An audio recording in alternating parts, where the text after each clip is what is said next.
Tantor Audio, a division of Recorded Books, presents Complex PTSD, From Surviving to Thriving by Pete Walker.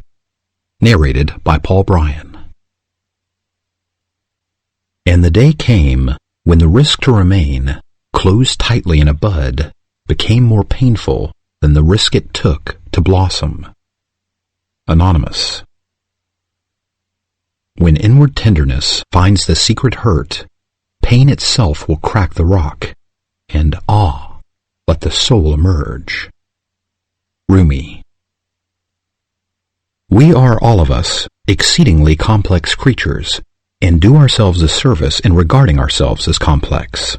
Otherwise, we live in a dream world of non-existent, simplistic black and white notions which simply do not apply to life. Theodore Rubin. Introduction. If you are in immediate distress, please go to Chapter 8 and listen to the list of 13 steps for reducing CPTSD fear and stress. 40 years ago, I was riding on a train in India traveling from Delhi to Calcutta. I was at the end of a failed, year-long spiritual quest in India.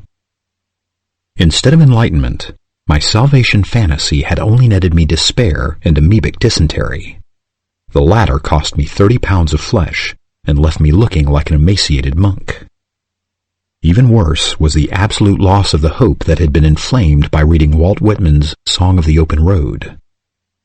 This hope had supported me through 5 years of world travel after I was unceremoniously kicked out of my family home. But back to the train. I was sitting in my cramped second-class seat with the untouchables, chickens and goats, reading an English version of an Indian newspaper. The paper informed me that my destination, Calcutta, was now inundated with 100,000 refugees from Bangladesh who had just fled their flood-swamped homes. They were all apparently sleeping on the downtown streets, in the recesses beneath the protruding second floors of all the buildings that line the streets.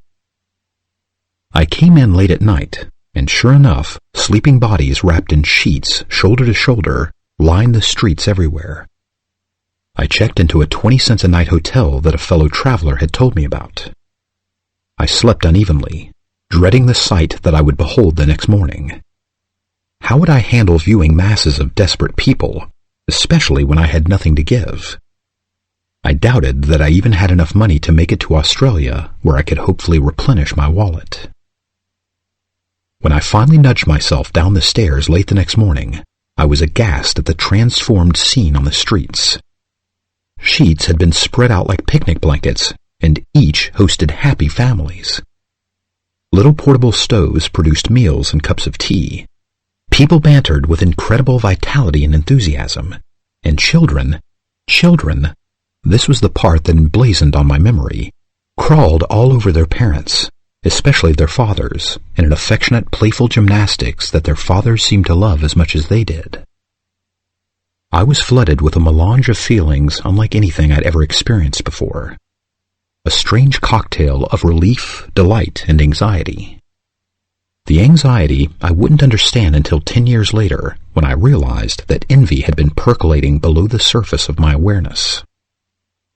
I was deeply envious of this gorgeous buffet of familial love that I had never experienced or even witnessed before.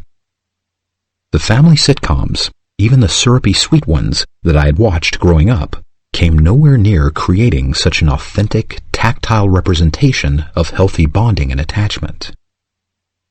When I realized what this was years later as an anthropology and social work student, I positively flashed back to other non-industrial countries where I had seen similar scenes on a less grand level: Morocco, Thailand, Bali, and an Aboriginal reserve in Australia. These memories also viscerally informed me about the kind of relational love I had never seen in my own or my friends' families. As I digested this experience over the years and used it to overcome my denial about what I had missed out on as a child, I began the decades-long quest that has led me to write this book, as well as The Tao of Fully Feeling, which precedes it. The Tao of Fully Feeling is a companion to this book, and elaborates many of the foundational principles of this book. This book, then, is my hopeful effort to create a map that you can follow to heal the wounds that come from not enough childhood love. If I am a bit repetitive at times about issues like shrinking the critic and grieving the losses of childhood, it is my attempt to find different ways to emphasize the great importance of engaging these themes of recovery work over and over again. If you find yourself lost and not sure of how to get back onto the map, these themes will always be key portals for re-entry. I sometimes recommend that listeners start with whatever headings most strike a chord. Although the book is laid out in a somewhat linear fashion, everyone's journey of recovering is different, and journeys can be initiated in a variety of ways. Journeys of recovering may begin when a death or great loss brings up an emotional storm that opens up a hidden reservoir of childhood pain, or when a friend shares something about his or her recovery process that strikes a chord, or when a book or TV show triggers a more serious consideration of what really happened in childhood, or when something gets opened up in couples therapy, or when a healing crisis in a form of panic attacks or a nervous breakdown requires some outside help, or when the self-medicating strategies developed to soothe depression and anxiety get out of control and also require outside help. I hope that listeners will be able to use this book as a textbook for recovering, and that certain sections will call you back or forward to them repeatedly, as over time and with effective work, certain themes continue to take on ever-deepening meaning. In this vein, sometimes the best way to use this book is to listen to it once all the way through, and then listen to the sections and chapters that most capture your interest. Moreover, this is not a one-size-fits-all formula for recovering. Depending on the specific pattern of your childhood trauma, some of the advice contained herein may be less relevant or even irrelevant to you. Please then focus on the material that seems applicable and helpful to you. I also hope this map will guide you to heal in a way that helps you become an unflinching source of kindness and self-compassion for yourself, and that out of that journey you will find at least one other human being who will reciprocally love you well enough in that way. Finally, I have illustrated this work with many real-life examples. All names and identifying information have been changed to protect client confidentiality. Part 1. An Overview of Recovering. Chapter 1. The Journey of Recovering from CPTSD. I wrote this book from the perspective of someone who has complex post-traumatic stress disorder, CPTSD, and who has experienced a great reduction of symptoms over the years. I also wrote it from the viewpoint of someone who has discovered many silver linings in the long, windy, bumpy roads of recovering from CPTSD.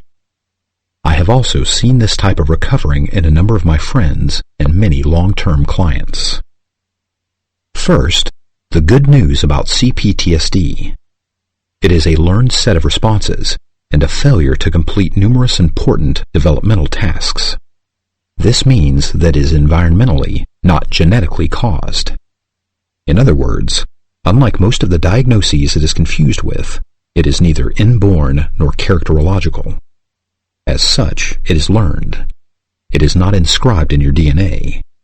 It is a disorder caused by nurture, or rather the lack of it, not nature. This is especially good news because what is learned can be unlearned, and vice versa. What was not provided by your parents can now be provided by yourself and others. Recovery from CPTSD typically has important self-help and relational components. The relational piece can come from authors, friends, partners, teachers, therapists, therapeutic groups, or any combination of these. I like to call this reparenting by committee. I must emphasize, however, that some survivors of CPTSD engendering families were so thoroughly betrayed by their parents that it may be a long time, if ever, before they can trust another human being enough to engage in relational healing work. When this is the case, pets, books, and online therapeutic websites can provide significant relational healing. This book describes a multimodal treatment approach to CPTSD. It is oriented toward the most prevalent kind of CPTSD, the kind that comes from growing up in a severely abusive and/or neglectful family. In this vein, the book describes a journey of healing the damage that occurs when you suffer traumatizing abuse and abandonment. Traumatizing abuse and abandonment can occur on verbal, emotional, spiritual, and/or physical levels. Moreover, sexual abuse is especially traumatizing. I believe that we have an epidemic of traumatizing families. Current estimates posit that 1 in 3 girls and 1 in 5 boys are sexually abused before they enter adulthood, and recent statistics from the Kim Foundation report that 26% of Americans over 18 have been diagnosed with a mental disorder. When abuse or neglect is severe enough, any one category of it can cause the child to develop CPTSD. This is true even in the case of emotional neglect if both parents collude in it, as we will hear in Chapter 5. When abuse and neglect is multidimensional, the severity of the CPTSD worsens accordingly. Definition of complex PTSD.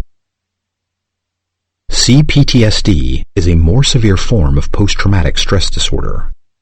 It is delineated from this better-known trauma syndrome by 5 of its most common and troublesome features: emotional flashbacks, toxic shame, self-abandonment, a vicious inner critic, and social anxiety. Emotional flashbacks are perhaps the most noticeable and characteristic feature of CPTSD. Survivors of traumatizing abandonment are extremely susceptible to painful emotional flashbacks, which, unlike PTSD, do not typically have a visual component. Emotional flashbacks are sudden and often prolonged regressions to the overwhelming feeling states of being an abused, abandoned child. These feeling states can include overwhelming fear, shame, alienation, rage, grief, and depression. They also include unnecessary triggering of our fight-flight instincts. It is important to state here that emotional flashbacks, like most things in life, are not all or none. Flashbacks can range in intensity from subtle to horrific. They can also vary in duration, ranging from moments to weeks on end, where they devolve into what many therapists call a regression. Finally, a more clinical and extensive definition of CPTSD can be found on page 121 of Judith Herman's seminal book, Trauma and Recovery. An example of an emotional flashback. As I write this, I recall the first emotional flashback I was ever able to identify, although I did not identify it until about 10 years after it occurred. At the time of the event, I was living with my first serious partner. The honeymoon phase of our relationship came to a screeching halt when she unexpectedly started yelling at me for something I no longer recall. What I do most vividly recall was how the yelling felt. It felt like a fierce, hot wind. I felt like I was being blown away, like my insides were being blown out, as a flame on a candle is blown out. Later, when I first heard about auras, I flashed back to this and felt like my aura had been completely stripped from me. At the time itself, I also felt completely disoriented, unable to speak, respond, or even think. I felt terrified, shaky, and very little. Somehow, I finally managed to totter to the door and get out of the house, where I eventually, slowly pulled myself together. As I said earlier, it took me 10 years to figure out that this confusing and disturbing phenomenon was an intense emotional flashback. Some years later, I came to understand the nature of this type of regression. I realized it was a flashback to the hundreds of times my mother, in full homicidal visage, blasted me with her rage into terror, shame, dissociation, and helplessness. Emotional flashbacks are also accompanied by intense arousals of the fight-flight instinct, along with hyperarousal of the sympathetic nervous system, the half of the nervous system that controls arousal and activation. When fear is the dominant emotion in a flashback, the person feels extremely anxious, panicky, or even suicidal. When despair predominates, a sense of profound numbness, paralysis, and desperation to hide may occur. A sense of feeling small, young, fragile, powerless, and helpless is also commonly experienced in an emotional flashback, and all symptoms are typically overlaid with humiliating and crushing toxic shame. Toxic shame, the veneer of an emotional flashback. Toxic shame, explored enlighteningly by John Bradshaw in Healing the Shame That Binds, obliterates a CPTSD survivor's self-esteem with an overwhelming sense that he is loathsome, ugly, stupid, or fatally flawed. Overwhelming self-disdain is typically a flashback to the way he felt when suffering the contempt and visual skewering of his traumatizing parent. Toxic shame can also be created by constant parental neglect and rejection. Early in my career, I worked with David, a handsome, intelligent man who was a professional actor. One day, David came to see me after an unsuccessful audition. Beside himself, he burst out, "I never let on to anyone, but I know that I'm really very ugly. It is so stupid that I'm trying to be an actor when I'm so painful to look at." I will never forget how shocked and disbelieving I felt at first that such a handsome person could feel ugly, but further exploration brought me understanding. David's childhood was characterized by broad-spectrum abuse and neglect. He was the last and unwanted child of a large family, and his alcoholic father repeatedly attacked and looked at him with disgust. To make matters worse, his family imitated his father, and frequently humiliated him with heavy doses of contempt. His older brother's favorite jibe, accompanied by a nauseated grimace, was, "I can't stand the sight of you. You make me want to vomit." Toxic shame can obliterate your self-esteem in the blink of an eye. In an emotional flashback, you can regress instantly into feeling and thinking that you were as worthless and contemptible as your family perceived you.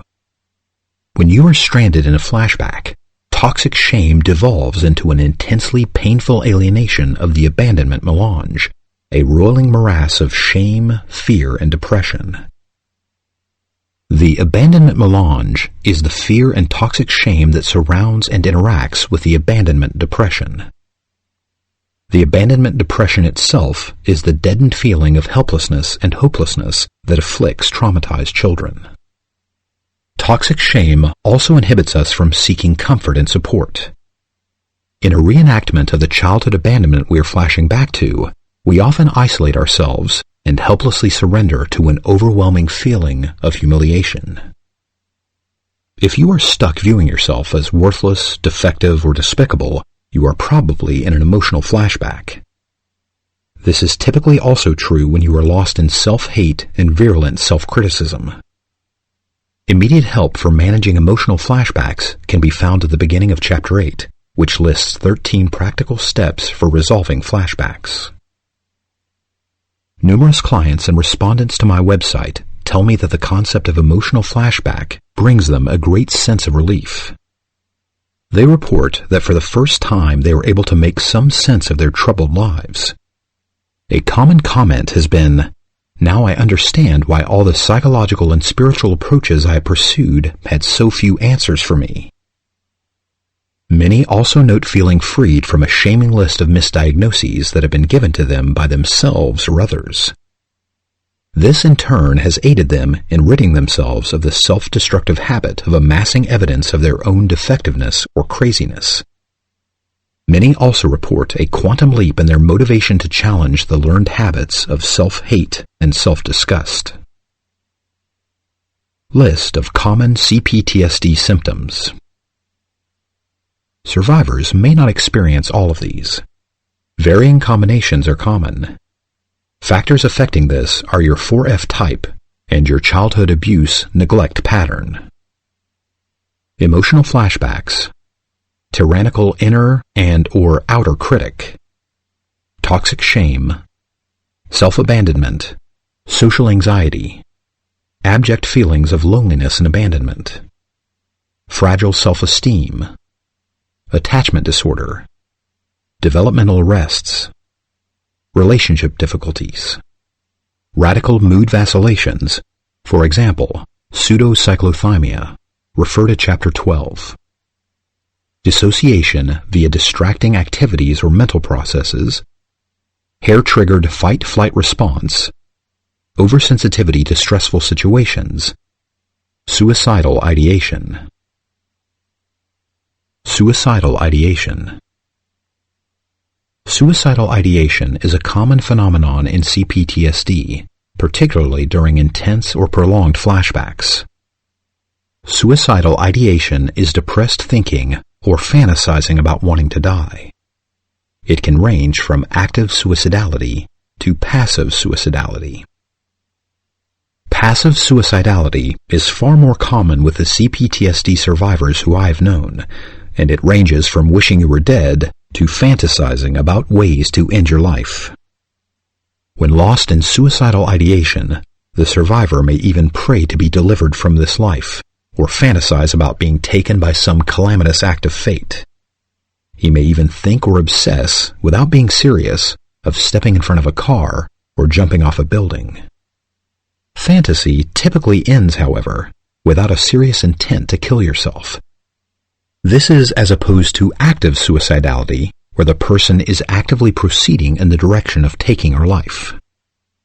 I am discussing passive suicidality because it does not merit the same kind of alarm as active suicidality.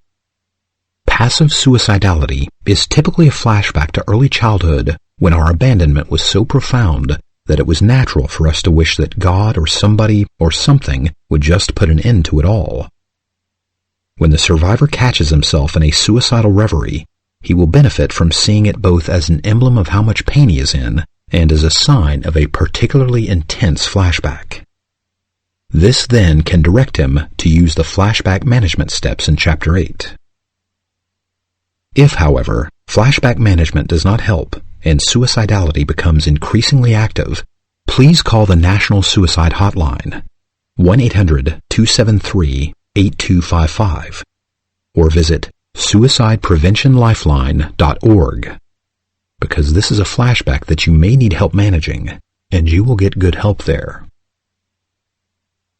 Skilled therapists and caregivers learn to discriminate between active and passive suicidal ideation, and do not panic and catastrophize when encountering the latter.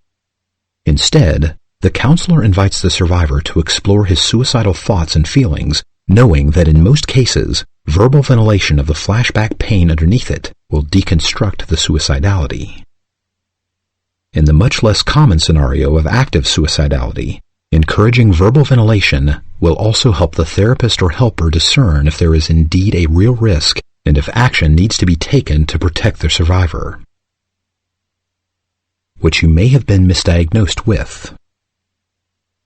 I once heard renowned traumatologist John Brion quip that if CPTSD were ever given its due, the DSM, the Diagnostic and Statistical Manual of Mental Disorders, used by all mental health professionals, would shrink from its dictionary-like size to the size of a thin pamphlet. In other words, the role of traumatized childhoods in most adult psychological disorders is enormous. I have witnessed many clients with CPTSD misdiagnosed with various anxiety and depressive disorders. Moreover, many are also unfairly and inaccurately labeled with bipolar, narcissistic, codependent, autistic spectrum, and borderline disorders. This is not to say that CPTSD does not sometimes co-occur with these disorders. Further confusion also arises in the case of ADHD, attention deficit hyperactive disorder, as well as obsessive compulsive disorder, both of which are sometimes more accurately described as fixated flight responses to trauma. This is also true of ADD, attention deficit disorder, and some depressive and dissociative disorders, which similarly can more accurately be described as fixated freeze responses to trauma. Furthermore, this is not to say that those so misdiagnosed do not have issues that are similar or correlative with the disorders before. The key point is that these labels are incomplete and unnecessarily shaming descriptions of what the survivor is actually afflicted with. Reducing CPTSD to panic disorder is like calling food allergies chronically itchy eyes. Over-focusing treatment on the symptoms of panic in the former case and eye health in the latter does little to get at root causes. Feelings of panic or itchiness in the eyes can be masked with medication, but all the associated problems that cause these symptoms will remain untreated. Moreover, most of the diagnoses mentioned before are typically treated as innate characterological defects rather than as learned maladaptations to stress, adaptations that survivors were forced to learn as traumatized children. And most importantly, because these adaptations were learned, they can often be extinguished or significantly diminished and replaced with more functional adaptations to stress. In this vein, I believe that many substance and process addictions also begin as misguided maladaptations to parental abuse and abandonment. They are early adaptations that are attempts to soothe and distract from the mental, emotional, and physical pain of CPTSD. Origins of CPTSD. How do traumatically abused and/or abandoned children develop CPTSD? While the origin of CPTSD is most often associated with extended periods of physical and/or sexual abuse in childhood, my observations convince me that ongoing verbal and emotional abuse also causes it. Many dysfunctional parents react contemptuously to a baby or toddler's plaintive call for connection and attachment. Contempt is extremely traumatizing to a child, and at best, extremely noxious to an adult. Contempt is a toxic cocktail of verbal and emotional abuse, a deadly amalgam of denigration, rage, and disgust. Rage creates fear, and disgust creates shame in the child in a way that soon teaches her to refrain from crying out, from ever asking for attention. Before long, the child gives up on seeking any kind of help or connection at all. The child's bid for bonding and acceptance is thwarted, and she is left to suffer in the frightened despair of abandonment. Particularly abusive parents deepen the abandonment trauma by linking corporal punishment with contempt. Slaveholders and prison guards typically use contempt and scorn to destroy their victims' self-esteem. Slaves, prisoners, and children who are made to feel worthless and powerless devolve into learned helplessness and can be controlled with far less energy and attention. Cult leaders also use contempt to shrink their followers into absolute submission after luring them in with brief phases of fake, unconditional love. Furthermore, CPTSD can also be caused by emotional neglect alone. This key theme is explored at length in Chapter 5. If you notice that you are berating yourself because your trauma seems insignificant compared to others, please skip ahead to this chapter and resume listening here upon completion. Emotional neglect also typically underlies most traumatizations that are more glaringly evident. Parents who routinely ignore or turn their backs on a child's call for attention, connection, or help abandon their child to unmanageable amounts of fear, and the child eventually gives up and succumbs to depressed, death-like feelings of helplessness and hopelessness. These types of rejection simultaneously magnify the child's fear and eventually add a coating of shame to it. Over time, this fear and shame begets a toxic inner critic that holds the child, and later the adult, totally responsible for his parents' abandonment, until he becomes his own worst enemy and descends into the bowels of CPTSD. More about trauma. Trauma occurs when attack or abandonment triggers a fight-flight response so intensely that the person cannot turn it off once the threat is over. He becomes stuck in an adrenalized state. His sympathetic nervous system is locked on, and he cannot toggle into the relaxation function of the parasympathetic nervous system.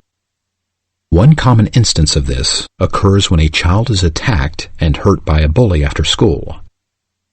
He may remain in a hypervigilant, fearful state until someone takes action to ensure him that he will not be re-victimized, and until someone helps him release the hyperactivation in his nervous system. If the child has learned through experience that he can come to at least one of his parents when he is hurting, frightened, or needing help, he will tell mom or dad about it. With them, he will grieve the temporary death of his sense of safety in the world by verbally ventilating, crying, and angering about it. Chapter 11 expands on these processes of grieving. Moreover, His parent will report the bully and take steps to assure that it will not happen again, and the child will typically be released from the trauma.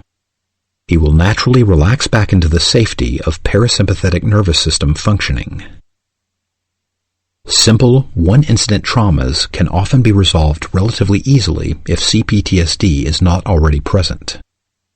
If, however, the bullying happens on numerous occasions and the child does not seek help, or if the child lives in an environment so dangerous that the parent is powerless to ensure a modicum of safety, it may take more than parental comforting to release the trauma. If the trauma is not too continuous over too long a time, a short course of therapy may be all that is needed to resolve the trauma, provided, of course, the danger in the environment can effectively be remediated. When the trauma, however, is repetitive and ongoing and no help is available, the child may become so frozen in trauma that the symptoms of simple PTSD begin to set in. This can also occur during the prolonged trauma of combat or entrapment in a cult or domestic violence situation. If, however, a person is also afflicted by ongoing family abuse or profound emotional abandonment, the trauma will manifest as a particularly severe emotional flashback because he already has CPTSD. This is particularly true when his parent is also a bully. The 4 F's: fight, flight, freeze, and fawn. Earlier, I mentioned the fight-flight response that is an innate automatic response to danger in all human beings. A more complete and accurate description of this instinct is the fight, flight, freeze, fawn response. The complex nervous system wiring of this response allows a person in danger to react in 4 different ways. A fight response is triggered when a person suddenly responds aggressively to something threatening. A flight response is triggered when a person responds to a perceived threat by fleeing, or symbolically by launching into hyperactivity. A freeze response is triggered when a person, realizing resistance is futile, gives up, numbs out into dissociation, and or collapses as if accepting the inevitability of being hurt. A fawn response is triggered when a person responds to threat by trying to be pleasing or helpful in order to appease and forestall an attacker. This 4-fold response potential will heretofore be referred to as the 4 F's. Traumatized children often overgravitate to one of these response patterns to survive, and as time passes, these 4 modes become elaborated into entrenched defensive structures that are similar to narcissistic, fight, obsessive-compulsive, flight, dissociative, freeze, or codependent, fawn, defenses. These structures help children survive their horrific childhoods, but leave them very limited and narrow in how they respond to life. Even worse, they remain locked in these patterns in adulthood when they no longer need to rely so heavily on one primary response pattern. It is important to understand that variances in the childhood abuse-neglect patterns, birth order, and genetic predispositions result in people polarizing to their particular 4F type. In the next section, we will explore examples of how children are driven into these defenses by traumatizing parents. The 4 children in the vignette here match the 4 basic types of trauma survivors. Bob equals fight, narcissistic. Carol equals flight, obsessive-compulsive. Maud equals freeze, dissociative. Sean equals fawn, codependent. The 4 F's in a CPTSD-inducing family. Carol was the scapegoat of her family. Narcissistic and borderline parents typically choose at least one child to be the designated family scapegoat. Scapegoating is the process by which a bully offloads and externalizes his pain, stress, and frustration by attacking a less powerful person. Typically, scapegoating brings the bully some momentary relief. It does not, however, effectively metabolize or release his pain, and scapegoating soon resumes as the bully's internal discomfort resurfaces. Wilhelm Reich, in his brilliant book, The Psychology of Fascism, explains how scapegoating occurs on a continuum that stretches from the persecution of the targeted child by a bullying parent to the horrific scapegoating of the Jews by the Nazis. In especially dysfunctional families like Carol's, the scapegoating parent often organizes the rest of the family to also gang up on the scapegoat. Carol discovered a great deal about her early childhood from watching home movies. Her parents were so narcissistically oblivious that they unabashedly recorded many incidents of Carol being verbally and emotionally abused by them. This was usually in the background of recordings of the performances of their favorite child, her older brother. Severely narcissistic parents are rarely embarrassed by their aggressive behavior. They feel entitled to punish a child for anything that displeases them, no matter how unreasonable it might appear to an impartial observer. Carol's parents started in on her early by disdainfully blaming her for soiling her diaper before she was even 1. By the time she was 3, she had been so frequently punished for making noise while talking and playfully exploring her house that her constant state of fear generated an ADHD-like condition in her. Carol's large backyard was a refuge where she would play with great gusto, climbing, running, cavorting, and building and ransacking villages that she made with her toys and leaves, grass, sticks, and stones. She would busy herself from breakfast until supper, often forgetting to come in for lunch, which she thought in retrospect made life even easier for her mother, who never called her in to eat. One family video from this time was the straw that broke the camel's back of Carol's denial that her family was abusive. It showed her playing a game whereby she would repetitively smack herself hard on the hand and call herself a bad girl as she wobbled around the living room touching various knickknacks. There was a considerable amount of footage that showed her parents and siblings roaring with mocking delight in the background. When contempt replaces the milk of human kindness at an early age, the child feels humiliated and overwhelmed. Too helpless to protest or even understand the unfairness of being abused, the child eventually becomes convinced that she is defective and fatally flawed. Frequently, she comes to believe that she deserves her parents' persecution. When Carol was 4, she accidentally fell out of a second-story window. A few years later, she stepped out into the street in front of a car and was knocked to the ground.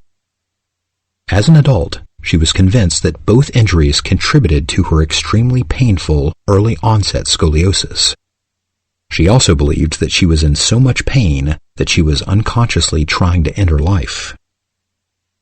Fortunately for Carol, school eventually offered a glimmer of reprieve. A kindly third-grade teacher perceived her intelligence and praised her enough that she soon became an excellent student. Unfortunately, the terrible anxiety that she lived with 24/7 soon morphed into an obsessive-compulsive approach to schoolwork. This, in turn, later manifested into a life-spoiling perfectionism and workaholism. Carol's older brother Bob, the favorite and hero of her parents, was not molded with fear and rejection like Carol. Bob, the recipient of the parents' narcissistic expectations, was shaped into a multidimensional achiever by their withdrawal of approval for less than perfect performances. He was then given tidbits of praise for outstanding accomplishments that would reflect positively on his parents. He was also enlisted to further scapegoat Carol, and as time went on, outdid his parents in tormenting her. I believe there is an epidemic of sibling abuse that afflicts many dysfunctional families. Siblings in such families can traumatize the victim's scapegoat as severely as the parents. In families with checked-out, disinterested parents, they can in fact be the chief sources of trauma. This is especially true in our culture, where emotional neglect of children is rampant, and where parents are routinely advised to let the kids work it out themselves. But how does a child who has half the strength of his older sibling work it out, and stop him from tormenting her without the aid of a stronger ally? Bob himself did not escape the pathological influence of his parents. Scapegoating became a habit for him, and he developed the narcissist's sixth sense for identifying others whose families had victimized and used them as targets. Bob, hurting from his parents using him and holding him to perfectionistic standards, grew up to become a full-fledged narcissist and control freak. he aggressively tried to mold his loved ones as he had been molded, and was working on whipping his fourth wife into shape at the time of Carol's therapy. Let us return to Carol. As an adolescent, her trauma was painfully reinforced by her surrounding community, who so admired her brother's accomplishments that they joined the family in pathologizing Carol as a bad seed. Unfortunately, things deteriorated further for Carol as an adult, even though she had seemingly escaped from the family. Carol remained symbolically enthralled to the family by getting ensnared with narcissistic people who were just as abusive and neglectful as her parents. This well-known psychological phenomenon is called repetition compulsion or reenactment, and trauma survivors are extremely susceptible to it. We will explore this extensively throughout the book. A third child, Maud, was born 2 years after Carol. By this time, her parents were worn out from incessantly molding Bob and Carol. Having whipped Bob and Carol into hero and scapegoat shape, they had little use for Maud. They did not have enough energy or interest left to whip her into anything. Maud became the classic lost child and was left on her own to raise herself. She soon discovered food and daydreaming as her sole sources of comfort. However, because Bob also enjoyed using her for target practice, she stayed in her room as much as possible. In retrospect, Carol also thought that Bob was molesting Maud. She hypothesized that these two factors contributed to the fact that Maud could not tolerate the various nurseries and preschools in which her mother tried to dump her. Over time, Maud numbed out into a low-grade dissociative depression and felt extremely anxious and avoidant whenever she was in a social situation. At 4, an eccentric aunt gave Maud a television for her room, and she was soon entranced. She was forced to develop an attachment disorder in which she bonded with TV rather than with a human being. Sadly, she is still lost in that relationship, living on disability in an apartment cluttered with an enormous amount of useless, hoarded material. Poor parenting creates pathological sibling rivalry. Like many children in PTSD engendering families, Maud could not turn to her siblings for comfort because her parents unconsciously practiced the divide-and-conquer principle. Her parents modeled and encouraged sarcasm and constant fault-finding among the children. Moreover, interactions of cooperation or warmth were routinely ridiculed. Sibling rivalry is further reinforced in dysfunctional families by the fact that all the children are subsisting on minimal nurturance and are therefore without resources to give to each other. Moreover, competition for the little their parents have to give creates even fiercer rivalries. 2 years later, Sean was born. At first, it seemed as if he was destined for the same lost, dissociated destiny as Maud. But as he matured, he fell into the role of gifted child, as described by Alice Miller in The Drama of the Gifted Child. Sean's inborn gift coming into this life was his compassion and his sense that if he studied his mother enough and figured out what she needed, he could provide for her needs. This would sometimes calm her down and make her less dangerous, bitter, and sarcastic. Over the years, Sean honed this skill and could almost clairvoyantly anticipate her sore spots, moods, and preferences. Sometimes it seemed he knew what she needed before she did, and with practice he became adept at diffusing her anger and sometimes even gaining morsels of her approval. Synchronistically, his mother realized she was getting old and that her alcohol-ravaged husband would likely precede her. Not wanting to be alone, she exploited his compassionate nature and primed him for domestic service for as long as she would need it. Sean remained living at home until his mother's death released him from emotional captivity at the age of 29. This was the codependent enslavement we will explore more in Chapter 7. A friend of Sean's who knew all the siblings as adults marveled that it seemed as if each had different parents. Finally, it is also important to note that the scapegoat role does not fall exclusively on the flight type as it did with Carol. It can be bestowed on any one of the 4 F types, depending on the given family. The scapegoating role can also shift over time from one person to another, and each parent or sibling may choose a different scapegoat. Chapters 6 and 7 explore each of the 4 F's and their corresponding defensive structures in greater detail. These chapters will also help you determine your key 4F defense and help you address issues that are more specific to your type of CPTSD.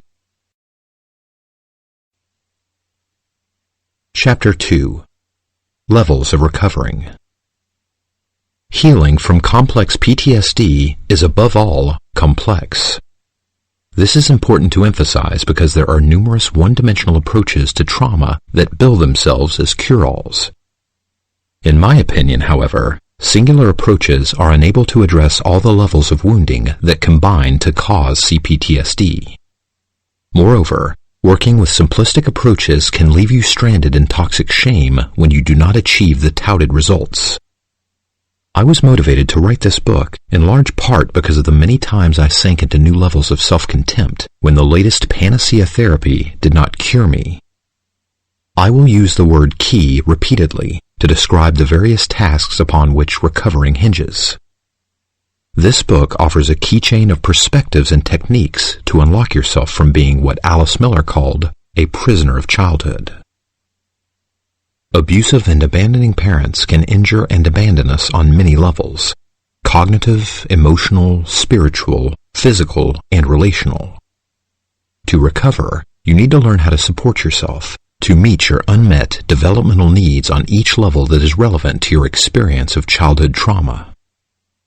This chapter is a brief overview of the many tasks involved in CPTSD recovery. These tasks are explored at greater length in Part 2. The comprehensive table of contents at the beginning of this book will direct you to further information on each of the topics covered in this chapter. Please allow yourself to also use the table of contents to explore sections of the book that pique your interest. Key developmental arrests in CPTSD. What follows is a list of some of the most common developmental arrests that occur in CPTSD. You may find that you experience a diminishment or absence of these key features of a healthy human being.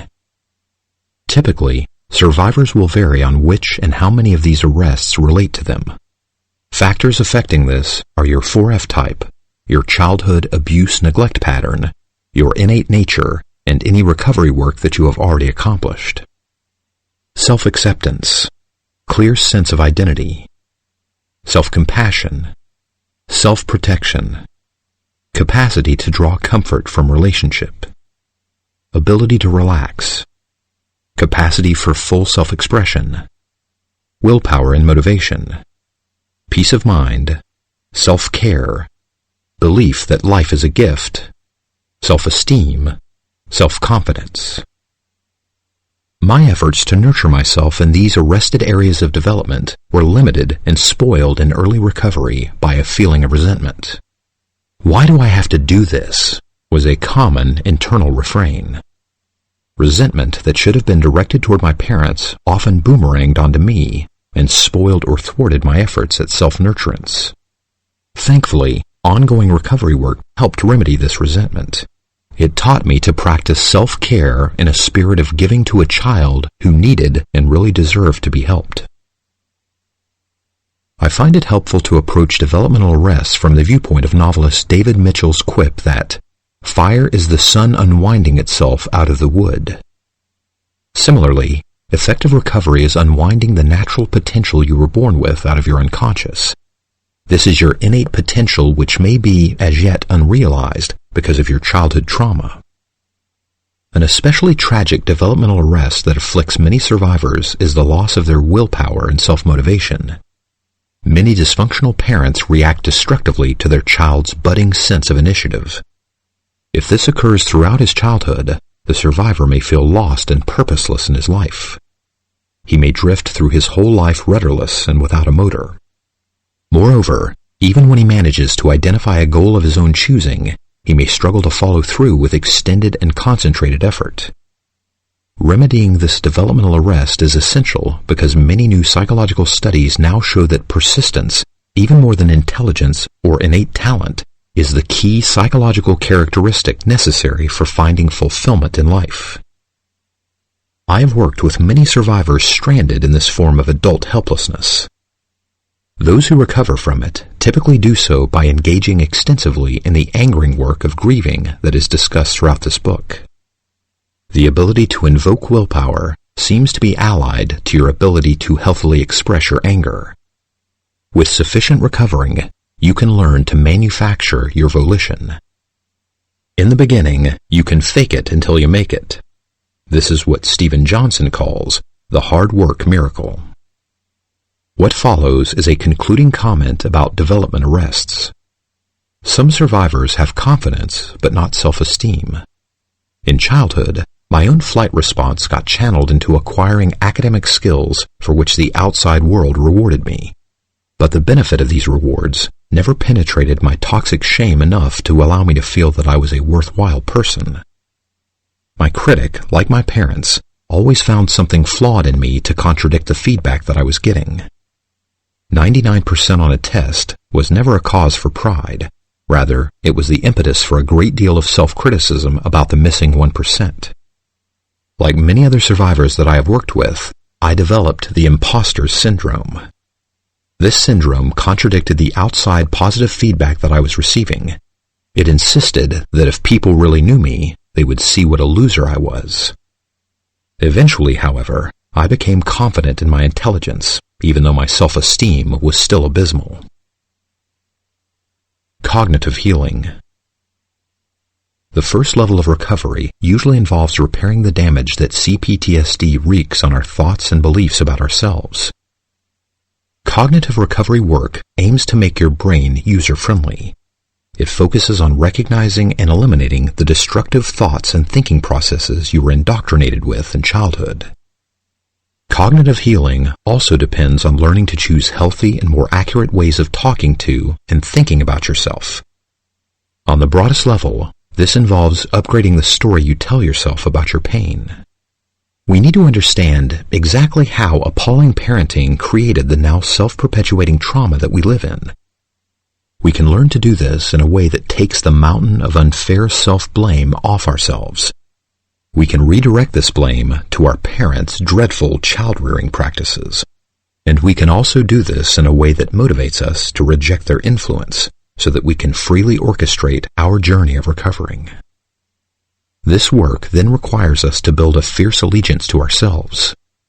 Such loyalty strengthens us for the cognitive work of freeing our brains from being conditioned to attack so many normal parts of ourselves.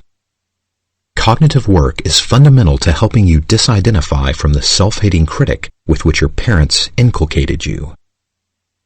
As I am writing this, my son's friend synchronistically tells him, "This Lego creature I made spreads brain attack and eats away at the person." I marvel at this synchronicity and think, what a fitting image for the trauma-inducing parent. Shrinking the critic. Early abuse and abandonment forces the child to merge his identity with the superego, the part of the child's brain that learns the rules of his caretakers in order to get and maintain acceptance. However, because acceptance is impossible in the CPTSD engendering family, the superego gets stuck working overtime to achieve the impossible. Persevering on finding a formula to win over her parents, the child eventually embraces perfectionism as a strategy to make her parents less dangerous and more engaging. Her one hope is that if she becomes smart, helpful, pretty, and flawless enough, her parents will finally care for her. Sadly, continued failure at winning their regard forces her to conclude that she is fatally flawed. She is loveless not because of her mistakes, but because she is a mistake. She can only see what is wrong with or missing in her.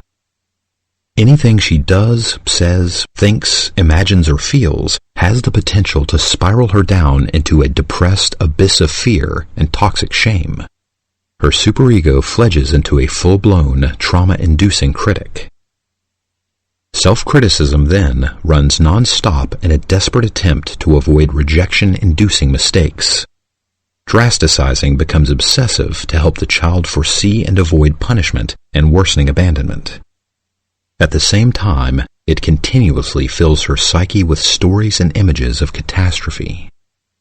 The survivor becomes imprisoned by a jailer who will accept nothing but perfection. He is chauffeured by a hysterical driver who sees nothing but danger in every turn of the road. Chapters 9 and 10 focus extensively on practical tools for shrinking your critic. The developmentally arrested, healthy ego. Over time, the critic becomes more and more synonymous with the survivor's identity. The superego morphs into a totalitarian critic that trumps the development of a healthy ego. The ego develops later than the superego. Ego, contrary to popular usage, is not a dirty word. In psychology, the term ego represents what we typically mean when we use terms like myself or my identity. The healthy ego is the user-friendly manager of the psyche. Unfortunately, PTSD-inducing parents thwart the growth of the ego by undermining the development of the crucial egoic processes of self-compassion and self-protection. They do this by shaming or intimidating you whenever you have a natural impulse to have sympathy for yourself or stand up for yourself. The instinct to care for yourself and to protect yourself against unfairness is then forced to become dormant. Psychoeducation and cognitive healing. Becoming psychoeducated about CPTSD is the first level of addressing this poisonous indoctrination of your mind against your healthy ego. When you intricately understand how antagonistic your parents were to your healthy sense of self, you become more motivated to engage in the self-help processes of rectifying their damage. The more you identify their damage, the more you know what to fix. This is essential because without a properly functioning ego, you have no center for making healthy choices and decisions. All too often, your decisions are based on the fear of getting in trouble or getting abandoned, rather than on the principles of having meaningful and equitable interactions with the world. You can learn to gradually replace the critic's toxic perspective with a viewpoint that supports you in your life, and that stops you from unnecessarily scaring yourself. You are free now as an adult to develop peace of mind and a supportive relationship with yourself. A self-championing stance can transform your existence from struggling survival to a fulfilling sense of thriving. You can begin right now by inviting your instincts of self-compassion and self-protection to awaken and bloom in your life. Cognitive healing may have begun or been reinforced by listening to what has preceded this. Hopefully, you are having some epiphanies about what is at the core of your suffering. Some listeners may have been searching for cognitive answers for years, and through their listening and therapy, already created a sizable foundation for doing this work. At the same time, those who have only tried a cognitive behavioral approach, CBT, to healing their trauma may feel great resistance to hearing that cognitive work is important.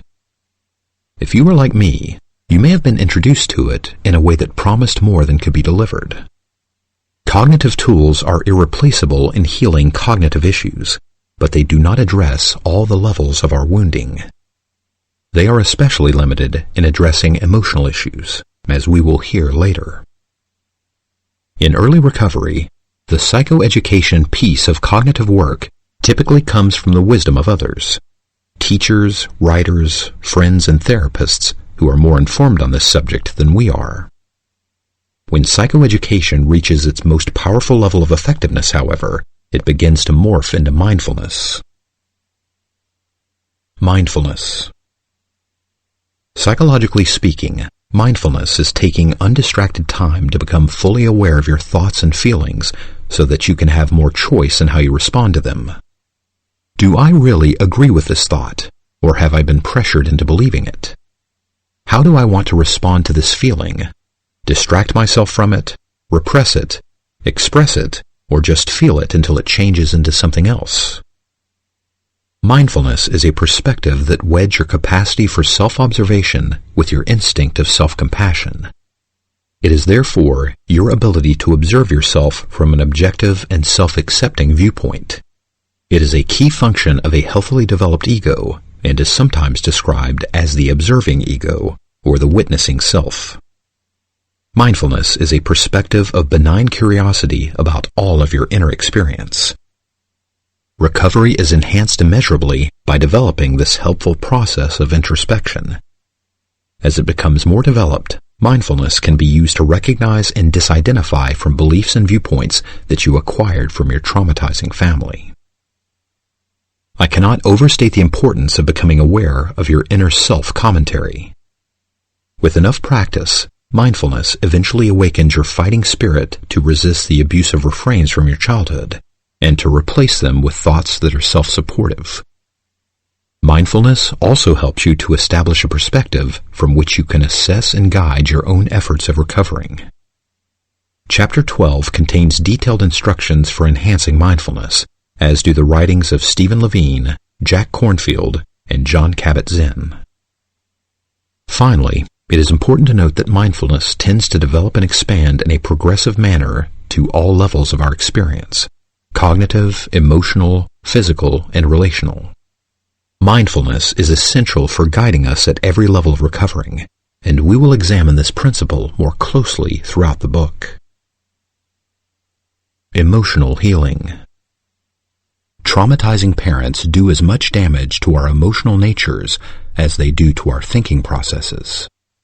Consequently, there is a great deal of recovery work that needs to be done on this level. This is especially true because of the damage our wider society also does to our emotional natures. Recovering the emotional nature. This section is an updated version of an article I wrote in 1991. I originally wrote it as a prelude to my first book, The Tao of Fully Feeling, and it was written as an appeal to the general public to understand the consequences of trying to sanitize one's emotions. Thankfully, the response I received encouraged me to complete that book, which is a guide to overcoming the familial and societal damage meted out on children's emotional life. The survivor, who is seeking a healthy relationship with his emotional being, will strive to accept the existential fact that the human feeling nature is often contradictory and frequently vacillates between opposite polarities of feeling experiences. It is quite normal for feelings to change unpredictably along continuums that stretch between a variety of emotional polarities. As such, it is especially human and healthy to have shifts of mood between such extremes as happy and sad, enthused and depressed, loving and angry, trusting and suspicious, brave and afraid, and forgiving and blaming. Unfortunately, in this culture, only the positive polarity of any emotional experience is approved or allowed. This can cause such an avoidance of the negative polarity that at least two different painful conditions result. In the first, the person injures and exhausts himself in compulsive attempts to avoid a disavowed feeling, and actually becomes more stuck in it.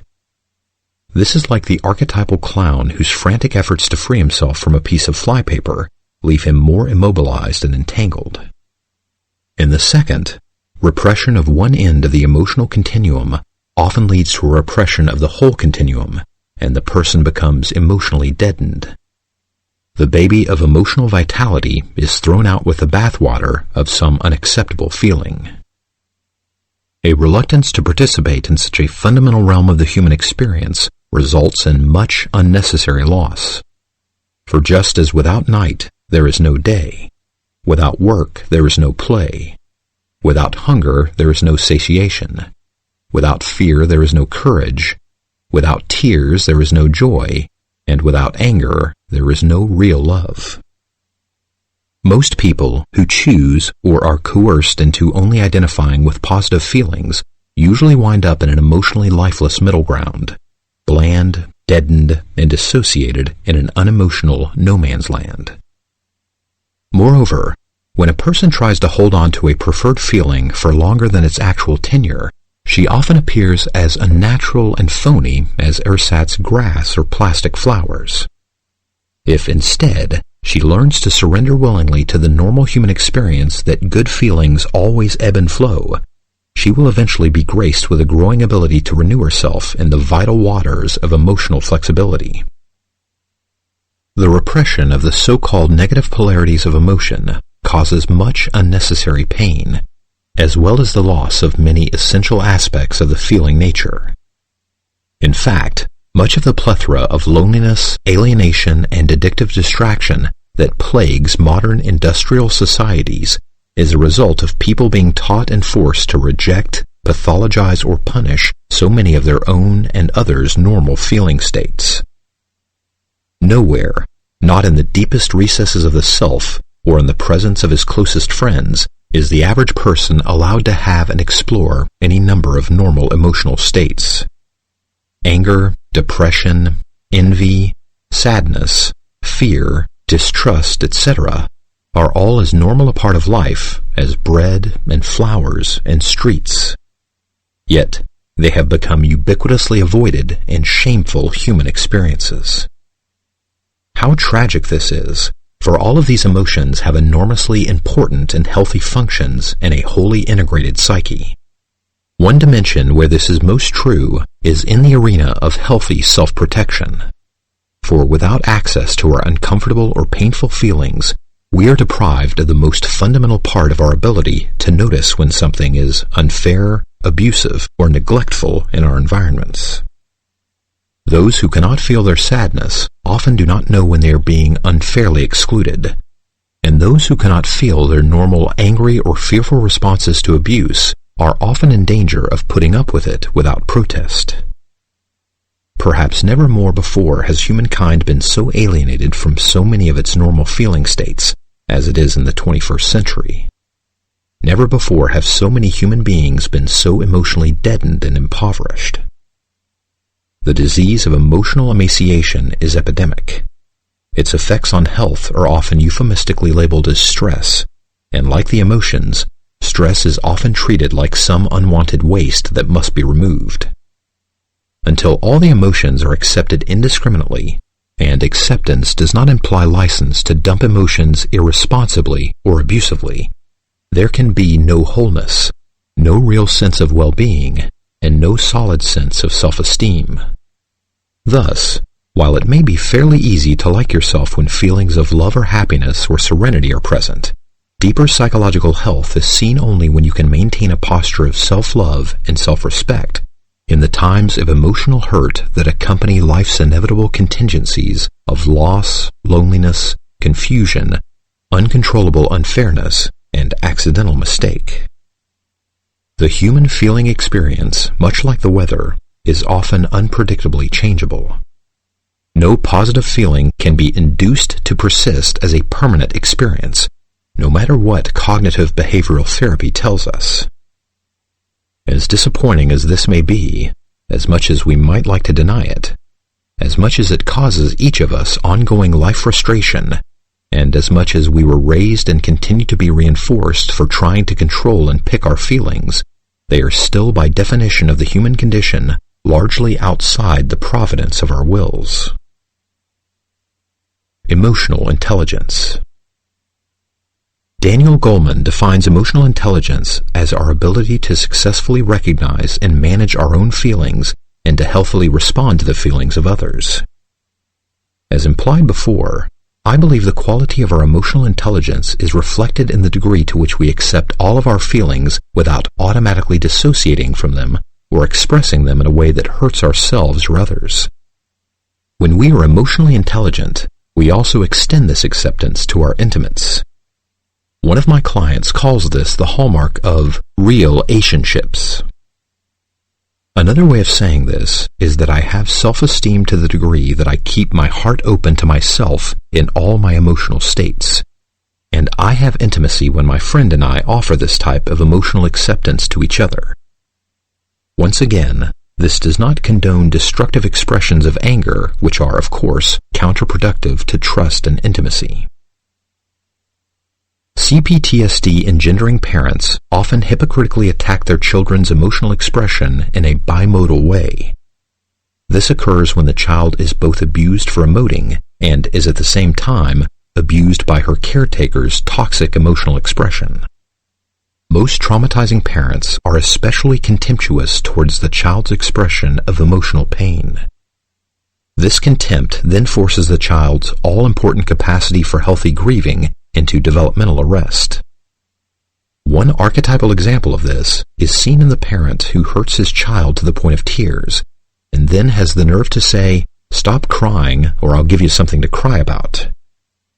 A client once told me that he often fantasized about giving his father this angry reply: "What are you talking about? You already gave me something to cry about." He did not, however, because he had long since learned that getting angry back was a capital crime that would elicit the most savage retaliation. Typically, it would be delivered with homicidal rage. "I'll knock you from here to kingdom come." This is, of course, a blatant example of the slaughtering of emotional expression. Just as common is the insidious, passive-aggressive assault on emoting, which is seen in the parent who shuns her child for expressing his feelings. This is seen in the emotionally abandoning parent who sequesters the child in a timeout for crying, or routinely retreats from the crying child into her room. The worst, most damaging example of this occurs when this is done to the pre-verbal toddler, or baby, who only has emotions with which to express herself. Pre-verbal children are by definition far too young to learn the 2 to 3-year-old's developmental task of using her words to communicate about her feelings. An especially nasty form of emotional abuse occurs in the traumatizing family when the child is even attacked for displays of pleasant emotion. As I write about this, I flash back to scenes of my mother sneering at my little sister and snarling, "What are you so happy about?" and my father's frequent, "What are you laughing at? Wipe that smile off your face." Emotional abuse is also almost always accompanied by emotional abandonment, which can most simply be described as a relentless lack of parental warmth and love. Sometimes this is most poignantly described as not being liked by your parents, which belies the many CPTSD-inducing parents who say they love their children but demonstrate in 1,000 ways that they do not like them. "The sight of you makes me sick" was very popular with such parents when I was growing up. It can still bring tears to my eyes to remember my emotionally abandoned young sister secreted in a corner of the house, begging our family dog, "Like me, Ginger, like me." Toxic shame and soul murder. The rejecting responses of our parents to our emotional expression alienate us from our feelings. Emotional abuse neglect scares us out of our own emotions while simultaneously making us terrified of other people's feelings. John Bradshaw describes the devastation of the child's emotional nature as soul murder. He explains this as involving a process where the child's emotional expression, his first language of self-expression, is so assaulted with disgust that any emotional experience immediately devolves into toxic shame. I believe that toxic shame is the effect of the inner critic, and that inner critic thought processes are the conditions of shame, a terrible yin-yang process emanating from our original abandonment. Because of the deadly 1-2 punch of familial and societal attacks on our emotional selves, we need to recover our innate emotional intelligence. This is also deeply important because, as Carl Jung emphasized, our emotions tell us what is really important to us. When our emotional intelligence is restricted, we often do not know what we really want, and can consequently struggle mightily with even the smallest decisions. As emotional recovery progresses, the mindfulness described before begins to extend toward our emotional experience. This helps us to stop automatically dissociating from our feelings.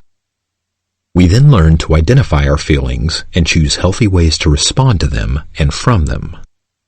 Such emotional development illuminates our own natural preferences and, in turn, aids us in making easier and better choices. Toward the end of a long-term therapy, a male client told me, "Yesterday I was contemplating what I have discovered in the years of our work together, and I'm amazed at how much my values have shifted away from those of the macho family and culture I grew up in. I feel now like I prefer the arts to science, novels to nonfiction, gardening to watching golf, and hanging out with my partner at home to partying at the bar." Grieving as emotional intelligence. Grieving is the key process for reconnecting with our repressed emotional intelligence. Grieving reconnects us with our full complement of feelings.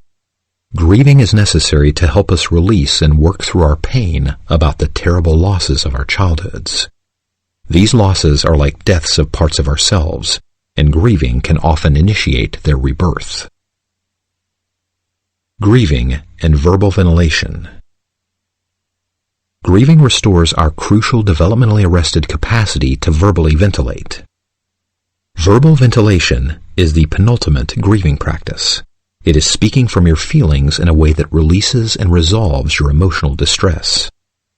I believe the following description of a 6-panel cartoon visually conveys the powerful transformative power of verbal ventilation. In the first panel of the wordless cartoon, a woman with a dark cloud over her head is talking to a friend who has a shining sun over hers.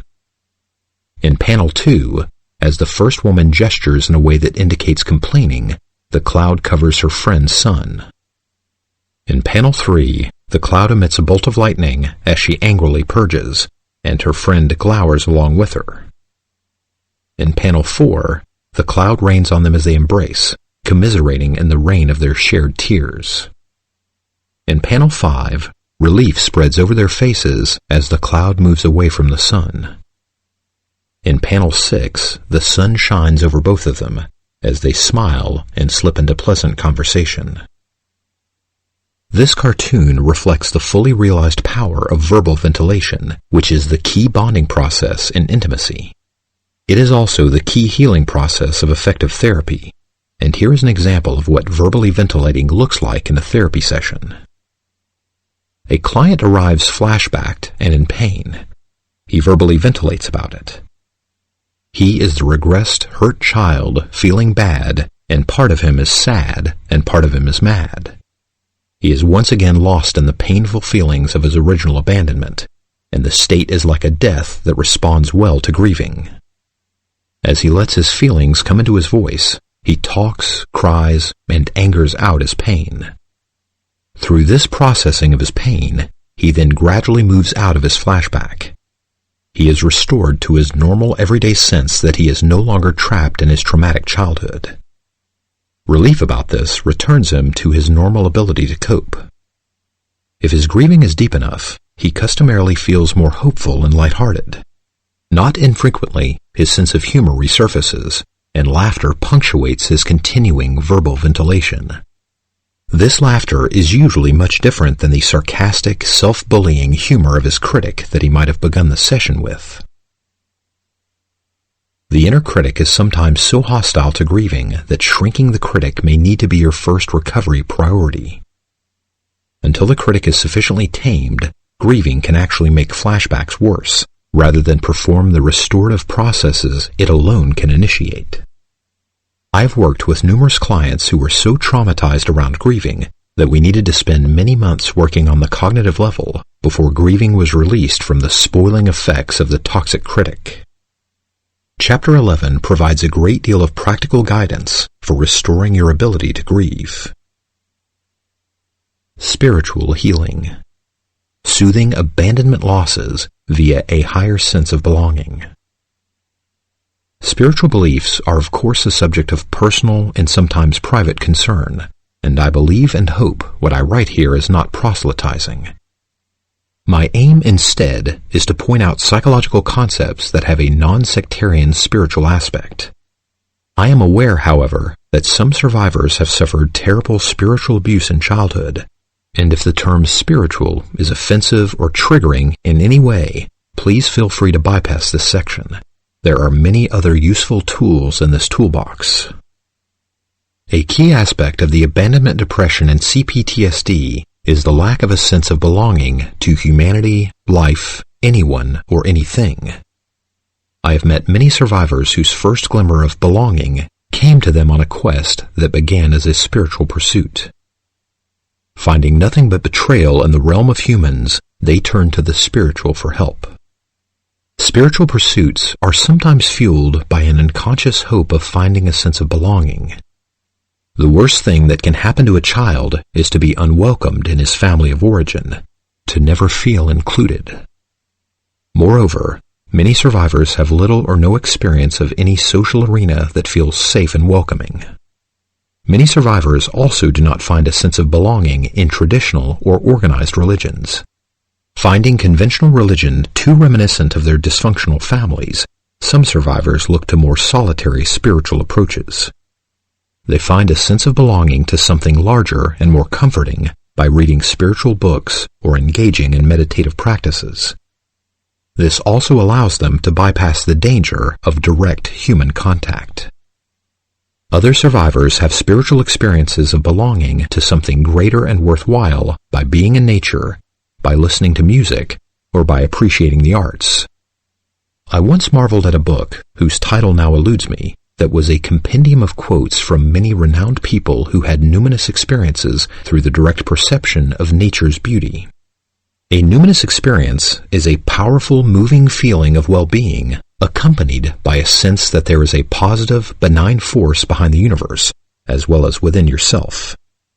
This, in turn, sometimes brings enough grace with it that you have a profound feeling that you are essentially worthwhile, that you belong in this life, and that life is a gift. One of my website respondents sent me her personal account of therapeutic gratitude. Her name is Mary Quinn of Ireland. In answer to my request to reprint her writing, she replied, "Yes, and in honor of my little one, and for all the times her voice went unheard, you may use my name." I went to the beach a couple of days ago in the morning and sat watching the sun coming up. I had an incredible moment of the purest clarity. I was watching birds flying low over the water, the moon was still visible, and the sun was rising. I realized I was looking at 3 planets, and there was not another person in sight. It was a moment of breathtaking beauty, and the tears slid down my face at how deep it is possible to feel. I have been numb for so long. I wrapped my arms around myself and felt the presence of the little one so strongly it was almost painful, but in a healing way, if that makes sense. I realized that all the life experiences I have had to date brought me to that exact moment and gave me the depth to appreciate it at that level. A sense of peace washed through me like a gentle wave, and for a few moments I felt a connection to a feeling of everything being part of life. It was breathtakingly beautiful. I felt like I was experiencing this moment with all of my senses, and I never knew it was possible to be so much in my body. The gratitude feeling is deep and profound when it occurs. It feels like a moment of connection to life itself on the deepest level, and all life circumstances, and what I deem as problems, pale to insignificance in those moments, and there is only love in its purest form. It truly feels like a blessing, albeit fleeting, but gives enough sustenance and hope to continue the journey. Whatever the source, spiritual or numinous occurrences sometimes provide the survivor with their first sense of belonging to something bigger and essentially good. Such experiences can lead a survivor to an author or speaker or fellow traveler with similar sensibilities, and sometimes a door opens for finding comfort with a fellow human. Eventually, this may even grow into a sense that there are some humans out there who are good and safe enough to engage with. Gratitude and good enough parenting.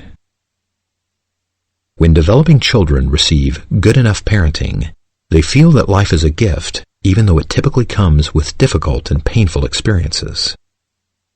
The term good enough parenting derives from the work of renowned adult and child psychologist D.W. Winnicott, who coined the term good enough mothering to describe his observation that children do not need parents to be perfect. He noticed through his long career that children grew up with their self-esteem and capacity for intimacy intact when their parents were reasonably consistent with their love and support. Nowadays, many therapists attach the phrase good enough to concepts like friend, partner, therapist, or person. This is usually done to deconstruct perfectionistic expectations of relationships, expectations that are so unrealistic that they are destructive to essentially worthwhile relationships.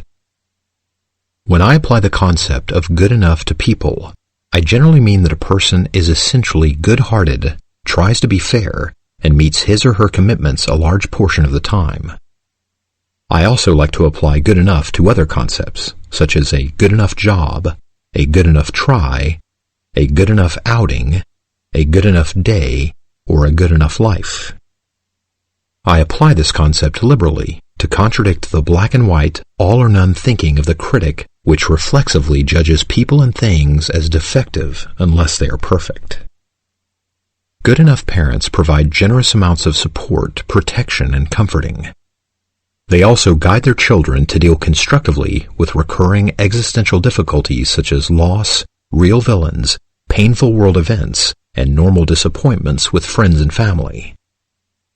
Most importantly, they model how disappointments with intimates can be repaired. A key way they do this is to easily forgive their children for normal mistakes and shortcomings.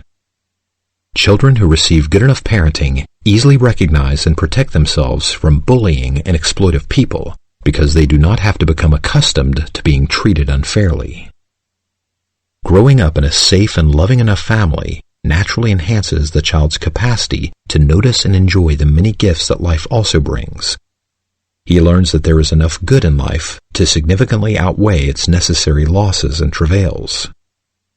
In the traumatizing family, however, there is little or nothing that is good enough, and hence little for which to be grateful.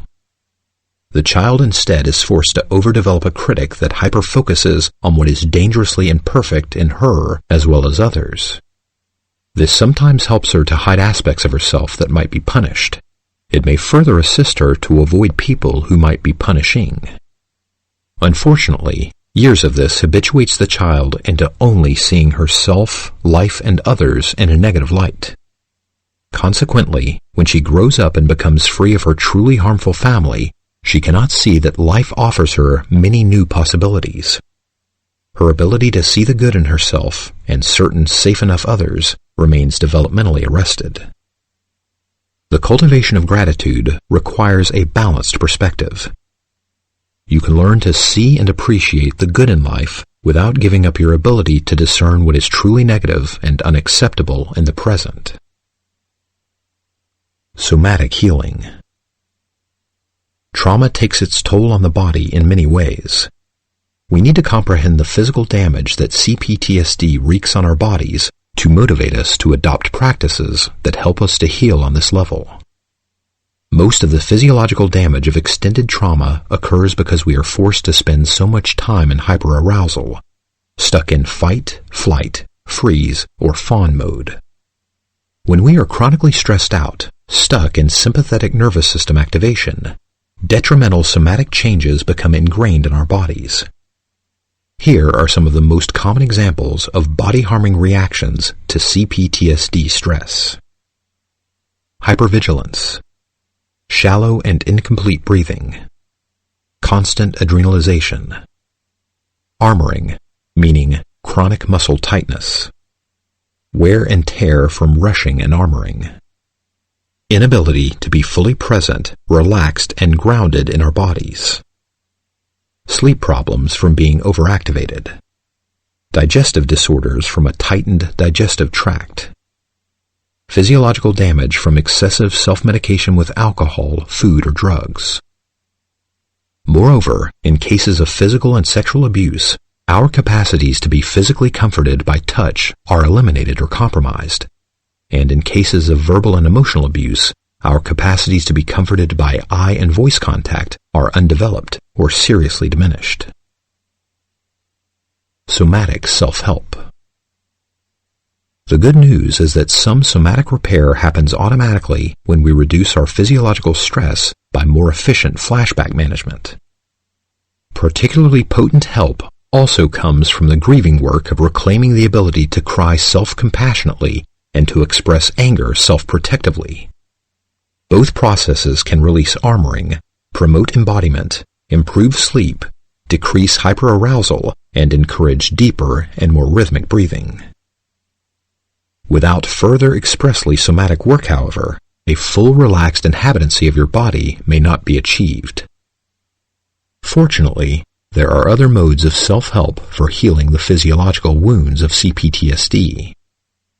The somatic mindfulness and introspective somatic work sections of Chapter 12 describe techniques that can help you to decrease adrenalization, to relax more deeply, and to improve your digestion. Moreover, Step 7 of the flashback management steps at the beginning of Chapter 8 contains 6 somatic self-help techniques for relaxing out of the physiological hyperarousal of a flashback. Another especially helpful somatic practice is stretching. Regular systematic stretching of the body's major muscle groups can help you to reduce the armoring that occurs when your 4F response is chronically triggered. This results from the fact that 4F activation tightens and contracts your body in anticipation of the need to fight back, flee, get small to escape notice, or rev up to launch into people-pleasing activity. Learning to stretch was a major ordeal for me because of my extreme body armoring. As noted before, it was a task of self-nurturing that I resented intensely, and it took me a long time to adopt stretching as a regular practice. The fact that I had to weather many toxic shame attacks because I was always the least flexible person in the group did not help matters. Moreover, when various people commented about how good it felt to stretch, I felt both puzzled and further shamed, because it was anything but pleasant for me. Thankfully, however, reading the literature about it convinced me about its great importance, and persistent practice eventually gave me results that I could not discount. I was rewarded by the resolution of decades-old back problems, and although I still rarely enjoy the practice, I am absolutely convinced that it explains why I am still able to run, swim, and play basketball in my mid-60s. Stretching has become for me a true labor of love and self-nurturance. Yoga, massage, meditation, and relaxation training are formalized disciplines to aid in letting go of unnecessary body tension. Reasonably priced classes in these modalities are usually available in most communities. Finally, freeze types and freeze subtypes also typically benefit from various types of movement therapy and aerobic exercise regimes. Moreover, assertiveness training and anger release work are especially helpful for survivors who have difficulty accessing their assertiveness or instincts of self-protection. CPTSD and somatic therapy. There are also various somatic therapies that can help our bodies heal. As with my earlier comments about CBT, I encourage you to be wary of somatic approaches that claim to heal CPTSD without working on the cognitive and emotional levels described before. Some approaches, in fact, blanketly dismiss cognitive work in a way that sidesteps the crucial work of shrinking the inner critic. Some approaches also believe that their techniques eliminate the fundamental necessity of grieving the losses of childhood and understanding how abusive and negligent parenting is at the root of our problems. Nonetheless, some somatic therapists can ease the physiological traumas that are locked in our bodies, as long as the practitioner is not actively dismissing or impeding the client's cognitive and emotional work. In this vein, it is my opinion that techniques like EMDR, eye movement desensitization reprocessing, and somatic experiencing are very powerful tools for stress reduction. They are especially helpful in resolving simple PTSD. However, they are not complete CPTSD therapies unless the practitioner is eclectic enough to be incorporating inner critic and grieving the losses of childhood work. Other helpful somatic techniques include Rosen work, Rolfing, rebirthing, and Reichian work. These techniques can also be very helpful in aiding the recovery of the ability to therapeutically emote both tears and anger. For survivors of physical and/or sexual abuse, I believe Rosen work is especially helpful. I found that Rosen work's emphasis on soft touch helped heal my CPTSD startle response to physical touch. A startle response is the sudden full-body flinching that survivors experience at loud noises or unanticipated physical contact. This is usually a somatic flashback to previous abuses. In my case, the startle response was installed in me by my parents through frequent face-lapping. As a lap swimmer in public pools, it has taken me ages to significantly reduce being triggered by the hand and arm movements of people who swim alongside me. I also had to shop around to find a Rosen worker who welcomed my use of the verbal ventilation process. Some practitioners prefer to work in silence, and this limits or eliminates the therapeutic benefit to most survivors. It is also important to emphasize here that somatic therapies can be especially helpful in healing the anxiety reaction to touch and physical closeness that many survivors of physical or sexual abuse experience. Exceptions to this are the survivors that I have met who have experienced remediation of this symptom through the help of an especially kind and safe partner. The role of medication. As a psychotherapist, I am not authorized to give pharmaceutical advice, but I have frequently noticed that survivors who need pharmaceutical help seem to benefit most from SSRI antidepressants. Taken at the right dosage, SSRIs do not usually blunt your affect in a way that makes grieving impossible. Moreover, if your critic does not budge with extended critic shrinking work, SSRIs can usually reduce its volume and vitriol enough so that you can effectively shrink it. Once it is diminished enough, you can dispense with medication. One caveat here is that unless you do extensive critic shrinking work, the critic will be as strong as ever when the medications wear off. Self-medication. For those who have been repeatedly unsuccessful at stopping or reducing the use of non-therapeutic medications and substances, Gabor Mate's work on harm reduction may be helpful. Drug and alcohol recovery is beyond the scope of this book, but if you are stuck in habits of self-medication that are not allowing you to progress in your CPTSD recovery, I encourage you to get help from a substance abuse recovery program or from 12-step programs like Alcoholics or Narcotics Anonymous. Working with food issues. Let us explore one last arena of physical healing, and that is dietary self-help. I agree with John Bradshaw, who says that almost everyone who grows up in a dysfunctional family has an eating disorder. This is a key factor in the digestive tract problems that are a common symptom of CPTSD. Changing your eating habits is extremely difficult. A client left this quote on my waiting room bulletin board. Alcohol and other drug recovery is like dealing with a tiger in a cage. Recovery from eating disorders is like taking that tiger out of the cage 3 times a day and then taking it for a walk. Deconstructing food addictions, then, is daunting work that needs to be approached gradually and with a sense of compassion. This is because children who are traumatically abandoned naturally turn to food for comfort. Food offers us our first outside source of self-soothing, and when a child is starving for love, he frequently makes food his love object. Over the years, he commonly elevates it to the status of a drug. Moreover, increasing scientific evidence is showing that processed food products combining high levels of sugar, salt, and fat are especially addictive. Food addictions begin pre-verbally. They are functional and useful at the time and help us to survive the unbearable feelings of the abandonment melange. Unfortunately, we are typically forced to rely on food soothing for so long that this overdependence is extremely difficult to overcome, and I do not recommend that anyone in early recovery make this their primary focus unless they have a life-threatening food issue. Instead, I prefer to recommend Mate's harm reduction approach. Additionally, Janine Roth's book, Breaking Free from Compulsive Eating, also offers a moderate and sensible approach to dietary improvement. While many survivors can be unconscious of their damaging eating habits, I have met various survivors who take it to the opposite extreme. I was once in the ranks of those who obsessively overfocus on dietary self-help, hoping and expecting that all their suffering will be resolved if they can just find the perfect diet. Many also chase after every new highly touted supplement in this pursuit.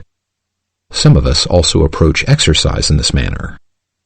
These are understandable but simplistic versions of the salvation fantasy, and are typically pursued at the exclusion of working on more core issues of recovering. Nonetheless, almost everyone has some ideas about how they can eat and exercise more healthily.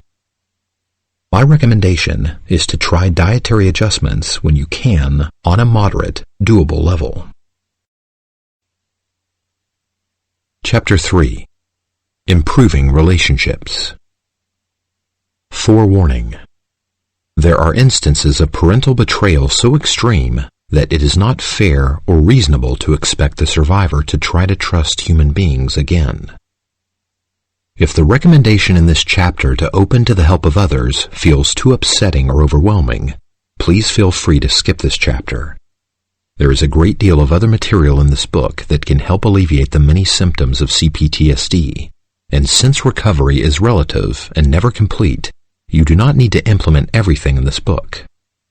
As they say in the 12-step movement, take the best and leave the rest. Moreover, as I have experienced personally, and as numerous of my clients and website respondents have demonstrated to me, real relational healing can and does come from non-human sources.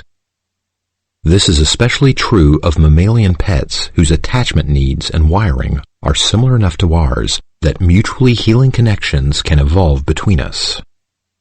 Dogs and cats can be a tremendous source of what Carl Rogers describes as the unconditional positive regard that young children must have in order to thrive. Other therapeutic relational sources include nature, music, and the arts. Moreover, for some survivors, authors of helpful books can be kept at safe distances while they contribute to your healing. Finally, even with the most heinous betrayals, miracles sometimes happen in terms of discovering a healing human connection, particularly in the later stages of recovery. CPTSD as an attachment disorder. Many therapists see CPTSD as an attachment disorder. This means that as a child, the survivor grew up without a safe adult to healthfully bond with. As bears repeating, CPTSD almost always has emotional neglect at its core. A key outcome of this is that the child has no one in his formative years who models the relational skills that are necessary to create intimacy. When the developmental need to practice healthy relating with a caretaker is unmet, survivors typically struggle to find and maintain healthy supportive relationships in their adult lives. The origin of social anxiety. A child who grows up with no reliable human source of love, support, and protection typically falls into a great deal of social unease.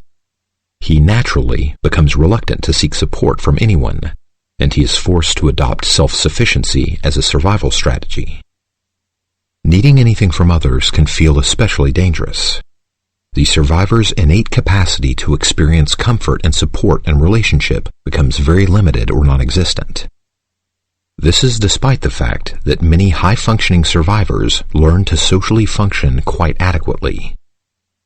This is particularly the case in structured situations where expectations are clear and common goals take the focus off conversing and put it on task accomplishments. Unstructured social situations, however, like attending parties or just hanging out, can be considerably more triggering. Spontaneous self-expression feels like the same setup for disaster that it was in childhood. Either way, structured or spontaneous, relating often involves hiding a great deal of anxiety and discomfort. One very successful businessman client of mine told me, "I'm so cool, calm, and collected in meetings. A veritable wordsmith with the composure of Michael Caine. I'm a king on the outside. But on the inside, I'm a drama queen anguishing in doubt and shame about everything I say or do." In worst-case scenarios, social anxiety can devolve into social phobia, especially during prolonged flashbacks. Extensive childhood abuse installs a powerful people are dangerous program. When I was at my least recovered, I couldn't take out the garbage when I was in flashback. I feared that my neighbor, my sweet, always affirming neighbor, would look out the window and see how wretched and pitiful I was. Even worse, I dreaded the prospect that she might come out and want to interact with me. Nonetheless, I socialized for decades when necessary, and seemed to be doing it with a considerable amount of success, no matter how dreadful the reviews were for my critic. I even eventually came to see, when not in flashback, that a lot of people really liked me. Unfortunately, however, I rarely derived any satisfaction or comfort from this perception, because underneath my smooth persona, I was writhing in discomfort, and typically measuring the time until I could least obtrusively make my escape. A journey of relational healing. The incident I am about to describe marked a huge step in my long, gradual journey of opening to real intimacy. I was sitting on my porch with my dog George, the only being I could truly relax with, when he broke his lead and sprinted across the street in pursuit of a cat. Before he could get to the cat, he was run over by a car. Both axles run over. It was the worst thing that ever happened in my adult life, and when the shock, dissociation, wore off, I was drowning in the abandonment melange. Beyond devastated, I felt panicky and catatonic at the same time. As I had to in childhood when feeling overwhelmed, I hid in my room for 36 hours, dreading contact with my fair-weather friend roommates. I was 28 and still thoroughly phobic about showing any vulnerability. All my relationships had been developed under the guise of my people-pleasing, funny guy persona, and in my current state, there was not a joke anywhere to be found. There was no way I would let myself be seen in what felt like a repulsive condition. I could not sleep, and as sleep deprivation deteriorated into a fear that I was truly going crazy, out of nowhere came this amazing grace. Grace disguised in a form I usually abhorred. It was the grace of a deep surrender into weeping, a long sobbing release more soothing than anything I had ever experienced before. It was the release I describe in Chapter 11 and extensively throughout my first book. When the tears were cried out, I knew I would be okay, and I knew I was not going to go crazy. I could face my roommates with the realest, perhaps the first sense of self-esteem I had ever known, and from that point on, I knew I wanted more of these incredibly healing tears. Healing the shame that binds us in loneliness. I soon discovered, however, that my tears were as stuck as they had ever been, or at least since I was 6, the last time I could remember crying. Further reading and researching then led me to seek help, and so ensued my baptism into therapy, blessed by the great fortune of finding a good enough therapist on the first try. This was a milestone achievement for me, and it evolved into a long meandering journey of finding more relational help with an array of healers, therapists, therapeutic groups, and deeper friendships. These experiences ranged from extremely helpful to counter-therapeutic, but as time went on, they became increasingly helpful. A central aspect of the truly helpful relational work was what John Bradshaw called healing the shame that binds. I believe toxic shame cannot be healed without some relational help. Several therapists and groups aided me greatly to unbind from the shame that made me hide whenever I could not invoke my perfect persona. Concurrently, I learned that real intimacy correlated with the amount I shared my vulnerabilities. As I increasingly practiced emotional authenticity, the glacier of my lifelong loneliness began to melt. It is important to note here that groups can be even more powerful for the healing of shame than individual work. This is because there is typically more mutual vulnerability in a group than in individual work. Moreover, feeling compassion for someone who has suffered similarly to us sometimes naturally expands into feeling the same for ourselves. Therapeutic relational experiences enhanced my self-compassion considerably further than what I was able to accomplish on my own. Moreover, I believe that insufficient self-compassion is the worst developmental arrest of all, and restored self-compassion is the keystone to all effective recovery. In retrospect, I can clearly see that as my self-compassion increased, my toxic shame decreased.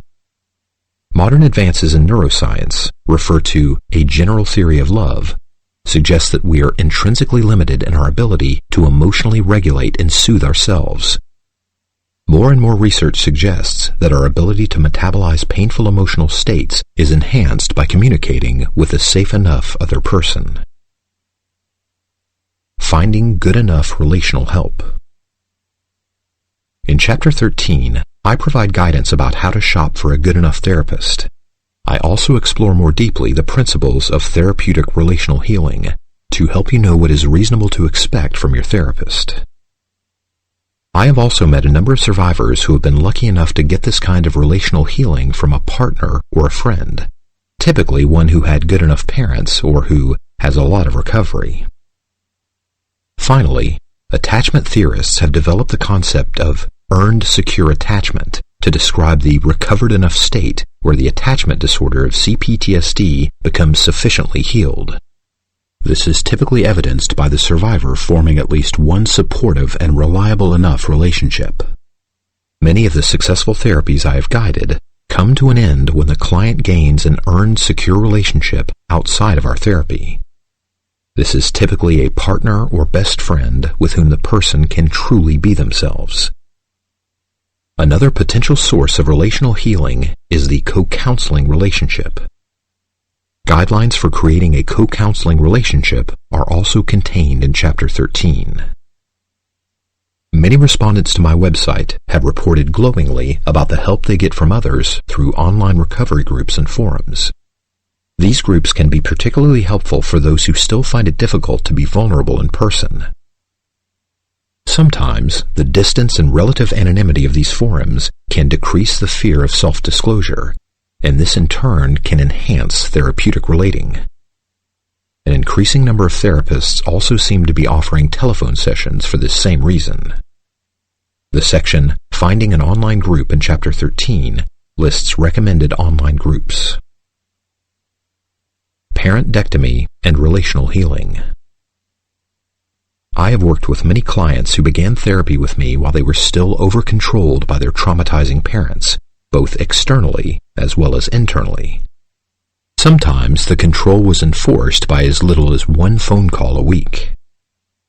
Not infrequently, these clients were also being overpowered and or abandoned in relationships as abusive and neglectful as the ones they had with their parents. This is repetition compulsion at its most destructive, and it strands survivors in experiencing the worst of both worlds. Through in-depth exploration of their childhood trauma, many of my still-trapped clients achieved psychological freedom from their parents for the first time in their lives. Once again, this was a freedom that they had not actually achieved even though they had been living on their own for decades. These clients gradually learned to live more successfully on their own without their parents' over-controlling, spoiling influence. Their ability to build self-nurturing relationships with themselves almost always correlated with a major reduction or complete severing of their relationships with their parents. My client Joe, who was variously misdiagnosed as schizoid, Asperger's, and paranoid, was living alone when he began therapy with me.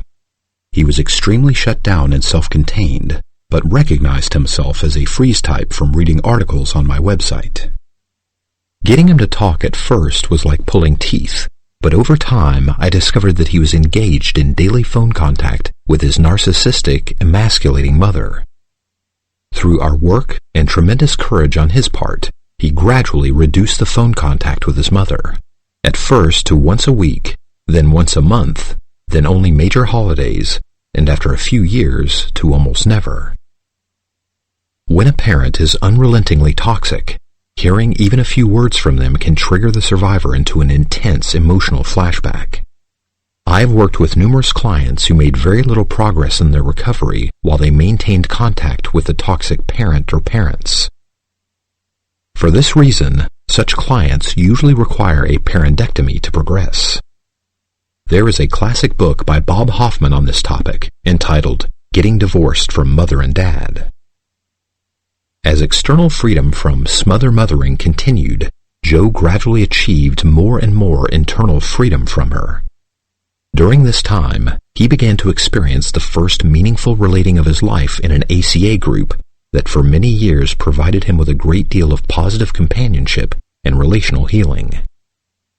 Joe finally concluded therapy with me when a healthy primary relationship that he formed with a group member reached the 2-year mark. Learning to handle conflict in relationship. One caveat for recovering the ability to authentically be yourself is that it is unreasonable and unfair to expect anyone to accept you if you are being abusively angry or contemptuous.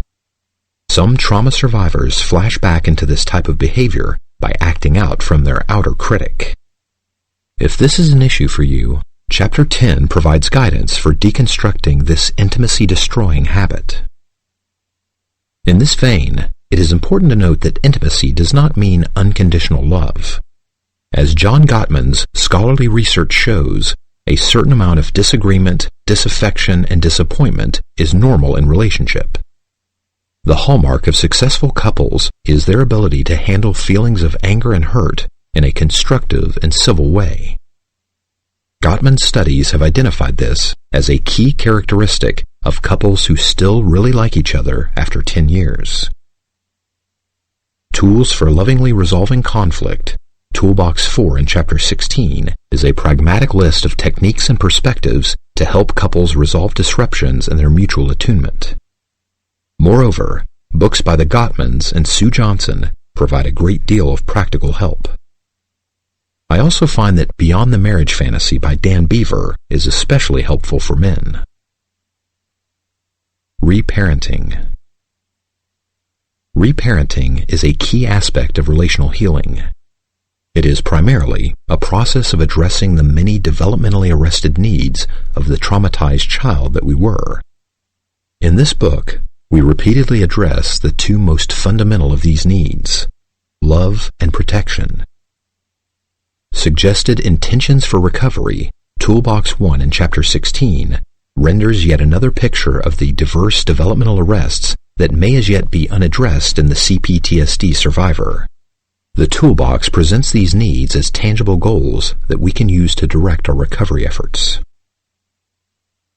Self-mothering and self-fathering. An important yin-yang dynamic of reparenting involves balancing self-mothering and self-fathering. When a child's mothering needs are adequately met, self-compassion is installed at the core of her being. When the same is true of her fathering needs, self-protection also becomes deeply embedded. Self-compassion is the domicile of recovery, and self-protection is its foundation. When self-compassion is sufficiently established as a home base to return to in difficult times, an urge to be self-protective naturally arises from it. Living in the world without access to these primal instincts of survival is truly terrifying. We advance our recovery process immeasurably when we commit to remothering and refathering ourselves.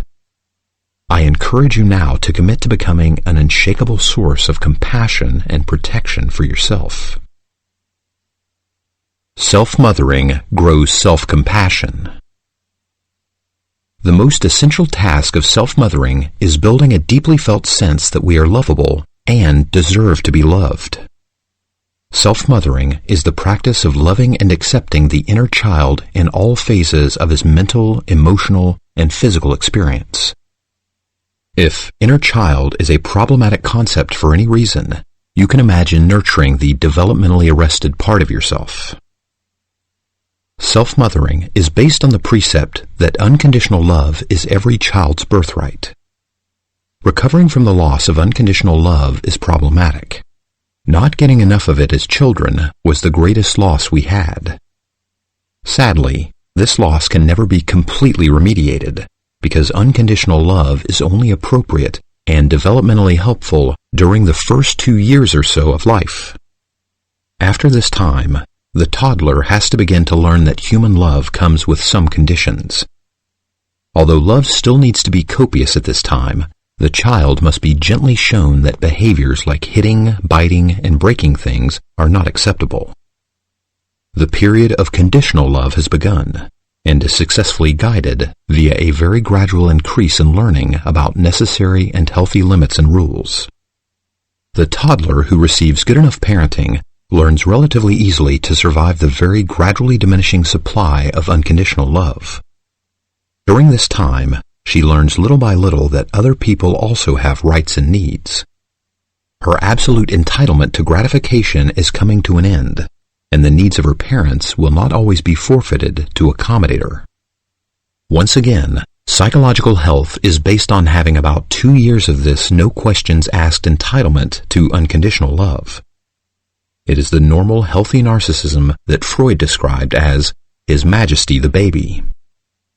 Serious problems accrue, however, when the toddler does not begin to learn that there are limits to his original entitlement. If there are no limits for too long, then the journey toward adult narcissism begins. On the other hand, if there are too many limits too soon, the matrix of trauma begins to form. Enlightened parents introduce limits slowly but surely. They do it at such a rate that by the time the child reaches adolescence, he can balance satisfying his needs with helping his intimates to satisfy theirs. He learns to be sharing and reciprocal, a developmental task that is essential to keeping intimacy alive in his life. PTSD is a syndrome of the dearth of unconditional love, or what the great therapist Carl Rogers called unconditional positive regard. PTSD can also occur when unconditional love is shut off in an all-or-nothing way in early childhood. Some parents can shower love on babies, but as soon as the child begins toddling around and expressing a will of her own, they become severely punishing and rejecting. The limits of unconditional love.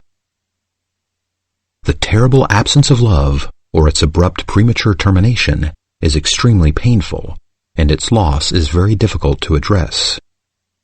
We cannot help desperately wanting the unconditional love we were so unfairly deprived of, but we cannot, as adults, expect others to supply our unmet early entitlement needs. The one exception to this is therapy, but that, of course, is usually only 1 or 2 hours a week.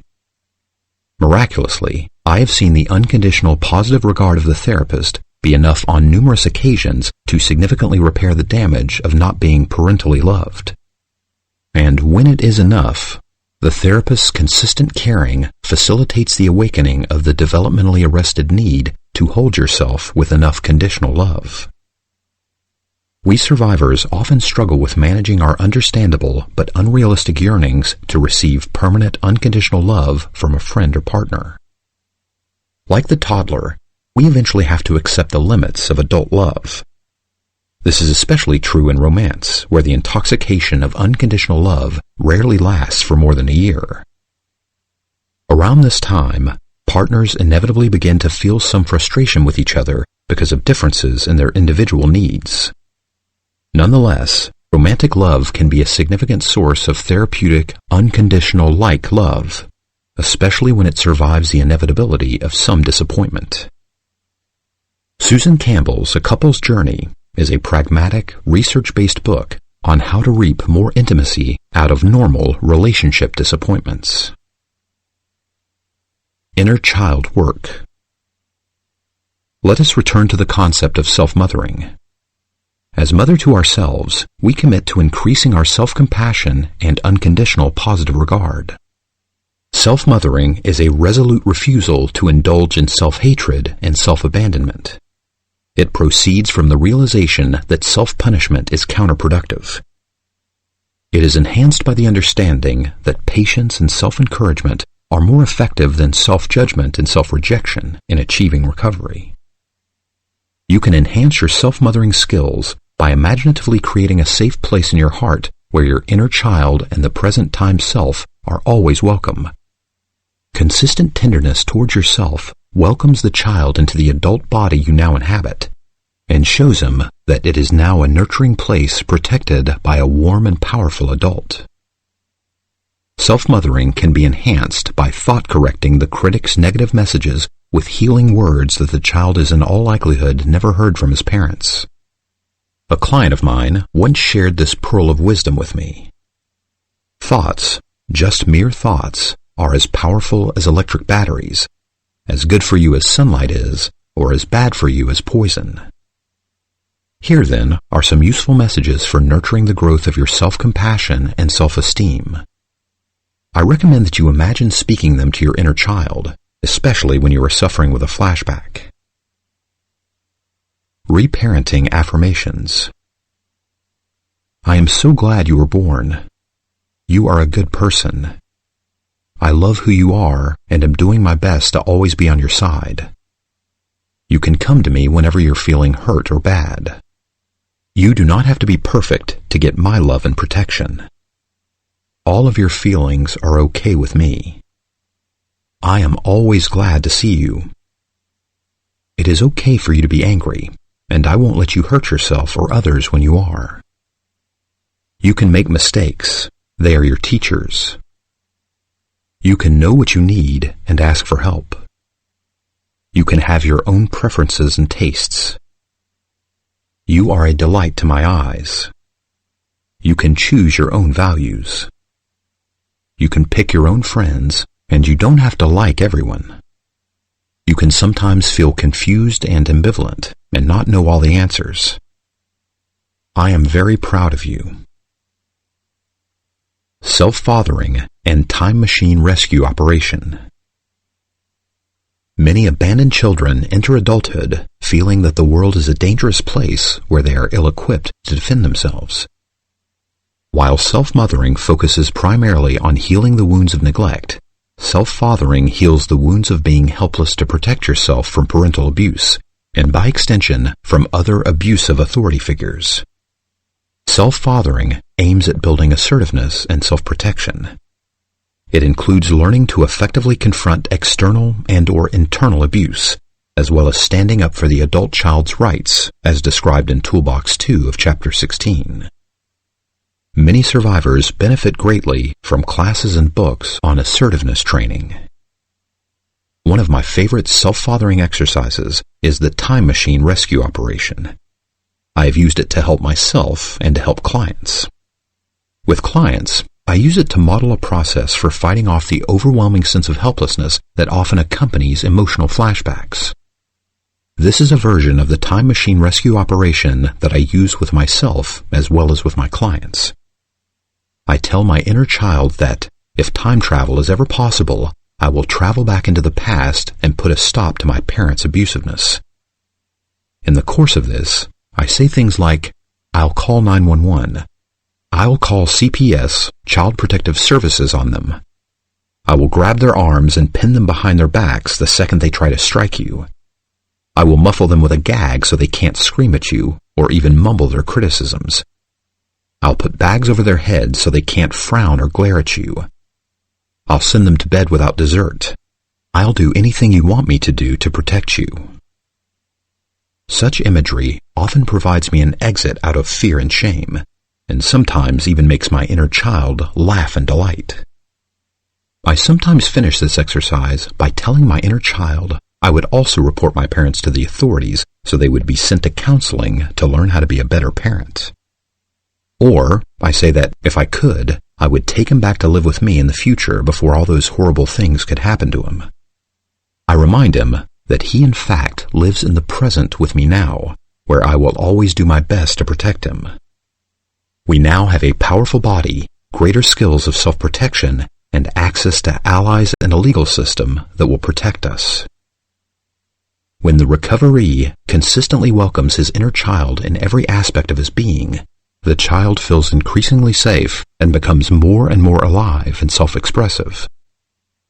As he experiences his adult self consistently rising to his defense, he will feel safe enough to begin accessing his innate vitality, playfulness, curiosity, and spontaneity. Reparenting by committee. Reparenting at its best is a yin-yang dynamic that balances the mutually enhancing processes of reparenting by others and self-reparenting.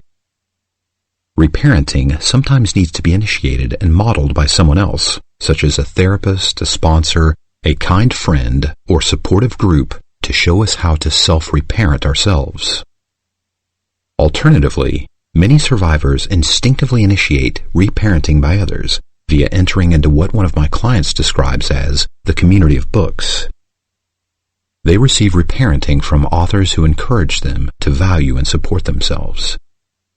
Alice was such a survivor. Her family traumatized her during childhood so thoroughly that she quickly learned that being vulnerable around others was dangerous, foolish, and totally out of the question. Yet the urge to get the support and the help she was so unfairly deprived of worked its way back into her awareness via a strong attraction to self-help books. By reading a great deal of psychology, she eventually found enough help that she began to think there might be a kind, safe, and helpful person out there in the flesh, and entered into some very helpful therapy. Chapter 15, Bibliotherapy, contains my favorite recommendations for therapeutic self-help books. I too went through a long, gradual process of reading and attending lectures before I was able to take the frightening and embarrassing plunge into therapy, where, as I stated earlier, I was fortunate enough to find a good enough therapist to take my relational healing to the next level. Therapy allowed me to internalize and mimic my therapist's consistent and reliable stance of being on my side. This in turn led me to gravitate towards safer and more truly intimate friendships. I have seen this same result with numerous clients and friends. Eventually, I achieved my first earned secure attachment outside of therapy, and was subsequently ready to let go of therapy as the only place where I could have deep and meaningful connection. I believe the need to have mothering and fathering type support from others is a lifelong need and not just limited to childhood. Fortunately, I am now blessed many years later to experience a multi-leveled form of reparenting by others, which I call reparenting by committee. I conceptualize reparenting by committee as a circle of friends that has varying layers and levels of intimacy. The inner circle of my reparenting committee includes my 5 closest friends. I think of this inner circle as friends with whom nothing is too vulnerable or taboo to talk about. My wife, a therapist friend, my exercise buddy, and 2 members of a long-term men's group that I was in are in this circle. This circle also has an outer layer of people who would be inner if circumstances allowed me to see them more. Outside this orb are levels of succeedingly less intimate, yet still meaningful circles of relationship. The next circle out is intimates who I rarely see anymore, but who have shared enough intimacy with me in the past that I now draw comfort from imagining them caring for me in the present. My deceased grandmother is in this circle, as are 3 of my former therapists, a couple of army buddies, old high school and college friends, and my 4 best friends from the 10 years I lived in Australia. The next circle out from this consists of my nurse practitioner, the body worker I occasionally see, some therapist colleagues, and the wise old school librarian who helps me pick books for my son to read. The next circle out from this are friends I play sports with, parents of my son's friends, and people in my neighborhood with whom my contact is not especially vulnerable, but with whom there is an easy chemistry that adds to my general overall sense of belonging. And the final circle is occasional strangers, who from time to time I am graced to have easy and comforting interactions with. I also know various survivors whose effective recovery practices have similarly rewarded them with enough portions of love from a variety of others that their childhood starvation for help and support is significantly assuaged. And like me, their committees started with the first person they had good enough intimacy with. Counting yourself, this then is a committee of 2, which with grace can then build slowly, 1 friendship at a time. The Tao of self-relating and relating to others. Recovering is therefore enhanced on every level by safe human help. Once again, however, survivors with especially harsh betrayal histories may need to do a great deal of work on other levels before they are ready to risk the vulnerability of opening to relational help. Nonetheless, deep-level recovering, as well as healthy human being, is typically a vacillating blend of self-help and help from others. Relational work helps heal the initial wound of family abandonment, and self-work decreases the self-abandonment that occurs because the child was forced to imitate his parents' abandonment of him. The more time you practice the various techniques of self-care described throughout this book, the less time you spend in self-abandonment. With enough persistence, self-care becomes an invaluable, irreplaceable habit. In advanced recovery, self-help and relational help blend in an all-important Tao. A Tao is a yin-yang combination of opposite and complementary forces. The Tao of relational recovery involves balancing healthy independence with healthy dependence on others. For the survivor, this therapeutic synthesis can come into being when an improved supportive relationship with yourself allows you to choose and open to a helpful relationship. Sometimes simultaneously, the attainment of a safe, supportive relationship with another person promotes the growth of your ability to be self-supportive. This then rewards you with a decrease in your automatic tendency toward self-abandonment. Complementarily, this then fosters the gradual development of community, the vital life resource that you were so unfairly deprived of in childhood. The more self-supportive we become, the more we attract supportive others. The more we are supported by others, the more we can support ourselves.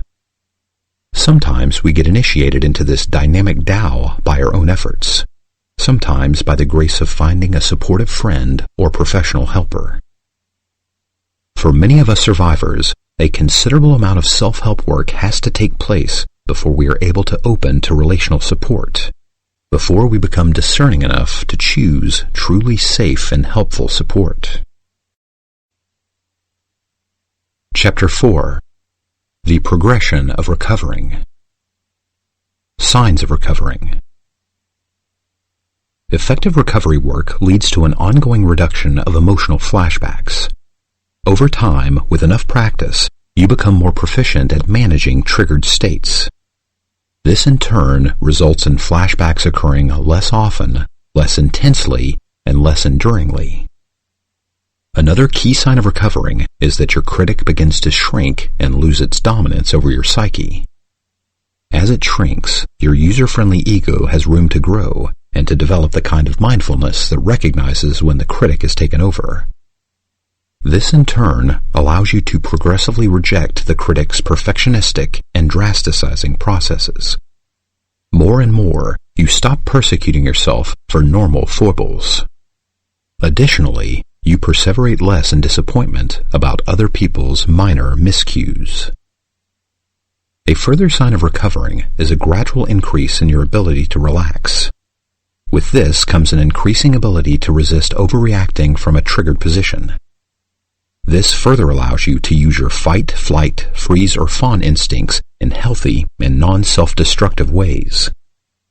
This means you only fight back when under real attack, only flee when odds are insurmountable, only freeze when you need to go into acute observation mode, and only fawn when it is appropriate to be self-sacrificing.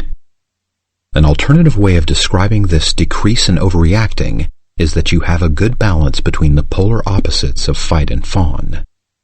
As this becomes increasingly realized, you vacillate healthily between asserting your own needs and compromising with the needs of others.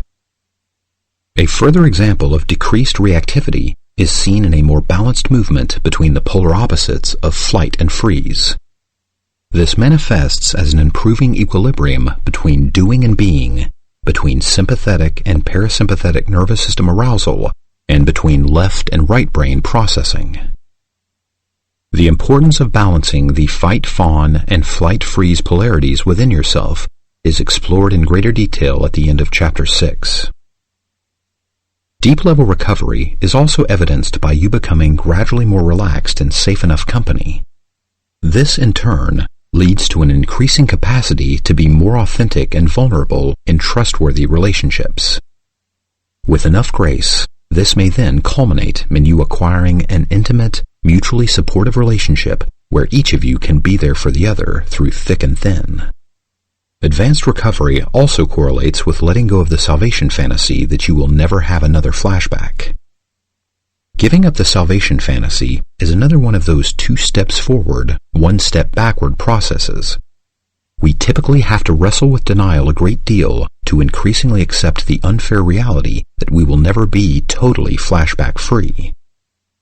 Unless we do, however, we impair our ability to easily recognize and quickly respond to flashbacks from a position of self-compassion, self-soothing, and self-protection. The stages of recovering. Although we often work on many levels of recovering at the same time, recovering is to some degree progressive. It begins on the cognitive level when psychoeducation and mindfulness helps us understand that we have PTSD. This awakening then allows us to learn how to approach the journey of deconstructing the various life-spoiling dynamics of CPTSD. Still on the cognitive level, we take our next steps into the long work of shrinking the critic. Some survivors will need to do a great deal of work on this level before they can move down to the emotional layer of work, which is learning how to grieve effectively. The phase of intensely grieving our childhood losses can last for a couple of years. When sufficient progress is made in grieving, the survivor naturally drops down into the next level of recovery work. This involves working through fear by grieving our loss of safety in the world. At this level, we also learn to work through our toxic shame by grieving the loss of our self-esteem. As we become more adept in this type of deep-level grieving, we are then ready to address the core issue of our trauma, the abandonment depression itself. Work here involves releasing the armoring and physiological reactivity in our body to the abandonment depression via the somatic work described in Chapter 12.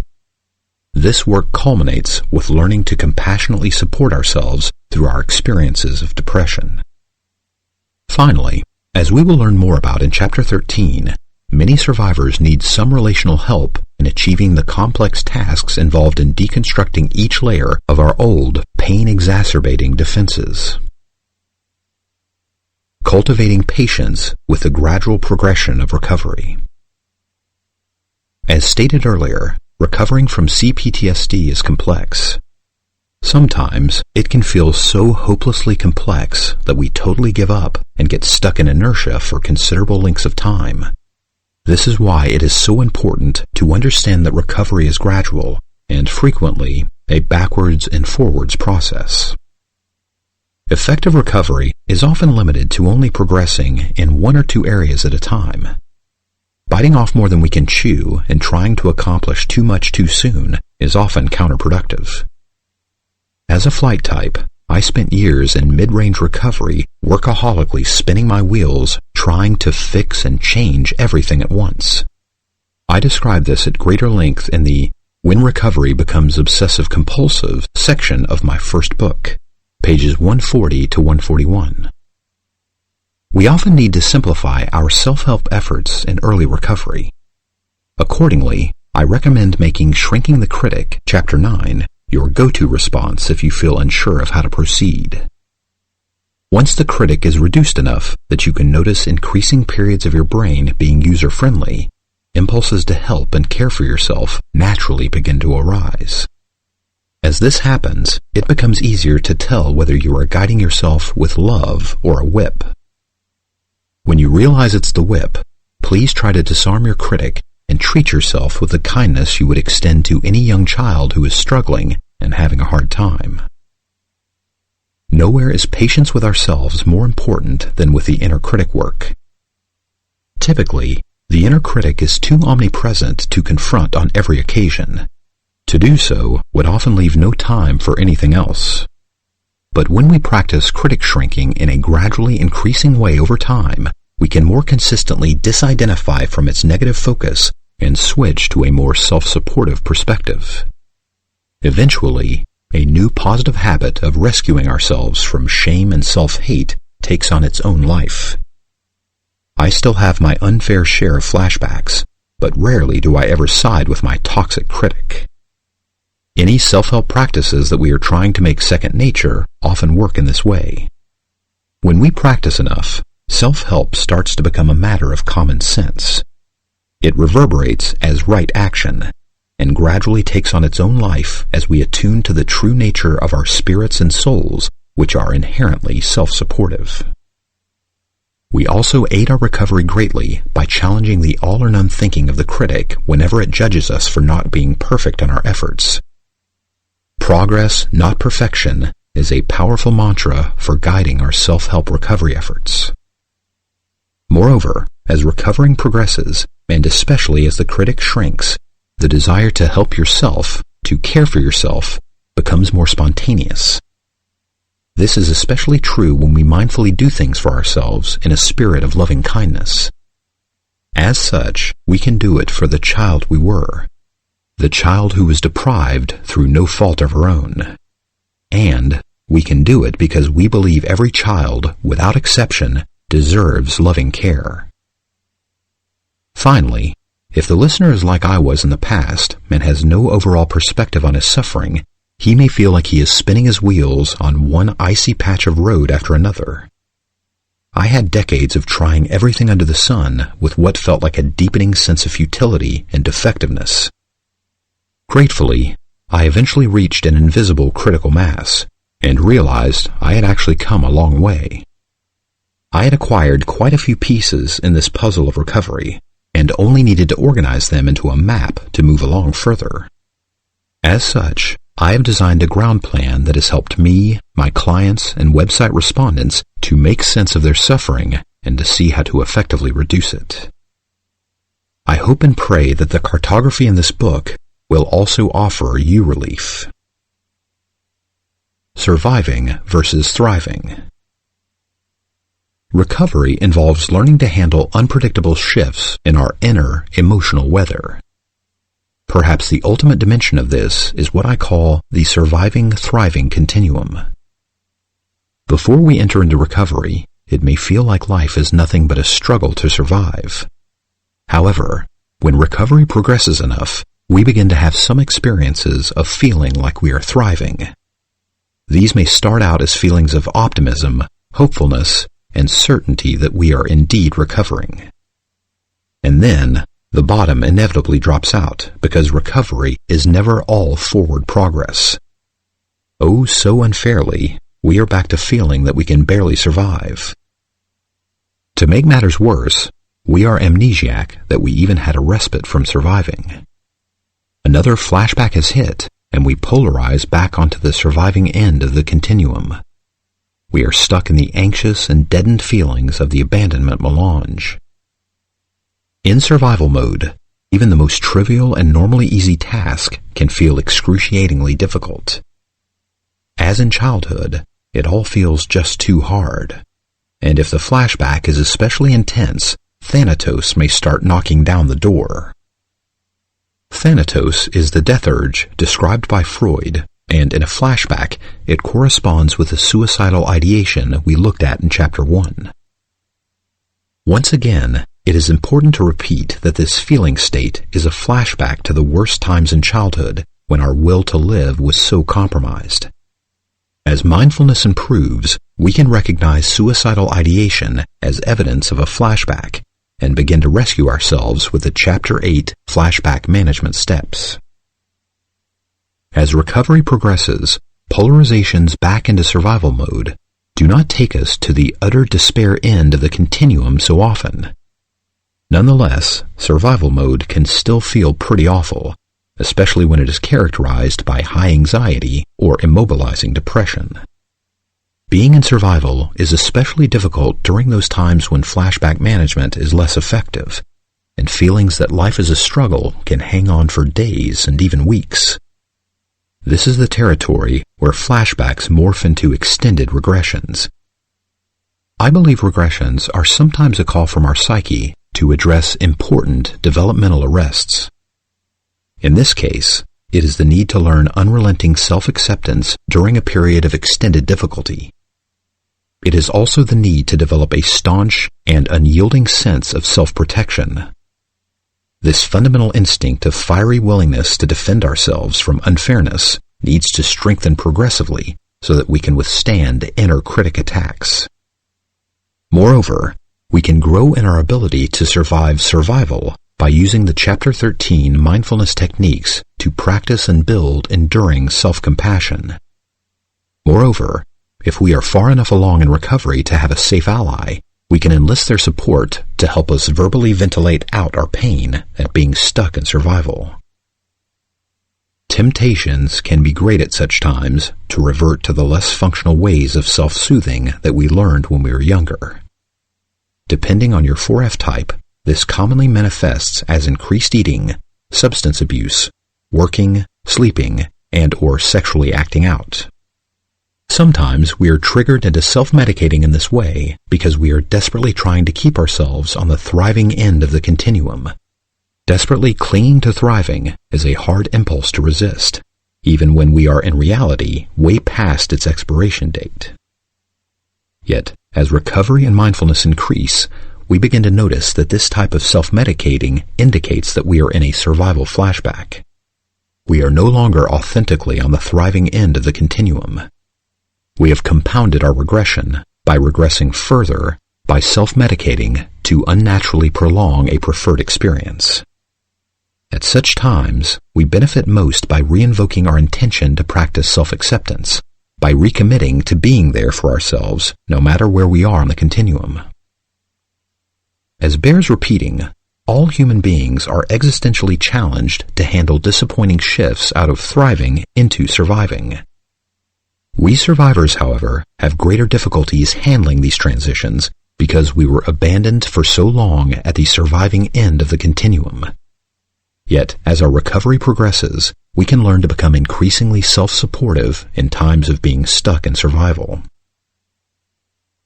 Difficulties in identifying the signs of recovering. Some listeners may work on the recovery for a long time, and erroneously and shamefully feel they are not making any progress. Because of the all-or-none thinking that typically accompanies CPTSD, survivors in the early stages of recovery often fail to notice or validate their own actual progress. If we do not notice the degrees of our improvement in our recovery work, we are in great danger of giving up on recovering. Because of black and white thinking, we can regularly fall into the trap of not acknowledging and valuing what we are actually accomplishing. Perfectionistic dismissal of improvement that is not 100% is common in early recovery. Here are some common areas where I see that recovering survivors fail to notice and self-validate their progressive degrees of improvement. 1. Less intense launching into a 4F response. 2. Increasing resistance to the critic. 3. Increased mindfulness about flashbacks or inner critic attacks. 4. Increased time feeling good enough about yourself. 5. Progress in meeting arrested developments listed in Chapter 2. 6. Decreased overeating or use of self-medicating substances. 7. Increased experiences of good enough relating with others. 8. Decrease in the painfulness and intensity of flashback feelings. In terms of number 3, it is important to note that even when mindfulness does not immediately terminate a flashback or critic attack, noticing and identifying these CPTSD phenomena is more progressive than just being blindly lost in them. Moreover, ongoing recognition makes effective ameliorative action more accessible. It makes us increasingly likely to remember to use the flashback management steps listed in Chapter 8. Furthermore, it is important that we notice the gradually decreasing intensity of the flashback feelings of anxiety, shame, and depression. In this regard, social anxiety can gradually reduce along a continuum that stretches from panicky withdrawal to a more tolerable social discomfort to periods of social ease. Additionally, depression can gradually diminish along a continuum that stretches from paralyzing despair to anhedonia, an inability to enjoy normal life pleasures, to a state of tired and relatively unmotivated peacefulness. Of course, both these processes typically improve at a vacillating back-and-forth rate. As I write this, I feel some old sadness about the many decades that I judged my emotional tone and mood as either good or bad in a very all-or-nothing way. If I was not feeling very good, then I felt as if everything was really bad. And since feeling very good is something most human beings only get to experience a relatively small portion of the time, my perception of feeling bad became a much more dominant experience than was necessary. In fact, mildly unpleasant feeling typically morphed me quickly into feeling terrible via shame-tinged all-or-none thinking. I am so grateful for the life-changing epiphany that led me to trade my old primary aspiration of celebration for my new one of serenity. Inner critic thought processes refute signs of progress whenever a new flashback occurs, no matter how much less intense it is than before. Every recurrence of feeling shame, fear, or depression is interpreted as proof that nothing has changed, even when there are increasing periods of not being triggered. The critic's black and white assessment is, either I'm cured or I'm still hopelessly defective. And once you identify with your critic's pronouncement of defectiveness, you are often spiraling downward into a full-fledged flashback, captured once again in the ice veneer of toxic shame that freezes one in the CPTSD stranglehold of helplessness and hopelessness. Accepting recovery as a lifelong process. It is exceedingly difficult to accept the proposition, the fact, that recovery is never complete. And although we can expect our flashbacks to markedly decrease over time, it is tremendously difficult, and sometimes impossible, to let go of the salvation fantasy that we will one day be forever free of them. Yet, when we do not loosen our grip on the salvation fantasy, we remain extremely susceptible to blaming ourselves every time we have a flashback. Understanding this is so crucial because recovery typically progresses in a process that has many temporary regressions. Moreover, most recoverees often have the unfortunate subjective experience that the temporary regression feels as permanent as concrete. This is especially true because of the interminability feeling of flashbacks. When we flashback, we regress to our child mind, which was incapable of imagining a future any different than the everlasting present of being so abandoned. So how can we come to bear the knowledge that our awful childhoods have created some permanent damage? It helps me to see my CPTSD as somewhat analogous to diabetes, that is, a condition that will need management throughout my life. This is a piece of bad news that naturally feels offensively unpalatable, but the good news, as with diabetes, is that as we become more skilled at flashback management, CPTSD can gradually become infrequently bothersome. And even more importantly, we can evolve towards leading increasingly rich and rewarding lives. Even better news is that CPTSD, when efficiently managed, eventually bestows gifts. It comes with significant silver linings, unavailable to those less traumatized, as we will hear at the end of the chapter. Therapeutic flashbacks and growing pains. Healing from childhood trauma is also a long, gradual process because recovering your full self-expression requires a great deal of practice. Being yourself can be intimidating and flashback-inducing. Healthy self-assertion was punished like a capital crime in many dysfunctional families. Expressing yourself in ways that your parents forbade typically triggers intense flashbacks at first. This can cause you to lose sight of how this practice gradually reduces the chronic pain of remaining invisible. We can encourage ourselves to face these growing pains by conceptualizing them as therapeutic flashbacks. We then choose to weather these flashbacks to stop the past from holding us back and reclaim the fundamental human rights that our parents denied us, and to finally own what is rightfully ours for the taking. We can further bolster ourselves for such necessary flashbacks by comparing speaking up to going to the dentist for a toothache. Unless we accept the acute pain of the dentist's therapeutic procedure, we will suffer chronic dental discomfort indefinitely. Unless we speak up, the loneliness of our silence will imprison us forever. Recovering from overwhelmingly painful childhoods is also so difficult because we understandably want to avoid any further pain at all. We may even believe that we need to risk a flashback and practice speaking up. But at the moment of facing the triggering that silence can so easily avoid, we cannot sometimes help giving up and remaining mute. However, if we are ever to recover our real voice, we must sometimes invoke the energy of bravery.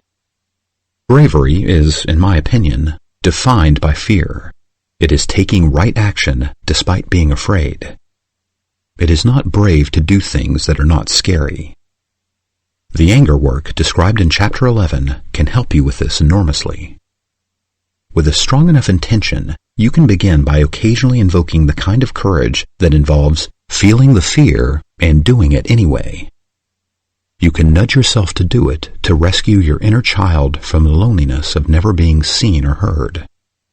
Moreover, when we embrace this practice, we will eventually learn that fear does not have to be disabling. We can be afraid and still act powerfully. We can refuse to tolerate never speaking up, never having our say, never stating a preference, and never saying no to set a boundary.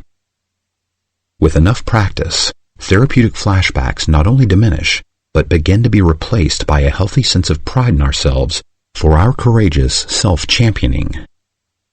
More and more, we are rewarded with feelings of safe belonging in the world. It is crucial for deeper-level recovery that we learn that feelings of fear, shame, and guilt are sometimes signs that we have said or done the right thing. They are emotional flashbacks to how we were traumatized for trying to claim normal human privileges. As our recovery progresses, we need to learn to endure these feelings. Reinterpreting the deeper meaning of these feelings is key to accomplishing this.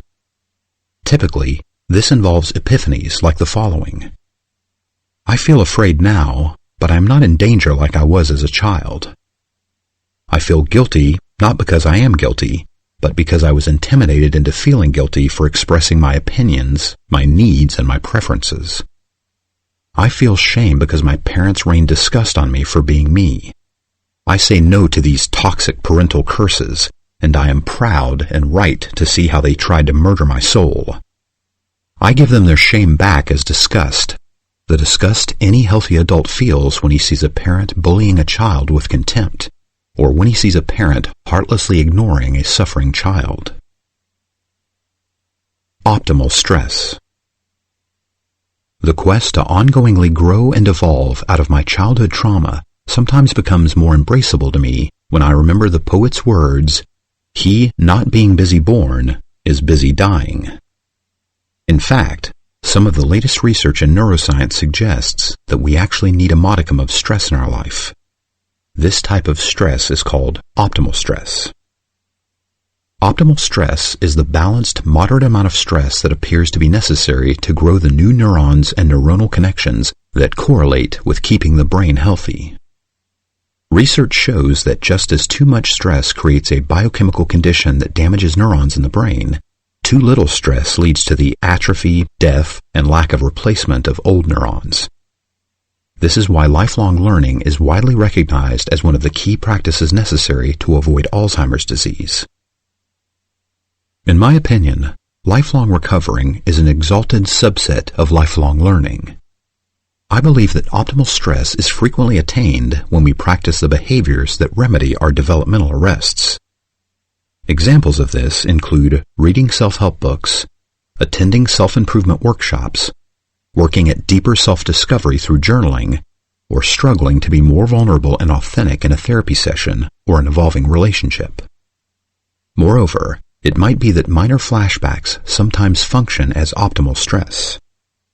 I certainly know a number of long-term recoverees who seem to be evolving and becoming sharper in their old age. Silver linings. We live in an emotionally impoverished culture, and those who stick with a long-term recovery process are often rewarded with emotional intelligence far beyond the norm. This is somewhat paradoxical, as survivors of childhood trauma are initially injured more grievously in their emotional natures than those in the general population. The silver lining in this, however, is that many of us were forced to consciously address our suffering because our wounding was so much more severe. Those who work an effective recovery program not only recover significantly from emotional damage, but also evolve out of the emotional impoverishment of the general society. One of my clients described this as becoming way more emotionally intelligent than the normies. Perhaps the greatest reward of improved emotional intelligence is seen in a greater capacity for deeper intimacy. Emotional intelligence is a foundational ingredient of relational intelligence, a type of intelligence that is also frequently diminished in the general populace. As stated earlier, intimacy is greatly enhanced when two people dialogue about all aspects of their experience. This is especially true when they transcend taboos against full emotional communication. Feelings of love, appreciation, and gratitude are naturally enhanced when we reciprocally show our full selves, confident or afraid, loving or alienated, proud or embarrassed. What an incredible achievement it is when any two of us create such an authentic and supportive relationship. Many of the most intimate relationships that I have seen are between people who have done a great deal of freeing themselves from the negative legacies of their upbringings. The unexamined life is not worth living. A further silver lining in recovery is the attainment of a much richer internal life. The introspective process, so fundamental to effective recovery work, eventually deepens and enriches survivors' psyches. Ongoing mindful exploration of all aspects of our experience helps us see firsthand what Socrates meant when he said, "The unexamined life is not worth living."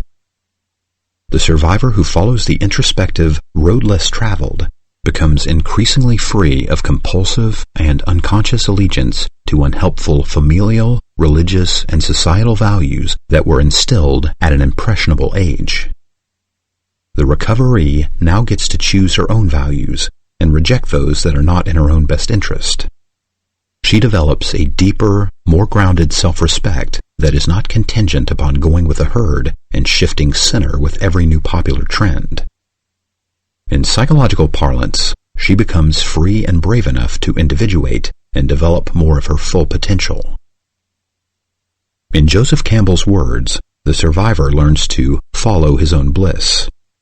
He is freer to pursue activities and interests that naturally appeal to him. He evolves into his own sense of style.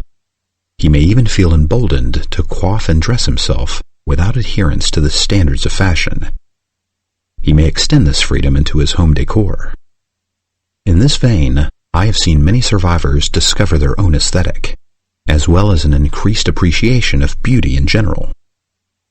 This contrasts with many of the homes of my normal sports buddies, whose homes are often sparsely decorated, as if they are too afraid to put something out or up lest it not be cool enough. As the survivor recovers the right of free choice, she becomes more open to trying new things, healthy things that mainstream society might consider uncool or even taboo. Here are some examples of this that I believe are conducive to both recovery and healthy everyday living. Voluntary simplicity, improved diet, meditation, alternative medicine, broad-scale compassion, environmentalism, deeper emotional communication, and a broader use of the grieving process. The survivor who pursues long-term development on his journey of recovering generally achieves greater overall evolution than the average citizen. For many untraumatized people, the pursuit of ongoing learning often stops after their last formal learning experience, whether that is high school or college. Introspective development also rewards the recoveree with more perspectives and wisdom in making important life choices. It also improves his everyday instinctual choices, such as whether to fight, flee, freeze, or fawn in times of real danger. Finally, another silver lining, often achieved in late-stage recovery, is a greater ability to handle normal pain in the most healthy and least re-traumatizing way. By normal pain, I mean the recurring existential pain all human beings experience from time to time via encounters with loss, illness, money troubles, time pressures, etc. Such painful encounters can produce emotional reactions like anger, sadness, fear, and depression. The average person has not learned how to verbally ventilate and metabolize their feelings about such events. This results in them getting stuck in painful emotional places, especially depression, for inordinate amounts of time. The emotional imperialism of "don't worry, be happy." One reason that recovering survivors attain greater emotional intelligence is that they eventually see through the mainstream media's indoctrination that people should be happy all the time. Much of the general populace, however, becomes increasingly dissociated from their full emotional experience by anxiously pushing to pump up their mood. Many normal people strive to fulfill the pursuit of happiness as if it were a patriotic duty. More and more, they employ socially acceptable addictions to accomplish this. Snacking, spending, self-medicating, and online puttering are widespread addictions that seem to be ever on the rise. A particularly rampant example of unhealthy mood-altering behavior is porn addiction. Addiction to pornography creates a terrible narrowing of consciousness in the many men who are afflicted with it. It commonly destroys their capacity for real intimacy. Tragically, the use of porn is more and more normalized, even in many psychological circles. As we become more emotionally intelligent, we free ourselves from the hysteria-inducing pressure to continuously pump up the joy in our life. Please do not hear this as an ode against joy. It is a blessing to have our natural fair share of laughter and feeling good, but I believe it is also a blessing to resist the growing emotional imperialism that demands we become fountains of joy. We are assaulted daily with messages from advertisements, from laugh-track-saturated TV shows, and from New Age enlightenment gurus who shame us into believing that we are less than if we are not constantly bubbling over with ecstatic, Disneyland-like enthusiasm. The pressure to be always up was an enormous shame trigger for me for decades. Sadly, I increasingly see clients and friends struggling with self-contempt for not being happy enough. Once again, I am certainly not knocking joy, but when it is inauthentic, it is disconcertingly sad and sometimes alienating. In worst-case scenarios, a controlling narcissist can emotionally blackmail us to join him in falsely emoting joy. Just as painful is when we codependents force ourselves to laugh to cover up our fear or shame. This is also not to say that authentic joy cannot be contagious. Contagious joy is the wonderful experience of being positively triggered into vicariously sharing someone else's authentic delight. For an experience of this, go to youtube.com and search for quadruplets laughing. In my experience, it seems that authentic joy is much more common in the lives of well-parented children. I also do not think that joy is typically as dominant an emotional theme in adult life, unless it is synthetically induced with drugs or alcohol. On the other hand, experiences of joy for survivors can gradually become more frequent as a person's recovery efforts promote increasing feelings of safety in the world. As our emotional intelligence increases, I see considerable evidence that our expectations of joy become more reasonable. This allows us to let go of permanent happiness as the unrealistic goal of recovery. Until this happens, we remain at the mercy of the critic's contemptuous diatribes that we are not being joyful enough. One of my clients recently became mindful enough to see he was shaming himself for not being as jubilant as those in the beer commercials. As a concluding comment to this overview, it is important to emphasize that, like most things in life, there are degrees of CPTSD. The continuum of CPTSD ranges from mild neurosis to psychosis, and from highly functioning to non-functioning. Its severity ranges from having extended periods without flashbacks to being in full flashback horror much of the time. This range also varies from a condition of increased experiences of thriving to a condition of barely surviving disability. Progress in recovery is seen then in flashbacks becoming more manageable and life satisfaction becoming continuously more frequent. A friend of mine once joked with me, "I've got so much recovery, I'm beyond normal. I'm supernormal. I make the normies look like they're the ones with CPTSD." As we end the overview, we are ready to move to the next chapter, which explains how varying childhood trauma histories can cause CPTSD. Here we will also understand how verbal and emotional abuse alone can cause CPTSD, and how profound emotional abandonment is typically at the core of most CPTSD. Part 2. The Fine Points of Recovering. Chapter 5. What if I was never hit? Physical and sexual abuse are the most obvious traumas that a child can experience, especially when they are ongoing. However, Much that is also traumatic goes unnoticed in CPTSD engendering families. This often occurs because parental acts of physical abuse are more blatant than acts of verbal and emotional abuse and neglect. It appears to me that just as many children acquire CPTSD from emotionally traumatizing families as from physically traumatizing ones. Denial about the traumatic effects of childhood abandonment can seriously hamper your ability to recover. In childhood, ongoing emotional neglect typically creates overwhelming feelings of fear, shame, and emptiness. As an adult survivor, you may continuously flash back into the abandonment melange. Recovering depends on realizing that fear, shame, and depression are the lingering effects of a loveless childhood. Without such understanding, your crucial unmet needs for comforting human connection can strand you in a great deal of unnecessary suffering. Denial and minimization.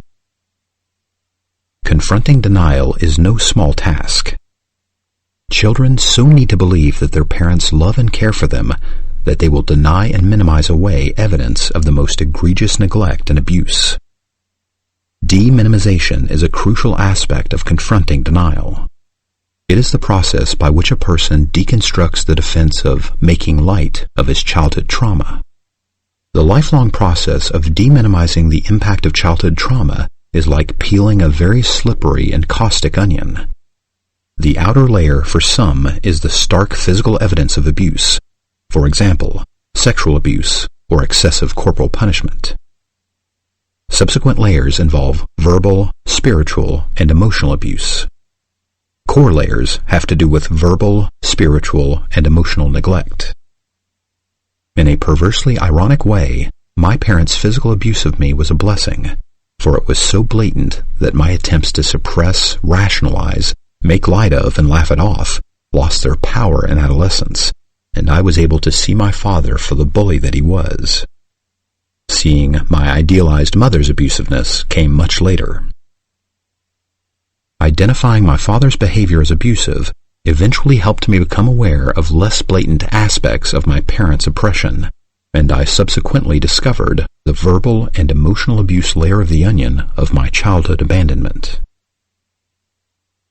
Verbal and emotional abuse. The fact that verbal and emotional abuse can be traumatic is lost on many childhood trauma victims, though it is rarely lost on recovering victims of cult brainwashing who also are prone to developing CPTSD. Many survivors of verbal and emotional abuse never learn to validate its soul-damaging effects. They never accurately assign current time suffering to it. Attempts to acknowledge it are typically blindsided with thoughts that it was nothing compared to kids who were repeatedly beaten, who had it so much worse. As a child, I minimized my father's frequent face-slapping by comparing it to my friend's father who used to punch him. Much later, however, I finally realized that for me and many of my clients, verbal and emotional abuse damaged us much more than our physical abuse. Ongoing assault with critical words systematically destroys our self-esteem and replaces it with a toxic inner critic that incessantly judges us as defective. Even worse, words that are emotionally poisoned with contempt infuse the child with fear and toxic shame. Fear and shame condition him to refrain from asking for attention, from expressing himself in ways that draw attention. Before long, he learns to refrain from seeking any kind of help or connection at all. Theoretical neurobiology of the critic. Unrelenting criticism, especially when it is ground in with parental rage and scorn, is so injurious that it changes the structure of the child's brain. Repeated messages of disdain are internalized and adopted by the child, who eventually repeats them over and over to himself. Incessant repetitions result in the construction of thick neural pathways of self-hate and self-disgust. Over time, a self-hate response attaches to more and more of the child's thoughts, feelings, and behaviors. Eventually, any inclination toward authentic or vulnerable self-expression activates internal neural networks of self-loathing. The child is forced to exist in a crippling state of self-attack, which eventually becomes the equivalent of full-fledged self-abandonment. The ability to support himself or take his own side in any way is decimated. With ongoing parental reinforcement, these neural pathways expand into a large, complex network that becomes an inner critic that dominates mental activity. The inner critic's negative perspective creates many programs of self-rejecting perfectionism. At the same time, it obsesses about danger and catastrophizes incessantly.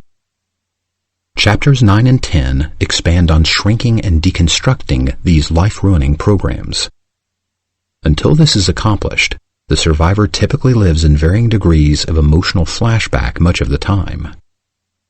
The verbal and emotional layer of the abuse onion has many sublayers of minimization. I have heard clients jokingly repeat numerous versions of this over and over. I know I'm hard on myself, but I don't constantly kick my own ass. I'll be more of a loser than I already am. In fact, I really need you to come down on me if I try to get away with anything. A childhood rife with verbal and emotional abuse forces the child to so thoroughly identify with the critic that it is as if the critic is his whole identity. Disidentification from the critic is the fight of a lifetime. To liberate your identity from the toxic critic, you will have to repetitively confront it for a long time. You will have greater success if you are prepared to forgive yourself for repeatedly collapsing back into the old habit of self-blame. Progress is always a gradual back-and-forth process. Ironically, a pernicious type of self-hate can constellate around the self-judgment that one is especially defective because she cannot simply banish the critic. This is the typical toxic all-or-none thinking of the critic. Sadly, many survivors give up on fighting the critic before recognizing the myriad subtle ways it tortures them.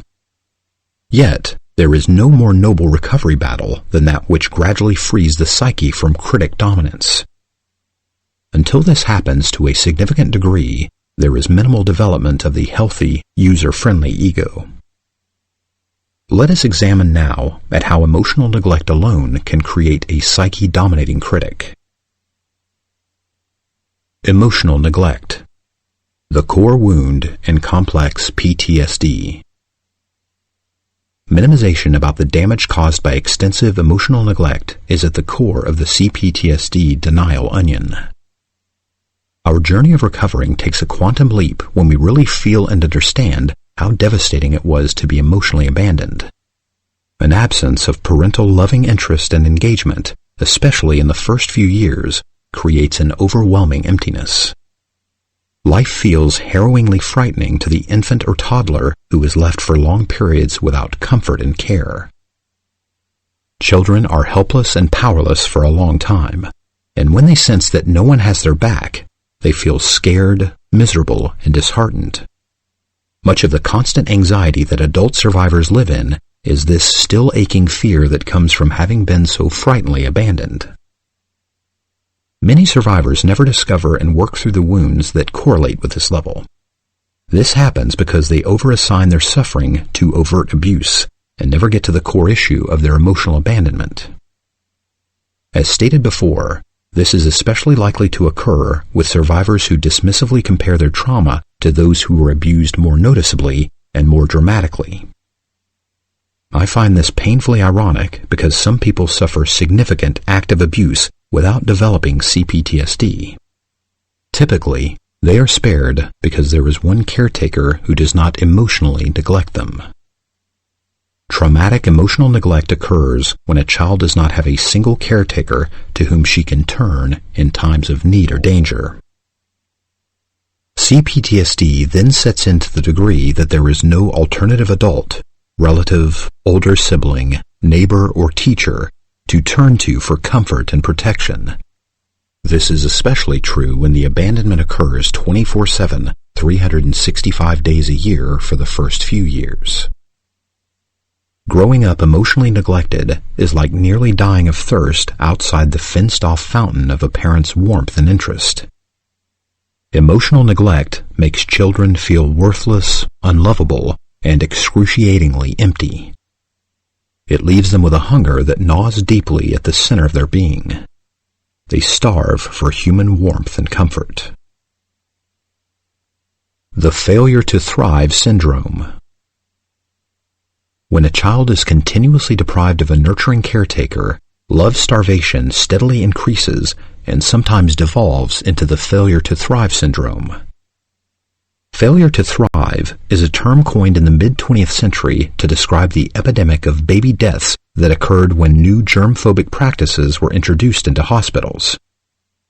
The new standard was that nurses were prohibited from holding babies for fear of contaminating them. Infant mortality immediately began to climb. Modern medical practice has abandoned this heartless approach because of the failure to thrive research. This research has since been corroborated by data from Eastern European orphanages where there are insufficient staff to meet the contact comfort needs of babies.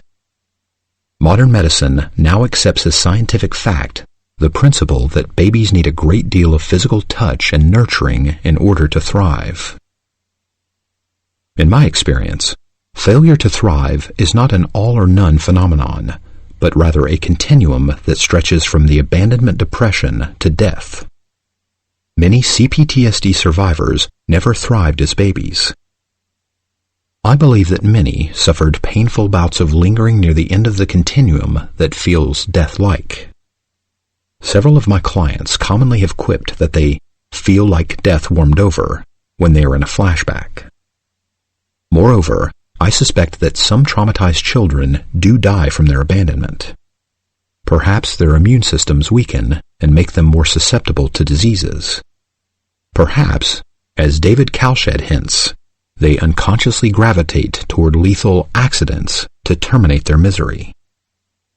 One of my clients reported this painful memory when we were processing a flashback that she was trapped in. She was 10, in a daze, and walked out between two parked cars into traffic. She was hit by a truck, and it took months of hospitalization to save her leg. Her most tearful re-experiencing of this event was remembering how she woke up in the hospital and felt tremendous disappointment that she was still alive. Emotional hunger and addiction. The emotional hunger that comes from parental abandonment often morphs over time into an insatiable appetite for substances and/or addictive processes. Minimization of early abandonment often transforms later in life into the minimizing that some survivors use to rationalize their substance and process addictions. Fortunately, many survivors eventually come to see their substance or process addictions as problematic. But many also minimize the deleterious effects of their addiction and jokingly dismiss their need to end or reduce their reliance on them. When the survivor has no understanding of the effects of trauma or no memory of being traumatized, addictions are often understandable, misplaced attempts to regulate painful emotional flashbacks. However, many survivors are now in a position to see how self-destructive their addictions are. They are now old enough to learn healthier ways of self-soothing. Accordingly, substance and process addictions can be seen as misguided attempts to distract from inner pain. The desire to reduce such habits can therefore be used as motivation to learn the more sophisticated forms of self-soothing that CPTSD recovery work has to offer. As we will hear in Chapter 11, grieving work offers us irreplaceable tools for working through inner pain. This then helps obviate the need to harmfully distract ourselves from our pain. The evolutionary basis of attachment needs. The human brain evolved during the hunter-gatherer era that represents 99.8% of our time on this planet. For a child, safety from predators during these times depended on being in very close proximity to an adult. Even the briefest loss of contact with a parental figure could trigger panicky feelings, as beasts of prey only needed seconds to snatch away an unprotected child. Fear hardwired in the child as a healthy response to separation from a protective adult. Fear also linked automatically with a fight response, so that the infant and toddler would automatically cry angrily for attention, help, and cessation of abandonment. CPTSD-inducing families, however, loathe angry crying, and many can find professionals to back them up for routinely leaving babies and very young children to cry it out on their own. In most dysfunctional families, parents disdain children for needing any kind of help or attention at all. Moreover, even the most well-intentioned parent can seriously neglect their children by subscribing to the egregious 20th century wisdom that kids need quality time. Quantity does not matter. When children experience long periods of being powerless to obtain needed connection with a parent, they become increasingly anxious, upset, and depressed. In CPTSD engendering families, the absence of care and concern is extreme. A caretaker is rarely or never available for support, comfort, or protection. If this is what you suffered, you then grew up feeling that no one likes you. No one ever listened to you or seemed to want you around. No one had empathy for you, showed you warmth, or invited closeness. No one cared about what you thought, felt, did, wanted, or dreamed of. You learned early that no matter how hurt, alienated, or terrified you were, turning to a parent would do nothing more than exacerbate your experience of rejection. When caretakers turn their backs on a child's need for help and support, her inner world becomes an increasingly nightmarish amalgam of fear, shame, and depression. The child who is abandoned in this way experiences the world as a terrifying place. Over time, the child's dominant experience of herself is so replete with emotional pain and so unmanageable that she has to dissociate, self-medicate, act out aggression against others, or act in aggression against the self to distract from it. The situation of the abandoned child further deteriorates as an extended absence of warmth and protection gives rise to the cancerous growth of the inner critic as described before. The child projects his hope for being accepted onto self-perfection. By the time the child is becoming self-reflective, cognitions start to arise that sound like this. I'm so despicable, worthless, unlovable, and ugly. Maybe my parents would love me if I could make myself like those perfect kids I see on TV. In this way, the child becomes hyper-aware of imperfections and strives to become flawless. Eventually, she roots out the ultimate flaw, the mortal sin of wanting or asking for her parents' time or energy. Intrinsic to this process is noticing, more and more hypervigilantly, how her parents turn their back or become angry or disgusted whenever she needs anything, whether it be attention, listening, interest, or affection. Emotional neglect alone causes children to abandon themselves and to give up on the formation of a self. They do so to preserve an illusion of connection with the parent and to protect themselves from the danger of losing that tenuous connection. This typically requires a great deal of self-abdication, for example, the forfeiture of self-esteem, self-confidence, self-care, self-interest, and self-protection. Moreover, endangerment programs proliferate in the critic as the child learns that he cannot ask his parent to protect him from dangers and injustices in the outside world, never mind in the home. His only recourse is to become hypervigilant about things that can go wrong. His critic compiles lists of possible calamities, especially those that are graphically portrayed in the media. The media gives the critic of the abandoned child much fodder to play with.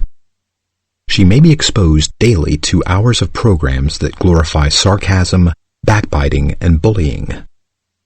Moreover, news programs, with a 90% content of bad news, fill her head with impressions that the world is predominantly hostile and dangerous. Even worse, emotionally neglectful parents commonly abandon their children to their favorite babysitter, the TV.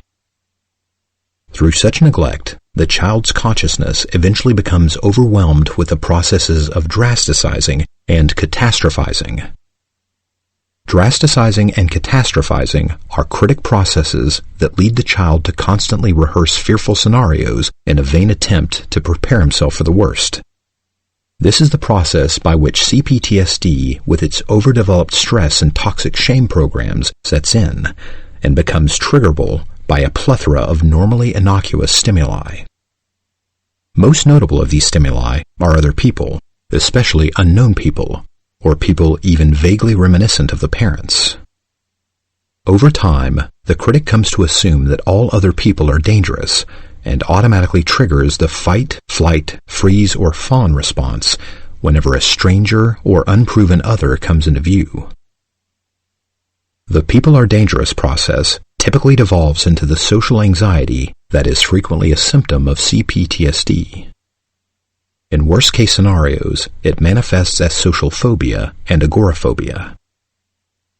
In my opinion, agoraphobia is rarely the fear of open spaces. It is instead a disguised form of social phobia. It is the fear of going out lest you run into someone or anyone. Abandonment stultifies emotional and relational intelligence.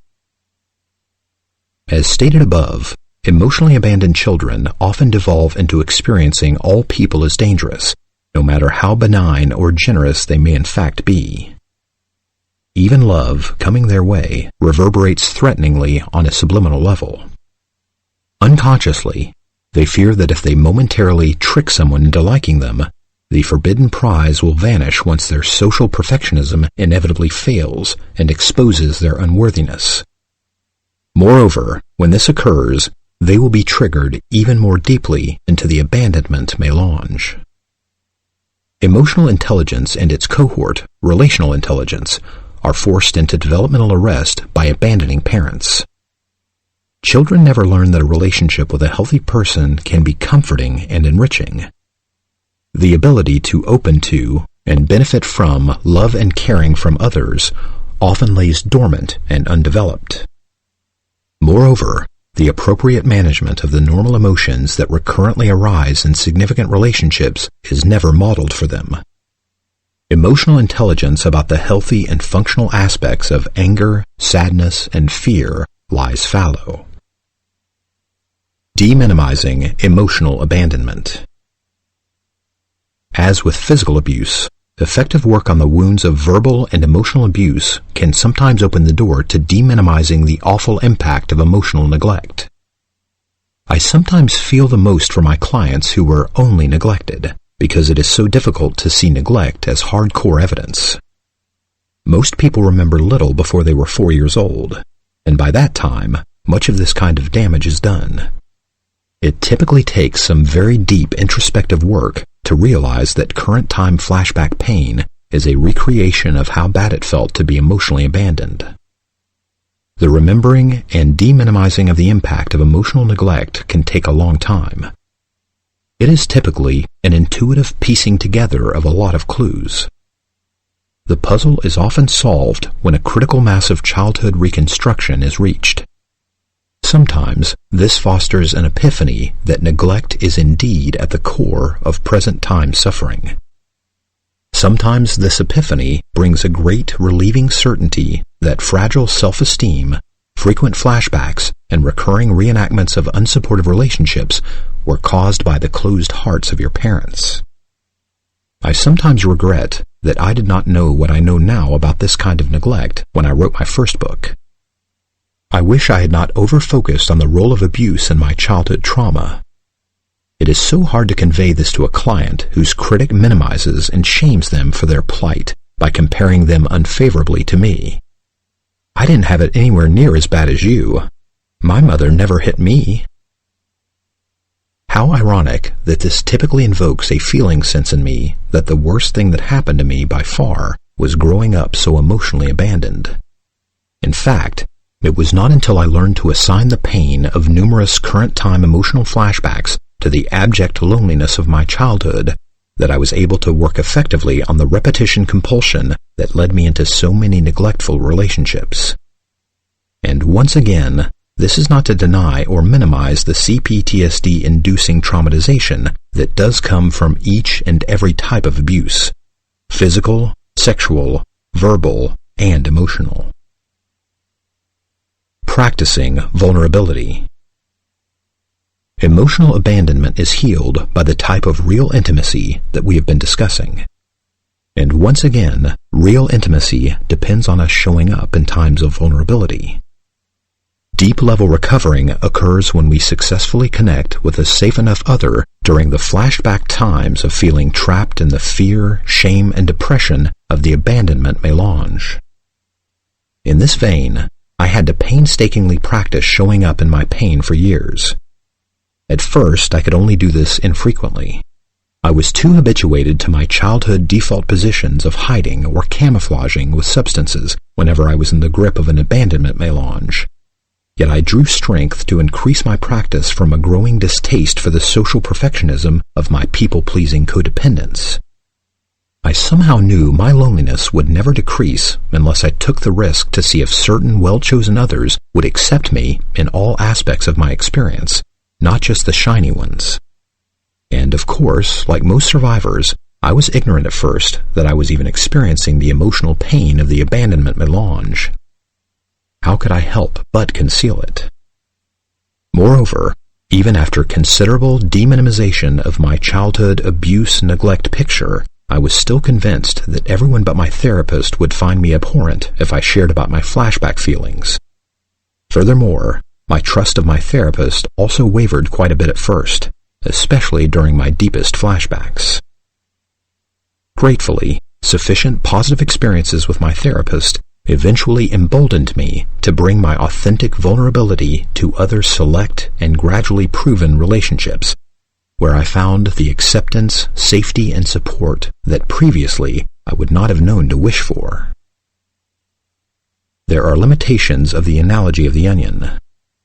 Later recovery does typically involve working at various levels at the same time. Deminimization is a lifetime process. Revisiting a central issue of our abandonment picture sometimes impacts us even more deeply than it did at first. One such occasion left me reeling with a certain knowledge that getting hit felt preferable to being abandoned for long hours outside my depressed mother's locked bedroom door. I would pound on the door even though I knew she would explode because I could just not bear the isolation. I have known about the latter for quite some time now, and yet writing about it brings up some new, bittersweet tears. Bittersweet tears are not uncommon in the ongoing work of peeling the layers of the denial onion. The tears are bitter because we realize the abandonment was even more devastating than we previously realized.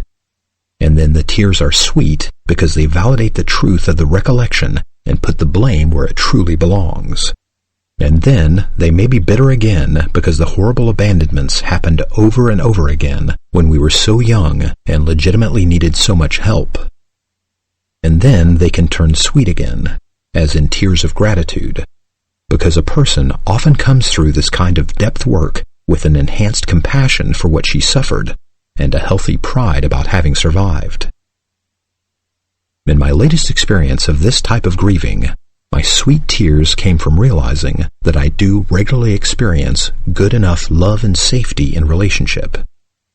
And then my tears were bitter again because I can still emotionally flash back to that bereft state of feeling stranded from the comfort of others, even occasionally from my wife and son. And then my tears were sweet again because my flashbacks are so much easier to handle these days, especially as I increasingly master the use of the tools I describe in Chapter 8. The power of narrative. There is also growing evidence that recovery from complex PTSD is reflected in the narrative a person tells about her life. The degree of recovery matches the degree to which a survivor's story is complete, coherent, and emotionally congruent and told from a self-sympathetic perspective. In my experience, deep-level recovery is often reflected in a narrative that highlights the role of emotional neglect in describing what one has suffered and what one continues to deal with. My client Matt peeled a large layer off his onion of denial and minimization 2 days before Mother's Day. He came into his session in a terrible flashback. Life sucks, and I suck even more. I couldn't even do something as simple as pick out a Mother's Day card. Fortunately, Matt had achieved a great deal of deminimization since the previous Mother's Day, when he thought his mother was a good mother because she had never hit him. Now, however, he was heavily triggered by spending an hour in a card shop, unable to find a card that he could send to his mother. As we explored this further, we discovered that the sentiments written in every card made him feel like he would be betraying his inner child if he sent it. I tell you, Pete, not one of those cards describes something that I could be grateful for. I don't have one memory of anything nice she ever said or did for me. Before long, he was deep into grieving about how little mothering he had received from his mother. He cried and angered about the scornful look and the sarcastic tone of voice that so characterized his interactions with her. Why did I have to get such a bad deal from the mothering deck? Towards the end of the session, as often happens with healthy grieving, he felt his flashback resolve, and was restored to feeling like he was once again on his own side. The relief of being out of the flashback also allowed his healthy sense of humor to return. He started riffing. I'm going to start a greeting card business for people like me. I'm going to make a line of cards for people with dysfunctional mothers. How about this? Thanks, Mom, for never knowing what grade I was in. Or, thanks, Mom, for all the memories of you walking away whenever I was hurting. Or, thanks, Mom, for teaching me how to only notice what was wrong with me. Or, thanks, Mom, for teaching me how to frown at myself in self-disgust. Understanding how profoundly derelict your parents were in their duty to nurture and protect you is a master key to your recovery. You will benefit greatly from seeing emotional flashbacks as direct messages from your child self about how much your parents rejected you. When denial is significantly deconstructed, you will typically feel genuine compassion for the child that you were. This self-compassion assuages emotional neglect by providing you with a missed childhood experience of receiving empathy in painful emotional states instead of contempt or abandonment. This, then, helps you to reverse the childhood survival habit of automatic self-abandonment. In turn, this can further motivate you to identify and address the many ways you were abused and/or neglected. Chapter 8 of my book, The Tao of Fully Feeling, provides detailed guidelines for assessing and remediating your abuse-neglect picture. Finally, it is an empowering accomplishment to really get the profound significance of childhood emotional neglect. It is often flashback resolving to realize in the moment that a flashback into bewilderment and hopelessness is an emotional reliving of your childhood trauma. Like nothing else, this can generate a self-protective impulse toward your child self and your present-time self, kickstarting the process of resolving any given flashback. Chapter 6. What is my trauma type? This chapter describes a trauma typology for recognizing and recovering from the different types of CPTSD. We human beings respond with some variability to childhood trauma. This model elaborates 4 basic survival strategies and defensive styles that develop out of our instinctive fight, flight, freeze, and fawn responses. Variances in your childhood abuse-neglect pattern, birth order, and genetics result in you gravitating toward a specific 4F survival strategy. You do this as a child to prevent, escape, or ameliorate further traumatization. Fight types develop a narcissistic-like defense. Flight types develop an obsessive-compulsive-like defense. Freeze types develop a dissociative-like defense. Fawn types develop a codependent-like defense. Healthy employment of the 4Fs. People who experience good enough parenting in childhood arrive in adulthood with a healthy and flexible response repertoire to danger. In the face of real danger, they have appropriate access to all of their 4F choices. Easy access to the fight response ensures good boundaries, healthy assertiveness, and aggressive self-protectiveness if necessary. Untraumatized people also easily and appropriately access their flight instinct and disengage and retreat when confrontation would exacerbate their danger. Untraumatized people also freeze appropriately, and give up and quit struggling when further activity or resistance is futile or counterproductive. Additionally, the freeze response is sometimes our first response to danger, as when we become still, quiet, and camouflaged to buy time, to assess the danger and decide whether fight, flight, continued freeze, or fawn is our best option. And finally, untraumatized people also fawn in a non-groveling manner and are able to listen, help, and compromise as readily as they assert and express themselves and their needs, rights, and points of view. A deeper elaboration of the origins of these 4 defenses is found here and in the next chapter. Positive characteristics of the 4 Fs. Fight. Assertiveness, boundaries, courage, moxie, leadership. Flight. Disengagement, healthy retreat, industriousness, know-how, perseverance. Freeze. Acute awareness, mindfulness, poised readiness, peace, presence. Fawn. Love and service, compromise, listening, fairness, peacemaking. Those who are repetitively traumatized in childhood often learn to survive by overusing 1 or 2 of the 4F responses. Fixation in any one 4F response not only limits our ability to access all the others, but also severely impairs our ability to relax into an undefended state. Additionally, it strands us in a narrow, impoverished experience of life. Over time, a habitual 4F defense also serves to distract us from the nagging voice of the critic and the painful feelings that underlie it.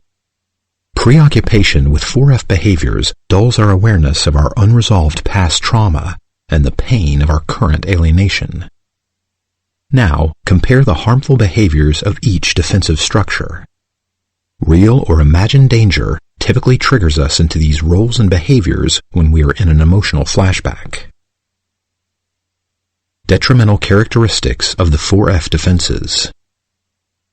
Fight. Narcissistic, explosive, controlling, enslaving. Entitlement. Type A, bully, autocrat, demands perfection, sociopath, conduct disorder. Flight. Obsessive-compulsive, panicky, rushing, worrying, outrunning pain, drivenness, adrenaline junkie, busyholic, micromanager, compelled by perfectionism, mood disorder, bipolar, ADHD. Freeze. Dissociative, contracting, hiding, camouflaging, isolation, couch potato, space case, hermit, achievement phobic, schizophrenic, ADD. Fawn. Codependent, obsequious, servitude, groveling, loss of self, people pleaser, doormat, slave, social perfectionism, DV victim, parentified child. PTSD as an attachment disorder. Excessive reliance on a fight, flight, freeze, or fawn response is the traumatized child's unconscious attempt to cope with constant danger.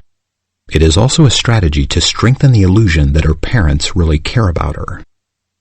In adult life, all 4F types are commonly ambivalent about real intimacy. This is because closeness often triggers us into painful emotional flashbacks. It reminds us of how we had to survive without comforting connection in childhood. Our 4F defenses, therefore, offer protection against further reabandonment by precluding the type of vulnerable relating that leads to deeper bonding. A survivor also avoids vulnerable relating because his past makes him believe that he will be attacked or abandoned as he was in childhood. This is why showing vulnerability often triggers painful emotional flashbacks. Many fight types avoid real intimacy by alienating others with their angry and controlling demands for unconditional love.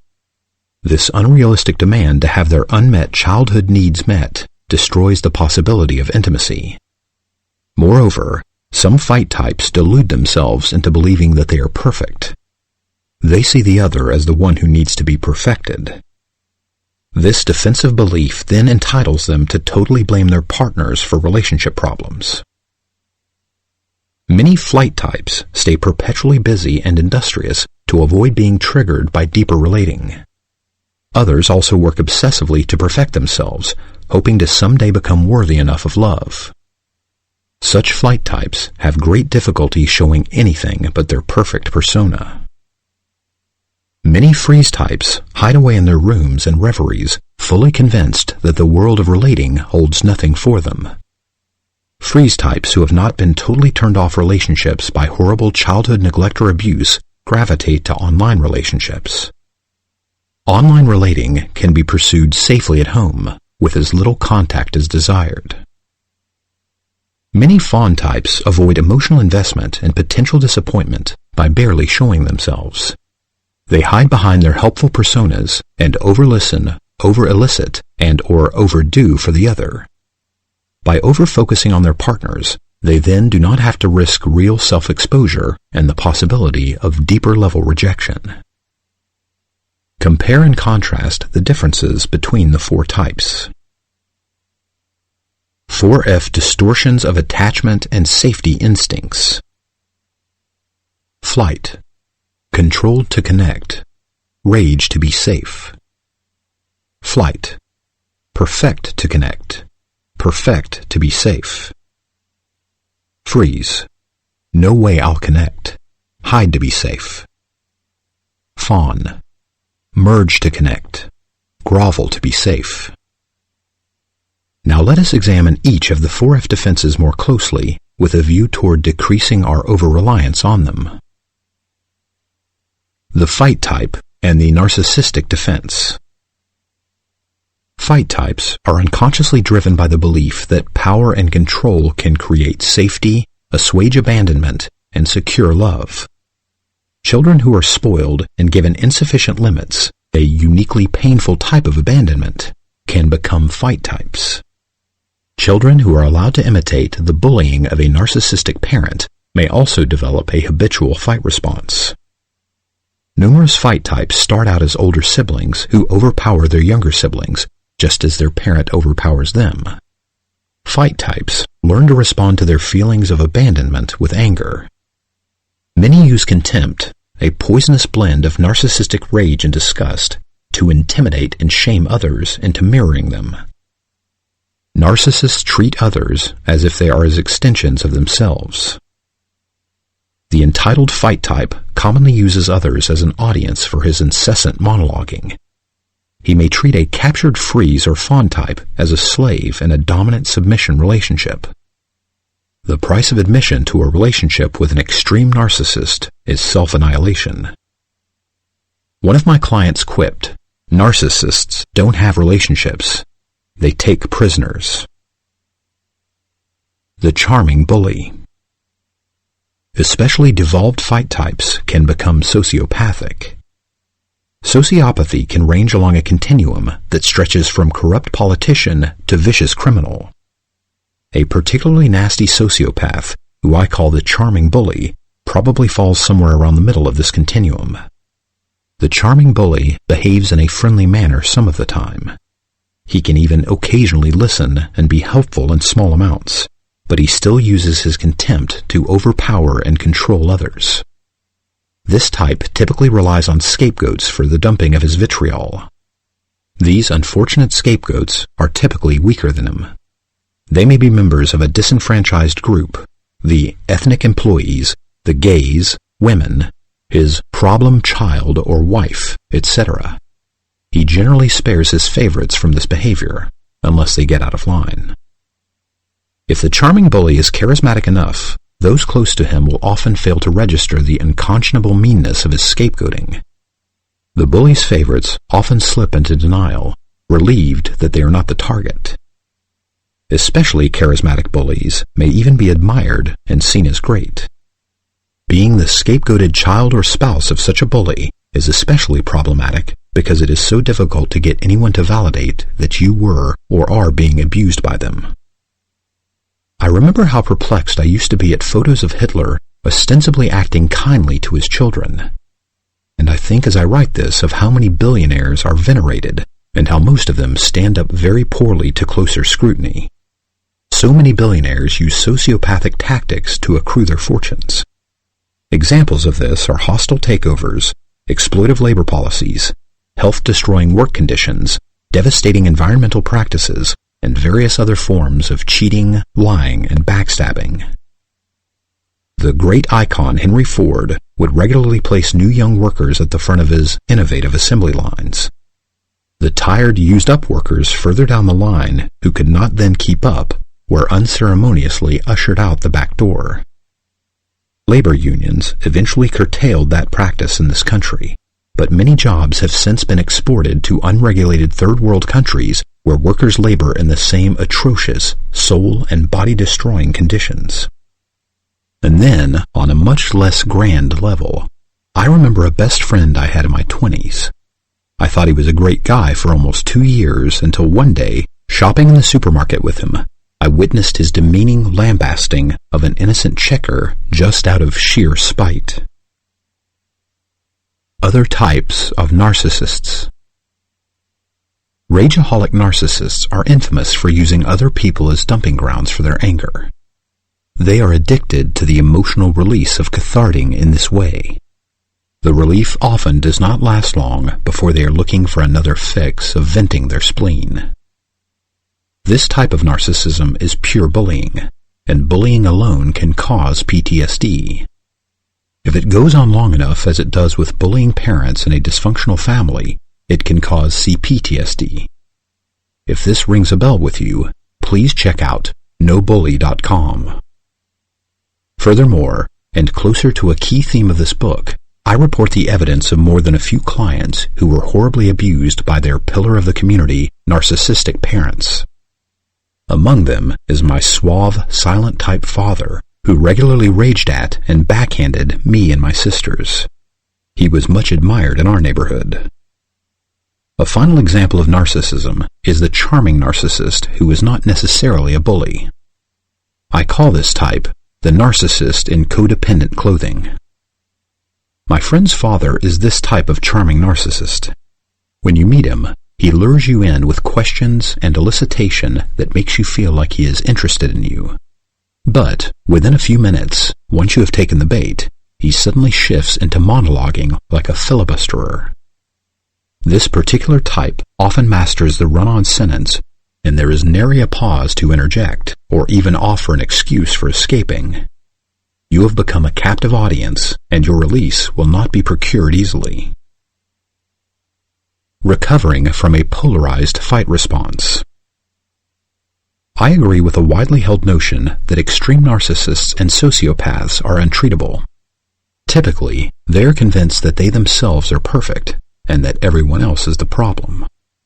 Fight types who are not true narcissists, however, benefit from understanding the costly price they pay for controlling others with intimidation, criticism, and sarcasm. Some who I worked with eventually saw how their aggressive behavior scared away their potential intimates. One survivor also realized that although her partner stayed, he was so afraid and resentful of her demandingness and irritability that he could not manifest the warmth or real liking that she so desperately desired. I have also helped a number of fight types understand the downward spiral of power and alienation that comes from being over-controlling. It looks like this. Excessive use of power triggers a fearful emotional withdrawal in the other, which makes the fight type feel even more abandoned. In turn, he becomes more outraged and contemptuous, which then further distances his intimate. This once again increases the fight type's rage and disgust, which then creates increasing distance and the withholding of warmth ad infinitum. Fight types benefit from learning to redirect their rage toward the awful childhood circumstances that caused them to adopt such an intimacy-destroying defense. This can help them to deconstruct their habits of instantly morphing abandonment feelings into rage and disgust. As the recovering fight type becomes more conscious of his abandonment feelings, he can learn to release his fear and shame with tears. I have helped several fight types by guiding them to cry to release their hurt, rather than always polarizing to angering it out. When we are hurt, part of us is sad and part of us is mad, and no amount of angering can ever metabolize our sadness. Fight types need to show how their condescending moral high ground position alienates others and perpetuates their present-time abandonment. They must renounce the illusion of their own perfection and the habit of projecting perfectionistic inner critic processes onto others. This is the work of shrinking the outer critic, as we will hear in Chapter 10. Fight types also benefit from learning to take self-initiated timeouts whenever they notice that they are triggered and feeling overcritical. Timeouts can then be used to redirect the lion's share of their hurt feelings into grieving and working through their original abandonment, rather than displacing it destructively onto current intimates. Furthermore, like all 4F fixations, fight types need to become more flexible and adaptable in using the other 4F responses.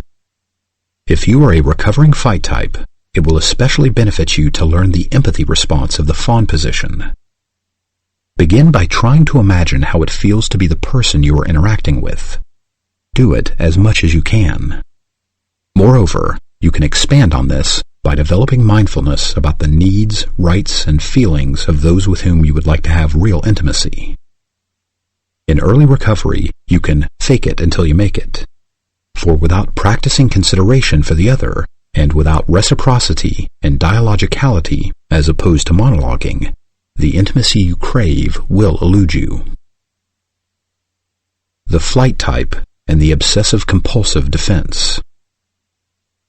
Extreme flight types are like machines with the switch stuck in the on position. They are obsessively and compulsively driven by the unconscious belief that perfection will make them safe and lovable. They rush to achieve. They rush as much in thought, obsession, as they do in action, compulsion. As children, flight types variably respond to their family trauma on a hyperactive continuum. The flight defense continuum stretches between the extremes of the driven A student and the ADHD, attention deficit hyperactive disorder, dropout running amok. Flight types relentlessly flee the inner pain of their abandonment with the symbolic flight of constant busyness. Left brain dissociation. When the obsessive-compulsive flight type is not doing, she is worrying and planning about doing. She becomes what John Bradshaw calls a human doing, as opposed to a human being. Obsessiveness is left brain dissociation, as opposed to the classic right brain dissociation of the freeze type described later. Left brain dissociation is using constant thinking to distract yourself from underlying abandonment pain. When thinking is worrying, it is as if the underlying fear wafts up and taints the thinking process. Moreover, if compulsivity is hurrying to stay one step ahead of your repressed pain, obsessing is worrying to stay one level above underlying pain. As a flight type myself, I sometimes find myself obsessively worrying through my outline just before a lecture. I do it in part to stay buoyant above my performance anxiety, a subset of my abandonment fear. In my early days of teaching, I would also employ a compulsive defense and pace as I anxiously searched my brain for a missing word. Sometimes I would even scramble frantically through the dictionary or thesaurus to find it. Unconsciously, it was like I was searching for a safe place beyond the gravity of my anxiety. Flight types are also prone to becoming addicted to their own adrenaline. Some recklessly and regularly pursue risky and dangerous activities to jumpstart an adrenaline high. Flight types are also susceptible to the process addictions of workaholism and busyholism. To keep these processes humming, they can deteriorate into stimulating substance addictions. Severely traumatized flight types may devolve into obsessive-compulsive disorder, OCD. Recovering from a polarized flight response.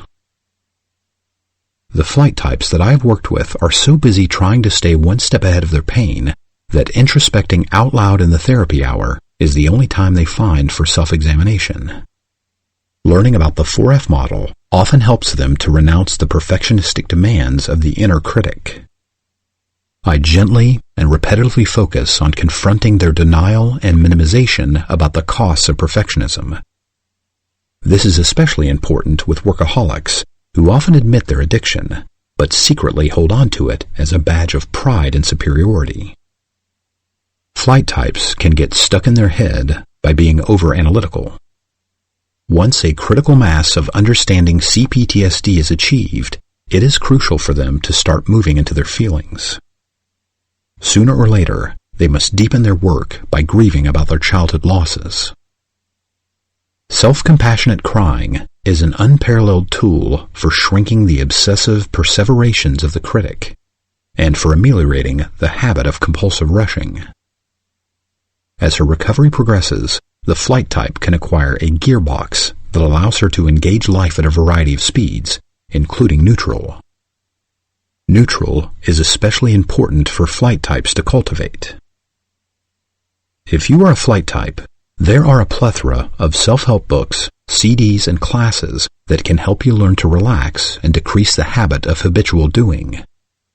This is so essential because you can get so lost in busyness that you have difficulty seeing the forest from the trees.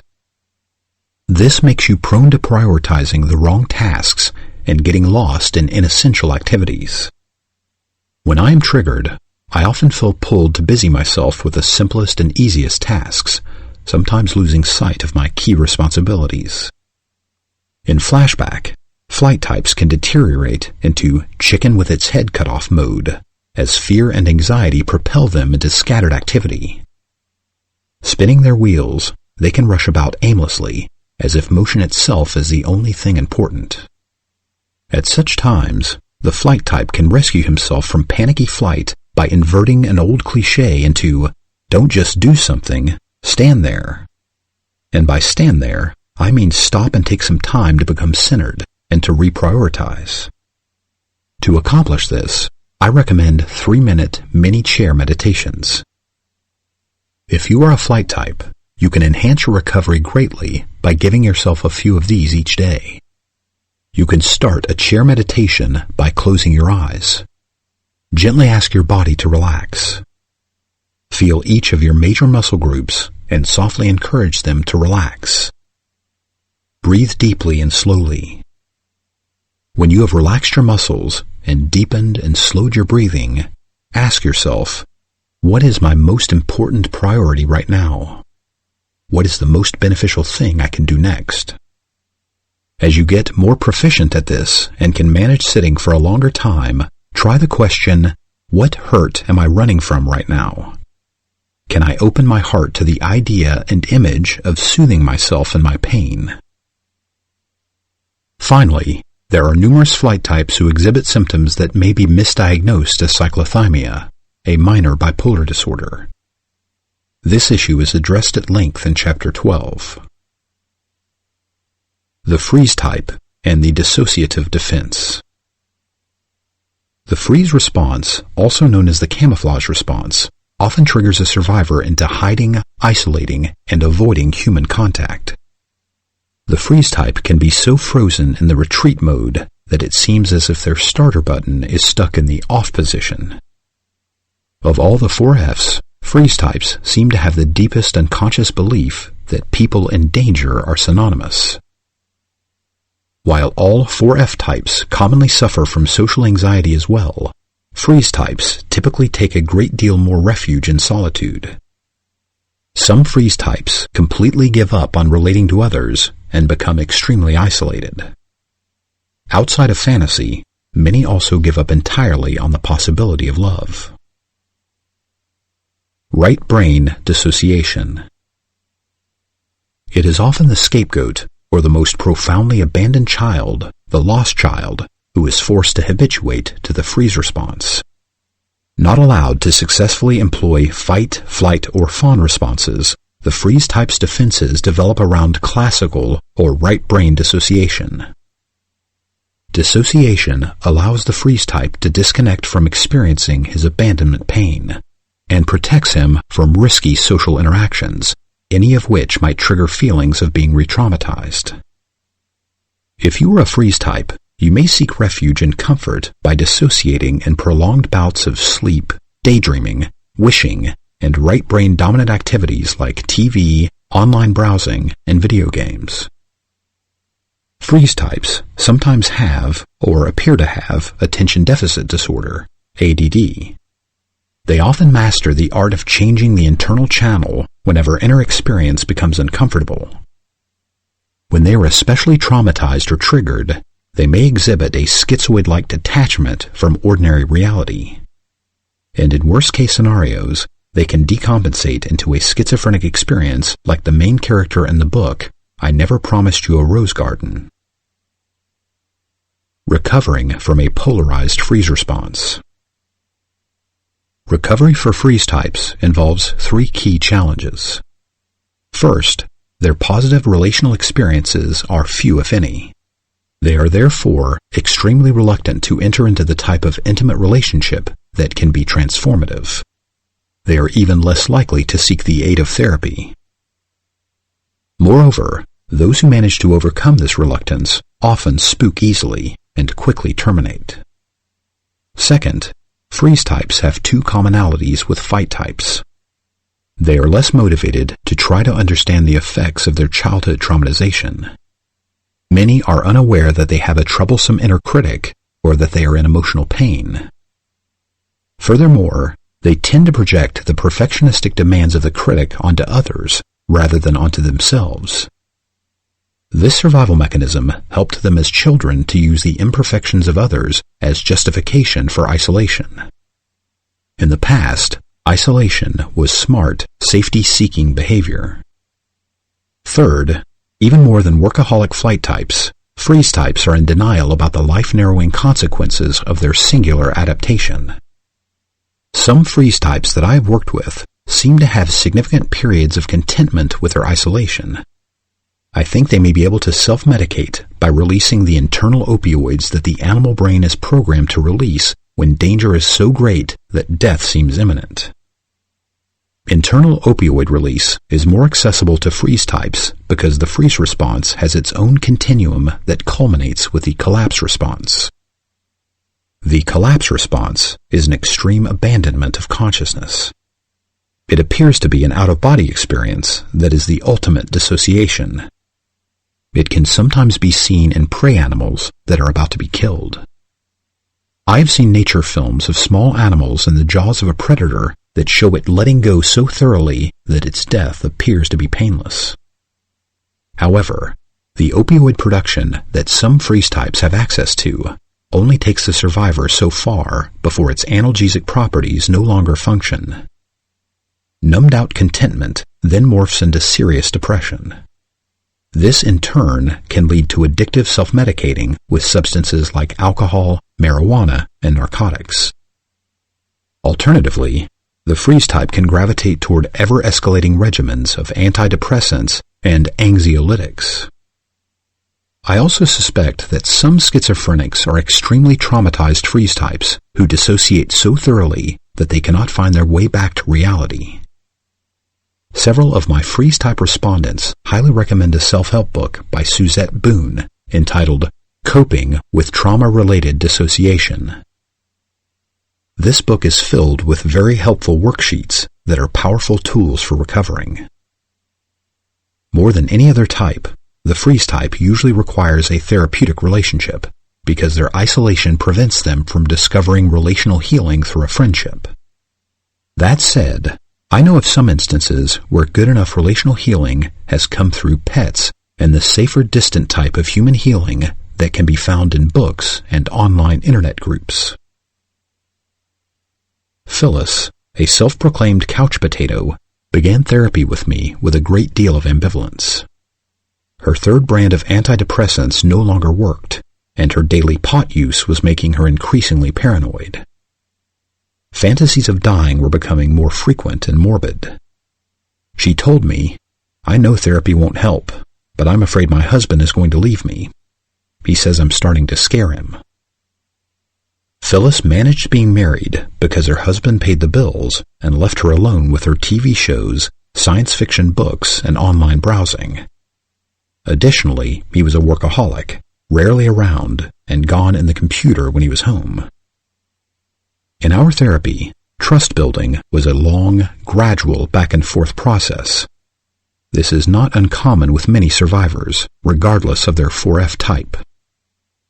Phyllis's dark sense of humor was a saving grace and helped her weather my psychoeducation. She frequently met my attempts to link her current suffering and her awful childhood with sarcastic rebuttal. Fortunately, growing up in New York gave me some resilience to sarcasm. I was willing to weather her sardonic sense of humor because there was no mean-spiritedness in it. Eventually, I was able to help her direct the angry part of her sarcasm at her bullying family. With that, my psychoeducation finally began to seep in with a ring of truth. She gradually began to angrily vent about her father's sexual abuse, her mother's silent collusion, and all of the family using her for target practice. This in time morphed into crying, which rewarded her with her first ever experience of self-compassion. It was not until we reached this stage, some years into the therapy, that Phyllis got a glimpse of the vicious inner critic that persecuted her. Prior to this, she rebuffed my critic ravings as absurd. When we progressed sufficiently with the inner critic, the same process occurred with my hypotheses that she had a great deal of underlying fear and anxiety that was keeping her housebound. She laughed with a great deal of ironic amusement. "Look at me, Pete. Nothing scares me. I am so relaxed that I can hardly hold my body up in this chair. Geez, you know I'm always nodding out. My husband calls me mellow yellow." Phyllis is blonde. A breakthrough eventually happened here when she passed a man on the sidewalk outside my office that was a doppelganger for her father. She came into the session on the verge of hyperventilating. As I helped her slow and deepen her breathing, she had a therapeutic flashback in the office. She had a horrifying memory of her father sneaking into her bedroom at night. Much grieving then resolved this particular flashback to her sexual abuse. Phyllis's denial shrunk significantly in this session. She really got that social anxiety was imprisoning her on her couch. Deep-level recovery work then ensued from this point in time and culminated with Phyllis feeling emboldened enough to go back to school. She went on to become a medical assistant. This, in turn, opened the door to her finding a meaningful place in the outside world. A key part of the meaningfulness was the healthy friendship that she developed with a fellow worker who is also in recovery. The progression of recovery for a freeze type is often as follows. Gradual trust building allows the recoveree to open to psychoeducation about the role of dreadful parenting in his suffering. This then paves the way for the work of shrinking his critic, which in turn promotes the work of grieving the losses of childhood. The anger work of grieving is especially therapeutic for freeze types, as is an aerobic exercise regime. Both help resuscitate the survivor's dormant will and drive. The fawn type and the codependent defense. Fawn types seek safety by merging with the wishes, needs, and demands of others. They act as if they believe that the price of admission to any relationship is the forfeiture of all their needs, rights, preferences, and boundaries. The disenfranchisement of the fawn type begins in childhood. She learns early that a modicum of safety and attachment can be gained by becoming the helpful and compliant servant of her exploitive parents. A fawn type codependent is usually the child of at least one narcissistic parent. The narcissist reverses the parent-child relationship. The child is parentified and takes care of the needs of the parent, who acts like a needy and sometimes tantruming child. When this occurs, the child may be turned into the parent's confident, substitute spouse, coach, or housekeeper, or she may be pressed into service to mother the younger siblings. In worst-case scenarios, she may be exploited sexually. Some codependent children adapt by becoming entertaining. Accordingly, the child learns to be the court jester and is unofficially put in charge of keeping his parent happy. Pressing a child into codependent service usually involves scaring and shaming him out of developing a sense of self. Of all the 4F types, fawn types are the most developmentally arrested in their healthy sense of self. Recovering from a polarized fawn response. Fawn types typically respond to psychoeducation about the 4Fs with great relief. This eventually helps them to recognize the repetition compulsion that draws them to narcissistic types who exploit them. The codependent needs to understand how she gives herself away by over-listening to others. Recovery involves shrinking her characteristic listening defense, as well as practicing and broadening her verbal and emotional self-expression. I have seen numerous inveterate codependents become motivated to work on their assertiveness when they realize that even the thought of saying no triggers them into an emotional flashback. After a great deal of work, one client was shocked by how intensely he dissociated when he contemplated confronting his boss's awful behavior. This shock then morphed into an epiphany of outrage about how dangerous it had been to protest anything in his family. This in turn aided him greatly in overcoming his resistance to role-playing assertiveness in our future work together. With considerable practice, this client learned to overcome the critic voices that immediately short-circuited him from ever asserting himself. In the process, he remembered how he was repeatedly forced to stifle his individuality in childhood. Grieving these losses then helped him to work at reclaiming his developmentally arrested self-expression. Recovering from the fawn position will be explored more extensively in the next chapter. Trauma hybrids. There are, of course, few pure types. Moreover, each type is on a continuum that runs from mild to extreme. Most trauma survivors are also hybrids of the 4Fs. Most of us have a backup response that we go to when our primary one is not effective enough. When neither of these work, we generally then have a third or fourth go-to position. Here are some common hybrid types. The fight-fawn hybrid. The fight-fawn type corresponds with the charming bully described earlier. This type combines two opposite polarities of relational style, narcissism and codependence. Narcissistic entitlement, however, is typically at the core of the fight-fawn type. This type, in the extreme, can also be borderline personality disorder, BPD. She can frequently and dramatically split between a fight and fawn defense.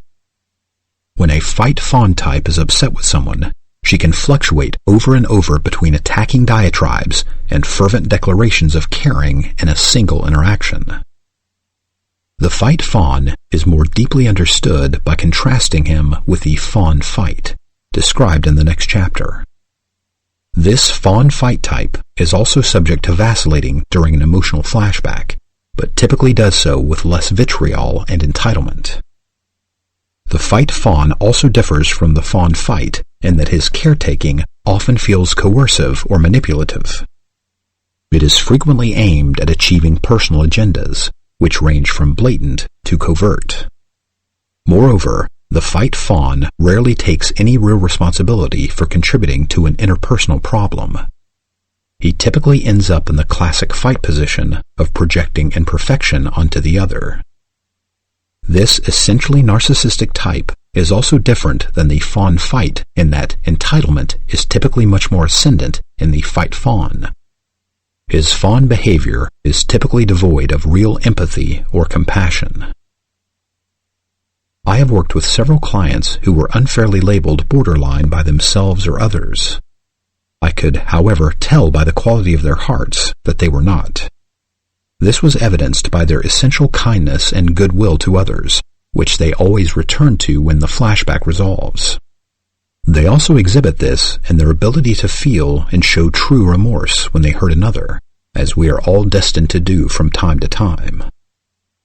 Unlike the true borderline who has a narcissistic core, they can sincerely apologize and make amends when appropriate.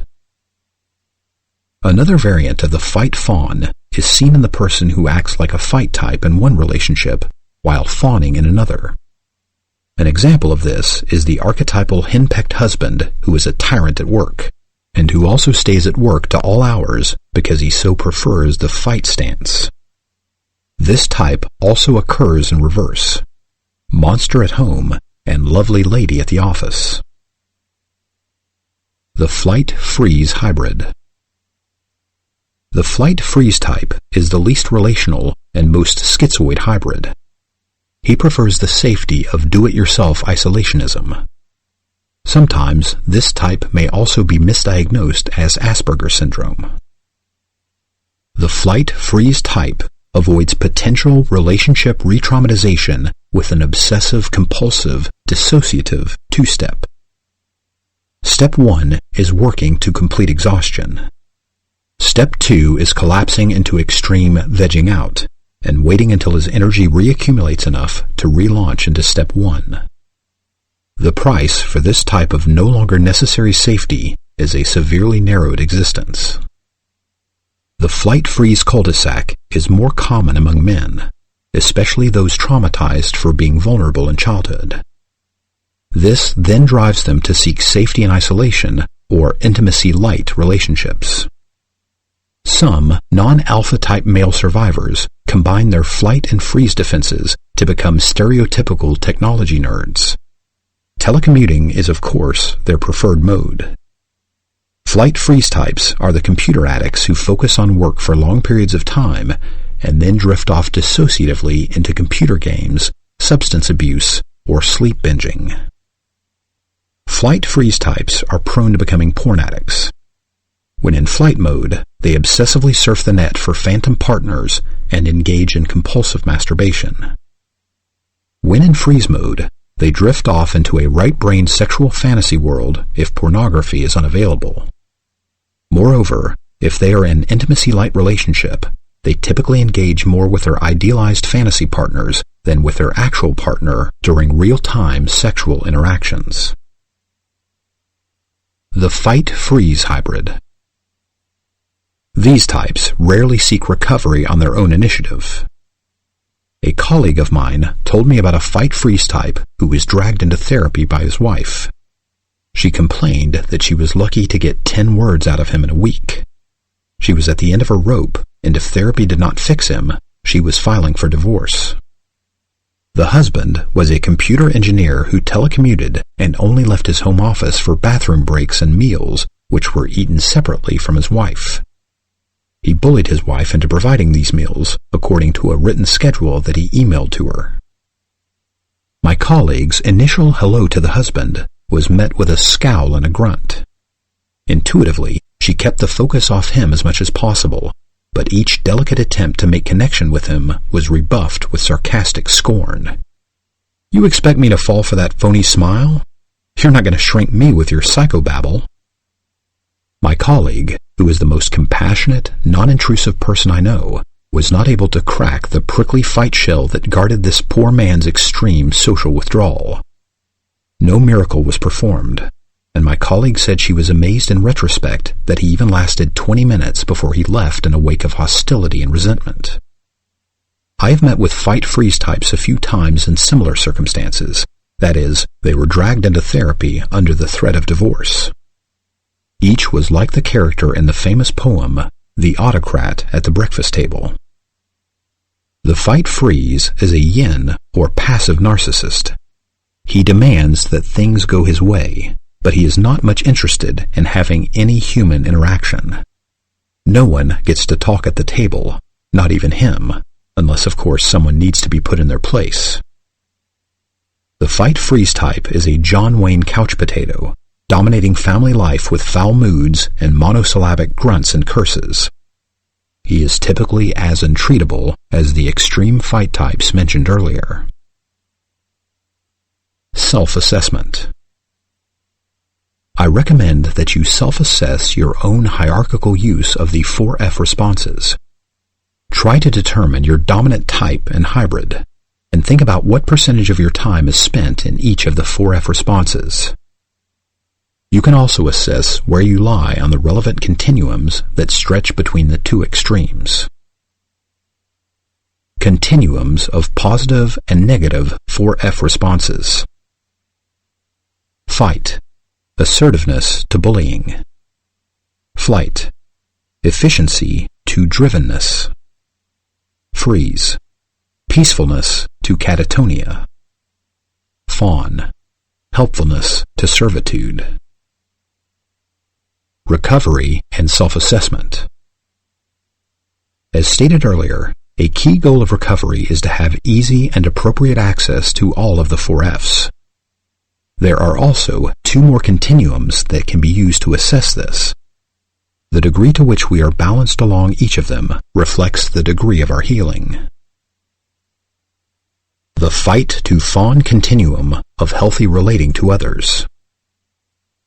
Healthy relating occurs when 2 people move easily and reciprocally between assertiveness and receptivity. Common and important examples of this are an easy back and forth, 1, between talking and listening, 2, between helping and being helped, and 3, between leading and following.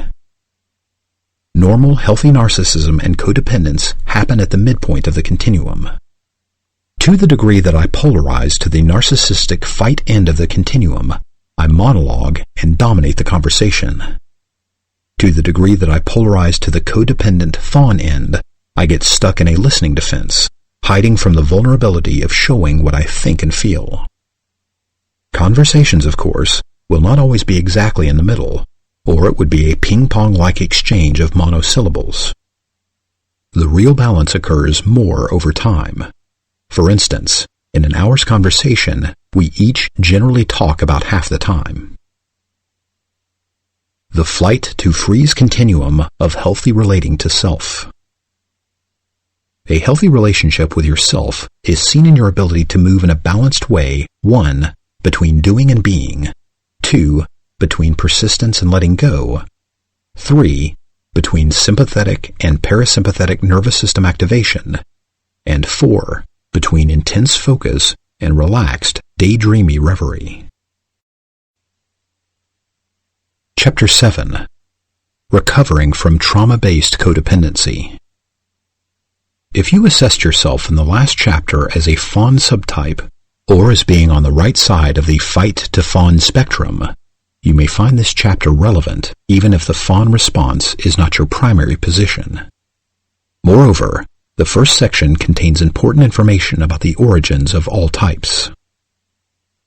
I have dedicated a whole chapter to codependency because it is the 4F trauma response that I know the most about. This knowledge comes from my own personal recovery journey and from specializing in treating codependency for over 2 decades.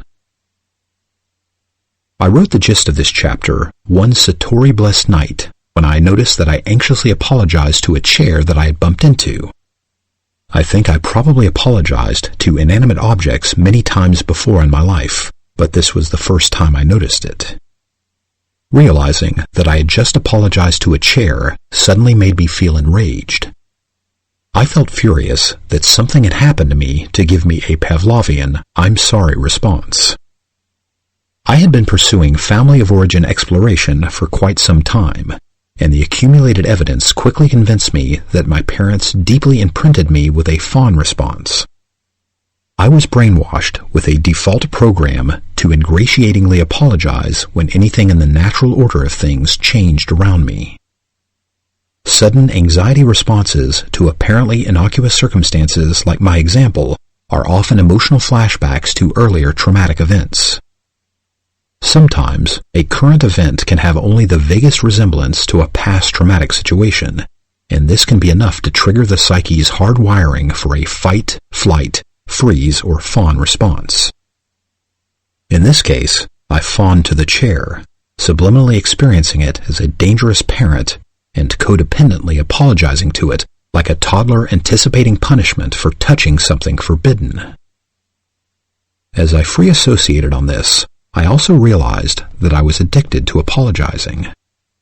I had apologized for long traffic lights, for changes in the weather, and most especially for other people's mistakes and bad moods. Comparing fawn origins with fight, flight, and freeze origins. I chose the name fawn for the fourth F in the fight, flight, freeze, fawn typology because according to Webster, it means to act servilely, to cringe and flatter. I believe it is this response that is at the core of many codependents' behavior. As a toddler, the codependent learns quickly that protesting abuse leads to even more frightening parental retaliation. Thus, she responds by relinquishing her fight response, deleting no from her vocabulary, and never developing the language skills of healthy assertiveness. Moreover, many abusive parents reserve their most harsh punishments for talking back and hence ruthlessly extinguish the fight response in their children. Unfortunately, this typically happens at such an early age that they later have little or no memory of it. The future codependent also learns early on that her natural flight response intensifies her danger if she tries to flee. "I'll teach you to run away from me" is a common response that precedes the spanking typically awarded to such behavior. Later, when the child is older, she may also learn that the ultimate flight response, running away from home, is hopelessly impractical and even more danger-laden. Traumatizing families, however, seem to be on the rise, as there is an epidemic of children as young as preteens becoming runaways and ending up in dire circumstances. Many toddlers at some point transmute the flight urge into the running around in circles of hyperactivity. This adaptation works on some level to help them escape from the uncontainable feelings of the abandonment melange.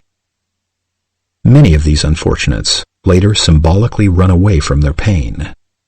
They deteriorate into the obsessive-compulsive adaptations of workaholism, busyholism, spendaholism, and sex and love addiction that are common in flight types. The toddler who bypasses the adaptation of the flight defense may drift into developing the freeze response and become the lost child. This child escapes his fear by slipping more and more deeply into dissociation. He learns to let his parents' verbal and emotional abuse go in one ear and out the other. It is not uncommon for this type to devolve in adolescence into the numbing substance addictions of pot, alcohol, opiates, and other downers. The future codependent toddler, however, wisely gives up on the fight, flight, and freeze responses. Instead, she learns to fawn her way into the occasional safety of being perceived as helpful. It bears repeating that the fawn type is often one of the gifted children that Alice Miller writes about in The Drama of the Gifted Child. She is the precocious one who discovers that a modicum of safety can be purchased by becoming variously useful to her parent. Servitude, ingratiation, and obsequiousness become important survival strategies. She cleverly forfeits all needs that might inconvenience her parents. She stops having preferences and opinions that might anger them. Boundaries of every kind are surrendered to mollify her parents, who repudiate their duty of caring for her. As we saw in the last chapter, she is often parentified and becomes as thoroughly helpful to the parent as she can. I wonder how many therapists besides me were prepared for their careers in this way. All this loss of self begins before the child has many words, and certainly no insight. For the budding codependent, all hints of danger soon immediately trigger servile behaviors and abdication of rights and needs. These response patterns are so deeply set in the psyche that as adults, many codependents automatically respond to threat like dogs, symbolically rolling over on their backs, wagging their tails, hoping for a little mercy and an occasional scrap. Webster's second entry for fawn is to show friendliness by licking hands, wagging its tail, etc., said of a dog. I find it tragic that some codependents are as loyal as dogs to even the worst masters. Finally, I have noticed that extreme emotional abandonment, as described in Chapter 5, also creates this kind of codependency. The severely neglected child experiences extreme lack of connection as traumatic, and sometimes responds to this fearful condition by overdeveloping the fawn response. Once a child realizes that being useful and not requiring anything for herself gets her some positive attention from her parents, codependency begins to grow. It becomes an increasingly automatic habit over the years. A definition of trauma-based codependency. More than a few of my clients were initially put off by the term codependent. They found it confusing or irrelevant because the descriptions they read or heard were presented derogatorily. Moreover, some felt that the descriptions did not pertain to their condition. If that is true for you, the section here on codependent subtypes explains how the fawn response can manifest in a variety of different behaviors. I define trauma-induced codependency as a syndrome of self-abandonment and self-abnegation. Codependency is a fear-based inability to express rights, needs, and boundaries in relationship. It is a disorder of assertiveness characterized by a dormant fight response and a susceptibility to being exploited, abused, and/or neglected. In conversations, codependents seek safety and acceptance in relationship through listening and eliciting. They invite the other to talk rather than risk exposing their thoughts, views, and feelings. They ask questions to keep the attention off themselves because their parents taught them that talking was dangerous and that their words were indictments that would inevitably prove them guilty of being unworthy. The implicit code of the fawn type is that it is safer, 1, to listen than to talk, 2, to agree than to dissent, 3, to offer care than to ask for help, 4, to elicit the other than to express yourself, and 5, to leave choices to the other rather than to express preferences. Sadly, the closest that the unrecovered fawn type comes to getting his needs met is vicariously through helping others. Fawn types generally enhance their recovery by memorizing the list of human rights in Toolbox 2, Chapter 16. I have this sardonic fantasy about two codependents going on their first date. Somehow they have agreed that they want to go to a movie, but how will they ever choose which one? What do you want to see? Well, I'm easy. What do you want to see? It really doesn't matter to me. I like everything. Me too. Why don't you choose? Oh, I think it would be much better if you pick. Oh, I couldn't. I never pick the right one. Me too, but I'm sure my pick would definitely be the worst. And so it goes ad infinitum until it is too late to see any show, and relieved at not having to put themselves out there, they call it a night. Codependent subtypes. I think a certain amount of the confusion about codependency can be clarified through understanding the significant differences found in the three codependent subtypes that follow: fawn freeze, fawn flight, and fawn fight. Fawn freeze, the scapegoat. The fawn freeze is typically the most codependently entrenched subtype. Not all scapegoats are fawn freeze, but since fawn and freeze types are both prone to extreme self-denial, many end up in a scapegoat position. This is also because these are the two most passive of the 4 Fs. They have both typically suffered the most punishment or rejection for asserting themselves in the toddler stage. When the fawn freeze is not able to escape the scapegoat role in childhood, she is then set up to be similarly victimized in adulthood. In worst-case scenarios, fawn freezes are easily recognized by fight types who take them captive. They may then turn them into doormats and subject them to domestic violence, DV.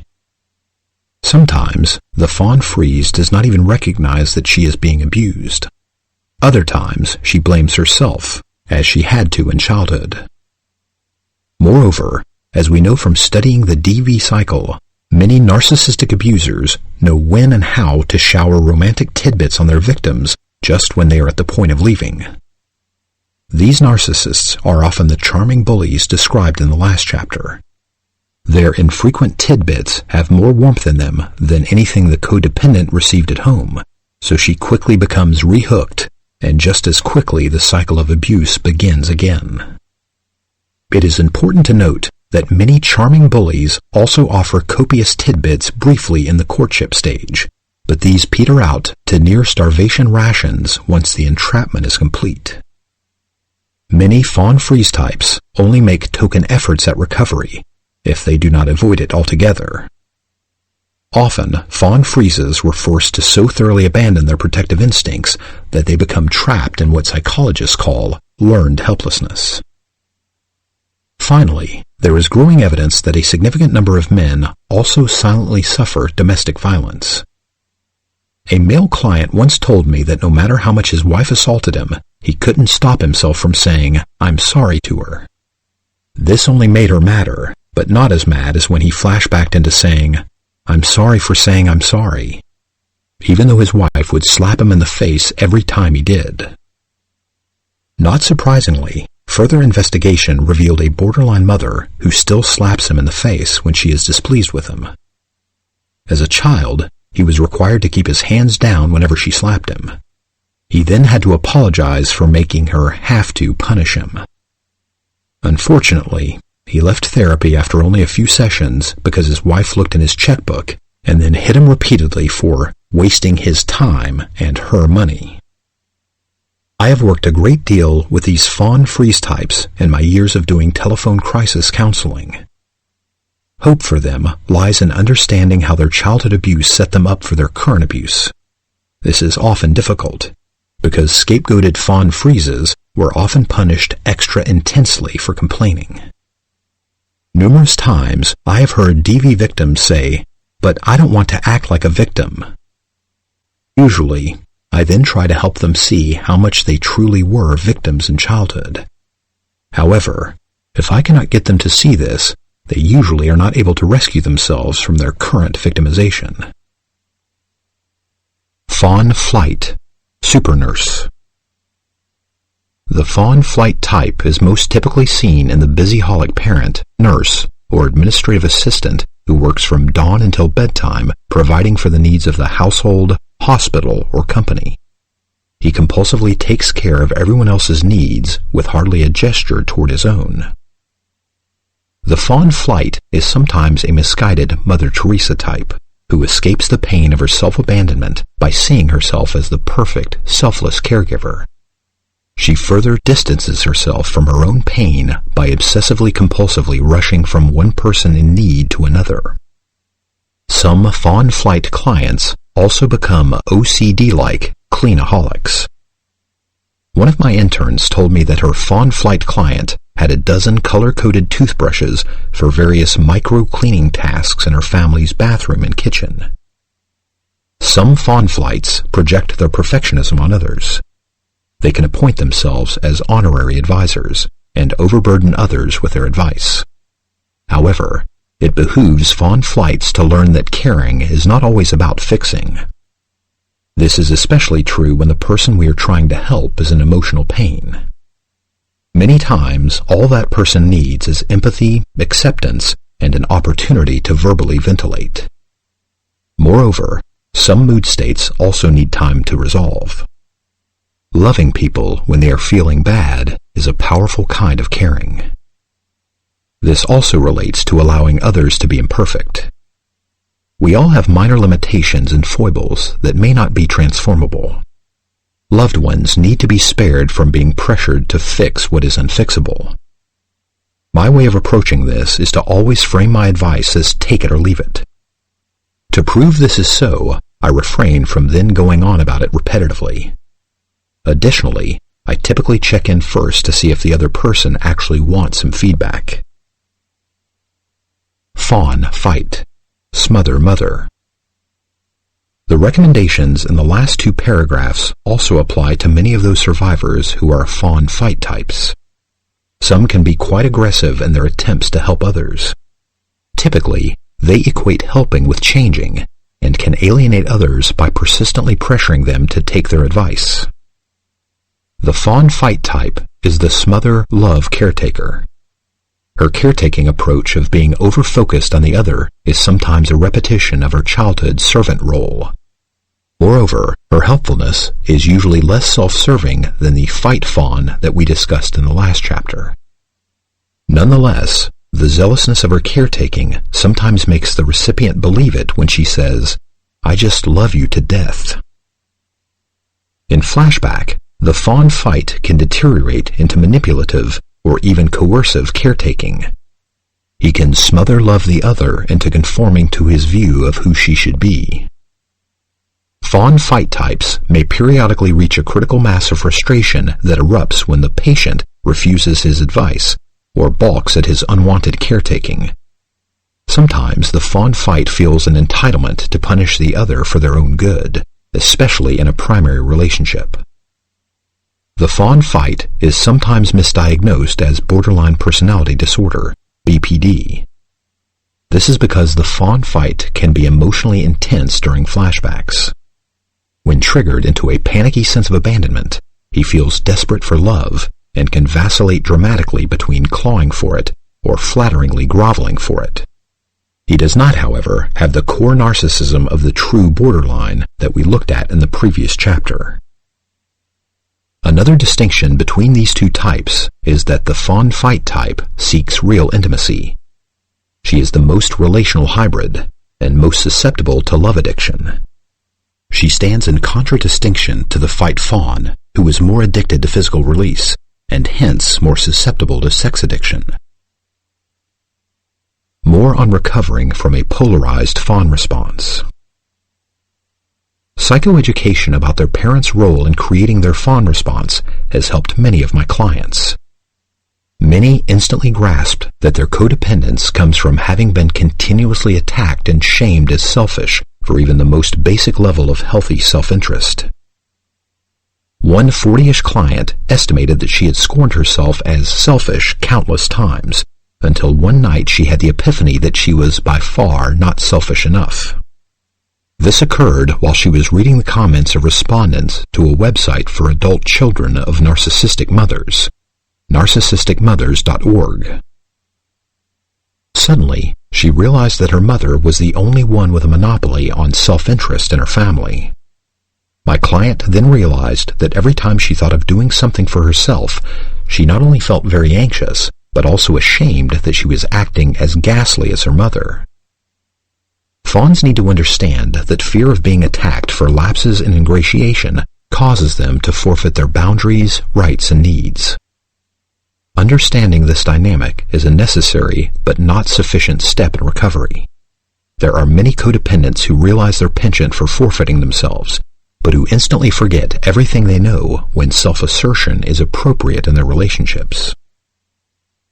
In early recovery, I became increasingly aware in new dating situations of how much I was over-eliciting my date. Eventually, I was struck by how little I had to say for myself, but I found it very difficult to break the pattern. Over time, I realized that my intention to be more forthcoming was frightening me into a flashback.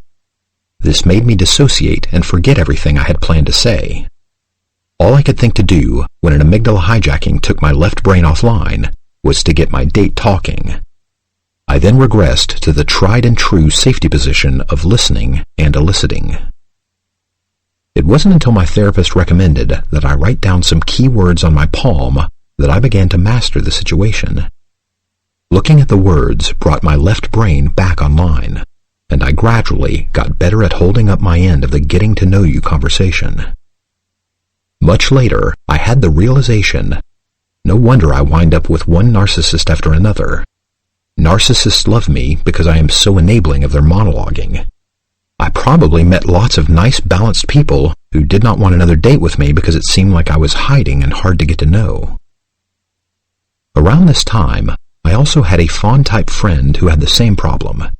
She liked to joke that her listening and eliciting defenses were so perfected that she could turn anyone, even a blank-screen therapist, into a monologuing narcissist.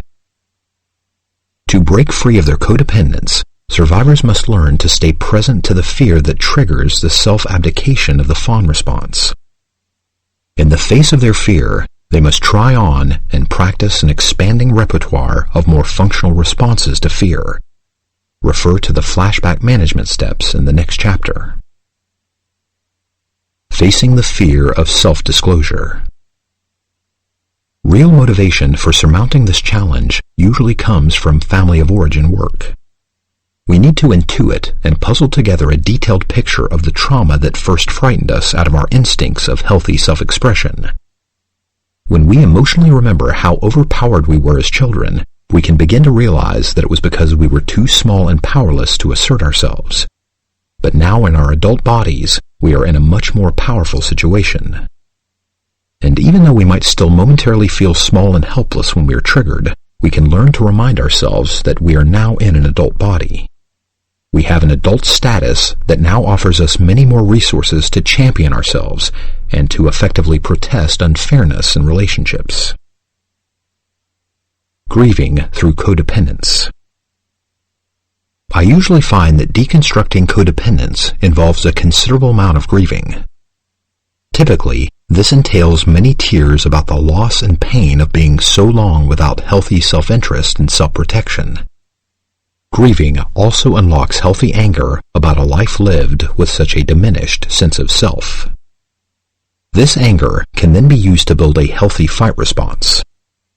Once again, the fight response is the basis of the instinct of self-protection, of balanced assertiveness, and of the courage that is needed to make relationships equal and reciprocal. Later stage recovery. To facilitate the reclaiming of assertiveness, I encourage the survivor to imagine herself confronting a current or past unfairness. This type of role-playing is often delicate work, as it can invoke a therapeutic flashback that brings up old fear. As the survivor learns to stay present in assertiveness role-plays, she becomes more aware of how fear triggers her into fawning. She can then practice staying present to her fear and acting assertively anyway. With enough practice, she then heals the developmental arrest of not having learned to feel the fear and do it anyway. This, in turn, sets the stage for deconstructing self-harmful reactions to fear, like giving or compromising too much. Moreover, it makes the survivor more adept at flashback management. As later stage recovery progresses, the survivor increasingly knows her own mind. She slowly dissolves the habit of reflexively agreeing with other people's preferences and opinions. She more easily expresses her own point of view and makes her own choices. And most importantly, she learns to stay inside herself. Many fawns survived by constantly focusing their awareness on their parents to figure out what was needed to appease them. Some became almost psychic in their ability to read their parents' moods and expectations. This then helped them to figure out the best response to neutralize parental danger. For some, it even occasionally won them some approval. Survivors now need to deconstruct this habit by working to stay more inside their own experience without constantly projecting their attention outward to read others. Fawn types who are still habituated to people-pleasing must work on reducing their ingratiating behaviors. I've noticed over the years that the degree to which a survivor strains to please me reflects the degree to which his parents were dangerous. Recovering requires us to become increasingly mindful of our automatic matching and mirroring behaviors.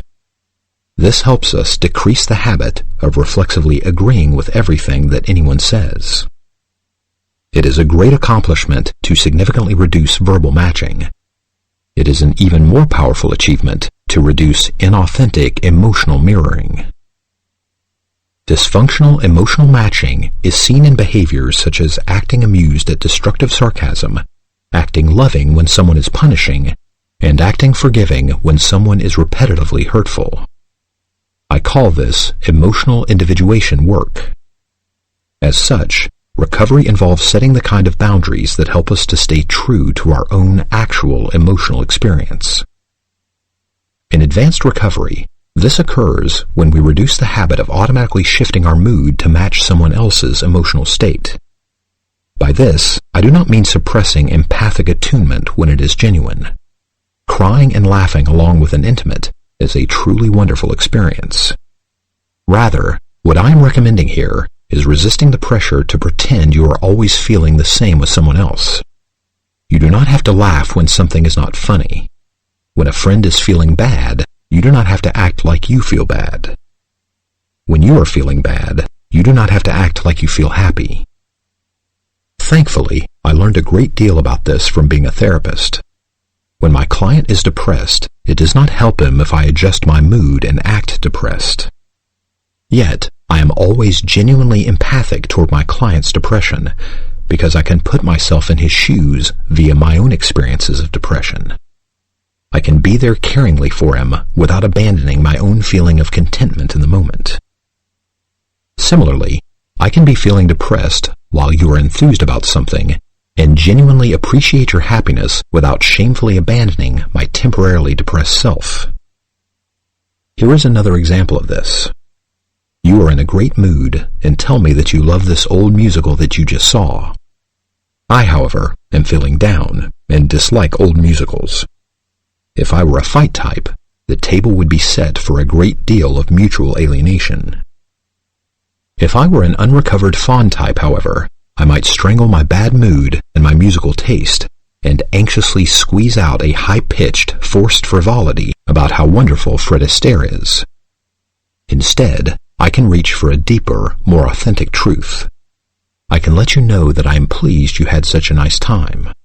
After all, I really believe in different strokes for different folks. As I write this, I flash on Bruno, a dear old hospice client of mine. During a visit with him, he told me, "I can't stand talking to that new volunteer. She acts so morose whenever she visits me. I mean, who the hell's dying here, me or her? I tell you, I don't know who is worse, her or that other smiley volunteer, the one who always acts like she just walked into Disneyland." Disapproval is okay with me. Early in recovery, an esteemed mentor gave me the affirmation, "Disapproval is okay with me." Codependently, I enthusiastically welcomed his advice that I should practice it until it was true. Privately, I thought, surely you jest.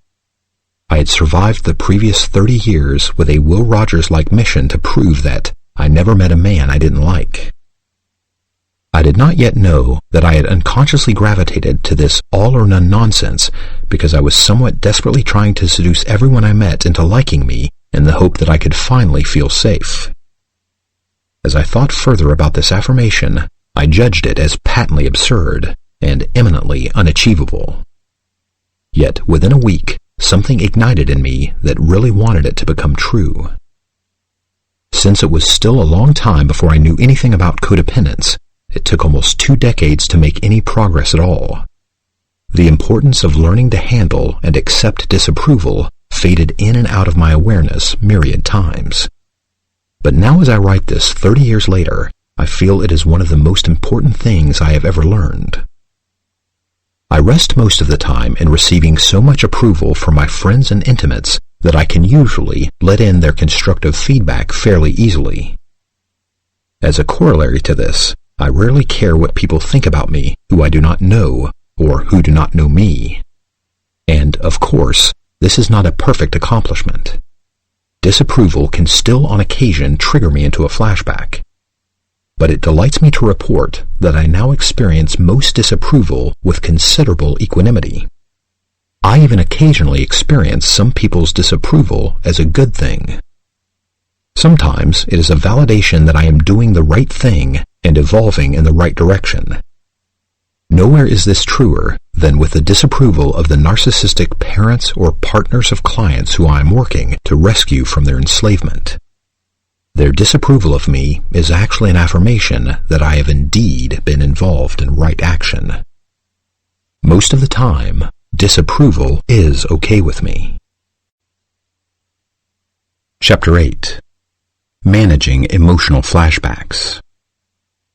Emotional flashbacks are intensely disturbing regressions, amygdala hijackings, to the overwhelming feeling states of your childhood abandonment.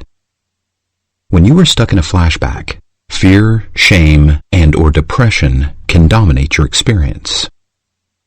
These are some common experiences of being in an emotional flashback. You feel little, fragile, and helpless. Everything feels too hard. Life is too scary. Being seen feels excruciatingly vulnerable. Your battery seems to be dead. In the worst flashbacks, an apocalypse feels like it will imminently be upon you. When you are trapped in a flashback, you are reliving the worst emotional times of your childhood. Everything feels overwhelming and confusing, especially because there are rarely any visual components to a CPTSD flashback.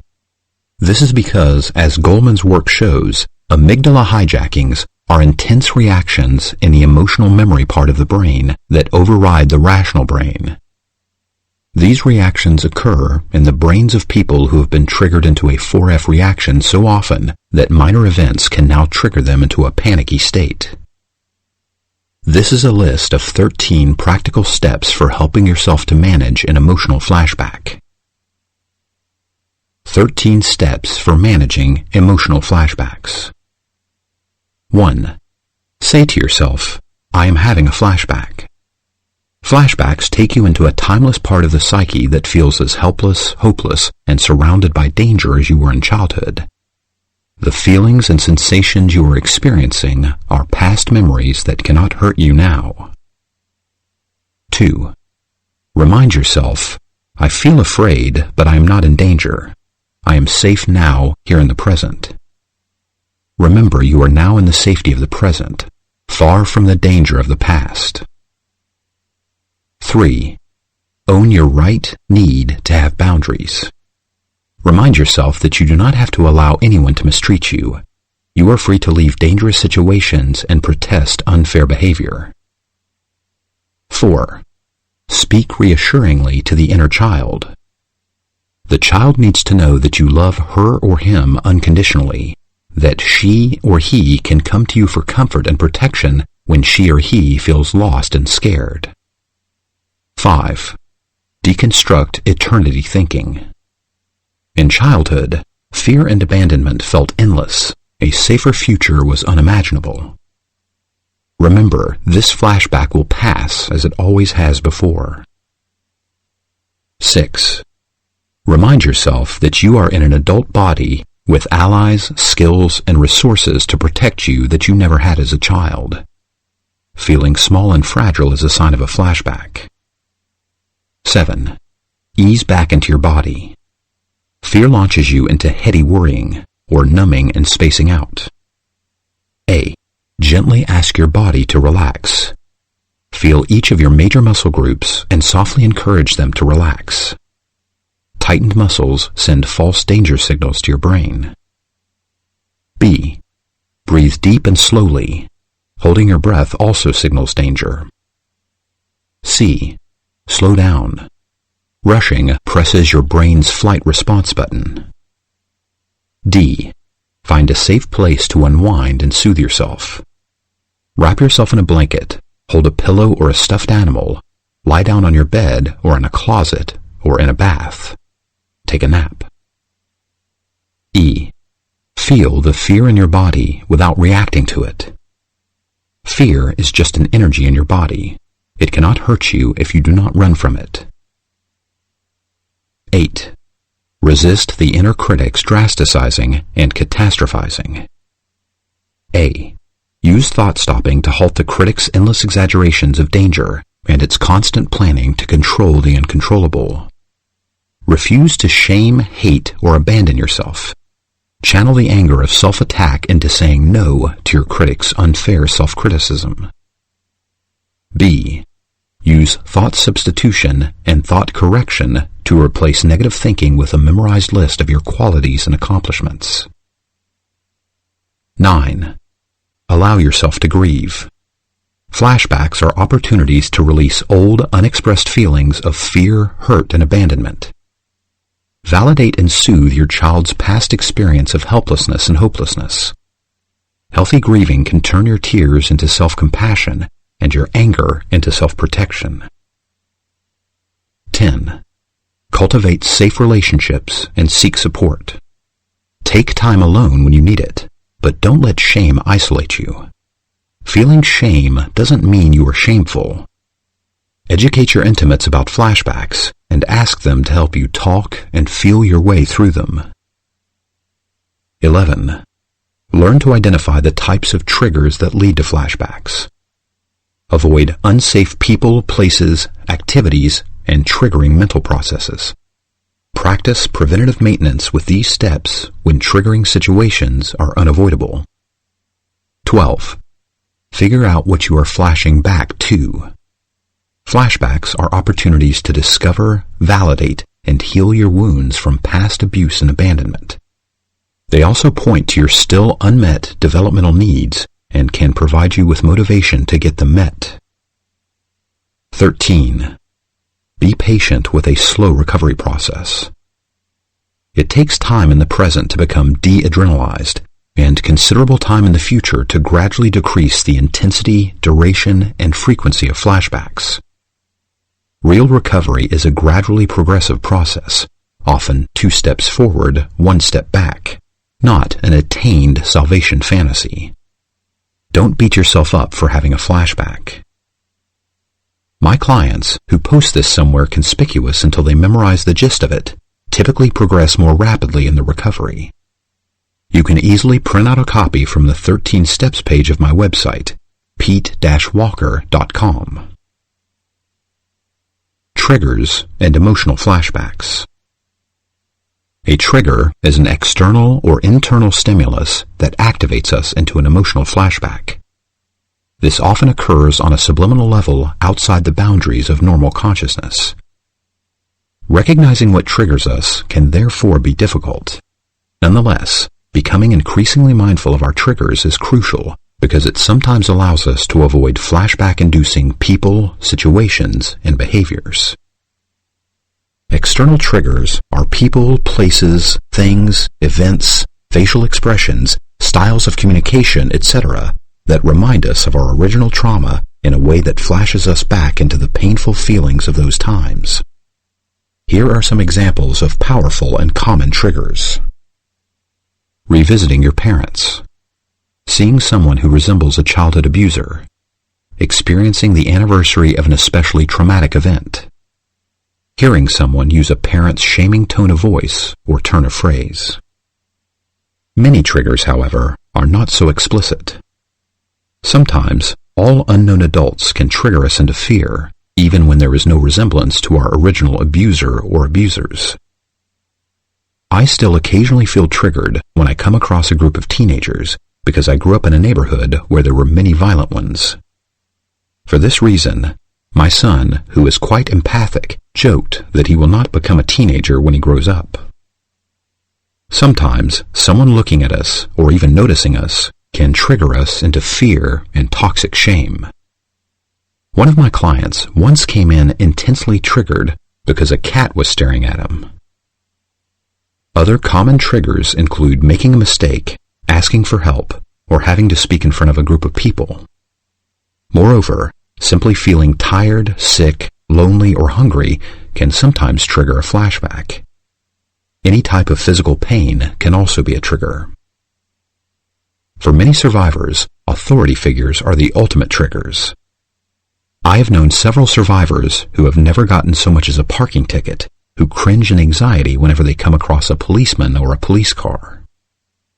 It took me decades to overcome my intense performance anxiety about teaching. Nothing could trigger me more than an upcoming teaching engagement. Fortunately, I was unwilling to give up this activity because I enjoyed it most of the time once I got going. I did not make any real progress beyond learning to white-knuckle it until I recognized my performance anxiety as a flashback to the danger of talking at family dinner time. This recognition allowed me to see that I was unconsciously terrified that my parents were going to show up and scoff at me in public.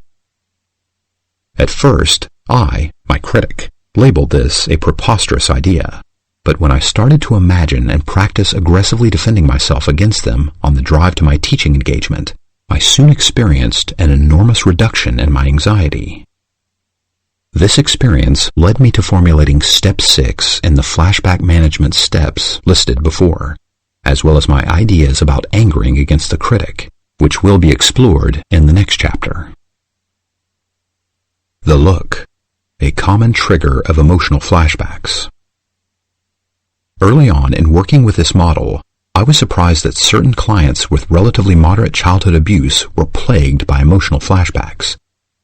Most of them, in fact, were quite sure that they had never even been hit. Many of them, however, would talk about how they hated it when their parents gave them the look. The look, in most cases, is the facial expression that typically accompanies contempt.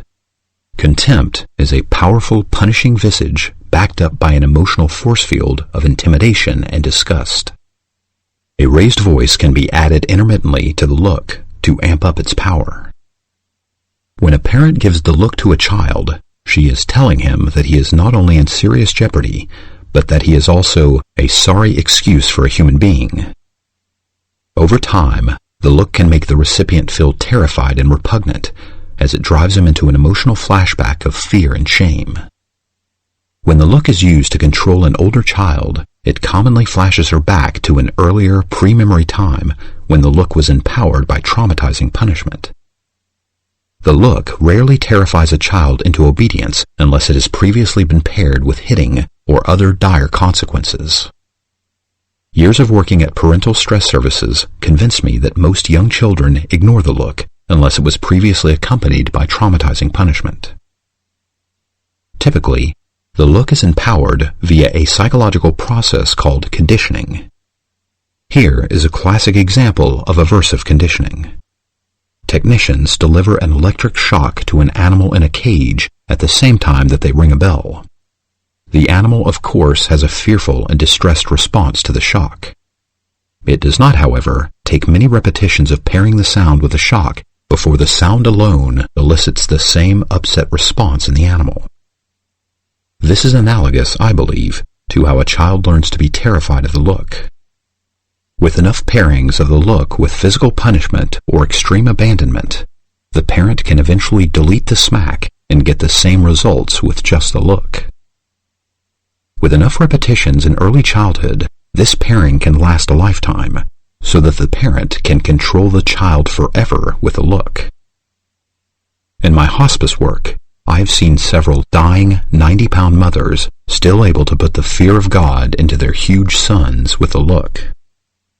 The look, then, is a powerful trigger for making adult survivors flash back to the fear and humiliation of their childhoods. Once again, many of my clients do not remember this because the punishment only had to accompany the look for a few months while they were toddlers before it became permanently wired as a trigger. Moreover, it is the rare person who has any memory before he is 3 or 4 years old. Unfortunately, the look can continue to work even after the parent dies. There are at least 2 reasons for this. First, we internalize our parents in a way that they can subliminally appear in our imaginations and give us the look whenever we are less than perfect. This includes imperfections in thought, feeling, or action. Sadly, I often see this subliminal look mimicked on the faces of my flashbacked clients as they scowl contemptuously at themselves. And second, when anyone else looks at us disapprovingly, we can generalize that they are as dangerous as our parents. This is what happened to me in the emotional flashback that I described in Chapter 1. The worst thing about having been traumatized with the look in childhood is that we can erroneously transfer and project our memory of it onto other people when we are triggered. We are especially prone to doing this with authority figures or people that resemble our parents, even when they are not sporting the look. Internal versus external triggers. As we move out of early recovery, we begin to observe that internal triggers are even more common than external ones. Such triggers are commonly the nasty spawn of the inner critic. Typically, they are thoughts and visualizations about endangerment or the need for perfection. The survivor may, seemingly without reason, visualize someone being abusive. Moreover, he can also, seemingly out of the blue, worry himself into a flashback by simply thinking he is not perfectly executing a task that he is undertaking. He can also frighten himself by enumerating the many ways that he might mess up any upcoming task. When internal triggering is at its worst, small potato miscues and peccadillos trigger us into a full-blown emotional flashback. We then devolve into a polarized process of negative noticing, an incessant preoccupation with defects and hazards. we perseverate about everything that is gone or could go wrong. As recovery progresses, many survivors are shocked to discover that the majority of their flashbacks are triggered internally by these types of inner critic programs. We will explore later, and in the next 2 chapters, the ways we can rescue ourselves from the critic's internal triggering processes. Progressive trigger recognition. With ongoing recovery, we can become more knowledgeable about our triggers and avoid them when practical. Identifying our triggers also helps us to get into flashback management mode more quickly. Recognition further aids us to handle unavoidable triggering situations. Forethought allows us to prophylactically practice flashback management before we get activated, as I did in the performance anxiety situation mentioned earlier. Recognizing the moment of triggering is even more important than recognizing the trigger itself. This is because flashbacks sometimes start out subtly and then progressively become more intense. Early recognition, therefore, helps us to invoke the steps earlier and decrease the intensity and duration of the flashback. Finally, resolving a flashback requires rebalancing significant biochemical changes in the brain and body that take time to subside. For example, over-adrenalization sometimes dramatically morphs into a hangover of adrenaline exhaustion before the adrenal function can be rebalanced. Decreasing the intensity of a flashback with quick remedial action decreases the time it takes for our physiology to recover. Signs of being in a flashback. We can often find ourselves in a flashback without ever having seen the flash. There are a variety of clues that we can learn to identify as signs that we are caught in a flashback. This is essential to recovery, as naming our experience flashback, step 1 in flashback management, often immediately brings some relief. Even more importantly, it points us in the direction of working the other 12 steps of flashback management. One common sign of being flashed back is that we feel small, helpless, and hopeless. In intense flashbacks, this magnifies into feeling so ashamed that we are loath to go out and show our face anywhere. Feeling fragile, on edge, delicate, and easily crushable is another aspect of this. The survivor may also notice an evaporation of whatever self-esteem he has earned since he left home. This is a flashback to the childhood years where implicit family rules forbade any self-esteem at all.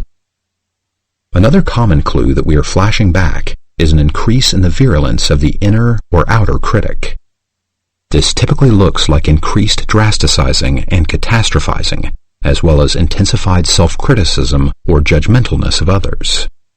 A very common example of this is lapsing into extremely polarized all-or-none thinking, such as only being able to see what is wrong with yourself and or others. In my own mid-level recovery, I learned that when I was feeling especially judgmental of others, it usually meant that I had flashed back to being around my critical parents.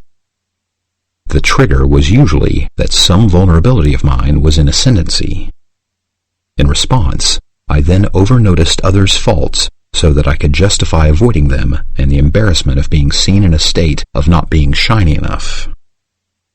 Another clue that we are in a flashback occurs when we notice that our emotional reactions are out of proportion to what has triggered them. Here are 2 common instances of this. 1. A minor upset feels like an emergency. 2.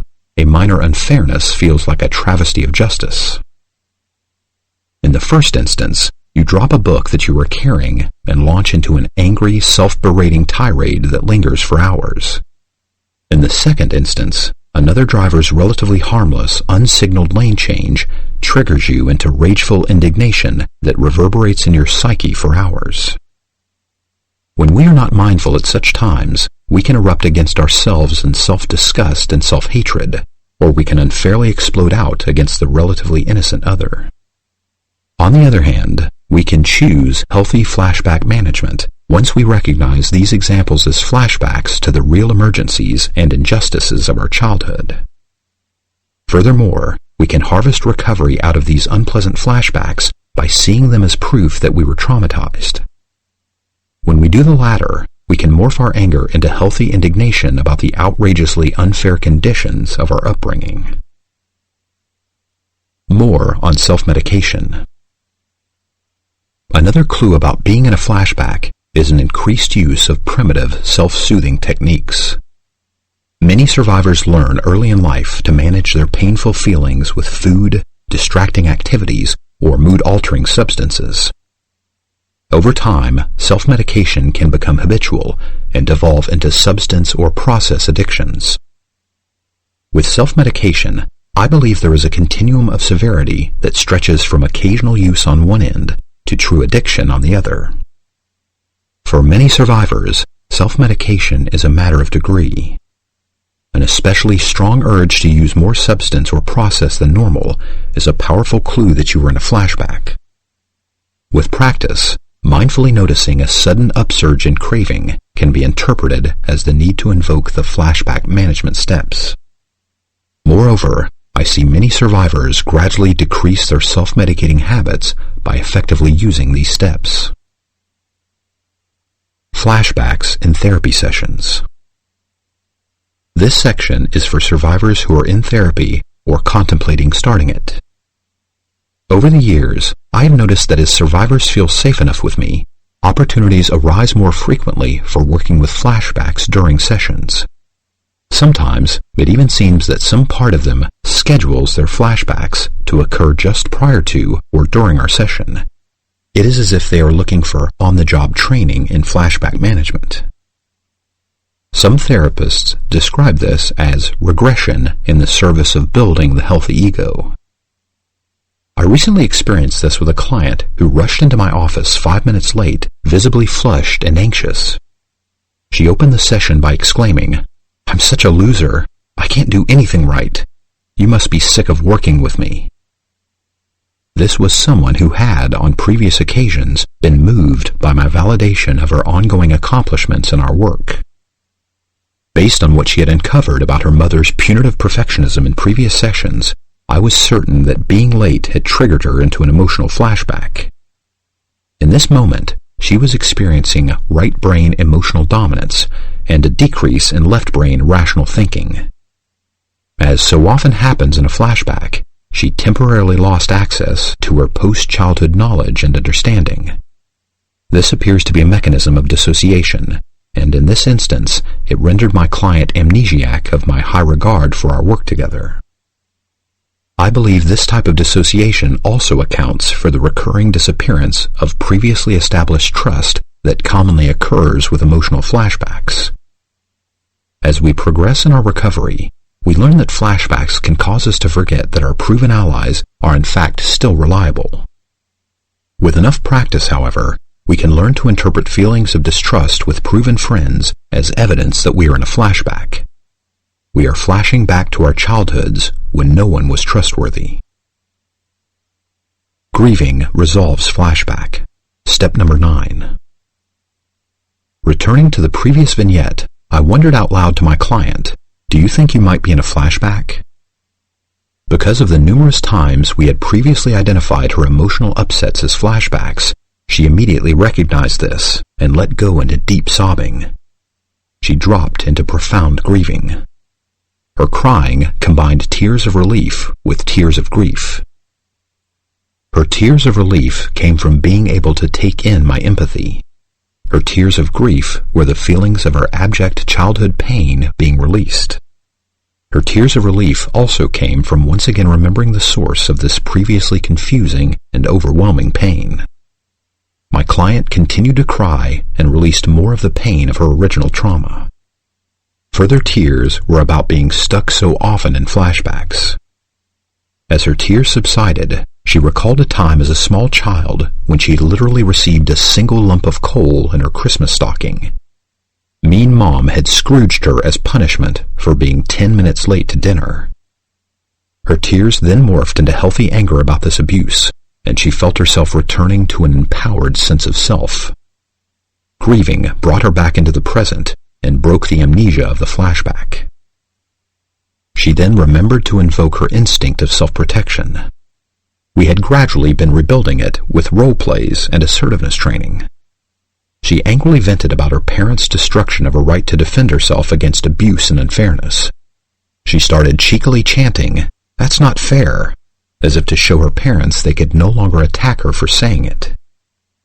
She then moved further into reiterating her right to have boundaries. She mocked Mom and Dad as poor excuses for parents, and then she turned her anger onto the critic with a resounding refrain of saying, "No. No, you cannot judge me. No, you cannot pick me apart anymore. No, you cannot waste my time with all your stupid worries." Finally, I reminded her to reinvoke her sense of safety by recognizing that she now inhabited an adult body. She was now free of parental control. She had many resources to draw on: intelligence, strength, resilience, and a growing sense of community. She lived in a safe home. She had the support of her therapist and 2 friends who were her allies and who readily saw her essential worth. I also observed that she was making ongoing progress in managing her flashbacks, which were occurring less often and less intensely. After about 40 minutes, she was released from the flashback. I have witnessed this restorative power of grieving on innumerable occasions. The intricacies of therapeutic grieving will be explored in Chapter 11. Managing the inner critic. Step number 8. When CPTSD survivors come of age and launch from the traumatizing family, they are often unaware that their minds are dominated by an inner critic. In assisting others to manage flashbacks, the most common help I offer is to encourage them to challenge the alarmist and perfectionistic programming of the inner critic. This type of scenario arises frequently in my practice. A client, in the midst of reporting an inconsequential mistake, suddenly launches into a catastrophizing tale. He reports from his critic's nightmarish fantasy that his life is deteriorating into a cascading series of disasters. He is flashing back to the way he was continuously overpunished in childhood. One of my clients' drasticizing sounded like this: "My boss looked at me funny when I came back from my bathroom break this morning, and I know he thinks I'm stupid and lazy and is going to fire me. I just know I won't be able to get another job. My girlfriend will think I'm a loser and leave me. I'll get sick from the stress, and with no money to pay my medical insurance and rent, I'll soon be living out of a shopping cart."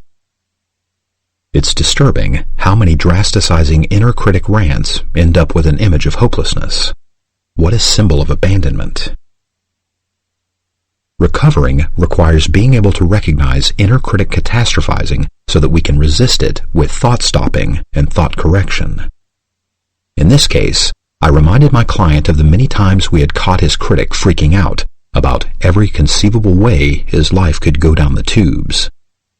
I then encouraged him to refuse to indulge this process and to angrily say no to the critic every time it tried to scare or demean him. Finally, I reminded him of all the positive experiences he actually had with his boss, thought correction. I also helped him enumerate his many successes at work, at school, and at life in general. The inner critic not only exacerbates flashbacks, but eventually grows into a psychic agency that triggers them. Reversing the damaging effects of the critic is the subject of the next 2 chapters. Advanced flashback management. Waking up in the abandonment depression. As recovery progresses, you notice more subtlety in the triggering process. As you do, you become more mindful of your inner critic's hard-to-detect triggers. You also discover that some triggers are indiscernible.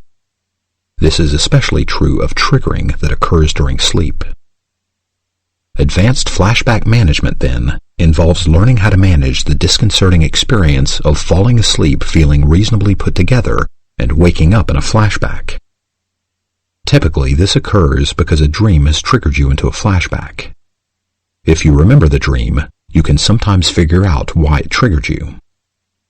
With growing mindfulness, you may even understand which events from the previous day triggered your dream. The most difficult situation to manage is when you cannot remember the dream. This type of flashback can feel particularly unfair and discouraging. It is rich fodder for the critic, which can declare that you are not only getting nowhere in his recovery, you are getting worse. Flashbacks as the inner child's plea for help. With undetectable triggers, I find that it is most helpful to see a flashback as a communication from the child that you were. The child is reminding you that he woke up feeling desolate innumerable times in that house that was not a home.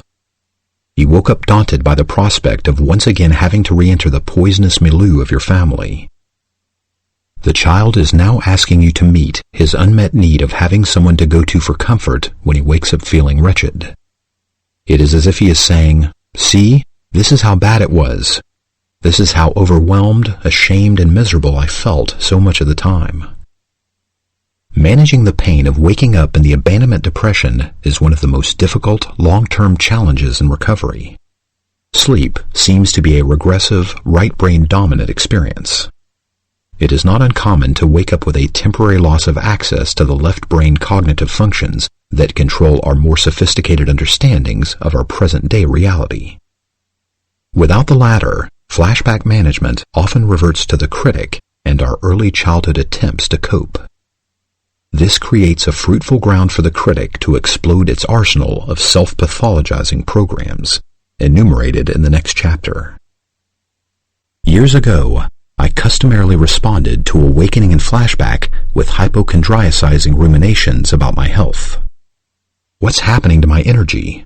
Something must be seriously wrong with me. I feel like death warmed over. That ache in my back is probably a tumor.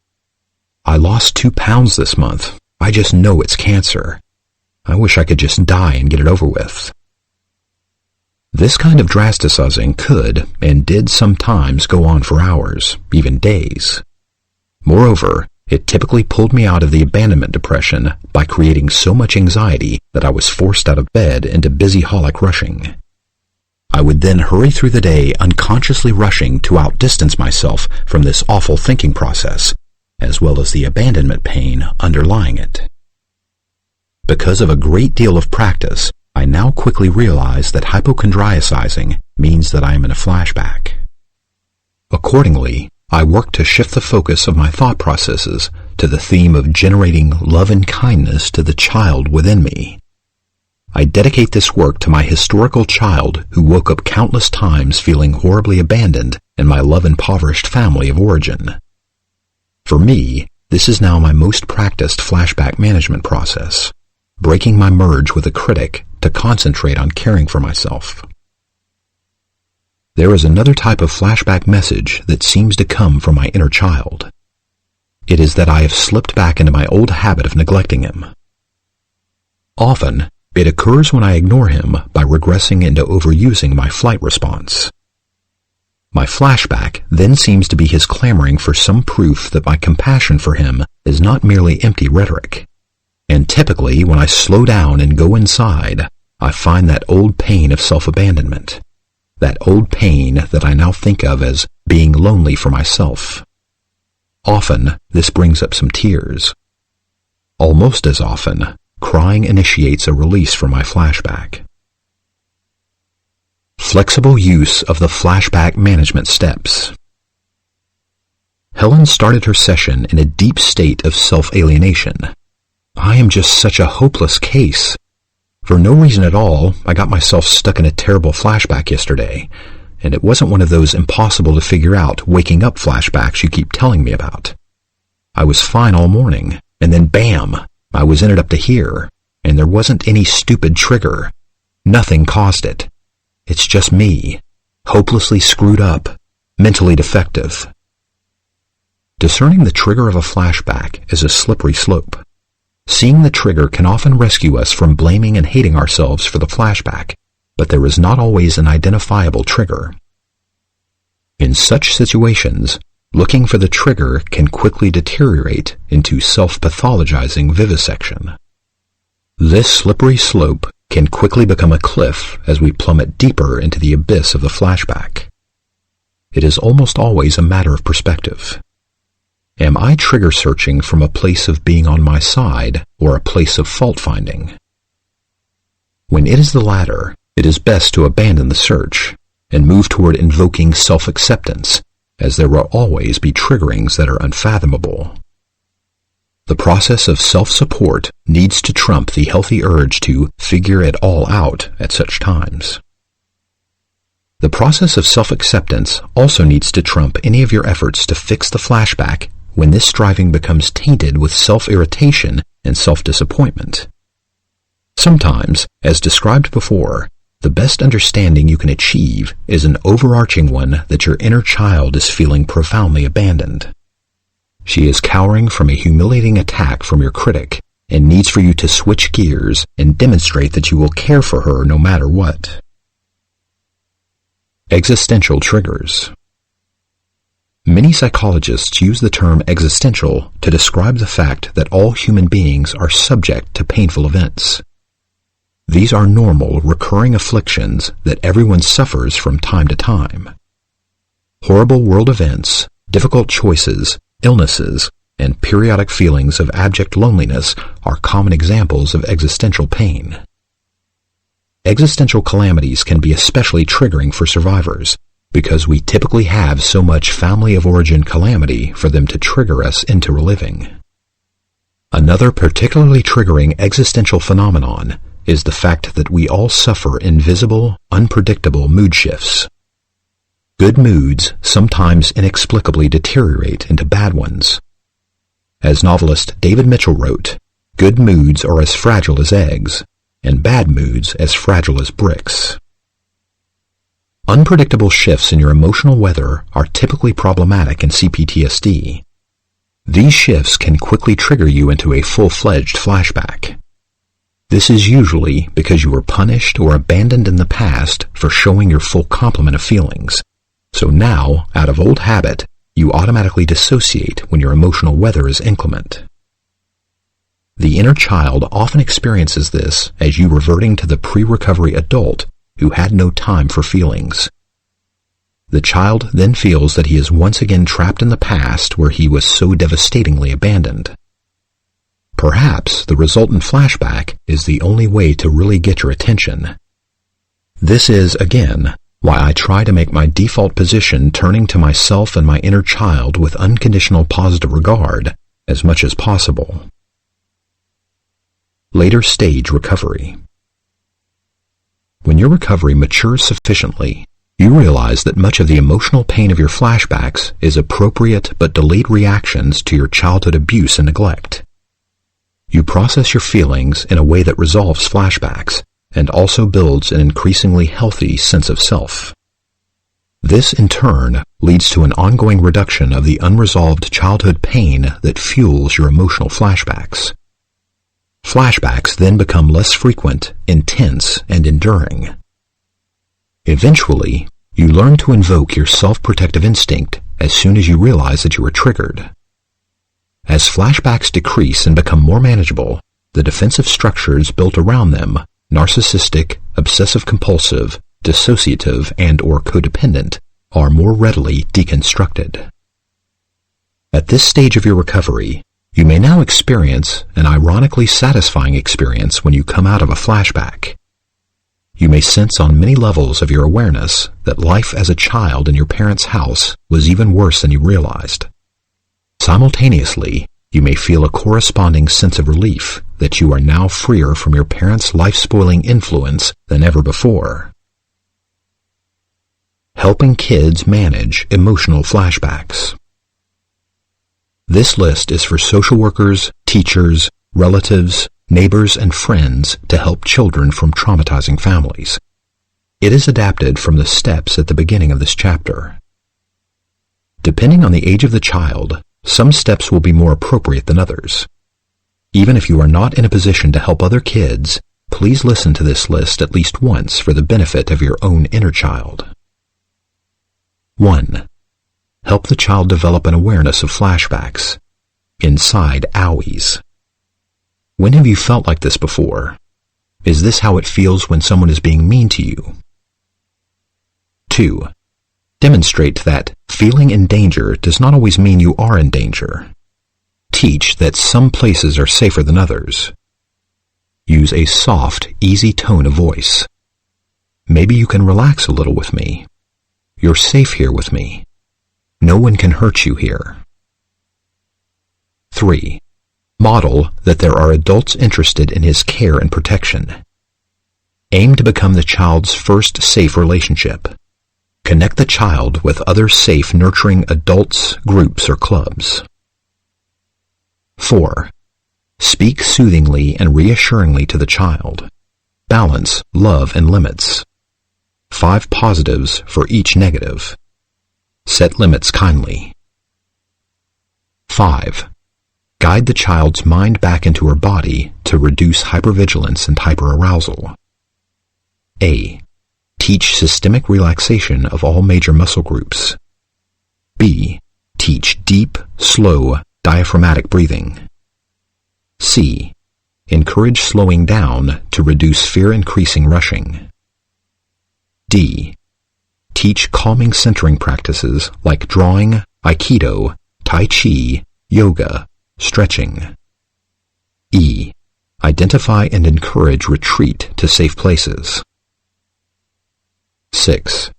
Teach use your words. In some families, it's dangerous to talk. Verbal ventilation releases pain and fear and restores coping skills. 7. Facilitate grieving the death of feeling safe. Abuse and neglect begets sadness and anger. Crying releases fear. Venting anger in a way that doesn't hurt the person or others creates a sense of safety. 8. Shrink the inner critic. Make the brain more user-friendly. Heighten awareness of negative self-talk and fear-based fantasizing. Teach thought-stopping and thought substitution. Help the child build a memorized list of his qualities, assets, successes, resources. 9. Help the child identify her 4F type and its positive side. Use metaphors, songs, cartoons, or movie characters. Fight, Power Rangers. Flight, Roadrunner, Bob the Builder. Freeze, Avatar. Fawn, Grover. 10. Educate about the right need to have boundaries, to say no, to protest unfairness, to seek the protection of responsible adults. 11. Identify and avoid dangerous people, places, and activities. Superman avoids kryptonite. Shaq and Derek Jeter don't do drugs. 12. Deconstruct eternity thinking. Create vivid pictures of attainable futures that are safer, friendlier, and more prosperous. Cite examples of comparable success stories. Chapter 9. Shrinking the Inner Critic. This chapter explores what one of my clients calls the nasty and sneaky tricks of the critic. Origin of the CPTSD critic. A flashback-inducing critic is typically spawned in a danger-ridden childhood home. This is true whether the danger comes from the passive abandonment of neglect or the active abandonment of abuse. When parents do not provide safe enough bonding and positive feedback, the child flounders in anxiety and fear. Many children appear to be hardwired to adapt to this endangering abandonment with perfectionism. A prevailing climate of danger forces the child's superego to over-cultivate the various programs of perfectionism and endangerment listed here. Once again, the superego is the part of the psyche that learns parental rules in order to gain their acceptance. The inner critic is the superego gone bad. The inner critic is the superego in overdrive, desperately trying to win your parents' approval. When perfectionist striving fails to win welcoming from your parents, the inner critic becomes increasingly hostile and caustic. It festers into a virulent inner voice that increasingly manifests self-hate, self-disgust, and self-abandonment. The inner critic blames you incessantly for shortcomings that it imagines to be the cause of your parents' rejection. It is incapable of understanding that the real cause lies in your parents' shortcomings. As a traumatized child, your over-aroused sympathetic nervous system also drives you to become increasingly hypervigilant. Hypervigilance is a fixation on looking for danger that comes from excessive exposure to real danger. In an effort to recognize, predict, and avoid danger, hypervigilance is ingrained in your approach to being in the world. Hypervigilance narrows your attention into an incessant, on-guard scanning of the people around you. It also frequently projects you into the future, imagining danger in upcoming social events. Moreover, hypervigilance typically devolves into intense performance anxiety on every level of self-expression. Like the soldier overlong in combat, PTSD sets in because you feel as if you are constantly under attack. Unfortunately, internal attack is now added to external attack, and you become locked into hypervigilance and sympathetic nervous system arousal. A traumatized child becomes desperate to relieve the anxiety and depression of abandonment. The critic-driven child can only think about the way she is too much or not enough. The child's unfolding sense of self, the healthy ego, finds no room to develop. Her identity virtually becomes the critic. The superego trumps the ego. In this process, the critic becomes increasingly virulent and eventually switches from the parent's internalized voice, "You're a bad boy or girl," to the first person, "I'm a bad boy or girl." Over time, self-goading increasingly deteriorates. "I'm such a loser. I'm so pathetic, bad, ugly, worthless, stupid, defective." This is unlike the soldier in combat who does not develop a toxic critic. This process whereby the superego becomes carcinogenic is a key juncture where PTSD morphs into CPTSD. The cruel, totalitarian inner critic is a key distinguishing feature of CPTSD.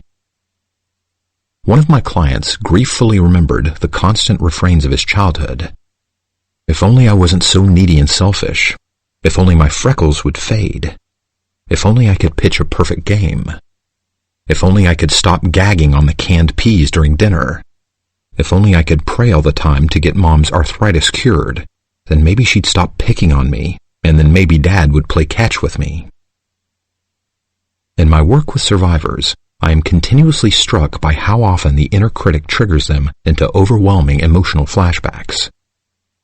The CPTSD-derived inner critic weds our fear of abandonment to our self-hate about our imperfections. It then tortures us with the entwined serpents of perfectionism and endangerment. Endangerment is the process of constantly projecting danger onto safe-enough situations. Your recovering depends on learning how to recognize and confront the 14 inner critic attacks listed here. When this process of recovering is bypassed, these deeply ingrained programs continue to send you tumbling back into the overwhelming fear, shame, and hopelessness of your childhood abandonment. 14 common inner critic attacks. Each attack program is paired with a therapeutic thought correction response. Perfectionism attacks. 1. Perfectionism. My perfectionism arose as an attempt to gain safety and support in my dangerous family. Perfection is a self-persecutory myth. I do not have to be perfect to be safe or loved in the present. I am letting go of relationships that require perfection. I have a right to make mistakes. Mistakes do not make me a mistake. Every mistake or mishap is an opportunity to practice loving myself in the places I have never been loved. 2. All or none and black and white thinking. I reject extreme or overgeneralized descriptions, judgments, or criticisms. One negative happenstance does not mean I am stuck in a never-ending pattern of defeat. Statements that describe me as always or never this or that are typically grossly inaccurate. 3. Self-hate, self-disgust, and toxic shame. I commit to myself. I am on my side. I am a good enough person. I refuse to trash myself. I turn shame back into blame and disgust, and externalize it to anyone who shames my normal feelings and foibles. As long as I am not hurting anyone, I refuse to be shamed for normal emotional responses like anger, sadness, fear, and depression. I especially refuse to attack myself for how hard it is to completely eliminate the self-hate habit. 4. Micromanagement, worrying, obsessing, looping, over-futurizing. I will not repetitively examine details over and over. I will not jump to negative conclusions. I will not endlessly second-guess myself. I cannot change the past. I forgive all past mistakes. I cannot make the future perfectly safe. I will stop hunting for what could go wrong. I will not try to control the uncontrollable. I will not micromanage myself or others. I work in a way that is good enough, and I accept the existential fact that my efforts sometimes bring desired results, and sometimes they do not. God, grant me the serenity to accept the things I cannot change, the courage to change the things I can, and the wisdom to know the difference. The Serenity Prayer. 5. Unfair, devaluing comparisons to others or to your most perfect moments. I refuse to compare myself unfavorably to others. I will not compare my insides to their outsides. I will not judge myself for not being at peak performance all the time. In a society that pressures us into acting happy all the time, I will not get down on myself for feeling bad. 6. Guilt. Feeling guilty does not mean I am guilty. I refuse to make my decisions and choices from guilt. Sometimes I need to feel the guilt and do it anyway. In the inevitable instances when I inadvertently hurt someone, I will apologize, make amends, and let go of my guilt. I will not apologize over and over. I am no longer a victim. I will not accept unfair blame. Guilt is sometimes camouflaged fear. I feel guilty and afraid, but I am not guilty or in danger. 7. Shoulding. I will substitute the words want to for should, and only follow this imperative if it feels like I want to, unless I am under legal, ethical, or moral obligation. 8. Overproductivity, workaholism, busyholism. I am a human being, not a human doing. I will not choose to be perpetually productive. I am more productive in the long run when I balance work with play and relaxation. I will not try to perform at 100% all the time. I subscribe to the normalcy of vacillating along a continuum of efficiency. 9. Harsh judgments of self and others, name-calling. I will not let the bullies and critics of my early life win by joining and agreeing with them. I refuse to attack myself or abuse others. I will not displace the criticism and blame that rightfully belongs to my dysfunctional caretakers onto myself or current people in my life. I care for myself. The more solitary, the more friendless, the more unsustained I am, the more I will respect myself. Jane Eyre. Endangerment attacks. 10. Drasticizing, catastrophizing, hypochondriacizing. I feel afraid, but I am not in danger. I am not in trouble with my parents. I will not blow things out of proportion. I refuse to scare myself with thoughts and pictures of my life deteriorating. No more homemade horror movies and disaster flicks. I will not turn every ache and pain into a story about my imminent demise. I am safe and at peace. 11. Negative focus. I renounce over-noticing and dwelling on what might be wrong with me or life around me.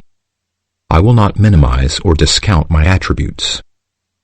Right now, I notice, visualize, and enumerate my accomplishments, talents, and qualities, as well as the many gifts that life offers me. For example, nature, music, film, food, beauty, color, friends, pets, etc. 12.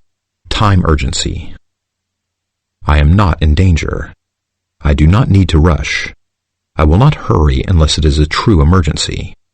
I am learning to enjoy doing my daily activities at a relaxed pace. 13. Disabling performance anxiety. I reduce procrastination by reminding myself that I will not accept unfair criticism or perfectionist expectations from anyone. Even when afraid, I will defend myself from unfair criticism. I won't let fear make my decisions. 14. Perseverating about being attacked. Unless there are clear signs of danger, I will thought stop my projection of past bullies, critics, onto others. The vast majority of my fellow human beings are peaceful people. I have legal authorities to aid in my protection if threatened by the few who aren't. I invoke thoughts and images of my friends' love and support. Critic attacks, like most things, are not all or none. They can vary in intensity and duration. Most of the case examples that follow are on the intense end of the spectrum. I chose them because they are more illustrative of how the critic operates. Once you become proficient at identifying intense critic attacks, you typically develop the mindfulness necessary to notice more subtle attacks. This is essential because most survivors spend tremendous amounts of time barely conscious of how incessantly self-critical they are. As with the flashback management steps, memorizing these rebuttals to the critic and using them like mantras is especially helpful in critic shrinking. Critic-initiated flashbacks. The inner critic commonly increases the intensity of a flashback via a barrage of the attacks listed before. Flashbacks can devolve into increasingly painful levels of the abandonment depression.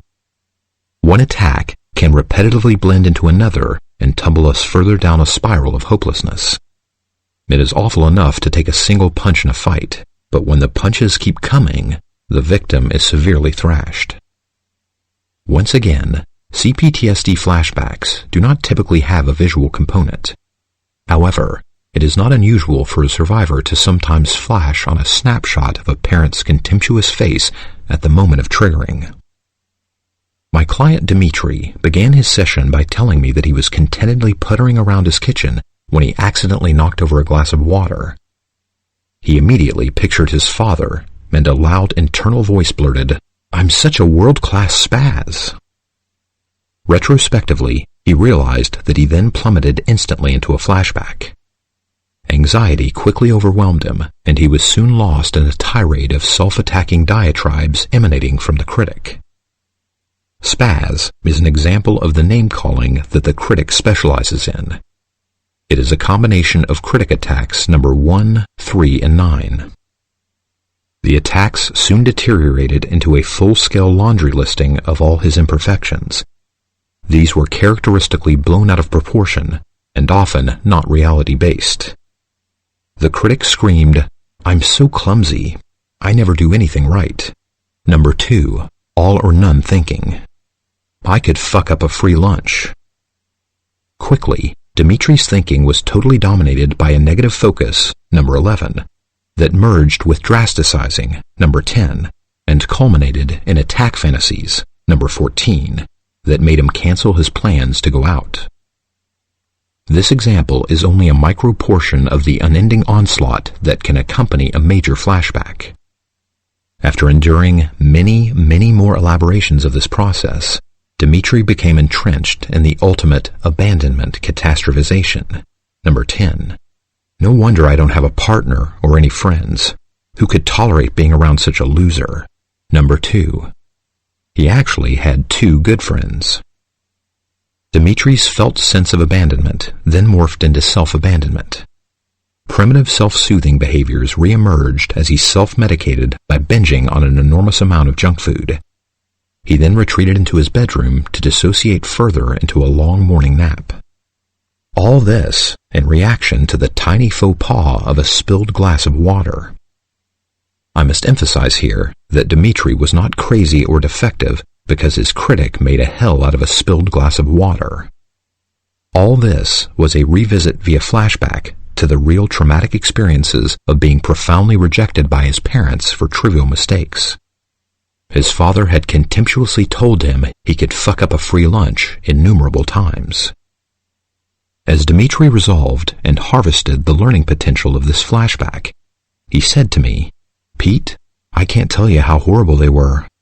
Life at home was one no-win, mind-fuck situation after another. Fucked if I did, and fucked if I didn't.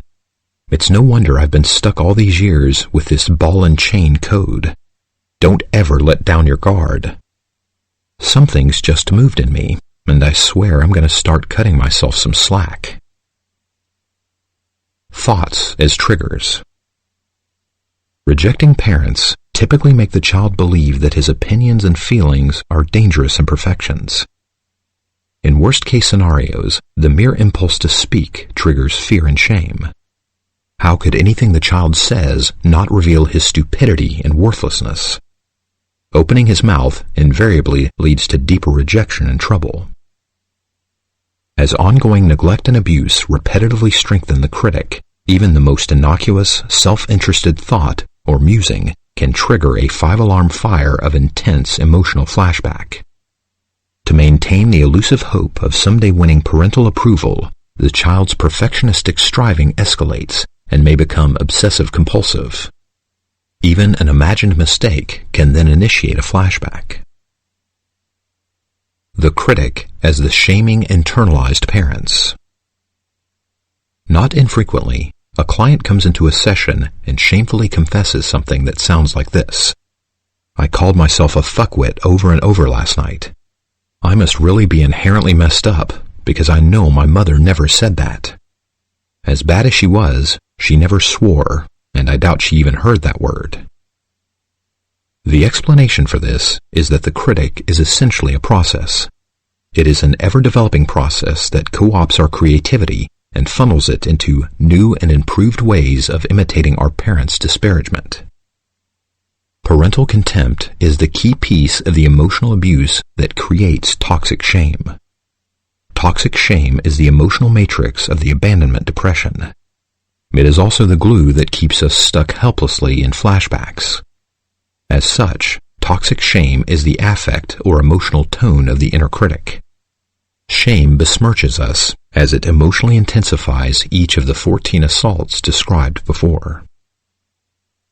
In mainstream psychology, shame is often described as a social emotion.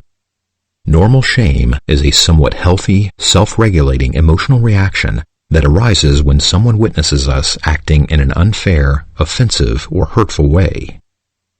This is not the case with toxic shame, however. Many CPTSD survivors in recovery soon realize that they do not need a witness to suddenly be catapulted into a shame attack. Dmitri was all alone when he knocked over the glass. Or was he? There is an invisible social context to toxic shame attacks. Toxic shame is social because the inner critic came into existence through pathological interactions with our parents. Moreover, toxic shame is social in the moment of the solitary flashback, because at the time, it is as if we are in the presence of our parents. For me, the strongest evidence of this occurs when I am on my own and trying to do something difficult. If I make a mistake or do not accomplish my task as efficiently as possible, I often feel very anxious, as if I am being watched and criticized. I believe this phenomenon corresponds with an internalization of our parents. Our parents were such formative and formidable presences in our developing life that we have strong representations of them in our psyches. These representations include their beliefs and condemnation about us. Until we work on shrinking their influence, our internalized parents exist in our psyches as the key controlling force of our lives.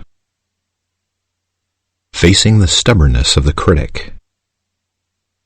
The work of shrinking the critic is one of the most essential processes of recovery. As obvious as its value may seem as you hear this, embracing the task of renouncing the critic is much more challenging than it may seem at first blush. The critic's programs are not only burned deeply into our psyches by our parents, but we also unknowingly emblazon them into our minds by mimicking our parents. we are now the key reinforcing agents of their toxic legacy. With little mindfulness of it, we injure ourselves with countless angry, self-disgusted repetitions of their judgments. Recovery now depends on you withdrawing your blind allegiance to this terrible process of only noticing yourself negatively. The task of diminishing these self-negating patterns is daunting. It is typically lifetime work, often negotiable only at the rate of 2 steps forward, 1 step backward. And oh, how unfair it is that the step backward often feels more like 6. Yet recent findings in neuroscience, the general theory of love, the talking cure, have shown that biologically ingrained mental patterns can be diminished and replaced with new ones through long-term repetitive work.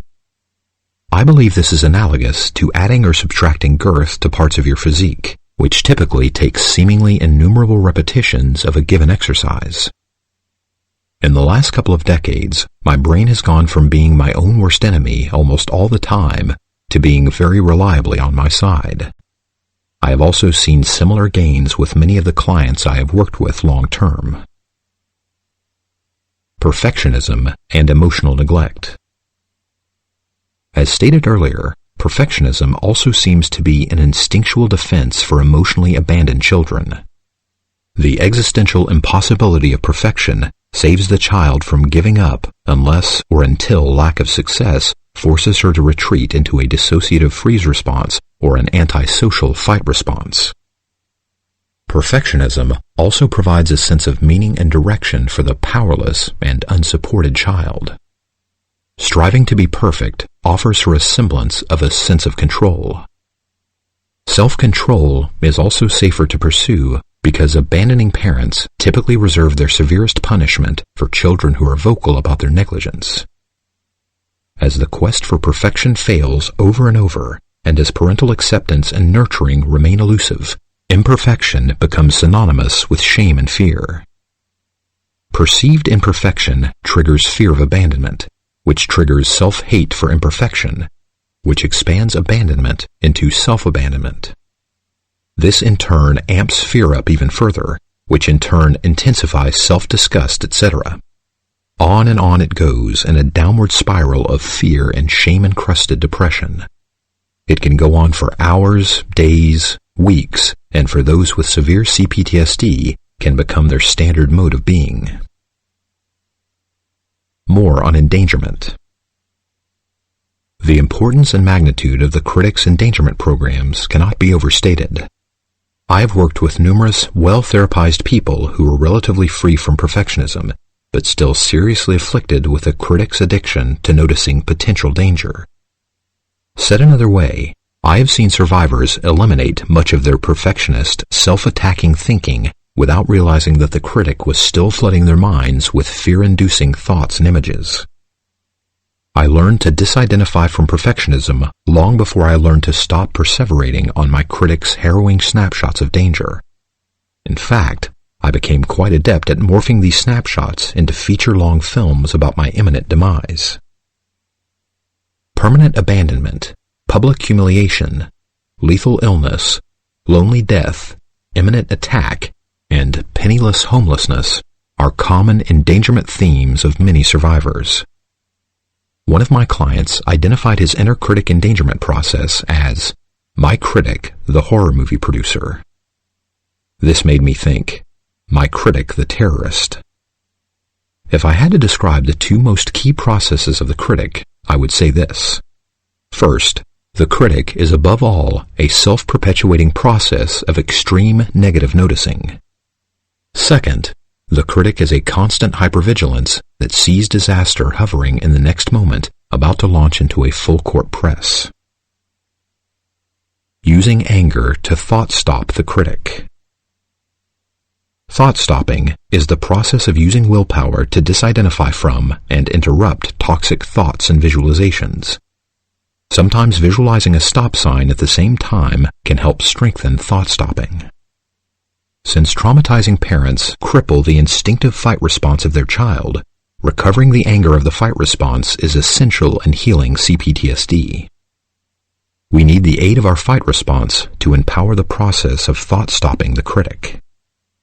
I cannot over-encourage you to use your anger to stop the critic in its tracks. We can re-hijack the anger of the critic's attack and forcefully redirect it at the critic instead of ourselves. We can then silently and internally say no, or stop, or shut up, to short-circuit drasticizing and perfectionistic mental processes. Angrily saying no to the critic sets an internal boundary against unnatural anti-self processes. It is the hammer of self-renovating carpentry that rebuilds our instinct of self-protection. Furthermore, recovery is deepened by directing our anger at anyone who helped install the critic, as well as at anyone who is currently contributing to keeping it alive. I recently received this email from a website respondent who read some of my writing about angering at the critic. Another explanation I really liked is for people that don't have much of the fight response to start using it to stop the inner critic. I am a huge fan of self-compassion, which has really helped me recently, loving kindness, and I continually just accept all the messages and just let them flow by. When I heard your comments about saying no and rejecting them, I was like, yeah, I guess Pete maybe hasn't found it all yet. I was being close-minded. A couple days later I tried it out, and oh my God, has it helped. I get mad now, and it just shuts down my anxiety and turns shame into blame anger. It feels much better for me. After all, it wasn't messages I would have given to myself, and they are all messages from my parents. Successful critic shrinking usually requires thousands of angry skirmishes with the critic. Passionate motivation for this work often arises when we construct an accurate picture of our upbringing. Natural anger eventually arises when we really get how little and defenseless we were when our parents bullied us into hating ourselves. Most trauma survivors were blank slates who were brainwashed into accepting the critic as their primary identity. To the degree that a family is CPTSD engendering, to that degree it is like a mini-cult. Cults demand absolute loyalty to the leader's authority and belief system. In early thought-stopping work, most survivors need to empower their efforts with a healthy rage against their parents for destroying their self-loyalty and their self-individuation. However, with enough practice, the survivor's healthy observing ego can use willpower alone to disidentify from the critic. My son's birth graced me with an enormous boost in my motivation to practice thought-stopping on the critic. Witnessing the many miracles of his ongoing development moved me to increasingly deepen my emotional bonding with him. This was quite disconcerting to my critic, which began working overtime on its endangerment programs. The critic warned me interminably about the danger of my rapidly expanding attunement to him. It was trying to protect me from the devastation that would ensue if my loving emotional investment turned out as badly as it did with my parents. What if untrustworthy life let him die or rendered him a bad seed? The critic manufactured the most dreadful horror movies of accidents, diseases, kidnapping, mental illness, Oedipal betrayals, etc. Had I not known how to recognize, interpret, and refuse to indulge these catastrophizations, I am sure that my capacity to bond with him would have been seriously compromised. Moreover, had I not been able to use my outrage to disidentify from the critic, thought-stopping by itself would not have been a powerful enough tool. I particularly like this way of challenging the critic. I'm not afraid of you anymore, Mom and Dad. You were the critic, and you put the critic in me. I renounce your toxic messages. Take back your shame and disgust. I am disgusted at your shameful job of parenting. One of my clients shared with me a phrase that spontaneously came to her while she was fighting her critic at home. You totally ruined my childhood, and I'm not going to let you get away with ruining my life now. She reported that this perspective emblazoned in her consciousness, and now often helps to fire her up to fire the critic. Shame is blame unfairly turned against the self. The great psychologist Erik Erikson gave us a great tool when he formulated this emotional mathematics equation. Shame is blame turned against the self. Our parents were too big and powerful to blame, so we had to blame ourselves instead. Now, however, we are free of them, and we can cut off the critic's shame supply by redirecting unfair self-blame back to our parents. You can redirect the anger of the critic's blaming messages away from you. You can direct the anger onto the installers of the critic, or sideways onto the critic itself. You can give shame back by allowing yourself to feel angry and disgusted at the image of your parent bullying you. You can rage at them for overwhelming you with shame when you were too young and small to defend yourself. An inner critic that has dominated us since childhood, however, does not give up its rulership of the psyche easily. It stubbornly refuses to accept the updated information that adulthood now offers the possibility of increasing safety and healthy attachment. It is as if the critic has worn a flashback-inducing groove in the brain the size of the Grand Canyon. Now, any of the thinking patterns listed earlier can hair-trigger an amygdala hijacking that dumps us into the abandonment melange. Progress in critic shrinking is often infinitesimally slow and indiscernible at first. Our brains have become addicted to only noticing what is wrong and what is dangerous. And as with most addictions, breaking this deeply entrenched habit may require lifelong management. In early recovery work, we need to challenge the critic's monocular negative focus over and over with all the ferocity we can muster. Eventually, with practice, we can find a part of ourselves that is mad about how grossly unfair our parents' bullying and indifference was. We can find a part of us that is outraged that we were indoctrinated and inculcated into chronically abandoning and bullying ourselves. We can fume that this occurred when we were too young to protest or even know what was happening to us. We can gradually build our ability to say no and shut up whenever we catch the critic attacking us. With enough healthy inner self-defense, the survivor gradually learns to reject her unconscious acceptance of self-abuse and self-abandonment. Her sense of healthy self-protection begins to emerge, and over time grows into a fierce willingness to stop unfair criticism, internal or external. Psychologically speaking, this is part of the process of working through repetition compulsion. Deconstructing repetition compulsion has both an internal and external dimension. On the internal dimension, we decrease the habit of repetitively perpetrating our parents' abuse against ourselves by staunchly confronting the inner critic. This then allows us to become more mindful on the external dimension when others reenact our parents' mistreatment. We can then confront them to stop or banish them from our lives. With enough practice, we can repudiate our parents' awful legacy of teaching us that love means numbly accepting abuse and neglect. Further encouragement and guidance for therapeutically angering at the critic can be found in Soul Without Shame by Byron Brown and Healing Your Emotional Self by Beverly Engel. Embracing the critic. In my experience, until the fight response is substantially restored, the CPTSD client benefits little from CBT, psychodynamic, or mindfulness techniques that encourage us to accept the critic.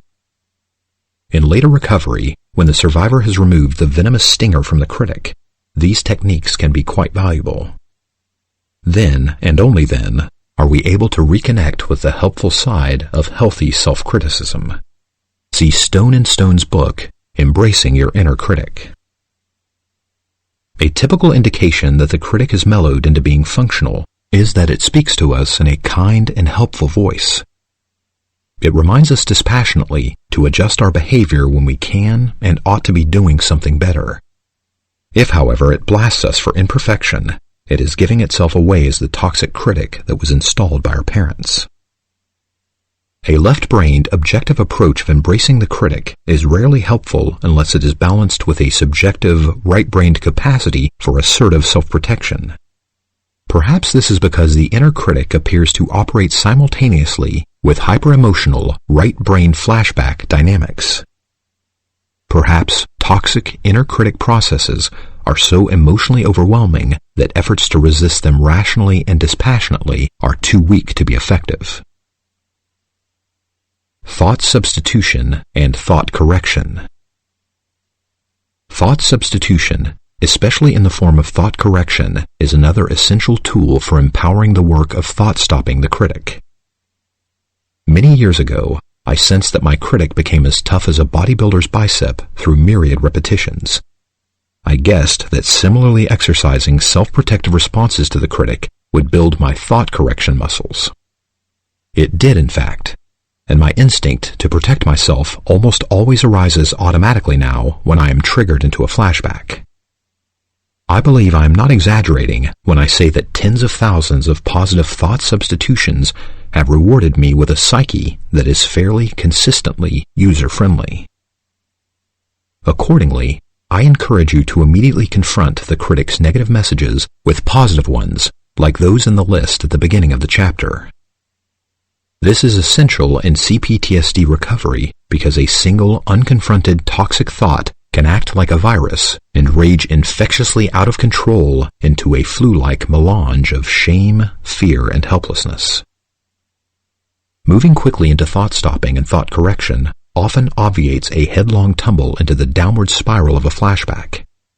This is essential in critic work, as the critic typically attacks us more viciously once it has gotten up a head of steam. At such times, the critic can hypocritically scorn us for falling back into self-criticism when we should know better. This is the time then, more than ever, to thought correct and not self-berate, as my last intern liked to say to her clients.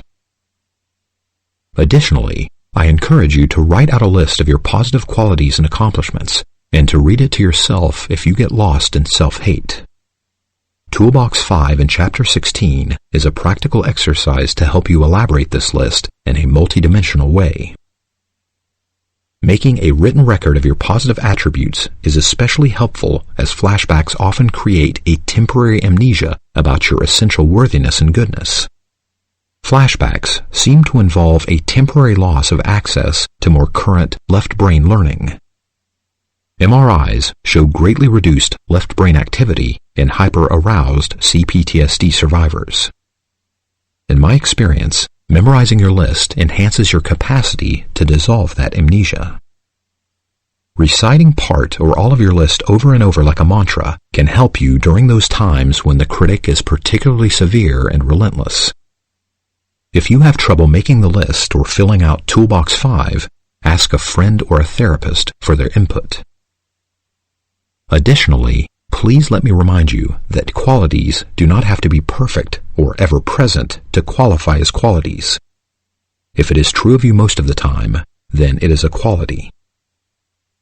Finally, positive visualization can be a powerful adjunct to thought substitution. Some survivors gradually learn to short-circuit the fear-mongering processes of the critic by invoking images of past successes and accomplishments, as well as picturing safe places, loving friends, or comforting memories. There are also a variety of CDs available at places like Amazon.com that contain guided meditations that use positive language and imagery in a way that enhances deactivation and relaxation. Perspective substitution and correction. The most important thought correction of all is a switch in the perspective of our thinking. Perspective substitution is a broadening of our overall perspective. It moves our viewpoint from the critic's narrow negative focus to the more balanced and accurate focus of the observing ego, the mindful self. Perspective substitution helps us to dethrone the critic from its life-negating point of view. This resembles the firing of a bad manager or inept coach, one with a distorted view who dwells so much on what is wrong that he cannot see anything that is right. As stated in Chapter 1, perspective substitution can be enhanced with the spiritual practice of gratitude. In this vein, gratitude is a type of mindfulness that looks for empirical proof that life is essentially good, even though it is also quite difficult at times. Perspective substitution and gratitude. Gratitude is a delicate subject to write about because many survivors have been abused by shaming advice to just be grateful for what you have. Consequently, many survivors totally reject the concept of gratitude and throw the baby out with the scorn-sodden bathwater. Once again, this is quite understandable when you legitimately had little to be grateful for in your childhood. Moreover, the concept of gratitude is damagingly used by some psychologists to support the psychological defense of denial. They tout gratitude as a fast track that can bypass traumatic pain. This is worse than absurd when applied to PTSD survivors. It is in fact shamefully abusive to survivors because profound extended trauma cannot be resolved until it is fully understood and worked through. Gratitude is nevertheless a wonderful natural experience that can recurrently enhance the quality of your life. You can cultivate a perspective that is open to noticing what there is to be grateful about, as long as you do not do it with the intention of creating a permanent feeling of gratitude. Over time, an attitude of gratitude can gradually increase authentic gratefulness. This can be best illustrated with the example of love. While it is of course healthy to adopt a cognitive attitude of love toward our friends and chosen family, it is impossible to feel loving all the time. If I expect that of myself, I give my inner critic endless fodder to attack me for not feeling loving enough. Similarly, if I expect myself to feel grateful all the time, I keep the critic's prodigious program of self-disappointment hale and hearty. Nonetheless, aligning with attitudes like love and gratitude is generally therapeutic. When I am temporarily stuck in a flashback, feeling alienated from life, remembering what I am usually grateful for in life can sometimes pull me out of the polarized negative thinking that helps keep the flashback alive. Invoking gratitude is particularly difficult and often impossible at first because flashbacks typically strand us in an emotional overwhelm that cancels out our ability to feel anything good about life. Reminding ourselves of what is worthwhile in our lives does not seem to help much in the early phases of using this tool. However, with enough practice of positive noticing, we can sometimes relax out of a flashback by invoking our memories of gratitude. When I experience this at the end of an especially long flashback, positive noticing sometimes arises spontaneously and brings with it sweet tears of gratitude. These are also typically tears of relief and tears of an achieved sense of belonging. These tears typically arise unbidden, seemingly out of the blue. Typically, they are positively triggered by experiences of beauty or connection, such as when flowers authentically strike me as beautiful once again, or when my appreciation of music returns and deeply moves my soul, or when I suddenly fully feel how much I love my wife, my son, my friend, or my client. After a painful lapse in being able to emotionally enjoy these experiences, this return brings these gratitude-laden tears, which on really momentous occasions can vacillate between crying and laughing, as I resurface into authentically being grateful to be alive. Once again, my experience is that the more I practice the thought substitution of focusing on what I'm grateful for, the sooner genuine gratitude returns to me on the occasions that I lose touch with it. A powerful way to practice perspective correction is as follows. After you go to bed at night, list at least 10 positive happenings of the day. More often than not, these will not be peak experiences, but rather basic and simple pleasures and appreciations. They may be as simple as a catchy tune, an engaging color, a sweet scent, an enjoyable food serving of the day, a new flower in a local garden, a satisfying TV show, a neighbor's hello, a feeling of fitness climbing the stairs, soothing words from a favorite author, or a pleasant encounter with a pet. Decades of this practice have helped me immeasurably to upgrade the sour perspective I inherited from my parents. Alignment with this function of the healthy observing ego provides us with a more balanced and accurate perception of life and other people. The neuroplasticity of the brain. I am repeatedly heartened to read the accumulating evidence from neuroscience research that proves the neuroplasticity of the brain. Neuroplasticity means that the brain can grow and change throughout our life. Old self-destructive neural pathways can be diminished, and new healthier ones can replace them. A General Theory of Love by Thomas Lewis inspiringly explicates this fact. This fact helps me to remember that the critic can indeed literally be shrunk via long-term, frequent, and dedicated use of the thought-stopping, thought substitution, and thought correction practices. As recovery progresses, you notice the critic sooner before its attack becomes multidimensional. This then allows you to take more immediate self-protective action. Moreover, CPTSD flashbacks can be utilized as evidence of, and in later stages of recovery, proof of your childhood traumatization. Flashbacks point irrefutably to the fact that your parents' abandonment forced you to habituate to hypervigilance and negative noticing. Chapter 10. Shrinking the Outer Critic. The outer critic, the enemy of relationship.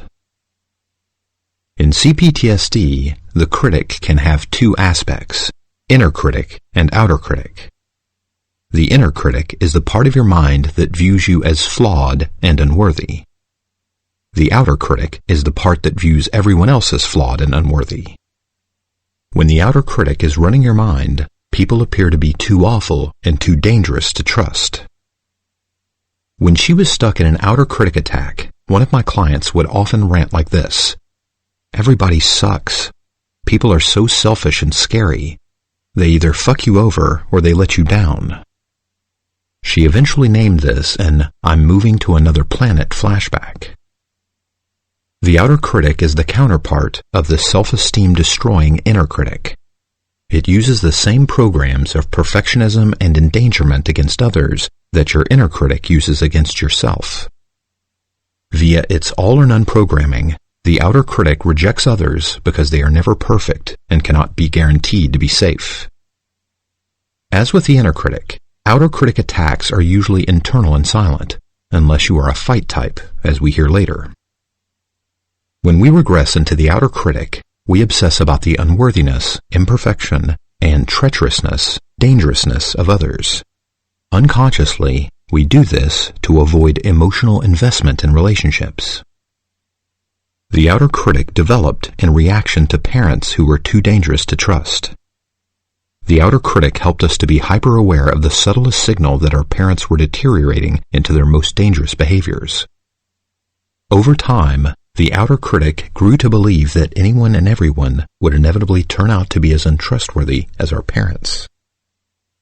Now, in situations where we no longer need it, the outer critic alienates us from others.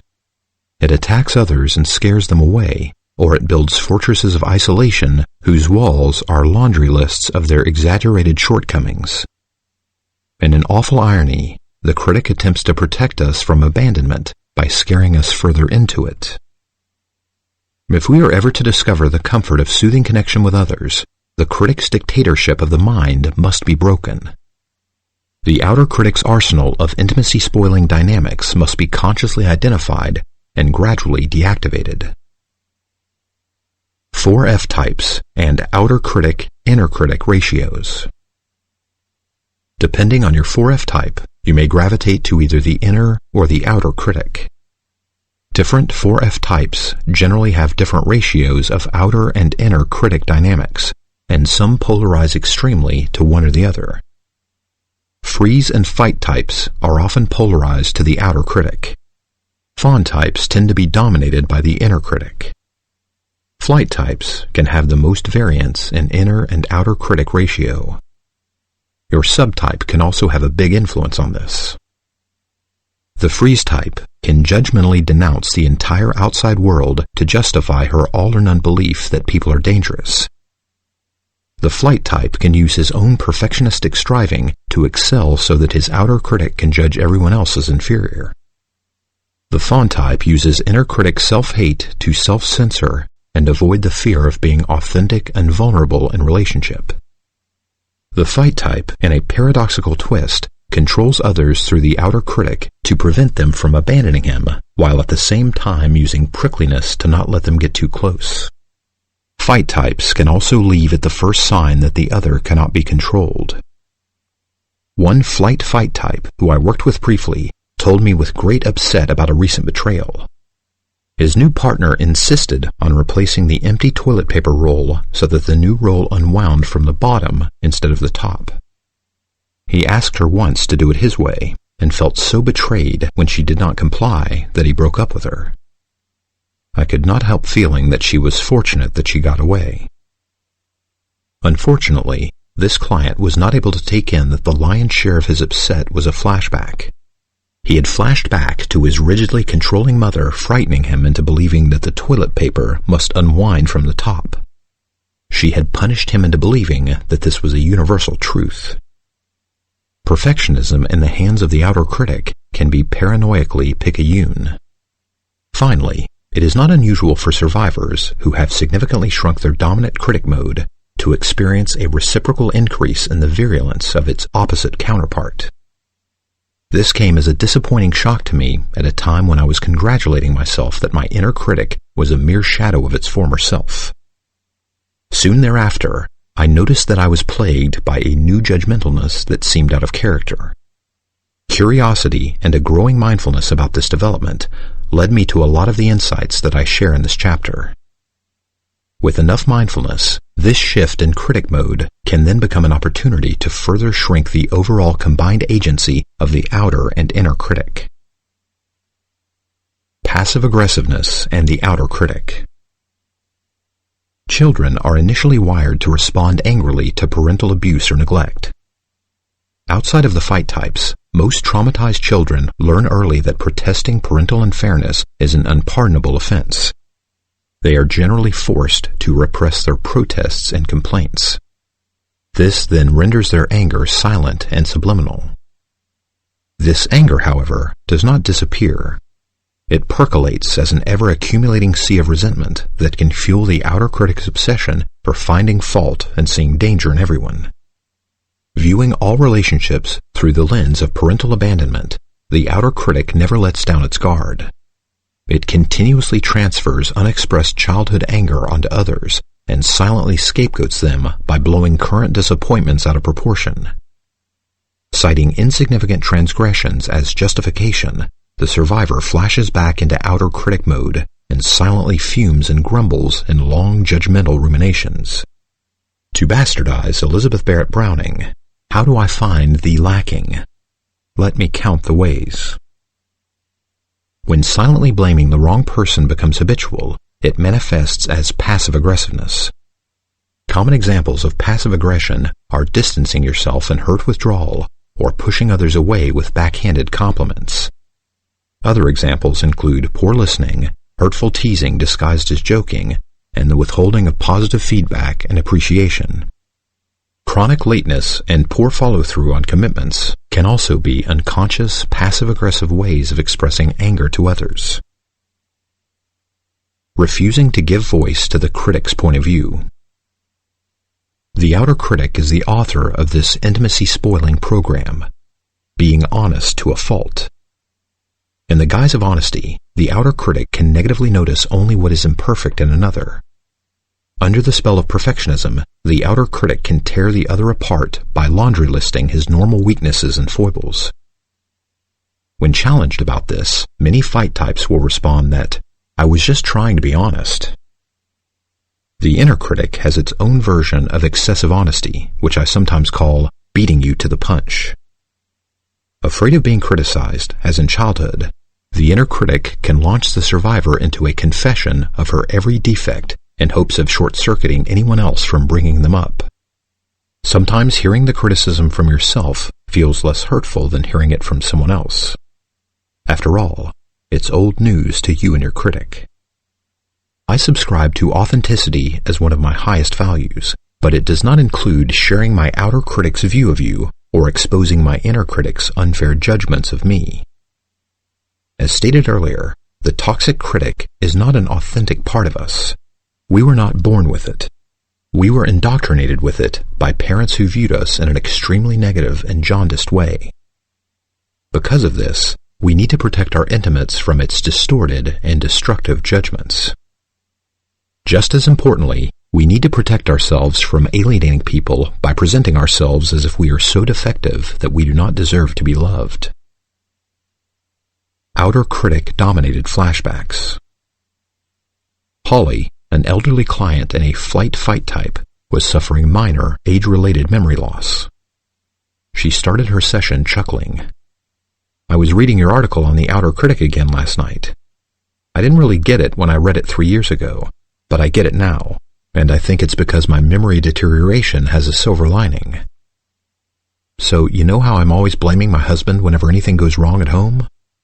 Well, I'm starting to get that it's an all-or-none outer critic process that I get stuck in. I've been blaming him for misplacing or not putting things away for decades, but I've started to notice that it's me who often misplaces things.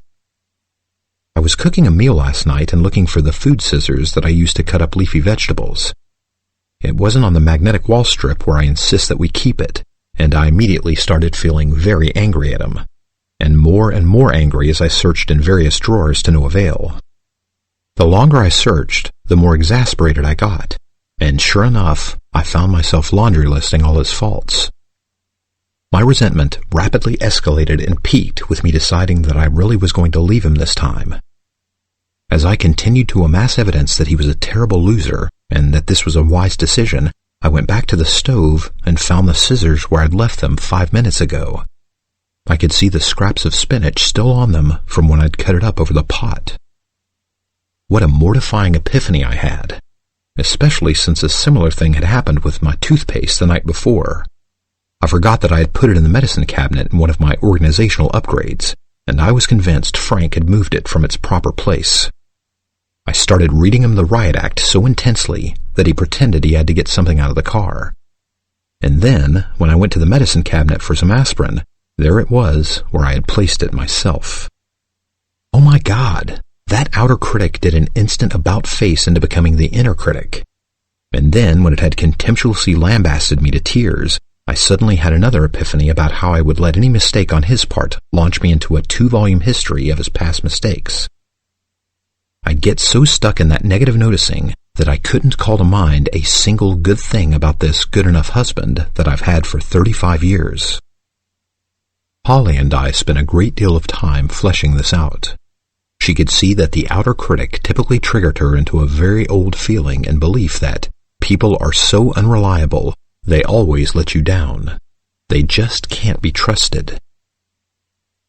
We then moved into exploring her childhood, looking for clues as to where this belief that people were so untrustworthy began. She closed her eyes, took a few deep breaths, and when she opened them, tears trickled down her face. It was Father, Daddy, that incredibly selfish, alcoholic a-hole. Please pardon my French. No matter where I'd hide my babysitting money, he'd always find it, and come home drunk later, crying about how sorry he was and how he'd never do it again. He'd even let me go off on him. Oh my God, just like poor Frank. Just sit there and take it. Only poor Frank. More tears. He's never done anything like that to me. He's pretty reliable in most ways, except for not being as organized as me. Outer critic modeling in the media. Outer critic entrenchment is also difficult to dislodge because its parlance is normalized, and worse, celebrated in our society. Skewering people seems to be standard practice in most TV comedies. Moreover, many influential, seemingly healthy adults model a communication style that is rife with judgmentalness, sarcasm, negativity, fear-mongering, and scapegoating. Giving control of our social interactions to the outer critic prohibits the cultivation of the vulnerable communication that makes intimacy possible. We must renounce unconscious outer critic strategies such as 1. I will use angry criticism to make you afraid of me so I can be safe from you. 2. Why should I bother with people when everyone is so selfish and corrupt? All or none thinking. 3. I will perfectionistically micromanage you to prevent you from betraying or abandoning me. 4. I will rant and rave or leave at the first sign of a lonely feeling, because if you really loved me, I would never feel lonely. The critic, subliminal B-grade movie producer. The outer critic typically arises most powerfully during emotional flashbacks. At such times, it transmutes unconscious abandonment pain into an overwhelmingly negative perception of people and of life in general. It obsessively fantasizes, consciously and unconsciously, about how people have or could hurt us. Over the years, these fantasies typically expand from scary snapshots into film clips and even movies. Without realizing it, we can amass a video collection of real and imagined betrayals that destroy our capacity to be nurtured by human contact. Don't trust anyone. Proud to be a loner. You can only depend on yourself. Lovers always leave you. Kids will break your heart. Only fools let on what they really think. Give them an inch and they'll take a mile are titles of video themes survivors may develop in their quest for interpersonal safety. These defensive and often subliminal daydreams are analogs of the critic-spawned nightmares that also shore up the safety work of frightening us into isolation. Over time, with enough recovery, intrusive anti-intimacy reveries become clues that we are actually in a flashback, and that we need to invoke our flashback management skills. The dynamics of the outer critic are often obscured by minimization and denial. Its obsessions and daymares often occur just below the level of our awareness. They become subliminal via their repetitiveness, like the sound of waves at the beach, like the sounds of traffic in the city, like the sound of the critic repetitively calling you or someone else a jerk, a loser, a dumb shit. Watching the news as a trigger. Sometimes the outer critic's penchant for raising false alarms ensnares us with an insatiable hunger for listening to the news. When we do not resist this junk food feeding of our psyches with a news service that exults so thoroughly in the negative, we can be left floundering in a dreadful hypervigilance. The critic can then work overtime to amass irrefutable proof that the world is unforgivably dangerous. Isolation and minimal or superficial relating is therefore our only recourse. At such times, any inclination to call a friend triggers images of rejection and humiliation before the phone can even be picked up. When flashbacks are particularly intense, impulses to venture out may immediately trigger fantasies of being verbally harassed or even mugged on the street. In worst-case scenarios, outer critic drasticizing deteriorates into paranoia. At its worst, paranoia deteriorates into fantasies and delusions of persecution. I remember one horribly humiliating experience that occurred in my early 20s on an occasion when I was very sleep-deprived. I was sitting on a park bench struggling to concentrate on the book I was reading. I had read the same short paragraph 4 times and barely registered a word of it. At the same time, I was becoming more and more aware of a group of people who had sat down behind me.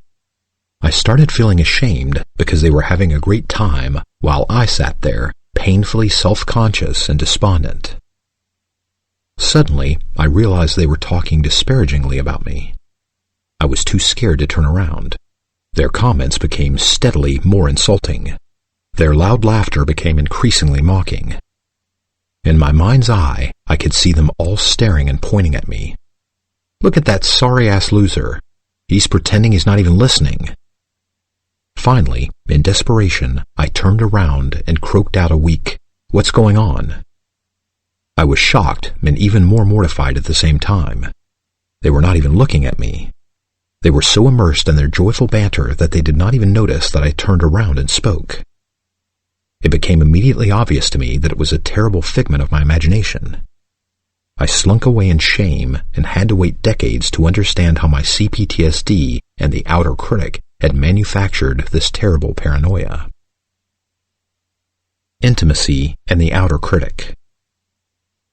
As stated earlier, CPTSD typically includes an attachment disorder that comes from the absence of a sympathetic caregiver in childhood. When the developing child lacks a supportive parental refuge, she never learns that other people can soothe loneliness and emotional pain. She never learns that real intimacy grows out of sharing all of her experience. To the degree that our caretakers attack or abandon us for showing vulnerability, to that degree do we later avoid the authentic self-expression that is fundamental to intimacy. The outer critic forms to remind us that everyone else is surely as dangerous as our original caretakers. Subliminal memories of being scorned for seeking our parents' support then short-circuit our inclinations to share our troubles and ask for help. Even worse, retaliation fantasies can plague us for hours and days on the occasions when we do show our vulnerabilities. I once experienced this after being very honest and vulnerable in a job interview with a committee of 8. Over the next 3 insomnia-plagued nights, my outer critic ran non-stop films featuring my interviewer's contempt about everything I had said and disgust about all that I had left out. Even after they subsequently and enthusiastically hired me, the outer critic plagued me with imposter syndrome fantasies of eventually being exposed as incompetent in the new job. The no-win situation. While scaring us out of trusting others, the outer critic also pushes us to over-control them to make them safer. Over-controlling behaviors include shaming, excessive criticism, monologuing, conversational control, and overall bossiness. An extreme example of the latter is the no-win situation, which is also known as the double bind. It is described in the vernacular as damned if you do and damned if you don't. Only the most severe fight types do this consciously. These types are found on the end of the narcissistic continuum, where narcissism turns into sociopathy. Sterling was a fight-type client of mine who was strongly narcissistic but not sociopathic.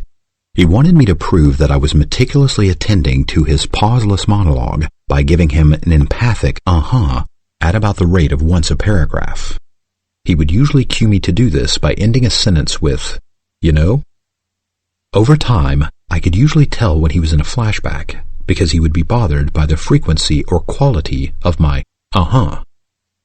He was alternately frustrated if I used too many or too few ahas. In the first instance, he fumed, "Haven't you ever heard of a rhetorical question?" In an alternate instance, his frustration flared out at my lack of sympathy because I was not responding with enough. There is an inner critic version of the no-win situation. Howard came into a session with a 102 temperature and a raging case of the flu. He told me, "I was lying in bed fluctuating between the sweats and the chills, and the critic was kicking my ass. You lazy, flaky piece of shit. Stop feeling sorry for yourself. Get off your sorry ass and get to your appointment." Howard then told me that he fought this for about 15 minutes, but the critic finally won and he came. As he sat in my waiting room, the critic started in again. "You are such an idiot. How could you be so stupid to go out feeling like this? You masochistic loser. You're just trying to kill yourself. Why do you even bother trying to get better?" Scaring others away. To avoid the vulnerability of being close, the outer critic can also broadcast from the various inner critic endangerment programs. Catastrophizing out loud can be very triggering to others and can be an unconscious way of making them afraid of us. One of my basketball-playing acquaintances is addicted to listening to a local doom-and-gloom news station. He has managed to alienate everyone in our gym by his non-stop proselytizing about the catastrophic demise of our times. One of the players joked that he will not pass him the ball anymore because he thinks the guy believes that it is impossible for it to go through the hoop. Survivors who unnecessarily frighten others by excessively broadcasting about all the possible things that could go wrong rarely endear themselves to others. Moreover, they force others to avoid and abandon them when their negative noticing reaches a critical mass and becomes noise pollution. Vacillating between outer and inner critic. Many CPTSD survivors flounder in caustic judgmentalness, shuffling back and forth between pathologizing others, the toxic blame of the outer critic, and pathologizing themselves, the toxic shame of the inner critic. They get stuck in endless loops of detailing the relational inadequacies of others and then of themselves. My parents' twisted version of this boiled down to, "As fucked up as we are, we're still way better than you." Karen Horney described this trauma two-step as all or none lurching between the polarities of the grandiose self and the despised self. When we become lost in this process, we miss out on our crucial emotional need to experience a sense of belonging. We live in permanent estrangement, oscillating between the extremes of too good for others or too unlikable to be included. This is the excruciating social perfectionism of the Janus-faced critic. Others are too flawed to love, and we are too defective to be lovable. A verbal diagram of a typical critic looping scenario looks like this. The outer critic's judgmentalness is activated by the need to escape the in danger feeling that is triggered by socializing. Even the thought of relating can set off our disapproval programs so that we feel justified in isolating. Extended withdrawal, however, reawakens our relational hunger and our impulses to connect. This simultaneously reverses the critic from outer to inner mode. The critic then laundry lists our inadequacies, convincing us that we are too odious to others to socialize. This then generates self-pitying persecution fantasies, which eventually reinvites the outer critic to build a case about how awful people are, ad infinitum, ad nauseum. This looping then keeps us safe in the hiding of silent disengagement. When it emanates from the inner critic direction, the vacillating critic can look like this. The survivor's negative self-noticing drives her to strive to be perfect. She works so hard and incessantly at it that she begins to resent others who do not. Once the resentment accumulates enough, a minor faux pas in another triggers her to shift into extreme outer critic disappointment and frustration. She then silently perseverates and laundry lists people for all their faults and betrayals.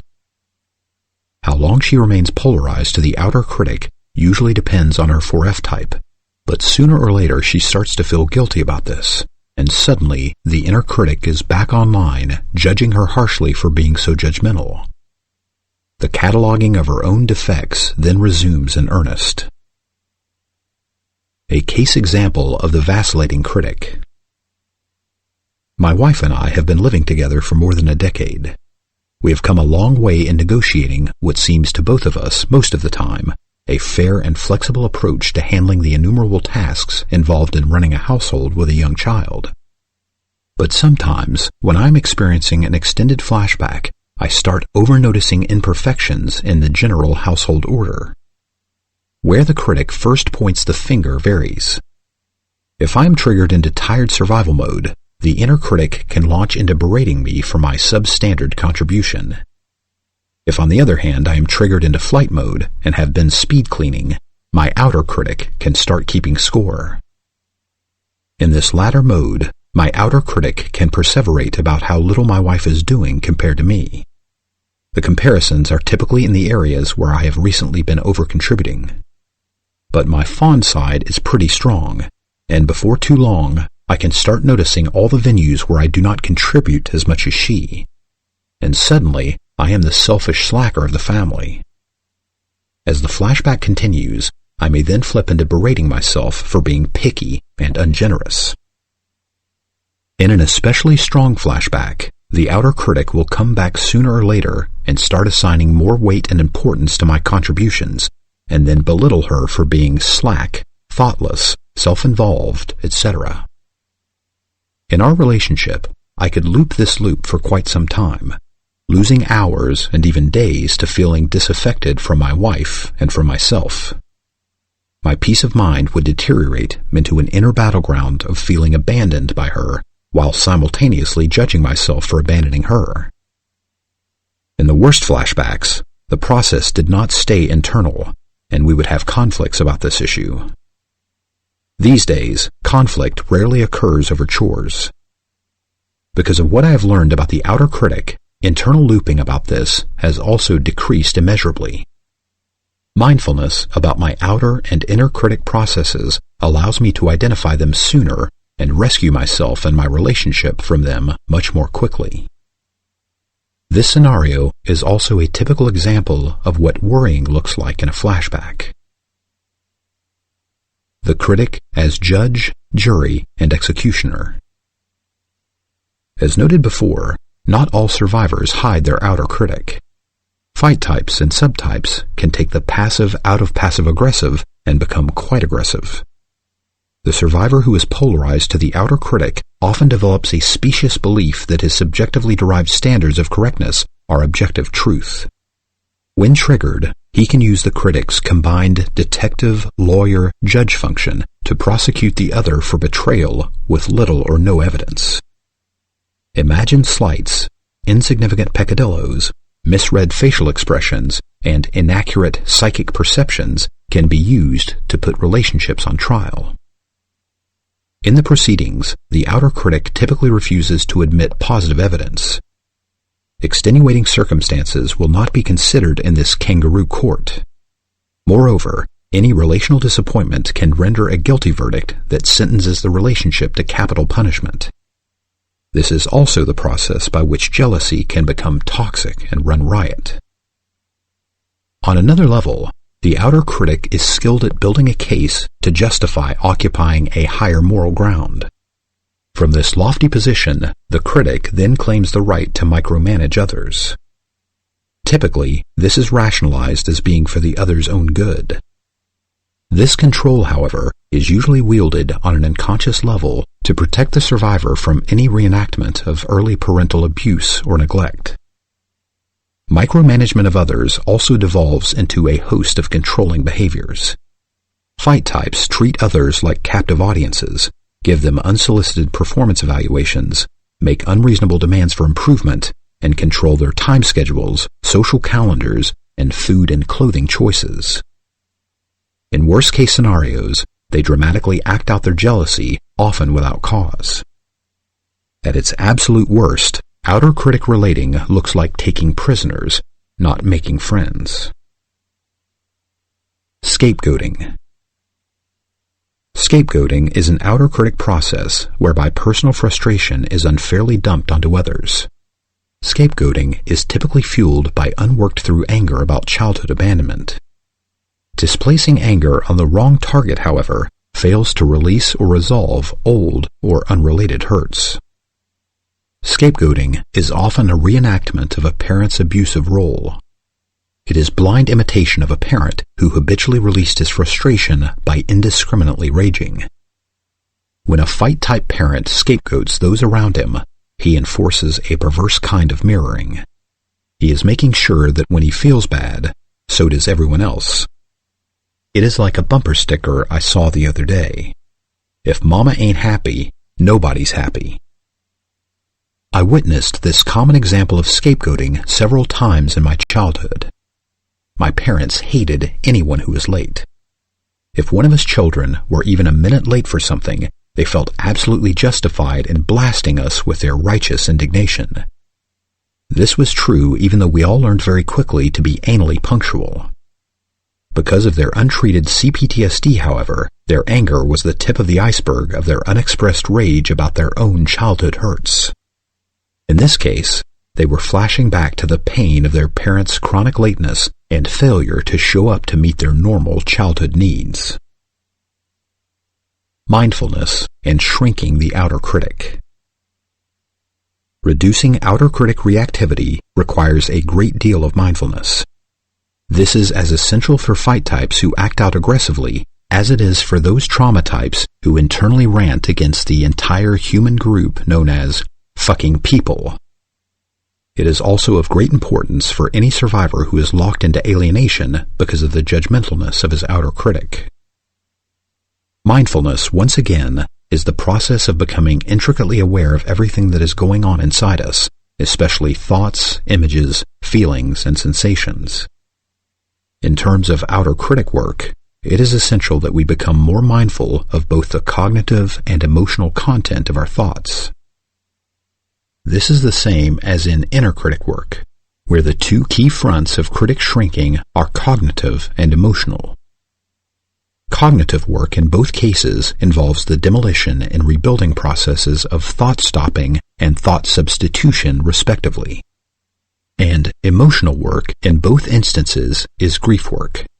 It is removing the critic's fuel supply, the unexpressed childhood anger and the uncried tears of a lifetime of abandonment. when mindfulness appears to intensify the critic. In early recovery, the outer critic unfortunately seems to become nastier and stronger the more we challenge it. We may even think we are counterproductively stirring it up or making it worse by daring to resist it. When mindfulness of the critic seems to strengthen it, we are typically flashing back to how our parents rebuked our early protests at their attacks. This is often impossible to remember because our dysfunctional parents typically kill our protest function before our memory function comes online. Nonetheless, a fear of parental reprisal is often the unconscious dynamic that scares us out of challenging our own toxic thinking. This is why survivors in early recovery often need to invoke the instinct of angry self-protection to empower their thought-stopping. There is another dynamic occurring when critic work seems to strengthen rather than weaken the critic. As we become less dissociated, we begin to notice critic processes that were there all along under the horizon of our awareness. Our childhood survival was aided by learning to dissociate from these painful critic processes. Consequently, many of us come into recovery barely able to even notice the critic. Our recovering depends on us using mindfulness to decrease our habits of dissociation. Only then can we see the critic programs that we need to deconstruct, shrink, and consciously disidentify from. This typically involves learning to tolerate the pain that comes from discovering how pervasive and strong the critic is. This pain is sometimes a hard pill to swallow because progress in fighting the critic is hard to see at first. And then, even when our shrinking work is effective, progress usually feels disappointingly slow and gradual. This is especially true during a flashback, when the critic can seem to be as strong as ever. As stated earlier, the critic grew carcinogenically in childhood. It is like a pervasive cancer that requires many uncomfortable operations to remove. Nonetheless, we can choose to face the acute pain of critic shrinking work because we want to end the chronic pain of having the critic destroy our enjoyment of life. It is the fight of a lifetime. Thought substitution and correction, supplanting the critic. Many of us are still developmentally arrested in our need to orient our psyches toward noticing what is good, trustworthy, and lovable about others and life in general. In working to shrink the outer critic, thought substitution is the practice of invoking positive thoughts and images of others to help erode the critic's intimacy-spoiling habit of picking them apart. One helpful thought substitution exercise is to list 5 recollections of positive interactions with a given friend, as well as 5 of her attributes. This same technique works well when we self-apply it to help us separate from our inner critic's negative self-image.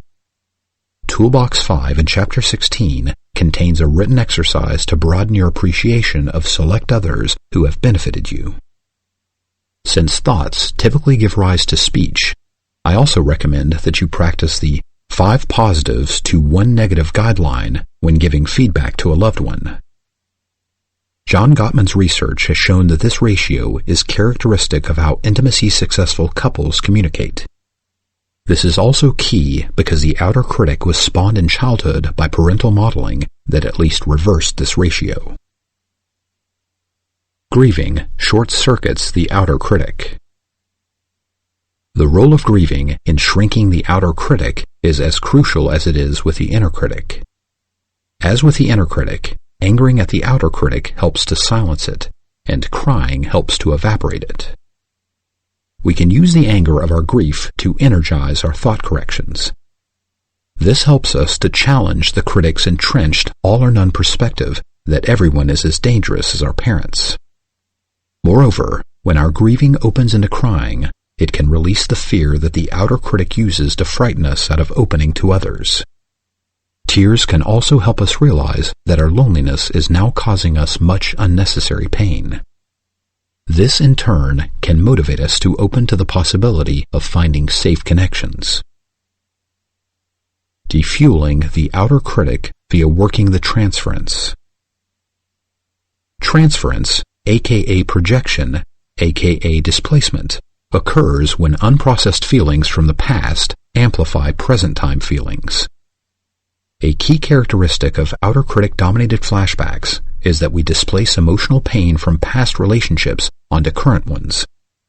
Transference is the pipeline from the past that supplies the critic with anger to control, attack, or disapprove of present relationships. As a baby thrives on love, so does the outer critic thrive on anger. Like a parasite, the outer critic gorges on repressed anger and then erroneously assigns it to present-day disappointments. The most common transferential dynamic that I witness occurs when leftover hurt about a parent gets displaced onto someone we perceive as hurting us in the present. When this occurs, we respond to them with a magnified anger or anguish that is out of proportion to what they did. Transference can also grossly distort our perceptions, and sometimes we can misperceive a harmless person as being hurtful. Transference can fire up the critic to imagine slights that do not actually occur. Transference typically runs wild when the outer critic is on a rampage. Just as the inner critic transmutes unreleased anger into self-hate, the outer critic uses it to control and/or push others away. Unexpressed and unworked through anger about childhood hurt is a hidden reserve that the critic can always tap into. The anger work of grieving the losses of childhood is so essential because it breaks the critic's supply line to this anger. Grieving out old unexpressed pain about our poor parenting gradually deconstructs the process of transferring it unfairly onto others. This is crucial because love and intimacy are murdered when the critic habitually projects old anger out at an intimate. Healthy outer critic venting. There are times when venting from the outer critic perspective is healthy, self-protective behavior. Sometimes the outer critic's judgments are accurate.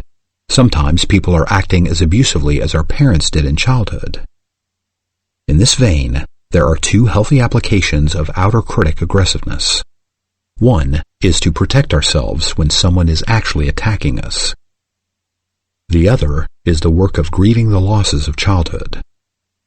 As we shall see in the next chapter, survivors benefit immeasurably from angrily judging their parents' atrocious abuse and negligence. Road rage, transference, and the outer critic. Let us consider how the outer critic displaces anger from the past onto present-day relationships. My client Johnny came in for his session boiling with road rage. Something infuriating had just occurred on his drive to my office. Before his butt hit the couch, he launched away. That pompous SOB. People are so obnoxious. Everyone drives like they are the only ones on the road. What a jerk, driving like he owns the whole road. Not giving a shit about anybody but himself. Nobody cares about anybody but themselves.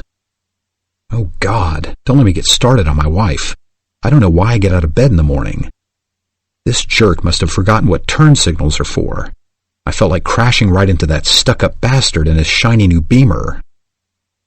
Johnny radiated anger a full 360 degrees.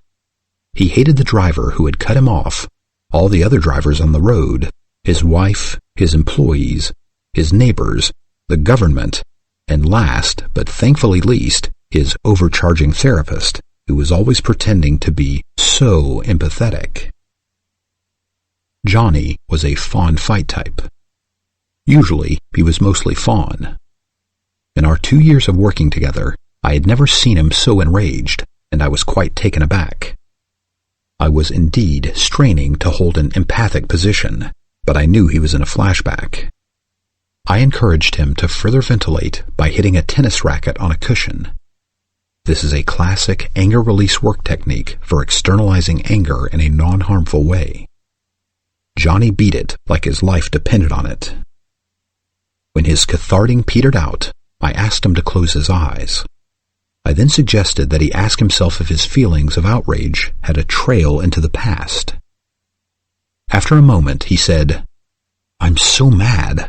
I don't want to do anything that you say right now, and it's weird because I know you're fishing for my father, but I keep thinking of my mother. She was such a wimp. She'd never drive like that asshole in the Beamer, and she didn't rant and rave at me like he did. But I just feel so pissed at her for putting up with him all those years, and never once standing up for me or protecting me. It's bad enough I got him for a father, but it's even more unfair that I got her too. Johnny did another round of venting with the tennis racket. I thought mothers were programmed to stick up for their kids. Like that mother bear shit? It's so unfair. It's so unfucking believably unfair. I'd just like to shake her out of that numb trance she'd go into. Just shake some freaking sense into her. And then the tears came. Shortly after they subsided, the epiphany arrived. It made him laugh. Genuinely. It was the laughter of relief that we sometimes get when we finally understand why something is really bothering us. He said, this sounds pretty far-fetched and like that psychobabble I hate, but it's the goddamn unfairness of life that just pisses me off so much. You know that you got the Queen of Spades bad luck. That bad luck of being the one person in the crowd who gets crapped on by a pigeon. That cursed luck of getting dealt those assholes from the parenting deck. It's so goddamned unfair. Dad and Mom's unfairness was fucking legendary. And that jerk on the freeway making a lane change without signaling was unfair too. If I hadn't seen him, I could have gotten into a serious accident. But if I'm honest, it wasn't really all that bad. I had plenty of time to adjust, and would have been a lousy driver myself if I hadn't. But, it was still dangerous though. But nothing compared to growing up in that house. Now that was pure, unadulterated danger for you. I guess my rage was mostly about how unfair it was that I had grown up in that sorry excuse for a home. Road rage and the less intense irritations we experience with our fellow drivers are common forms of outer critic transference. When we become more mindful of our driving frustrations or other minor everyday annoyances, we can look below the tip of this iceberg for old unexpressed anger and hurt that it reminds us of. I encourage you to experiment with this next time you are inordinately angry at some driver for a relatively minor driving mistake. You can try asking yourself, what is this situation or feeling reminding me of? In the next chapter, we will explore more deeply the processes of grieving through the old hurts that we discover when we get to the bottom of our flashbacks. Chapter 11. Grieving. Grieving is an irreplaceable tool for resolving the overwhelming feelings that arise during emotional flashbacks. Moreover, grieving is the key process for working through the host of losses that come from growing up in a PTSD-inducing family. We grieve the losses of childhood because these losses are like deaths of important parts of ourselves. Effective grieving brings these parts back to life. In this chapter, we describe the healing that is available through the 4 practices of grieving: angering, crying, verbal ventilating, and feeling. If you find that crying or angering is inaccessible, does not help, or makes you feel worse, then your recovery work may need to focus more on deconstructing and shrinking your inner critic. Grieving expands insight and understanding. I saw grief drinking a cup of sorrow and called out, "It tastes sweet, doesn't it?" "You have caught me," grief answered, "and you've ruined my business. How can I sell sorrow when you know it's blessing?" Rumi. Insight, as crucially important as it is never enough to attain the deeper levels of recovering. No amount of intention or epiphany can bypass a survivor's need to learn to lovingly care for himself when he is in an emotional flashback. It is crucial that we respond to ourselves with kindness when we are feeling scared, sad, mad, or bad. Grieving aids the survivor immeasurably to work through the death-like experience of being lost and trapped in an emotional flashback. Grieving metabolizes our most painful abandonment feelings, especially those that give rise to suicidal ideation and, at their worst, active suicidality. Recoverees also need to grieve the death of their early attachment needs. We must grieve the awful fact that safety and belonging was scarce or non-existent in our own families. We need to mourn the myriad heartbreaks of our frustrated attempts to win approval and affection from our parents. Grieving also supports recovery from the many painful, death-like losses caused by childhood traumatization. Key childhood losses, addressed throughout this book, are all the crucial developmental arrests that we suffered. The most essential of these are the deaths of our self-compassion and our self-esteem, as well as our abilities to protect ourselves and fully express ourselves. Grieving the absence of parental care. As our capacity to grieve evolves, we typically uncover a great deal of unresolved grief about the deadening absence of the nurturance we needed to develop and thrive. Here are the key types of parental nurturing that all children need in order to flourish. Knowing about these unmet needs can help you to grieve out the unreleased pain that comes from having grown up without this type of support. Moreover, this knowledge can guide you to reparent and interact with yourself more nurturingly. 1. Verbal nurturance. Eager participation in multidimensional conversation, generous amounts of praise and positive feedback, willingness to entertain all questions, teaching, reading stories, providing resources for ongoing verbal development. 2. Spiritual nurturance. Seeing and reflecting back to the child his or her essential worth, basic goodness, and loving nature. Engendering experiences of joy, fun, and love to maintain the child's innate sense that life is a gift. Spiritual or philosophical guidance to help the child integrate painful aspects of life. Nurturing the child's creative self-expression. Frequent exposure to nature. 3. Emotional nurturance. Meeting the child consistently with caring, regard, and interest. Welcoming and valuing the child's full emotional expression. Modeling non-abusive expression of emotions. Teaching safe ways to release anger that do not hurt the child or others. Generous amounts of love, warmth, tenderness, and compassion. Honoring tears as a way of releasing hurt. Being a safe refuge. Humor. 4. Physical nurturance. Affection and protection. Healthy diet and sleep schedule. Teaching habits of grooming, discipline, and responsibility. Helping the child develop hobbies, outside interests, and own sense of personal style. Helping the child balance rest, play, and work. My book, The Tao of Fully Feeling, contains extensive guidelines and encouragements for identifying and grieving the losses of childhood. Sandra Bloom's article, The Grief That Dare Not Speak Its Name, Part 2, Dealing with the Ravages of Childhood, also identifies childhood losses from trauma in a very specific and compelling way. Please refer to sanctuaryweb.com. It is often difficult to become motivated to grieve losses that occurred so long ago. Many of these losses seem so nebulous that trying to embrace grieving is a bit like trying to embrace dental work. Who wants to go to the dentist? But who doesn't go once the toothache becomes acute? Soul ache is considerably harder to assign to the losses of childhood. Yet those who take the grieving journey described later come to know unquestionably that the core of their soul ache and psychological suffering is in the unworked-through losses of growing up with abandoning parents. These losses have to be grieved until the person really gets how much her caretakers were not caretakers and how much her parents were not her allies. She needs to grieve until she stops blaming herself for their abuse and/or neglect. She needs to grieve until she fully realizes that their abysmal parenting practices gave her that awful gift that keeps on giving. See PTSD.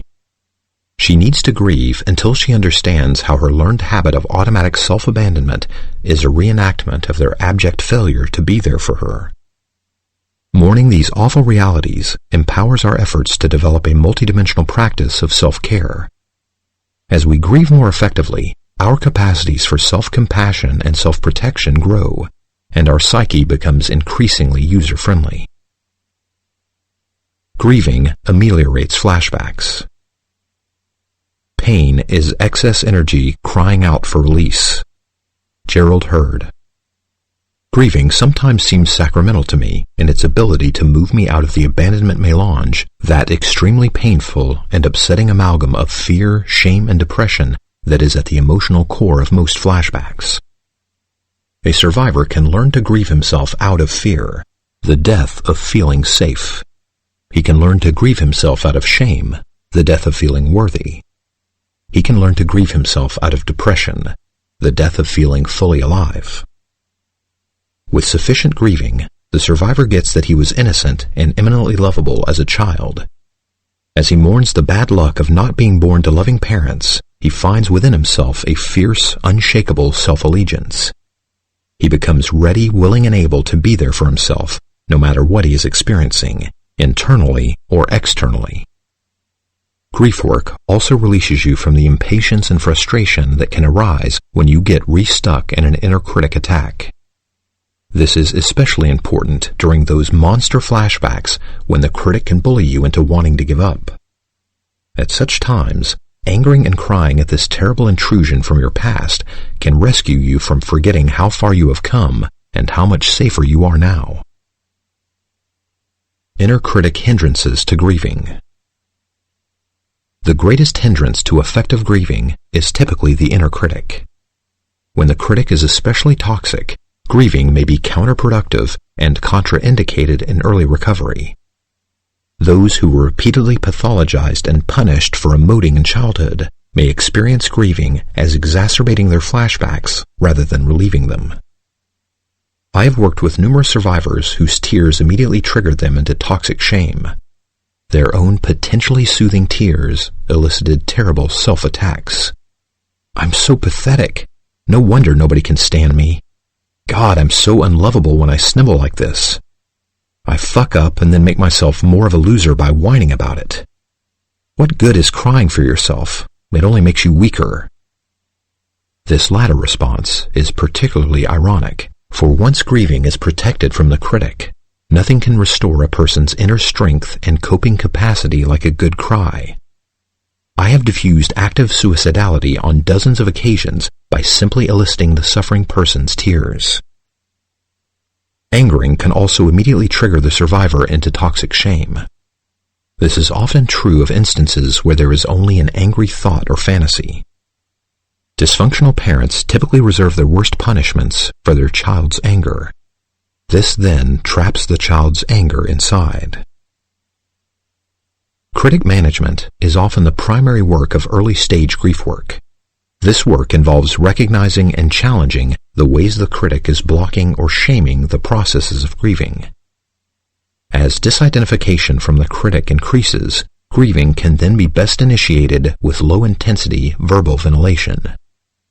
Over time, verbal ventilation can be allowed to gradually increase in sad and angry intonation. Once the critic has been sufficiently diminished, and once thought correction techniques have made the psyche more user-friendly, a person begins to tap into grief's sweet, relief-granting potential.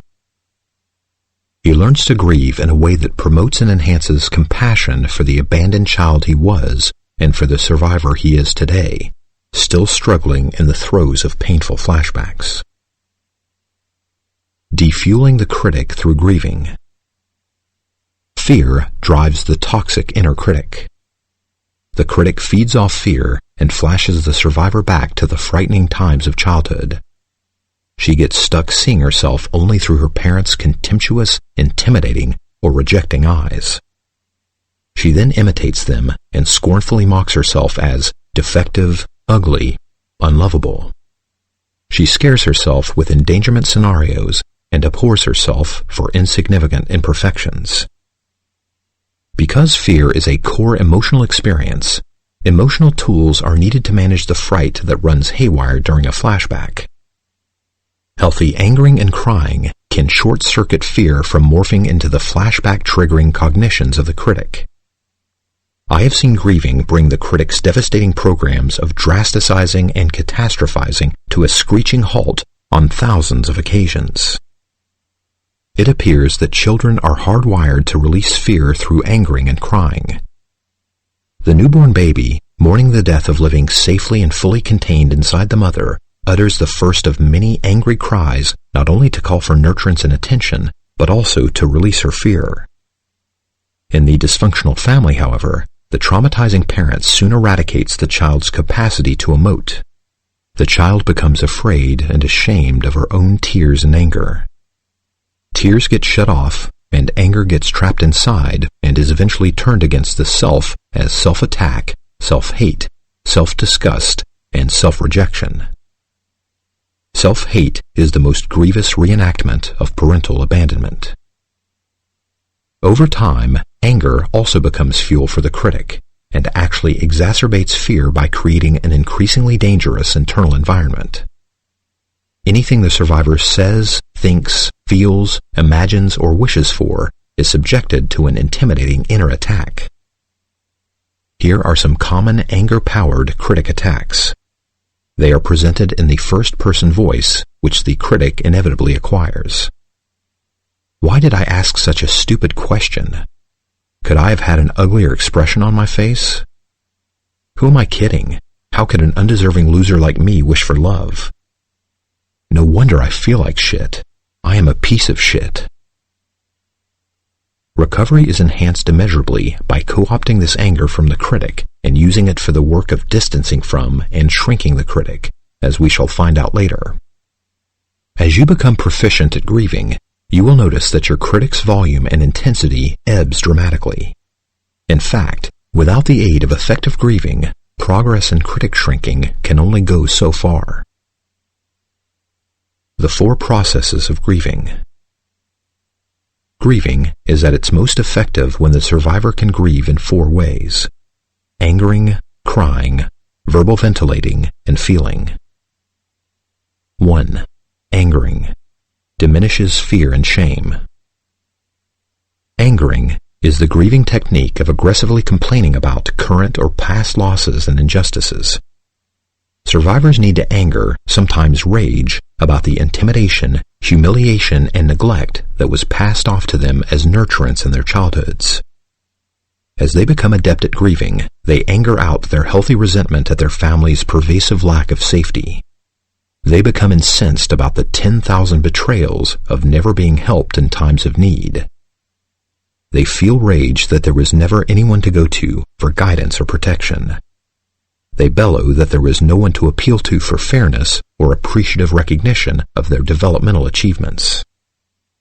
My first book, The Tao of Fully Feeling, Harvesting Forgiveness Out of Blame, explicates in great detail a safe process for angering out childhood pain in a way that does not hurt the survivor or anyone else. In most cases, survivors do not have to directly anger at and blame their living parents. The key place to direct it is at your internalized parents, the parents of your past. The most common exception to this occurs when a parent is still abusive. This and other exceptions are explored in depth in my first book.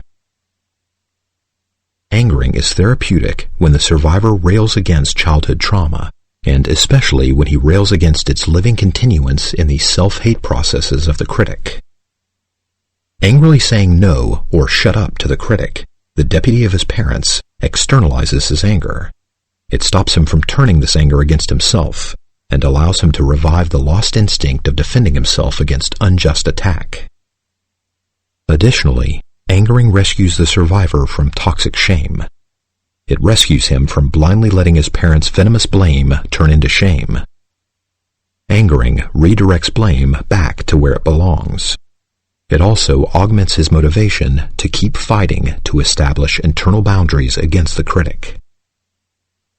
Angering can be done alone or in the presence of a validating witness, such as a trusted friend or therapist. Over time, the vast majority of angering needs to be done silently in the privacy of your own psyche. This is the anger-empowered thought-stopping of shielding yourself from inner critic attacks. Many survivors are so identified with a critic that it becomes their whole identity. Such survivors typically need to focus on fighting off the critic until they have established the healthy ego function of self-protection. Angering also serves to rescue a person from the childlike sense of powerlessness that she is flashing back to. It reminds her that she inhabits an adult body with which she can now defend herself. Through all these functions, angering serves to reduce or antidote fear.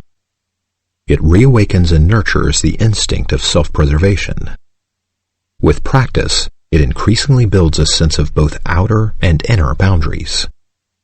These boundaries increasingly move us out of harm's way. They offer safety from the bullying of others and safety from the most damaging bully of all, the inner critic. Finally, angering can also empower the myriad thought corrections and substitutions needed to establish the survivor's belief in her own essential goodness and in the lovability of discriminately chosen others. Angering bolsters her for the long-term, gradual process of wresting her self-image away from the critic and re-educating the psyche to make it both user and intimacy-friendly. Angering helps deconstruct repetition compulsion.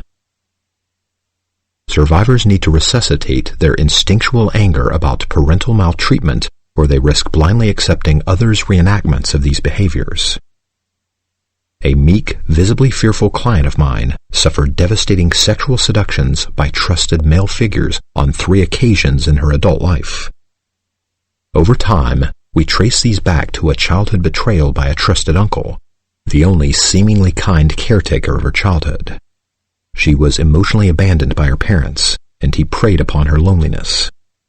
He gradually took appropriate physical affection, one increment at a time, into contact that became increasingly sexual. My client was helpless with her uncle because her ability to say no was parentally extinguished by the time she was in preschool. The ability to say no is the backbone of our instinct of self-protection. Consequently, she was unable to protest his sexual violations. On subsequent occasions in her life, a minister, a doctor, and then a therapist exploited her via a reenactment of this original scenario. She was so lost in flashback all 3 times that she did not protest their exploitive betrayals. She could only react to the situations later by turning her anger inward and blaming and shaming herself for not stopping it. Eventually, during our work together, she was able to engage in the angering process of grieving. After about 6 months of my witnessing and validating her anger at her various perpetrators, she came in one week glowing with pride. She welled with tears of joy and relief as she described her success in stopping an office predator who was in the early stages of a similar seduction.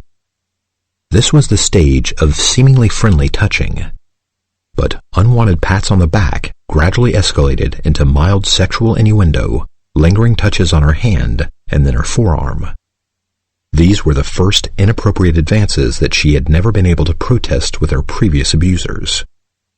She was thrilled, in awe of herself, that she was able to say, in the presence of another worker no less, "Please don't touch me. I don't like it when you touch me, and I don't want you to touch me anymore." The seduction was immediately terminated. 2. Crying. The penultimate soothing. In grieving, crying is the yin complementary process to the yang process of angering. When we are hurt, we instinctively feel sad as well as mad. The newborn child, hurt by the loss of the perfect security of the womb, howls an angry cry. Crying is also an irreplaceable tool for cutting off the critic's emotional fuel supply. Tears can release fear before it devolves into frightened and frightening thinking. In fact, crying is sometimes the only process that will resolve a flashback. I have witnessed my own critic wither into innocuousness hundreds of times after a good cry. On thousands of other occasions, I have seen my clients dissolve their fear, shame, and self-abandonment with the solvent of their tears. I have also seen them then surface into a healthily angry place, determined to confront a current unfairness that they now find unacceptable.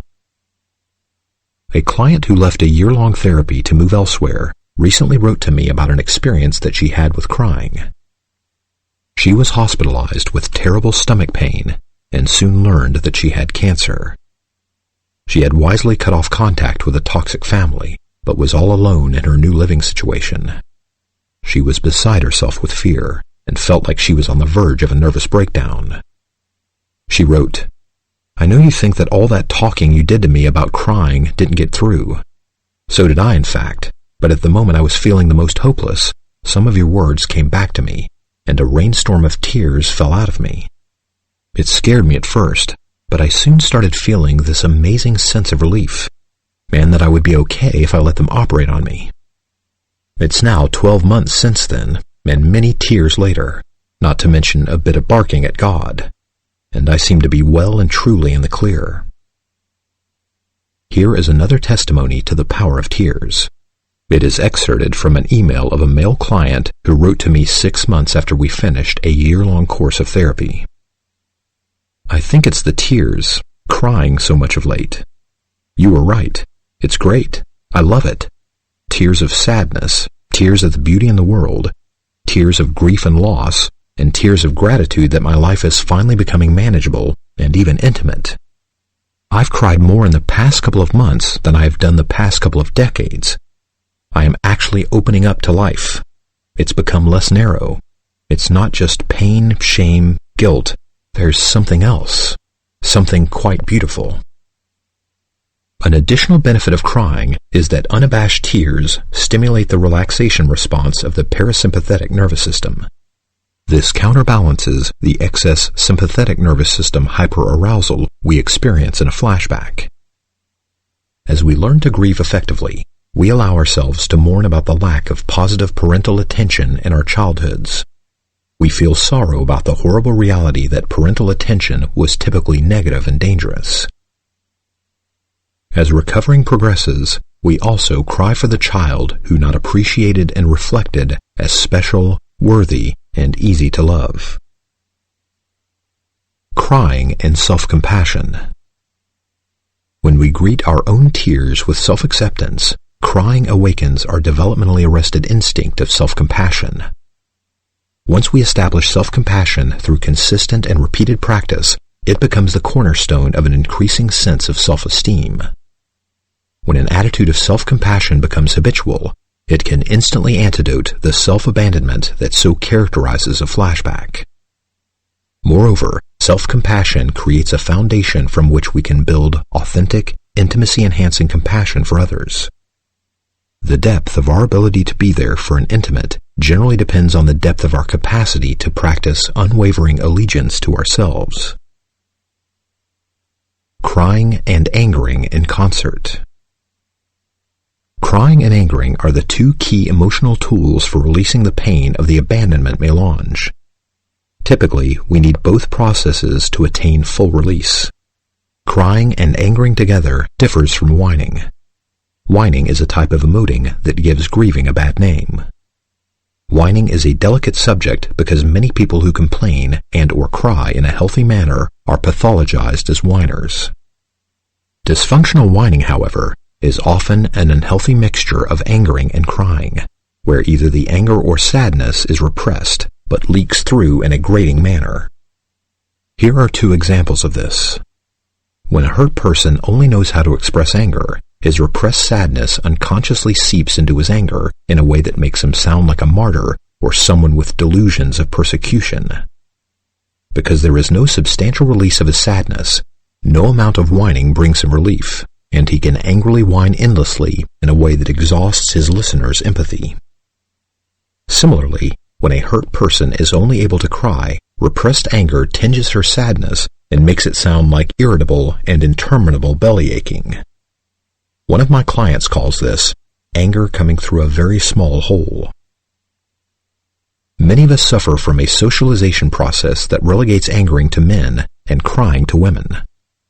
From an early age, boys are shamed for crying, while girls are treated similarly for angering. Hence, boys become men who can only vent their emotional pain through angering. Sadness then must morph into an irritable mood, aggravated whining, or angry catharsis. Similarly, some women unconsciously try to squeeze their anger out by whining or crying in a way that devolves into feeling stuck in helplessness and self-pity. Many men also rely on anger to carry all of their emotional expression. They get mad when they are scared, humiliated, or feel down. Many women, on the other hand, can only try to cry out these feelings. This typically results in a very incomplete release. The full motion of emotion is arrested. Half of the normal emotional release process is then stymied in each gender. Without complete emoting of his hurt, a survivor can become stuck in moodiness. His unexpressed emotion deteriorates into a stagnant and lingering mood. This moodiness can range from festering resentment to a shame-tainted self-pity that is anything but self-compassionate. Blocked anger can degenerate into bitter sullenness, and blocked sadness can deteriorate into melancholic self-indulgence. This contrasts with the healthy grieving of my 6-year-old son, who has to periodically grieve the loss of his narcissistic entitlement. Less and less does he get to be what Freud called His Majesty the baby. As his previously apt entitlement lessens, he mildly bawls at new rules that are age-appropriate for him to learn. Bawling is the evolution of the baby's angry cry, and it releases pain through angry crying. He howled a bit this afternoon about the unfairness of having to do his homework after school before he could play some more. As we climbed the 37 stairs to our home, he punctuated his crying with a flurry of angry condemnations. "I don't like you, Daddy. You're not fair. I'm not going to be your friend." I am grateful for this healthy grieving, and still somewhat amazed that I can so calmly hold it as I help him metabolize this latest loss of early childhood narcissistic privilege. By the time we get to the top of the stairs, he opens the door and genuinely peals out a guileless laugh.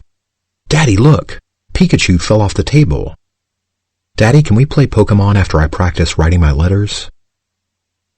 Grieving has almost instantly delivered him from painful loss into eager apprehension of what is fun about life and what there is to look forward to. How frequently I see my clients reemerge into remembering their real present-day resourcefulness once they have grieved through a painful flashback. When we can both anger and cry while re-experiencing our early abandonment in a flashback, we can obtain a more complete release from the abandonment melange. Each survivor does well to assess whether his angering or crying is blocked or stultified, and to then work at recovering it. There are, of course, numerous men and women who are reverse examples of the gender polarization mentioned before. Moreover, there are many survivors in whom both angering and crying are blocked. They also benefit inordinately from rescuing the healing balm of both anger and tears from the stultifying prohibitions of the critic. If you are unable to cry or feel angry, focusing on your breath may help you to emote. This is especially true if you attend to the sensations in your abdominal region as it expands and contracts during respiration. Deep, slow, and rhythmic breathing stretches and expands various visceral muscles and internal organs in ways that sometimes bring feelings into awareness. If this does not help, holotropic rebirthing and Reichian therapy employ special breathing techniques to help free stuck emotions. I know many survivors who first reclaimed their capacity to emote through these techniques. Verbal ventilation, the golden path to intimacy. Joy shared is doubled. Sorrow shared is halved. Old Chinese saying. Verbal ventilation is the third process of grieving. It is the penultimate resolver of emotional flashbacks. Verbal ventilation is speaking or writing in a manner that airs out and releases painful feelings. When we let our words spring from what we feel, language is imbued with emotion, and pain can be released through what we say, think, or write. As our grieving proficiency increases, we can verbally ventilate about our losses, using shame-dissolving language to tell the story of how we were unfairly deprived of our birthright to be welcomed into a family that cherished us. My favorite technique to enhance verbal ventilation is to encourage the survivor to talk in an uncensored manner about whatever comes to his mind while he focuses on his feelings. If his feelings are not in awareness, focusing on bodily sensations can provide rich grist for verbal eventing. Verbal ventilation is therapeutic to the degree that a person's words are colored by and descriptive of the anger, sadness, fear, shame, and/or depression she feels. Ventilation that is liberally punctuated with actual crying or angering is especially powerful. Theoretical neuroscience of verbal ventilation. Verbal ventilation is a tool that can remediate brain changes that are caused by PTSD. Susan Vaughn's MRI research demonstrates that emotional flashbacks overactivate the emotionally oriented right brain and underactivate the thinking-oriented left brain. With this hemispheric polarization, there is an overwhelming reemergence of childhood pain that is emotionally remembered by the memory-oriented right brain. At the same time, the survivor loses access to the higher cognitive functions of her left brain.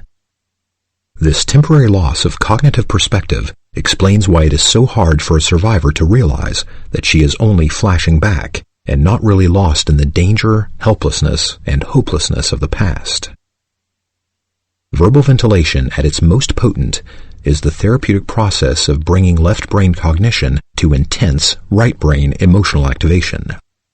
It fosters the recovery's ability to put words to feelings, and ultimately to accurately interpret and communicate about his various feeling states.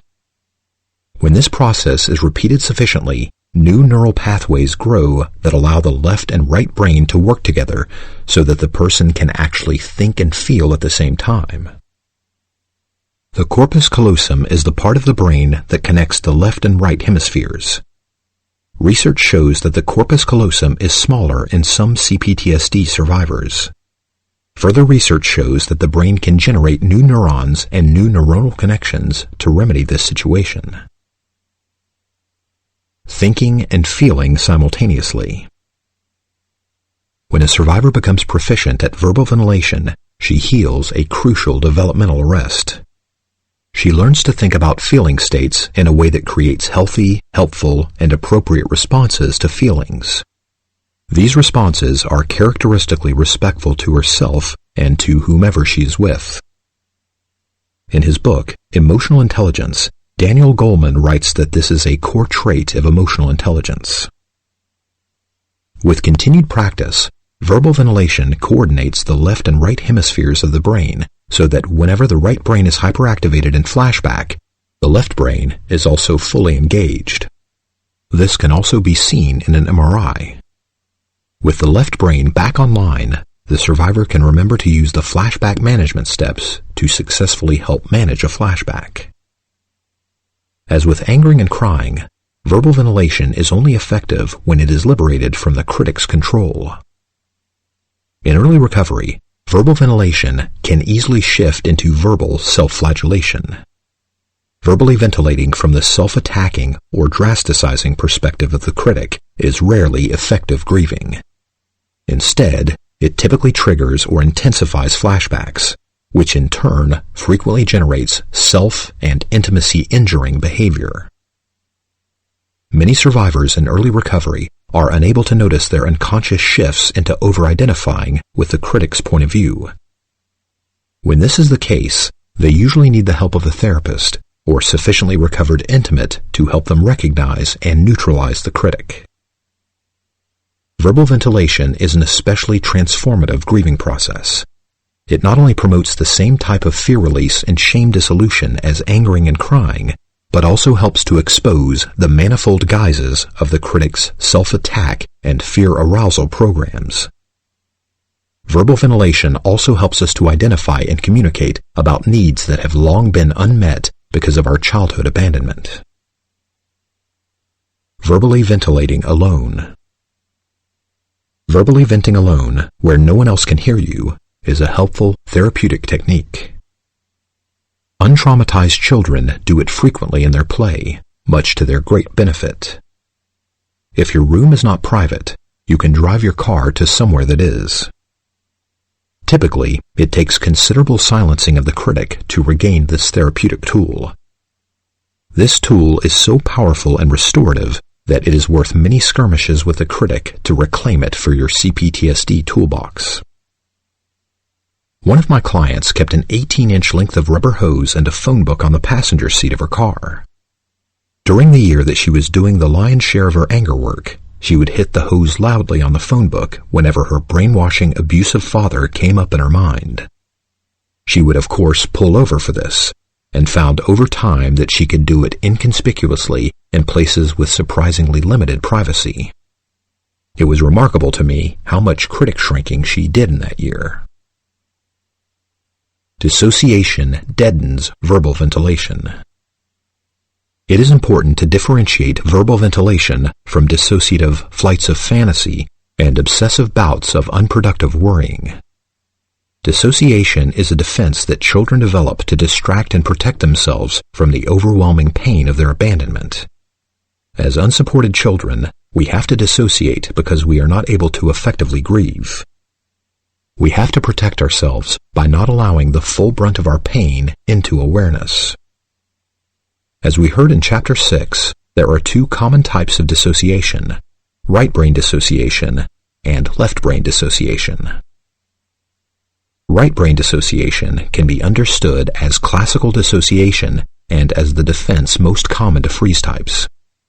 It is the right brain process of numbing out against intense feeling or incessant inner critic attack. Dissociation is once again a process of distraction. Survivors commonly experience it as getting lost in fantasy, fogginess, TV, tiredness, or sleep. Verbally reporting from a place of self-distraction is in fact the opposite of verbal ventilation. Getting lost in daydream-like descriptions of improbable salvation fantasies is a common way that clients avoid their pain in a therapy session. Another common example is recounting long, elaborate dreams that are devoid of emotional content or serious attempts at introspection. Early in my career, I worked briefly with a freeze-fight type client who was stuck in an avoidance process of endlessly monologuing about her dreams. Dina recalled them in lifeless, excruciating detail. In fact, her deadened delivery was emblematic of the way she talked about almost everything. Dina was an intern therapist who locked up her vulnerability with a belief that dream work was the piece de resistance of therapy. My attempts to guide her into exploring her deeper underlying experience were routinely met with the hackles of her fight response. I was unfortunately not experienced enough at the time to help her see that this was a dissociative defense that she had constructed as a child to protect herself from a very intrusive mother. Sadly, she left therapy disgruntled and still trapped in the isolation that was born of alienating others with her distant, abstract, and non-interactive dissertations. Left brain dissociation. Left brain dissociation is obsessiveness. Commonly, this ranges in severity from dwelling on a singular worry to repetitively cycling through a list of worries to panicky drasticizing and catastrophizing. This type of dissociation from internal pain strands the survivor in unhelpful ruminations about issues that are unrelated or minimally related to the true nature of her suffering. This is an example of this. Your friend complains incessantly about the bad weather or the unfairness of people who do not use their turn signals. He cannot stop grumbling because no amount of complaining about the wrong thing releases the real pain that is driving his obsessive grievance. If he were able to look deeper at what is really troubling him, he might learn that his wife's constructive feedback is continuously flashing him back into the fear and shame he felt when his mother verbally abused him. Left brain dissociation can also be a process of trivialization. This occurs when the survivor overfocuses on superficial external concerns to distract himself from upsetting inner experience. Becoming overly preoccupied with sports statistics or the lives of Hollywood celebrities are common examples of this. This is not, of course, to say that such interests are not worthwhile when they are pursued with moderation. Finally, left brain dissociation can also be seen in intellectualization. This is what the novelist Ian McEwan called the high-walled fortress of focused thinking. Some survivors over-rely on reasoning and lofty dialogue to protect themselves from the potentially messy and painful world of feeling. Even the highest levels of creative thinking can deteriorate into an obsessive defense when they are excessively engaged. Verbal ventilation heals abandonment.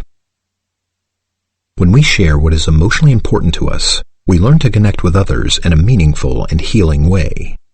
This applies to sharing concerns that excite and please us, as well as those that frighten or depress us. Perhaps there was no more detrimental consequence of our childhood abandonment than being forced to habitually hide our authentic selves. Many of us come out of childhood believing that what we have to say is as uninteresting to others as it was to our parents. We must repudiate this damaging legacy of the past.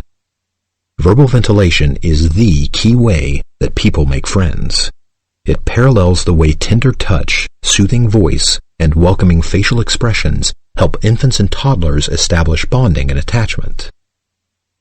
When we practice the emotionally based communication of verbal ventilation in a safe environment, we repair the damage of not having had this need met in childhood.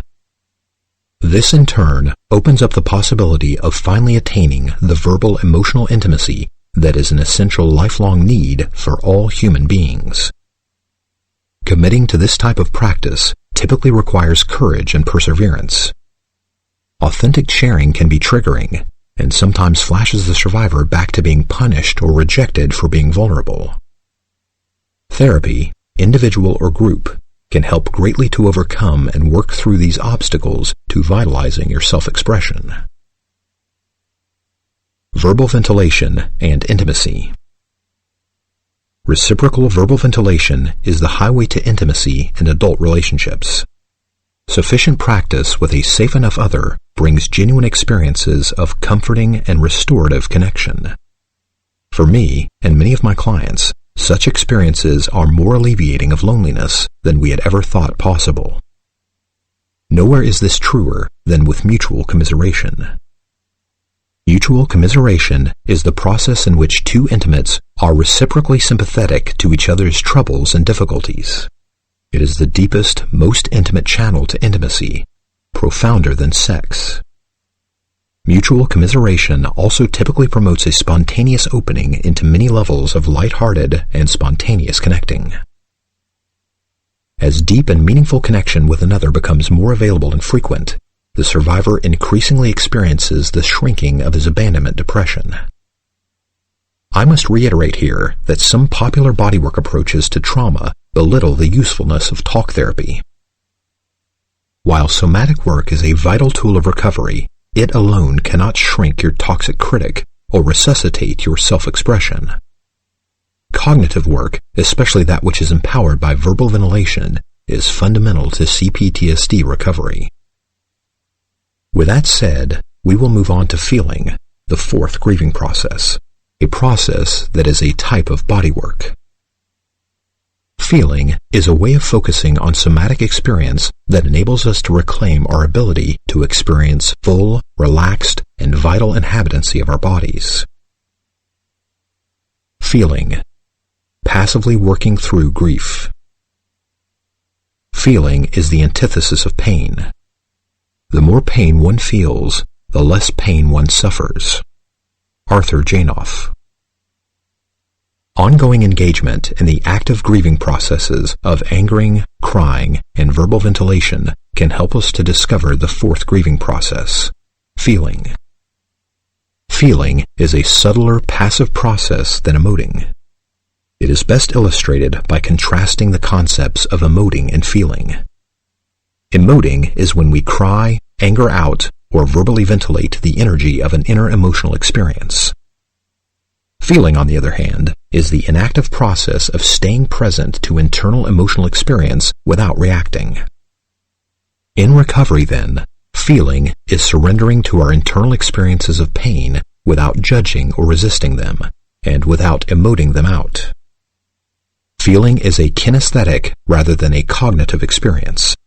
It is the process of shifting the focus of your awareness off of thinking and onto your affects, energetic states, and sensations. It is the proverbial getting out of your head and getting into your body. As a grieving process, feeling involves consciously reversing the learned survival mechanism of clamping down on pain to banish it from awareness. Feeling occurs when we direct our attention to an emotionally or physically painful state and surrender to this experience without resistance. When we relax acceptingly into our pain, we can learn to gently absorb it into our experience. Feeling then functions as if our awareness is a solvent that dissolves and metabolizes the affect, energy, and sensation of our emotions. Feeling can heal digestive problems. The practice of feeling is also similar to healthy food digestion, whereby a relaxed digestive tract allows us to effectively assimilate nutrients. If, however, we suppress or repress our feelings, our bodies typically armor and tighten, especially along the alimentary canal. I believe digestive tract tightening can create the types of digestive problems that frequently occur with CPTSD. Diarrhea, for instance, is sometimes an emotionally caused physical response to intense danger. When this occurs, fear triggers the sympathetic nervous system into further triggering an immediate evacuation of the bowels. Nausea can operate similarly. Constipation, on the other hand, is sometimes a tightening in the alimentary canal that hampers the peristaltic motion necessary for healthy evacuation. The emotional-physical connection. There is often a close relationship between emotion and physical sensation. Physical sensations in the body often co-occur with feelings. Moreover, sensations of tightness and tension can develop as a defense against feelings.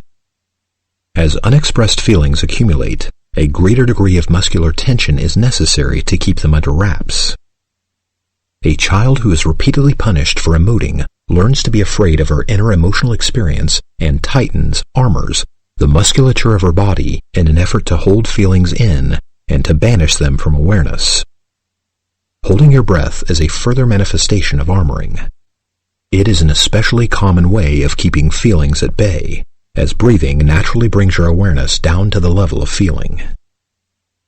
As my client Kylie free associated on the feelings of a particularly intense flashback, she painfully recalled the traumas she underwent trying to avoid her mother's punishments for crying. Her worst memory was of the day in the supermarket when her mother's scolding rained down upon her as she tried to suppress her rapidly mounting urge to cry. Knowing the worst punishment would ensue if she cried, she held her breath to hold back the tears. She held it so long that she fainted from lack of oxygen and cracked her head open on the floor. Her mother, mortified by what she saw as public humiliation, beat her black and blue when she got home. It took us 2 years of trust-building work to bring this instant back into awareness. She then cried her first tears since when it happened, 3 decades earlier. These were also the first tears she could ever remember that brought relief. The technique of focusing your awareness on physical sensations in your body can help you to become more proficient at the practice of feeling. With enough practice, paying attention to tightness in your face, throat, heart, or belly area brings feelings into awareness where they can simply be felt through. However, in your early experiences of focusing on sensations, feelings may come up so strongly that you will benefit from allowing yourself to emote them. Balancing feeling and emoting. When we become more mindful of the subtle sensations of feelings, the passive grieving process of feeling through them complements the active processes of grieving them out. We are typically in advanced recovery when we can both emote out and feel through our anger, sadness, fear, shame, and depression. Furthermore, feeling also helps us to bring emotions into awareness that need to be grieved out through active, cathartic emoting. Thus, grieving is especially profound when we can fluidly shift between feeling and emoting. Sometimes, we will only need to fully feel and accept the sensations of our pain. Other times, we will want to verbally ventilate about our pain with someone who gives us full permission to color our words with angering and tears. Learning to feel. As a survivor becomes more adept at angering and crying, fear of his feelings will decrease, and opportunities to learn to simply feel will present themselves. He can engage these opportunities by passively attuning to the more subtle sensations of his anger and sadness. Over time, this practice will build his ability to stay passively present to the sensations of his deeper feelings, to his fear, shame, and depression. But in the early stages, this awareness will often morph into the need to actively emote them out, to grieve himself out of the abandonment melange. Eventually, however, his abandonment melange feelings will also be digested and worked through purely with the solvent of awareness. This also applies to anxiety, which is often fear just below the level of awareness. With sufficient practice, anxiety can often be felt through passively. We will explore this process in greater depth in the next chapter. An exercise in feeling. Here is an exercise to help you enhance your ability to feel and grieve through pain. Visualize yourself as time traveling back to a place in the past when you felt especially abandoned. See your adult self taking your abandoned child onto your lap and comforting her in various painful emotional states or situations. You can comfort her or him verbally. I feel such sorrow that you were so abandoned and that you felt so alone so much of the time. I love you even more when you are stuck in this abandonment pain, especially because you had to endure it for so long with no one to comfort you. That shouldn't have happened to you. It shouldn't happen to any child. Let me comfort and hold you. You don't have to rush to get over it. It is not your fault. You didn't cause it, and you're not to blame. You don't have to do anything. Just let me hold you. Take your time. I love you always and care about you no matter what. I highly recommend practicing this, even if it feels inauthentic, and even if it requires a great deal of fending off your critic. Keep practicing, and eventually, you will have a genuine experience of feeling self-compassion for the traumatized child you were. When that occurs, you will know that your recovery work had reached a deep level. Techniques to invite and enhance grieving.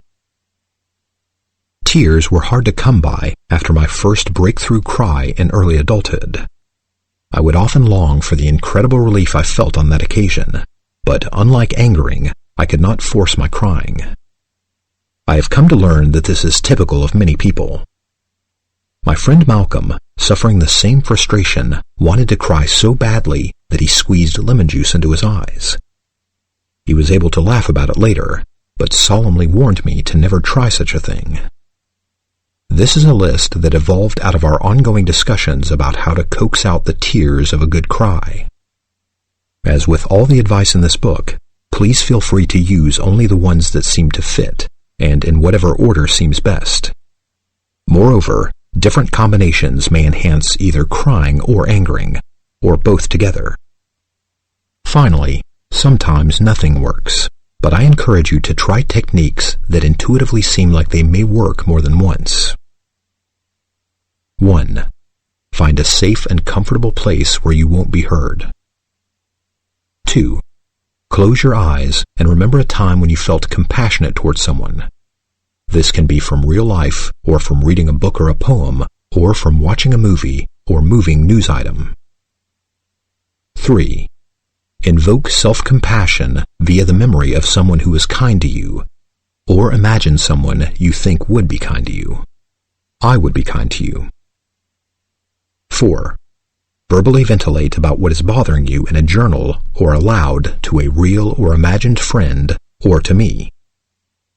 5. Imagine yourself being comforted by a higher power. See yourself in the lap of a kind higher power or actual person who seems kind. Santa Claus once worked well for one of my clients. 6. Remember a time when you felt better from crying or angering, or seeing someone else cry in real life or in a movie.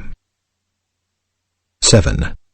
Remember a time when being angry, or when someone else being angry, saved you from harm. 8. Imagine your anger forming a protective, fiery shield around you. 9. imagine your tears or anger carrying any fear, shame, or depression up and out of you. 10. Imagine holding your inner child compassionately. Tell the child it's normal and okay to feel sad or mad about feeling bad or hurt. 11. Tell the child you'll protect him or her from being criticized. 12. Breathe deeply, fully, and slowly. 13. Put on some moving or evocative music. 14. Watch a movie that is poignant. 15. Watch a movie that portrays enviable anger release. An elaborating note on technique number 15. Several clients told me that the scene in the 1976 movie Network where the main character yells out a window, "We're not taking it anymore," helped them to bring up and ventilate their anger. Finally, if listening to this book does not begin to release the critic's stranglehold on your ability to grieve, please consider working with a therapist or support group to help you work through the shame that the critic uses to spoil your ability to grieve. Chapter 12. The Map. Managing the Abandonment Depression. CPTSD burdens us with a hair-trigger susceptibility to painful emotional flashbacks. Flashbacks, as we have heard, are layers of defensive reactions to the abandonment depression. These reactions include physical, behavioral, cognitive, emotional, and relational responses to the re-emerging sense of danger and despair that plagued our childhood abandonment. This chapter presents a map of these layered defensive reactions to abandonment pain. This map shows you which reactions are most important to work on at any given time. It includes a strategy for reducing harmful reactions that are no longer necessary. This strategy involves self-compassionately soothing yourself when you are trapped in fear and/or depression, so that you do not launch into intensified fear, toxic shame, critic attacks, or self-damaging 4F reactions. Cycles of reactivity. This section presents a verbal diagram of the layering of our reactions in an emotional flashback.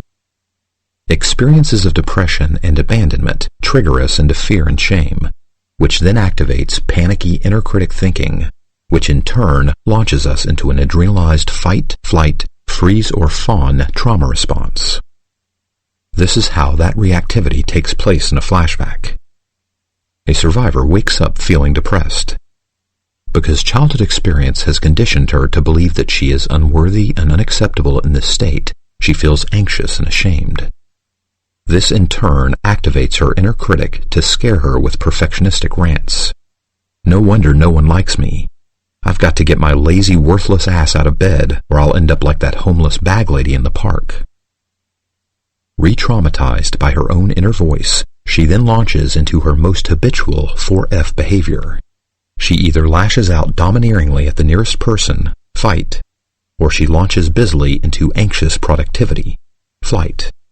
Or she flips on the TV and foggily tunes out or dozes off again, freeze.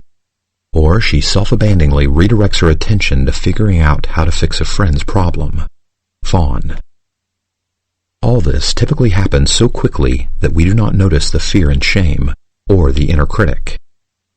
The first thing that we usually begin to notice in early recovery is that suddenly we are engaged in our most typical 4F response. As recovery progresses, we become aware of the critic.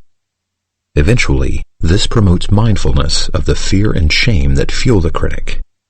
And finally, in later recovery, we become aware of the abandonment depression itself. Unfortunately, this dynamic also commonly operates in reverse. This can occur in early recovery when you suddenly notice that you have slipped back into a dysfunctional 4F behavior. This then triggers you into new self-attacking criticism, which then amps up your fear and shame. This, in turn, increases your abandonment depression as the process of self-abandonment runs riot. Desperate to escape the death-like feelings of the abandonment depression, the initial cycle revs up again. Depression creates fear and shame which fuels venomous critic attacks and launches you into fighting, fleeing, freezing, or fawning. Survivors can careen back and forth through these layered reactions, creating perpetual motion cycles of internal trauma. I believe this process also accounts for the spiraling down feeling that many survivors report having during intense flashbacks. Consider these dynamics. Abandonment depression can trigger fear and shame, can trigger the inner critic, can trigger the 4Fs. Let us consider a case example of how triggering works in the reverse direction. My mega perfectionistic flight-type client, Mario, came into our session 5 minutes late. It was the first time he had been late in 2 years of therapy. Mario was in full-fledged flight, sweating from racing up the hill from his parking space a block away. He told me he could just not sit on the couch today. Could he please just pace in front of the couch? I hate being late. I won't tell you, please don't ask, just how fast I was driving on the freeway. Mario compulsively paced, but this drivenness was nothing compared to the speed of his obsessing, as he rattled off many versions of most of the inner critic attack programs listed in Chapter 9. To him, his being late was merely the tip of the iceberg of his defectiveness. As his rant against himself amped up, he increasingly scared himself with his own words and shamed himself with his parents' disgust. Finally, seemingly exhausted, Mario collapsed on the couch and launched into the first suicidal ideation I had ever heard from him. He had just landed in the pit of the abandonment melange, depression encrusted with fear and shame, and was sinking to the bottom into a despairing depression of helplessness and hopelessness. This was the real helplessness and hopelessness that had so characterized his childhood. Fortunately, I had been diligently planting seeds about his need to grieve over the last 2 years. For the first time since early childhood, the tears came, and it was the most moving monsoon I had witnessed in ages. He cried for the little forsaken boy he had been. He came home via his pain to being on his side. The long exile into self-abandonment was temporarily over for the first time that he could remember. We were then able to look at the cycle of reactivity that had turned into a cyclone. Triggered by a traffic jam into the terrible danger of being late, PTSD launched him into his flight response as he raced to get to my office. The flight response also immediately triggered the inner critic to attack him for his lateness and to catastrophize about the consequences. As it did, he fell deeper and deeper into shame and fear, and then ultimately into the abandonment depression itself. This time, however, Mario broke the flashback with his tears, as his crying released his fear and shame. This in turn defueled his critic, and allowed his body to begin releasing the hyperarousal of his flight response. Had he not been able to do this, he most likely would have continued attacking himself with shame-fueled perfectionism and fear-fueled drasticizing. He would then have launched out of the session back to obsessively and compulsively racing through his day, driven by his infinite to-do list. The layers of dissociation in the cycle of reactivity. All the layered reactions in the cycle of reactivity are defenses against the abandonment depression. Each layer is also a defense against all of the other layers beneath it. As such, each layer is a type of dissociation. When we are triggered and lost in a 4F response, we fight, flee, freeze, or fawn to disassociate ourselves from the painful voice of the critic. On a deeper level, the critic is also distracting and disassociating us from our emotional pain. Moreover, fear and shame disassociate us from the bottom layer, the terrible abandonment depression itself. Dissociation, the psychological term for disassociation, then is the process of rendering all these levels less conscious or totally unconscious.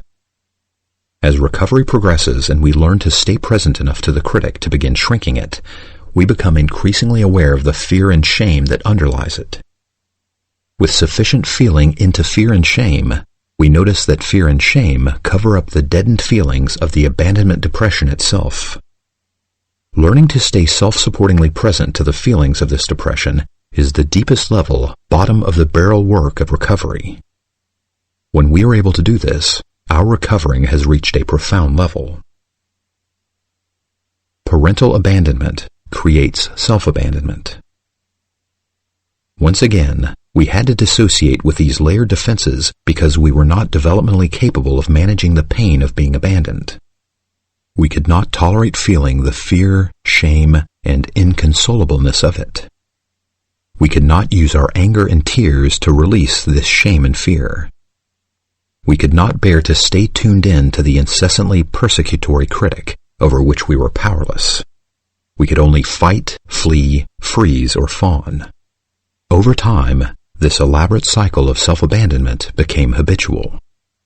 Chronic emotional abandonment devastates a child. It naturally makes her feel and appear deadened and depressed. Functional parents respond to a child's depression with concern and comfort. Abandoning parents respond to the child with anger, disgust, and/or further abandonment, which in turn exacerbates the fear, shame, and despair that become the abandonment melange. Deconstructing self-abandonment. Because of our parents' rejection, the mildest hint of depression, no matter how functional or appropriate, can instantly flash us back into our original abandonment depression. The capacity to self-nurturingly weather any experience of depression, no matter how mild, remains unrealized. Our original experience of parental abandonment has morphed into habitual self-abandonment. We can gradually deconstruct the self-abandoning habit of reaching to depression with fear and shame, inner critic catastrophizing, and 4F acting out. The mindfulness processes described later awaken the psyche's innate capacity to respond with compassion to depression. Mindfulness also helps us metabolize the fear and shame that we were forced to feel about being depressed. Ending our reactivity to depression is typically a long, difficult journey. This is because our culture routinely humiliates us for any expression of depression. It pathologizes us as if we were violating our patriotic duty to be fully engaged in the pursuit of happiness. Taboos about depression even emanate from the psychological establishment, where some schools strip it of its status as a legitimate feeling. For them, depression is nothing more than a waste product of negative thinking. Other schools reduce it simplistically to a dysfunctional state that results from the repression of somewhat less taboo emotions like sadness and anger. This is not to say that these factors cannot cause depression. It is to say that depression is a legitimate feeling that often contains the helpful and important information described later. Depressed thinking versus feeling depressed. Healing progresses when we learn to distinguish depressed thinking, which we need to eliminate, from depressed feeling, which we sometimes need to feel. Occasional feelings of listlessness and anhedonia, inability to enjoy our usual pleasures, are normal and existential. A modicum of ennui and dissatisfaction are part of the price of admission to life. Moreover, depression is sometimes an invaluable herald of the need to slow down for rest and restoration. When depression is most helpful, it gives us access to a unique spring of intuition, such as that which informs us that a once valued job or relationship is no longer healthy for us. In such instances, we feel depressed because some irreparable change has rendered some central thing in our lives detrimental to us. This functional depression is signaling us to let it die and move on. Overreaction to depression essentially reinforces learned toxic shame. It reinforces the person's belief that he is unworthy, defective, and unlovable when he is depressed. Sadly, this typically drives him deeper into abandonment-exacerbating isolation. Mindfulness metabolizes depression.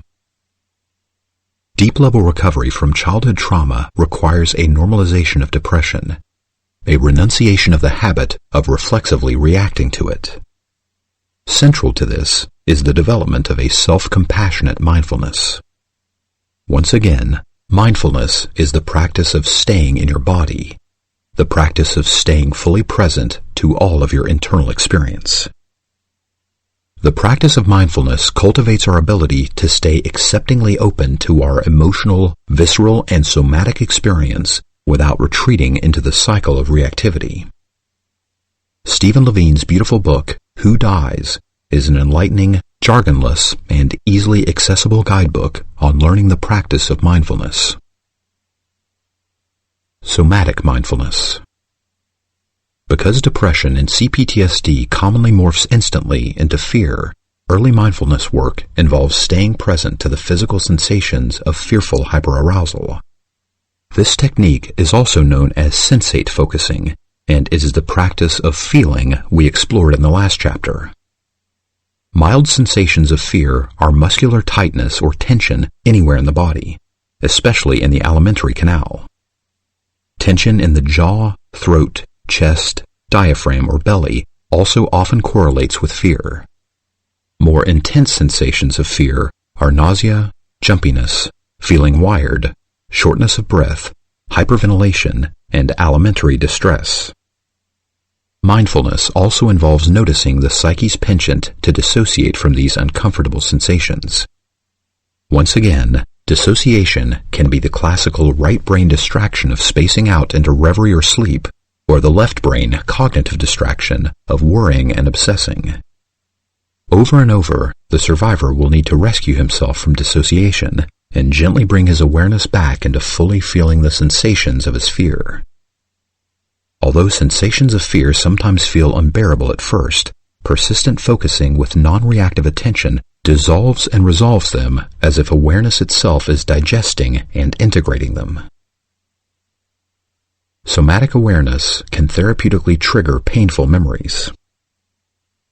Somatic awareness and sensate focusing sometimes opens up memories and unworked through feelings of grief about your childhood abuse and neglect. This phenomenon provides invaluable therapeutic opportunities to more fully grieve the losses of childhood. If more pain comes up than you can digest on your own, please consider getting someone more experienced to help you with this process. With considerable practice, you can begin to exhume from your fear an awareness of the underlying sensations of depression. These are hypo-aroused sensations that are subtle and barely perceptible at first. They may include heaviness, swollenness, exhaustion, emptiness, hunger, longing, soreness, or deadness. These sensations are initially as difficult to stay present to as those of fear. With ongoing practice, however, focused attention also digests them as they are integrated into consciousness. One of the biggest challenges of mindfully focusing on depression is to not dissociate into sleep. Sitting up straight in a comfortable chair can help to keep you awake and focused on fully feeling and metabolizing your depression. As practice becomes more accomplished, these feelings and sensations of depression can morph into a sense of peace, relaxation, and ease. On special occasions, they sometimes open to an underlying, innate core emotional experience of clarity, well-being, and belonging. Introspective somatic work. I began my journey of learning how to feel by devoting a half-hour daily to feeling the sensations of my fear. This was extremely difficult because I had survived my childhood with ADHD-like busyness. I had run daily marathons of activity to keep myself one step ahead of my fear and my shame-saturated depression. As an adult, I reduced this to half marathons, but I was still a busyholic, despite my relaxed persona. Tuning into how wired I was daunting. In my attempts to become more mindful, I was often exasperated by how frequently my awareness fled my body and went back into thinking or daydreaming. In the first few months, my focus wavered wildly between feeling the tense sensations of my fear and being disrupted by my inner critic thinking. I was assailed by a plethora of catastrophizing thoughts and visualizations. My critic repeatedly misinterpreted my fear as if I were still entrapped in my hazardous family. My critic goaded me incessantly to launch into flight mode. I was so itching to get going that I had strange, tantalizing fantasies of cleaning my apartment, normally one of my least favorite things to do. In the first year of this practice, I frequently had to white-knuckle the handles on my chair to stay somatically present to my feelings. Otherwise, I would have been often running into self-medicating with excessive adrenalization. Dissolving depression by fully feeling it. Gradually, my focused awareness began to metabolize my fear. Many months later, I was typically able to relax the tense, fearful sensations of a flashback within 10 minutes. As I became more successful at digesting my fear, I experientially discovered the rock-bottom underlying core sensations of my abandonment depression itself. Mindful merging with the subtle emotions and sensations of depression is the finishing tool of deconstructing self-abandonment. Over and over, I focused on the sensations of my depression. Occasionally, these sensations were intense, but more often they were very subtle. Often, it was difficult to resist the urge to fall asleep, and many times I could not. At other times, I noticed how instantly my depression scared me back into fear. Simultaneously, the sensations of depression also triggered me into toxic shame. Often, I would witness myself echoing my parents' contempt. Bad, lazy, worthless, good for nothing, stick in the mud, etc. Blessedly, with ongoing practice, I gradually learned to disidentify from the toxic vocabulary of the critic. I also learned to stay awake most of the time. I then found myself more accurately naming these revisited childhood feelings. Small, helpless, lonely, unsupported, unloved. Over time, this in turn rewarded me with a profound sense of compassion for the abandoned child I was. Moreover, I made the wonderful discovery that sensate focusing, when it has been well practiced and developed, is the ultimate thought-stopping technique. When the critic is especially loud and persistent, shifting your awareness from thinking to feeling your sensations is a potent way of coming home to a safer place. It is, as one survivor told me, coming home to rest in the mother of your body.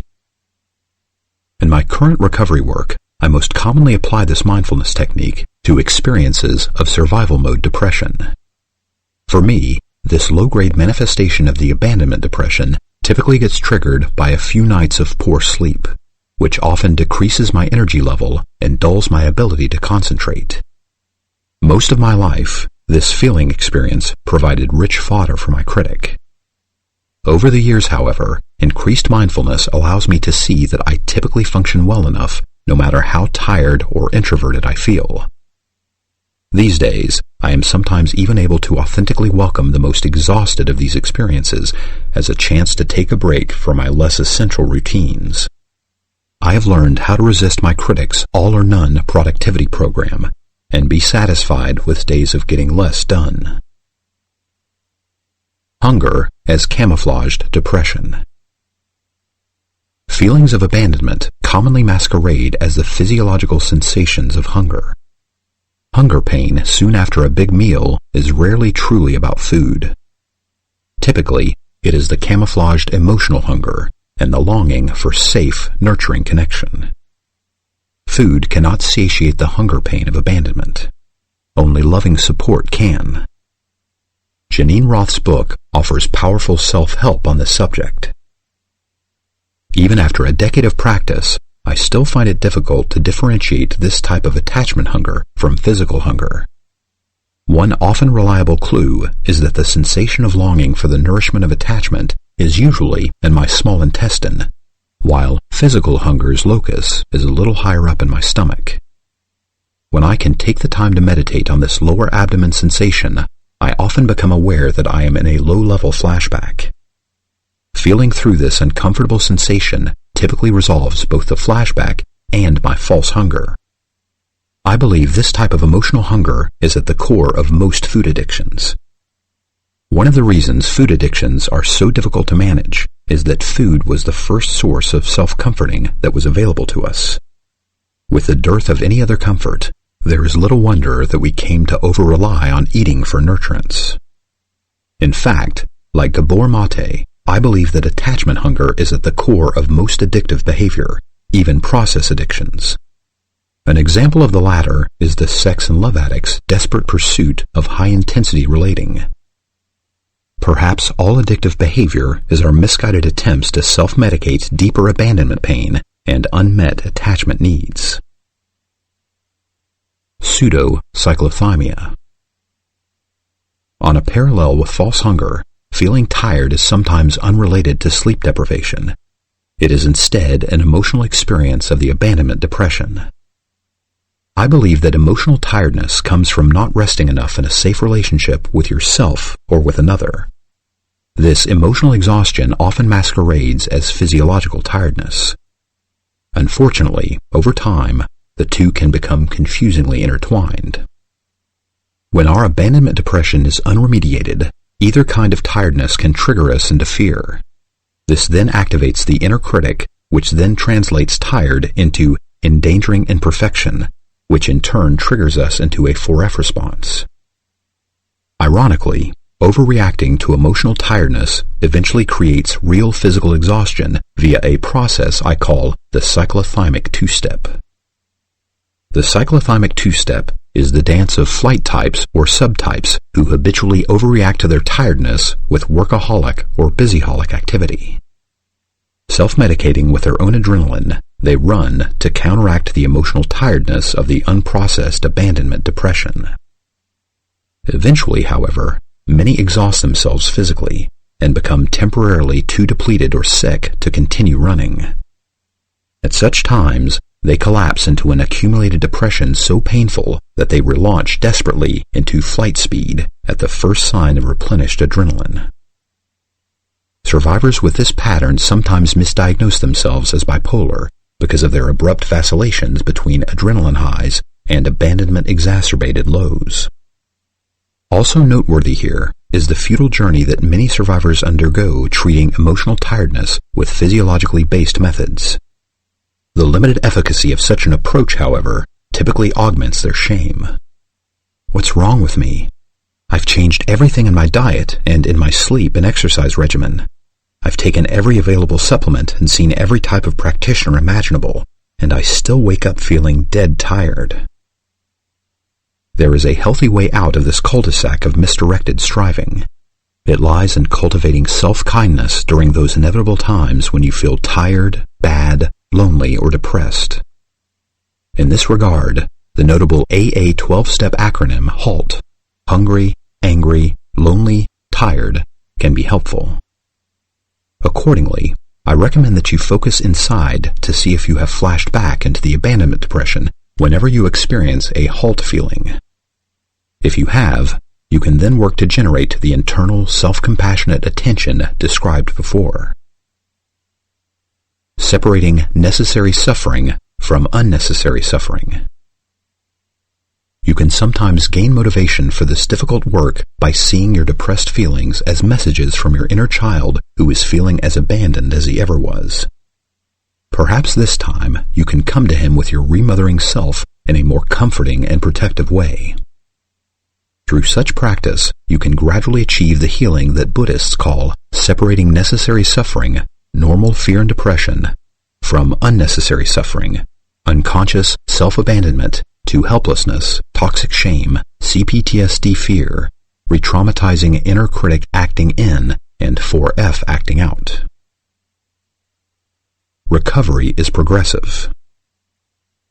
I begin this section by repeating the Chapter 4 section, Stages of Recovery. This section outlines the overall course of recovery. Hopefully you will notice, since you began listening to this book, that your understanding of CPTSD has been significantly enhanced. I also hope that you sense a greater sense of self-compassion and direction in your recovery process. Although we often work on many levels of recovering at the same time, recovering is to some degree progressive. It begins on the cognitive level, when psychoeducation and mindfulness helps us understand that we have CPTSD. This awakening then allows us to learn how to approach the journey of deconstructing the various life-spoiling dynamics of CPTSD. Still on the cognitive level, we take our next steps into the long work of shrinking the critic. Some survivors will need to do a great deal of work on this level before they can move down to the emotional layer of work, which is learning how to grieve effectively. The phase of intensely grieving our childhood losses can last for a couple of years. When sufficient progress is made in grieving, the survivor naturally drops down into the next level of recovery work. This involves working through fear by grieving our loss of safety in the world. At this level, we also learn to work through our toxic shame by grieving the loss of our self-esteem. As we become more adept in this type of deep-level grieving, we are then ready to address the core issue of our CPTSD, the abandonment depression itself. The final task here involves releasing the armoring and physiological reactivity in our body to the abandonment depression via the somatic work discussed in this chapter. This work culminates with learning to compassionately support ourselves through our experiences of depression. Finally, as we will hear in the next chapter, many survivors need some relational help in achieving the complex tasks involved in deconstructing each layer of our old pain-exacerbating defenses. A Swiss Army knife approach to a flashback. This is a final example of addressing all the layers of reactivity in resolving a flashback. When I started this work over 3 decades ago, I ate very poorly and did not know how to soothe and nurture myself with healthy food.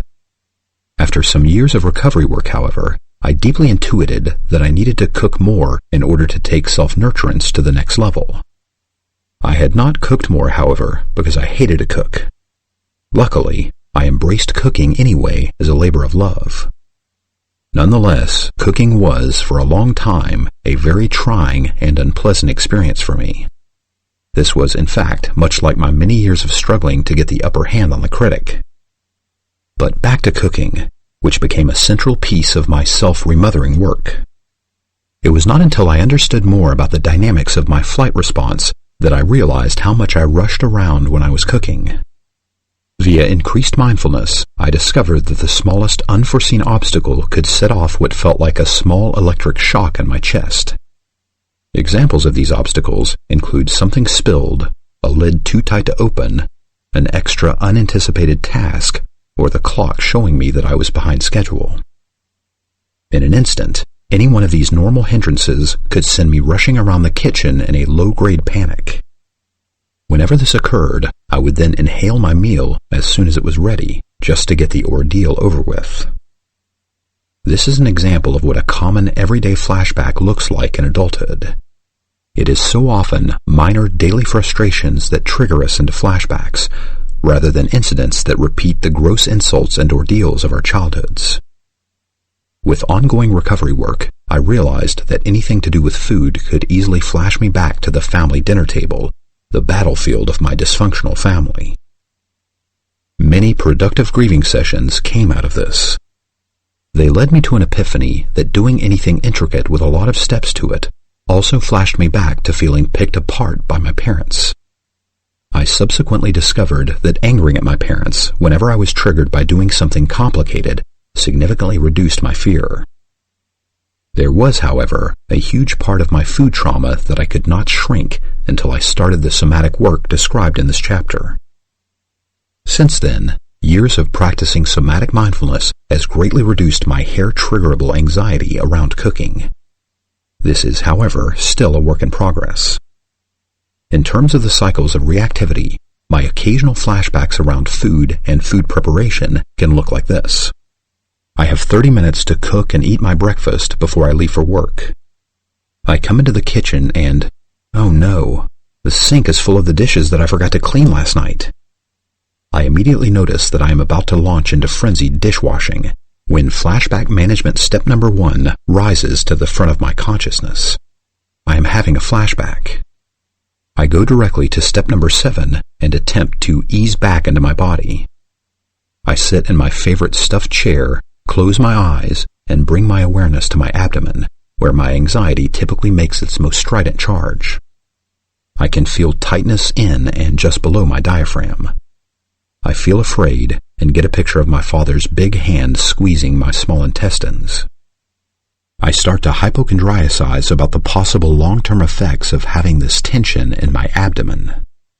My mindfulness instantly alerts me to invoke the thought correction of step number 8. I slowly repeat my current favorite anti-endangerment mantra. I am safe. I am relaxing.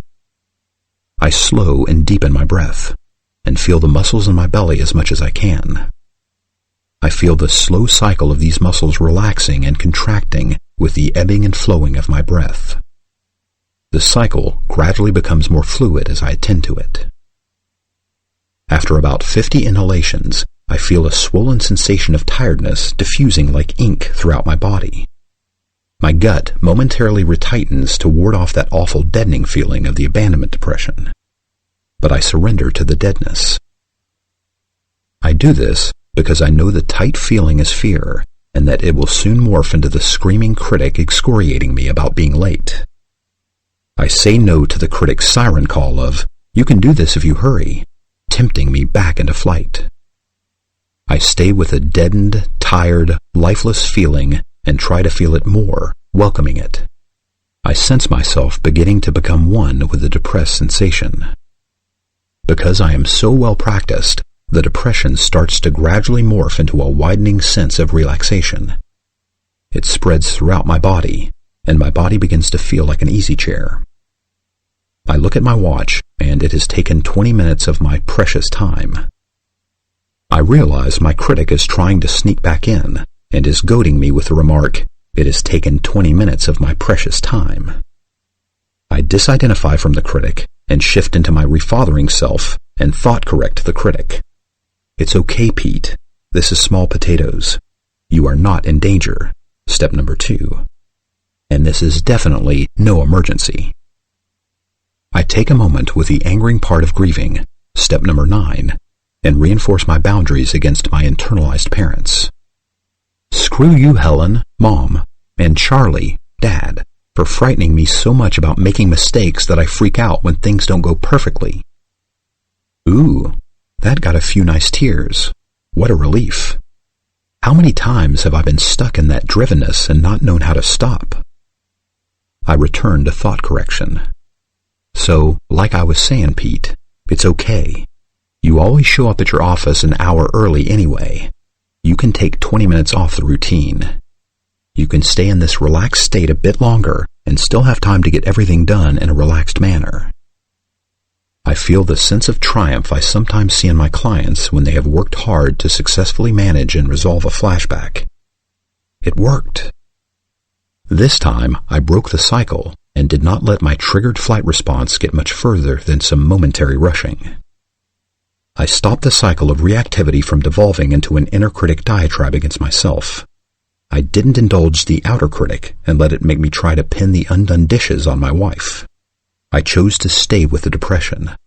I bypassed the shame and fear that I have gotten stuck in 10,000 times before when I could not accept my current state of being. I refused to abandon myself like the sinking ship I thought I was, like Helen and Charlie abandoned me as a kid on a daily, hourly, yearly basis. I am also happy to report that I now cook regularly, and triggering is relatively rare. I have even gotten to enjoy my own cooking so much that I rarely eat out. Chapter 13. A Relational Approach to Healing Abandonment. This chapter is a reworking of a professional article I wrote to guide therapists in their CPTSD work. I have kept that point of reference in many sections of this chapter in the hope that it will help you know what is reasonable to expect from a therapist. Further on in this chapter, there is a section on how to find a therapist. I hope this information will help you know what to look for and ask for when and if you are shopping for a therapist. Finally, if therapy is not an option for you, I end the chapter with guidelines on how to create a co-counseling relationship with a friend. If that is also not possible, I list recommendations for online forums where you can interact with others who are sharing about their recovery journeys. The relational dimension of psychotherapy. Many CPTSD survivors have never had a safe enough relationship. Healing our attachment disorders usually requires a reparative relational experience with a therapist, partner, or trusted friend who is able to stay compassionately present to their own painful and dysphoric feelings. It is essential that they are comfortable with feeling and expressing their own sadness, anger, fear, shame, and depression. When a therapist has this level of emotional intelligence, she can guide the client to gradually let go of the learned habit of automatically rejecting his feelings. This in turn also helps him to avoid getting lost in the cycles of reactivity we explored in the last chapter. Safe and empathic eye and voice connection with a therapist who has good enough emotional intelligence models to the client how to stay acceptingly present to all her own affects. Daniel Siegel calls this the co-regulation of affect. Moreover, Susan Vaughn's work demonstrates that this co-regulation of affect promotes the development of the inner neural circuitry necessary to metabolize overwhelmingly painful feelings. Furthermore, there is increasing neuroscientific evidence suggesting that this process is physiologically accomplished through the agency of a set of neurons called mirror neurons. In one experiment measuring neural activity in 2 monkeys, one monkey watched as the other cracked open a nut. The observer's neural activity was identical to the performer's. Perhaps mirror neurons are involved when the client learns to be as non-reactive to his painful feelings as the therapist. Relational healing in complex PTSD. Versions of the following article were first published in The Therapist and the East Bay Therapist. Many traumatologists see attachment disorder as one of the key symptoms of complex PTSD. In the psychoeducational phases of working with traumatized clients, I typically describe attachment disorder as the result of growing up with primary caretakers who were regularly experienced as dangerous. They were dangerous by contemptuous voice or heavy hand, or more insidiously, dangerous by remoteness and indifference. Recurring abuse and neglect habituates children to living in fear and sympathetic nervous system arousal. It makes them easily triggerable into the abandonment melange of overwhelming fear and shame that tangles up with the depressed feelings of being abandoned.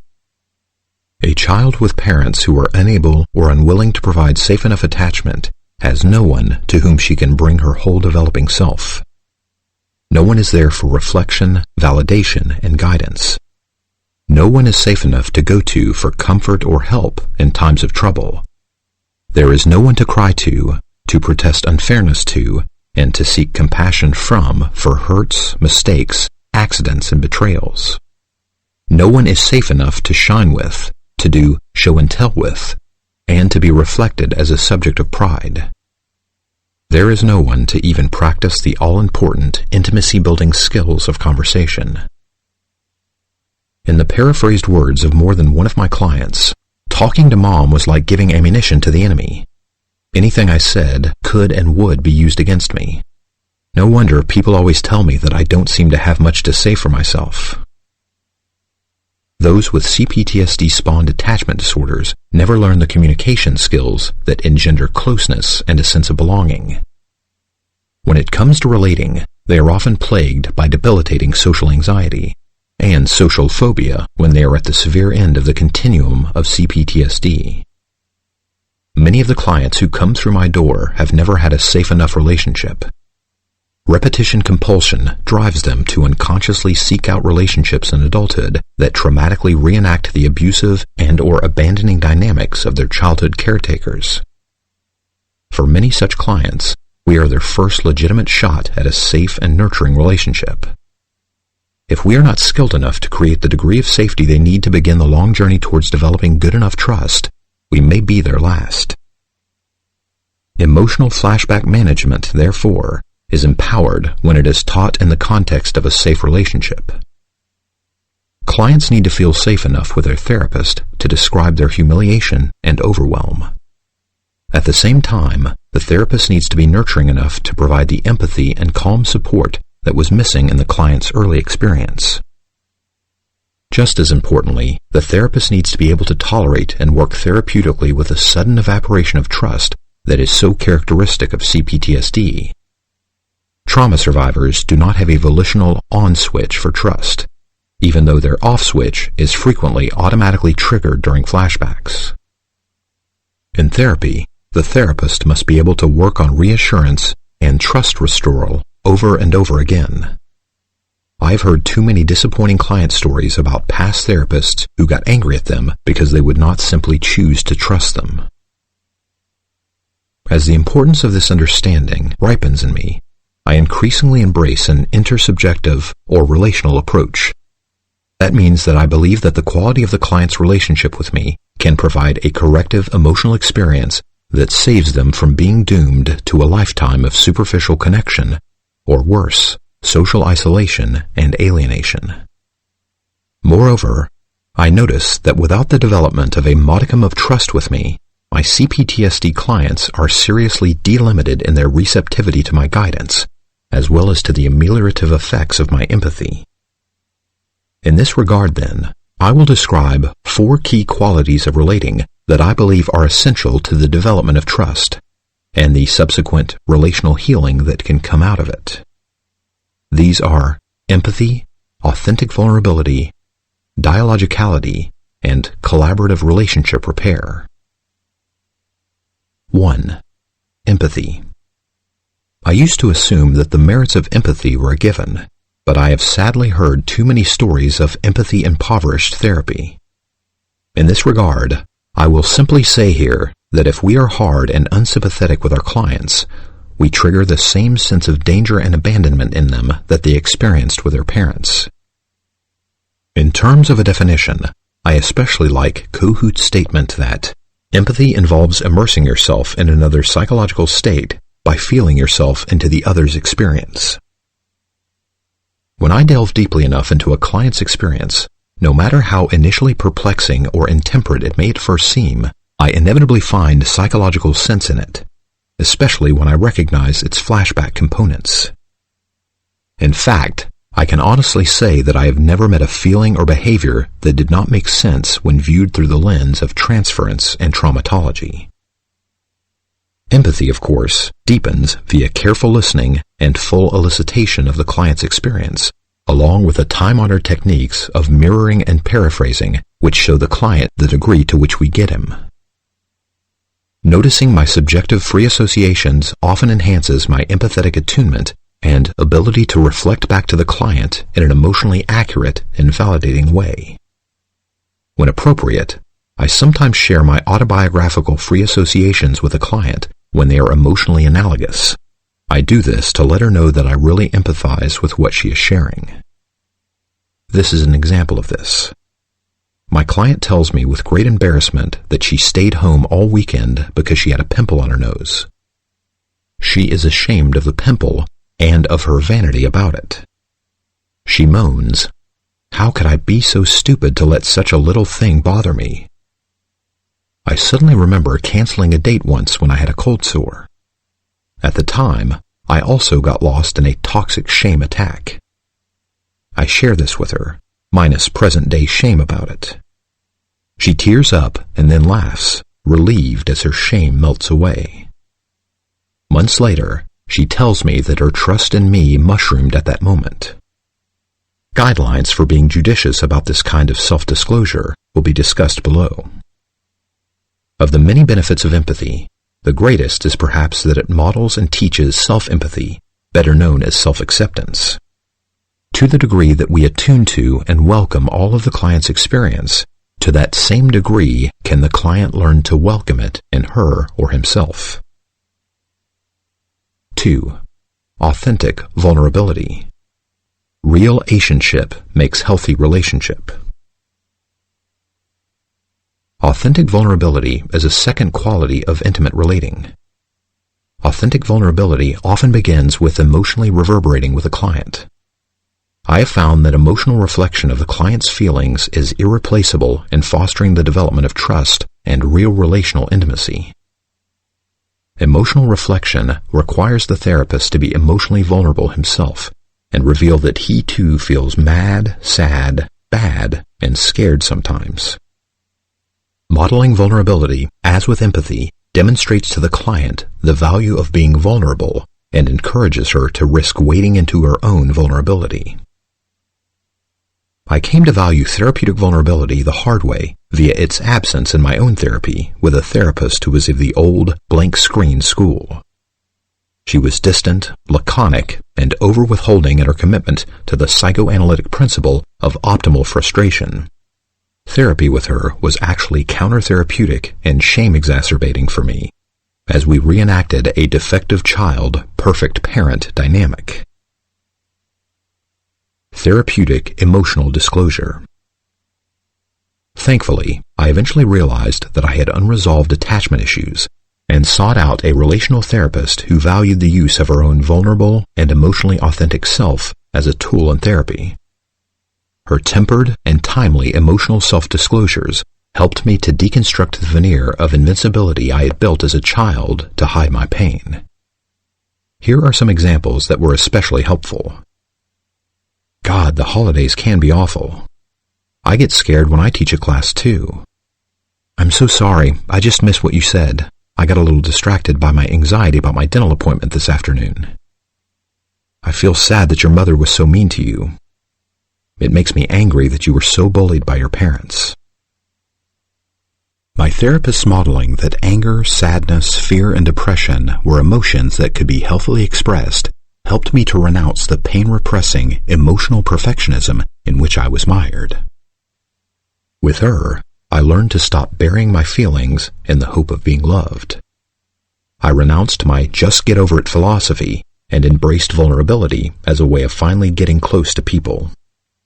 I needed this kind of modeling, as so many of my clients have, to begin to emerge from my fear of being attacked, shamed, or abandoned for feeling bad and having dysphoric feelings. In order to let go of my Sisyphean salvation fantasy of achieving constant happiness, I needed to experience that all the less than shiny bits of me were acceptable to another human being. Seeing that she was comfortable with and accepting of her own unhappy feelings eventually convinced me that she really was not disgusted by mine. The therapist's judicious use of emotional self-disclosure helps the client move out of the slippery, shame-lined pit of emotional perfectionism. Here are some self-revealing things that I say to encourage my clients to be more emotionally self-accepting. I feel really sad about what happened to you. I feel really angry that you got stuck with such a god-awful family. When I'm temporarily confused and don't know what to say or do, When I'm having a shame attack, When something triggers me into fear, When my inner critic is overreacting, I remind myself of the Winnicottian concept that I only have to be a good enough person. Here are two examples of emotional self-disclosure that are fundamental tools of my therapeutic work. I repeatedly express my genuine indignation that the survivor was taught to hate himself. Over time, this often awakens the survivor's instinct to also feel incensed about this travesty. This then empowers him to begin standing up to the inner critic. This in turn aids him to emotionally invest in the multidimensional work of building healthy self-advocacy. Furthermore, I also repeatedly respond with empathy and compassion to the survivor's suffering. With time, this typically helps to awaken the recovery's capacity for self-empathy. She then gradually learns to comfort herself when she is in a flashback or otherwise painful life situation. Less and less often does she surrender to an inner torture of self-hate, self-disappointment, and self-abandonment.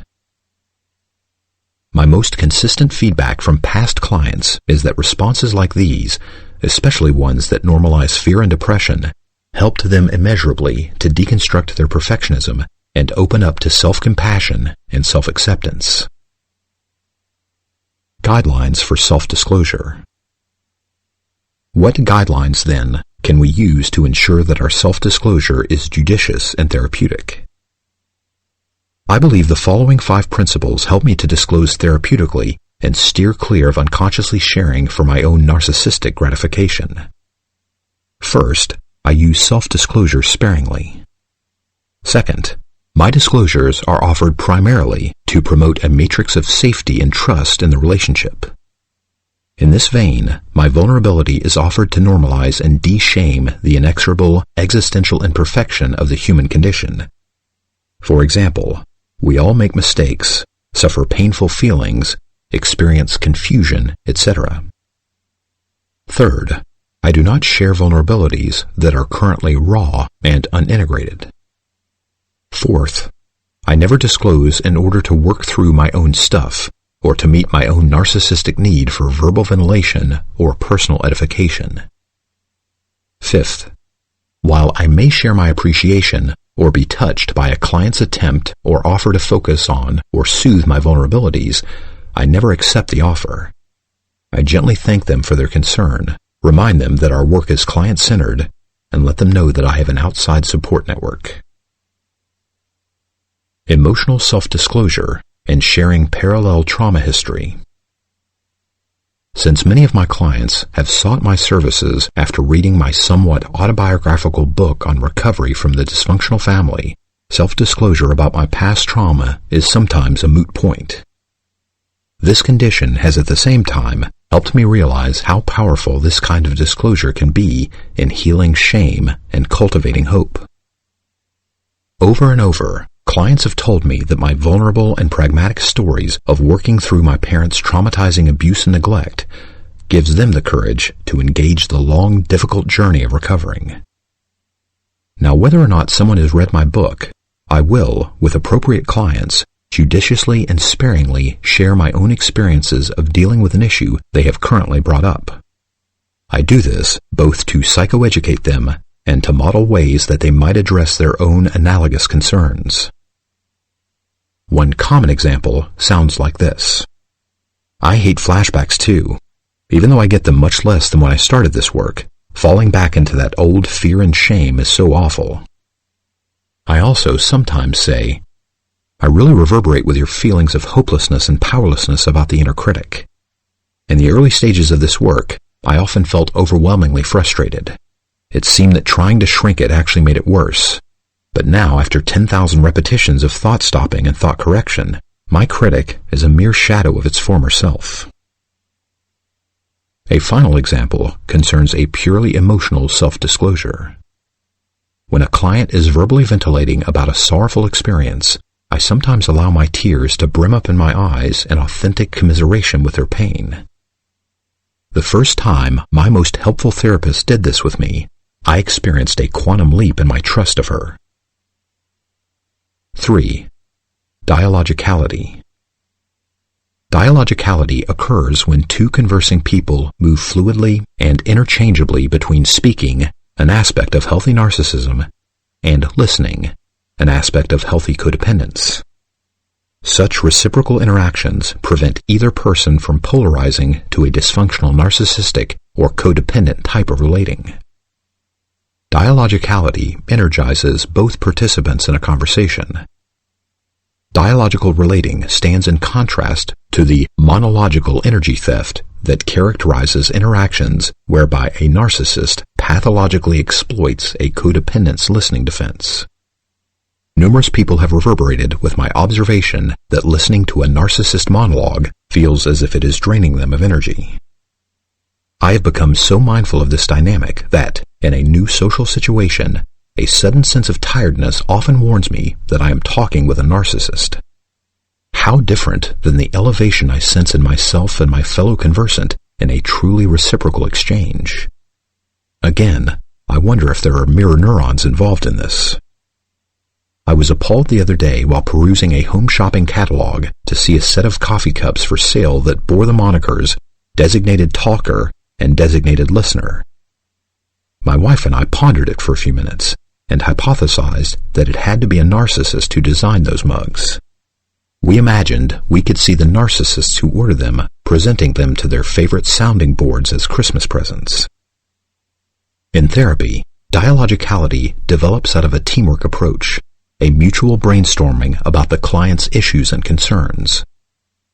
Such an approach cultivates full exploration of ambivalences, conflicts, and other life difficulties.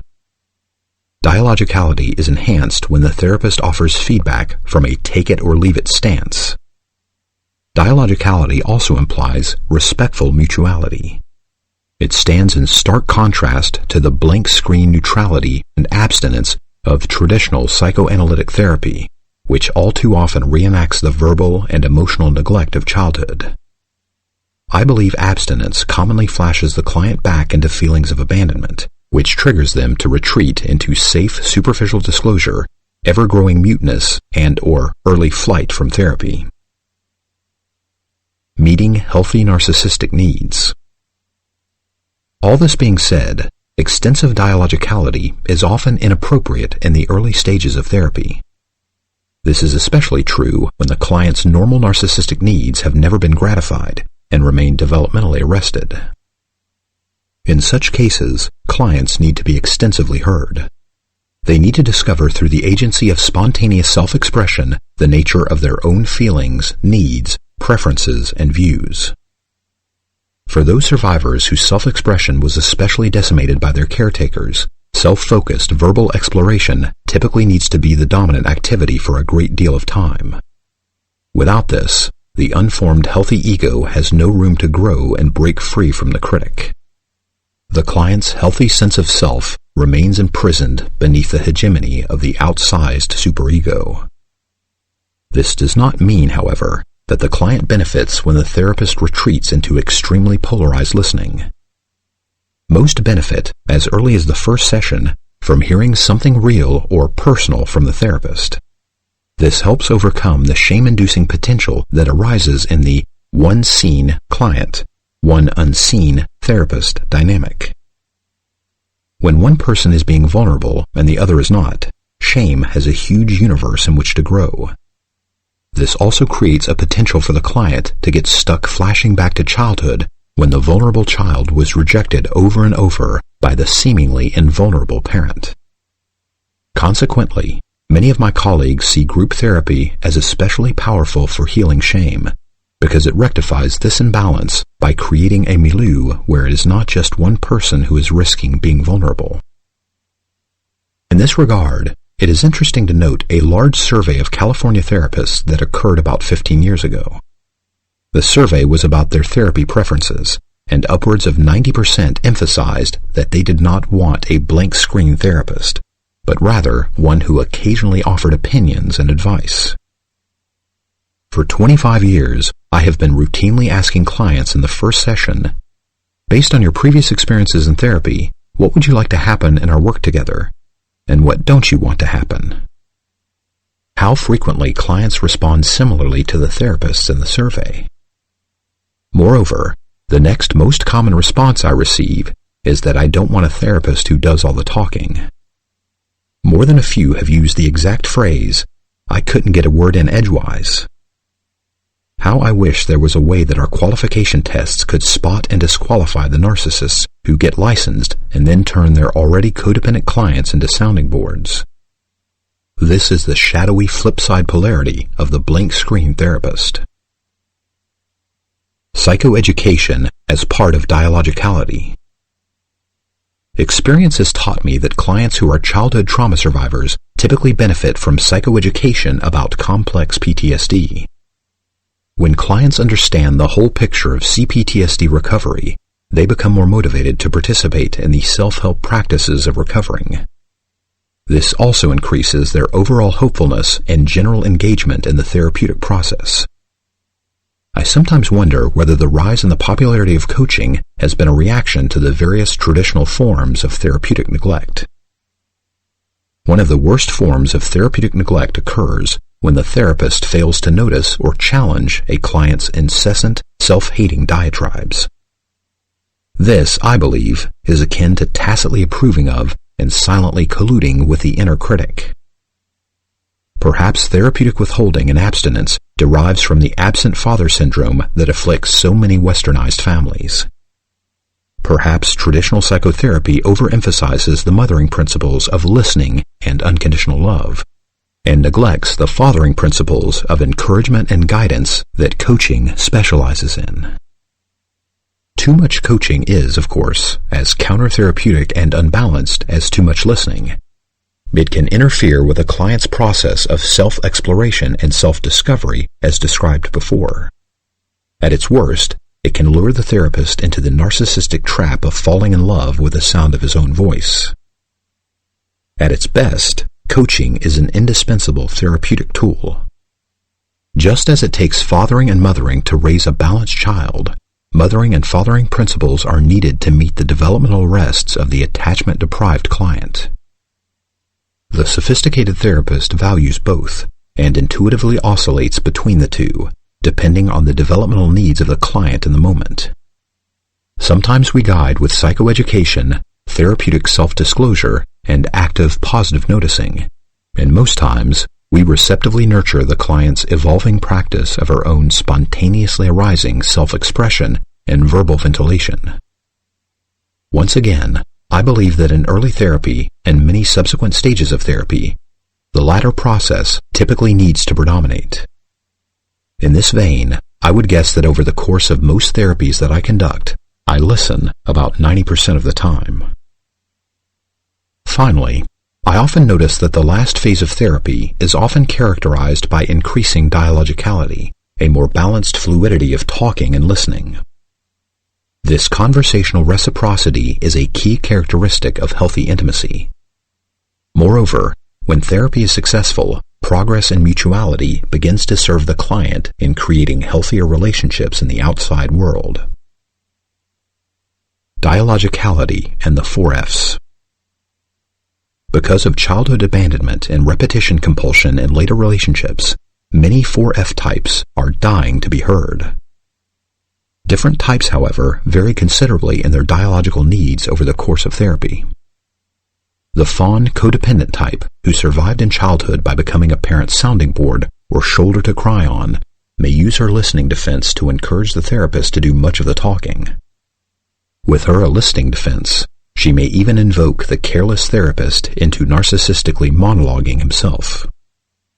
The freeze dissociative type, who learned early to seek safety in the camouflage of silence, often needs a great deal of encouragement to discover and talk about his inner experience. Psychoeducation can help him understand how his healthy narcissistic need to express himself was never nurtured in his family. Furthermore, freeze types can easily get lost in superficial and barely relevant free associations as they struggle to learn to talk about themselves. This, of course, needs to be welcomed for some time, but eventually we must help him see that his flights of fantasy or endless dream elaborations are primarily manifestations of his dissociative defense. Freeze types need to learn that emotionally disconnected talking is an old childhood habit that was developed to keep them buoyant above their undealt with emotional pain. Because of this, we must repeatedly guide them toward their feelings so that they can learn to express their most important concerns. The fight narcissistic type, who often enters therapy habituated to holding court, typically dodges real intimacy with their talking defense. Therapy can actually be counterproductive for these types, as months or years of uninterrupted monologuing in sessions exacerbate their sense of entitlement.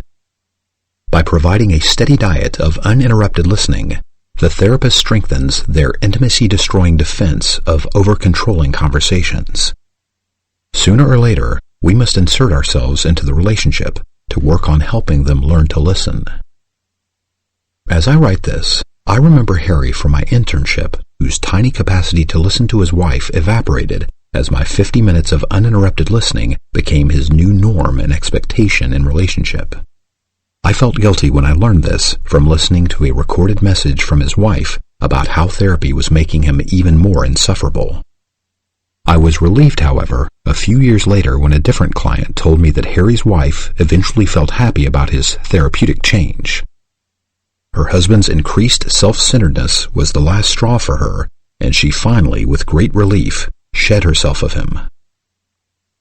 A therapist who is a fawn type herself may hide in a listening and a listening defense to avoid the scary work of gradually insinuating herself into the relationship and nudging it towards dialogicality. If we do not nudge the client to interact, there will be no recovering. For more on how to approach this, please see the end of the next section. The flight obsessive-compulsive type sometimes presents as being more dialogical than other types. Like the freeze type, however, he can obsess about safe, abstract concerns that are quite removed from his deeper issues. It is therefore up to the therapist to steer him into his deeper, emotionally based concerns to help him learn a more intimacy-enhancing dialogicality. Otherwise, the flight type can remain stuck and floundering in obsessive perseverations about superficial worries that are little more than left-brain dissociations from his repressed pain. It is important to note here that all 4 F types use left or right brain dissociative processes to avoid feeling and grieving their childhood losses. As dialogicality is established, it can then be oriented toward helping them to uncover and verbally and emotionally vent their ungrieved hurts.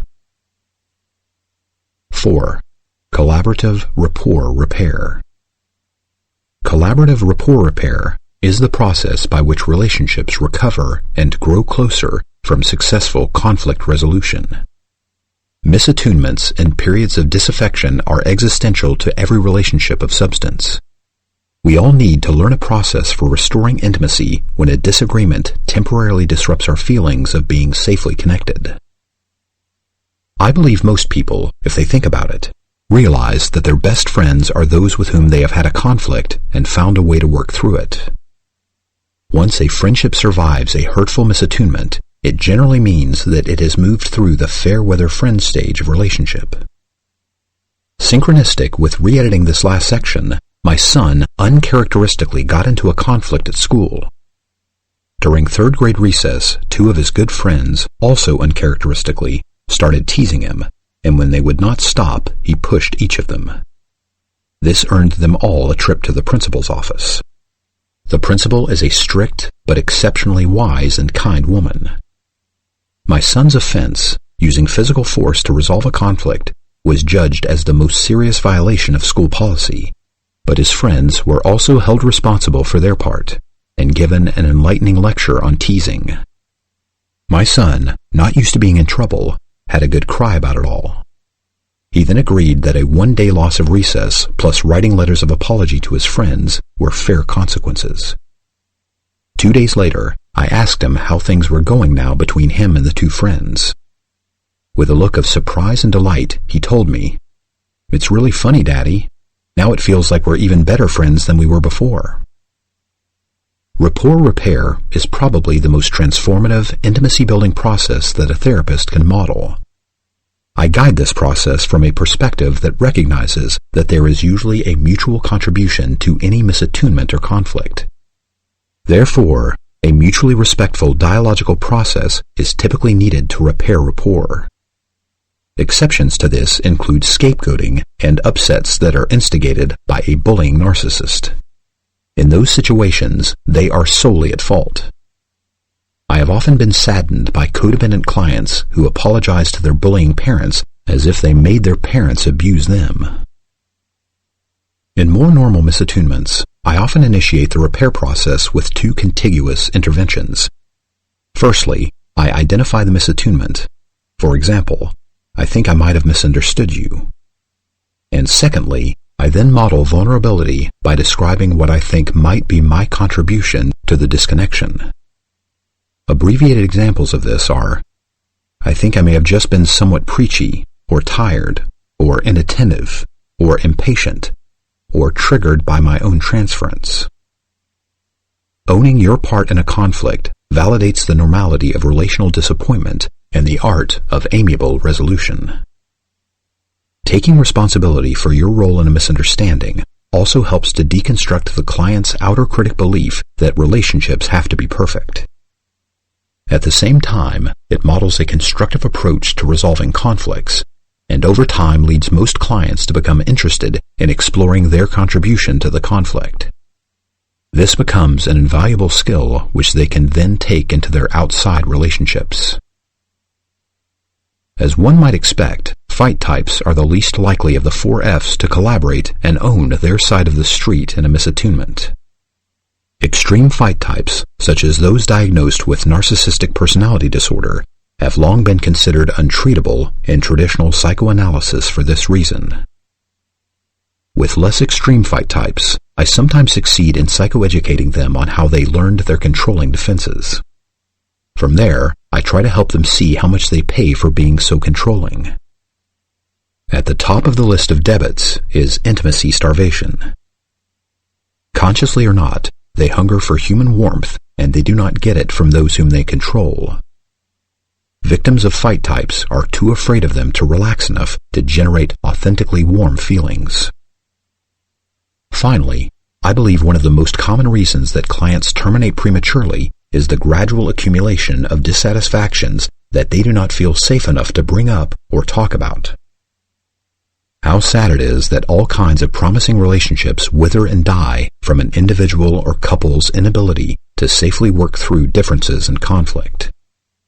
Please refer to Toolbox 4 in Chapter 13 for a list of many pragmatic tools to lovingly resolving conflict.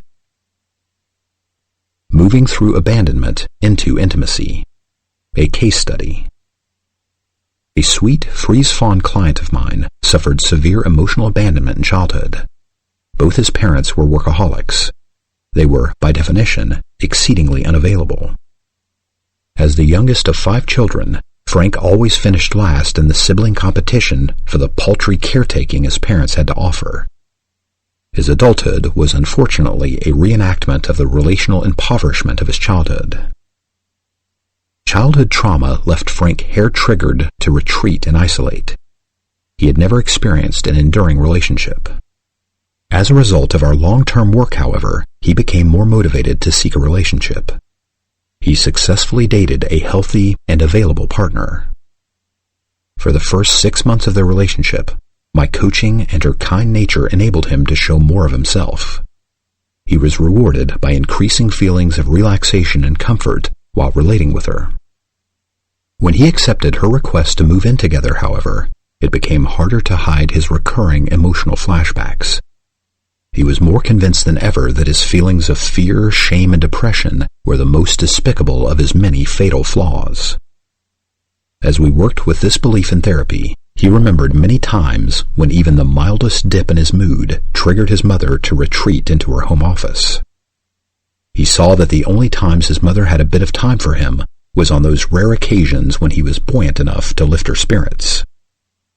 He had a staunch conviction that social inclusion depended on him generating cheerfulness.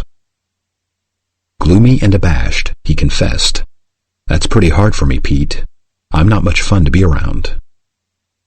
A codependent defense of being perpetually pleasant and agreeable had been deeply instilled in him. He could not shake off the fear that if he was not upbeat enough, his new partner would be disgusted and abandon him. He reported that his flashbacks at home had increased. Sometimes he felt a desperate need to isolate and hide. His freeze response was so activated that he increasingly withdrew from his partner into silence. He knew that he was hiding too much in computer activities, excessive sleeping, and marathon TV sports viewing, but he could not stop. During his most intense flashbacks, his fear and self-disgust became so intense that he invented any excuse to get out of the house. He was besieged by thoughts and fantasies of being single again. His critic was winning the battle. He was sure his partner was as disgusted with his affect as his mother had been. He was on the verge of a literal flight response. He was about to leave as he had before when the brief infatuation stages of his few previous relationships ended. We spent many subsequent sessions managing these emotional flashbacks to his original abandonment. He understood more deeply that his silent withdrawals were evidence that he was flashing back. He then committed to rereading and using the 13 steps of flashback management at such times. With my encouragement and gentle nudging, he grieved over his original abandonment more deeply than ever before. Over and over, he confronted the critic's projection of his mother onto his partner. At the same time, I encouraged Frank to be more vulnerable with his partner. He practiced doing this in role plays with me. Encouraged by all this work, he began talking to his girlfriend about his PTSD. A good-hearted person, she responded with sympathy and support. This eventually helped him to disclose that talking vulnerably made him feel even more afraid and ashamed. To his great relief, she was not only empathic but grateful for his vulnerability. She told him that his vulnerability made her feel safer to share an even deeper level of her own vulnerability. He cried poignant tears of gratitude as he told me this. I commiserated with a welling of sweet tears in my own eyes. Frank's crowning achievement came some months later when he finally felt brave enough to tell her what he was experiencing while he was actually depressed. This breakthrough further enriched their intimacy. Their love expanded into those special depths of intimacy that are only achieved when people feel safe enough to communicate about anything and everything. As my client became more skilled at being vulnerable, he was rewarded with the irreplaceable intimacy that comes from mutual commiseration. Over the next year, he and his future wife became such reliable sources of verbal ventilation for each other that Frank no longer needed my services. Earned secure attachment. In therapy, clients get the most out of their session by learning to stay in interpersonal contact while they communicate from their emotional pain. This gradually shows them that they are acceptable and worthwhile, no matter what they are feeling and experiencing. As survivors realize more deeply that their flashbacks are normal responses to abnormal childhood conditions, their shame begins to melt. This then eases their fear of being seen as defective. In turn, their habits of isolating or pushing others away during flashbacks diminish. Earned secure attachment is a newly recognized category of healthy attachment. Many attachment therapists believe that effective treatment can help a survivor earn at least one truly intimate relationship. Earned secure attachment is the good enough and intimacy-rich attachment discussed throughout this book.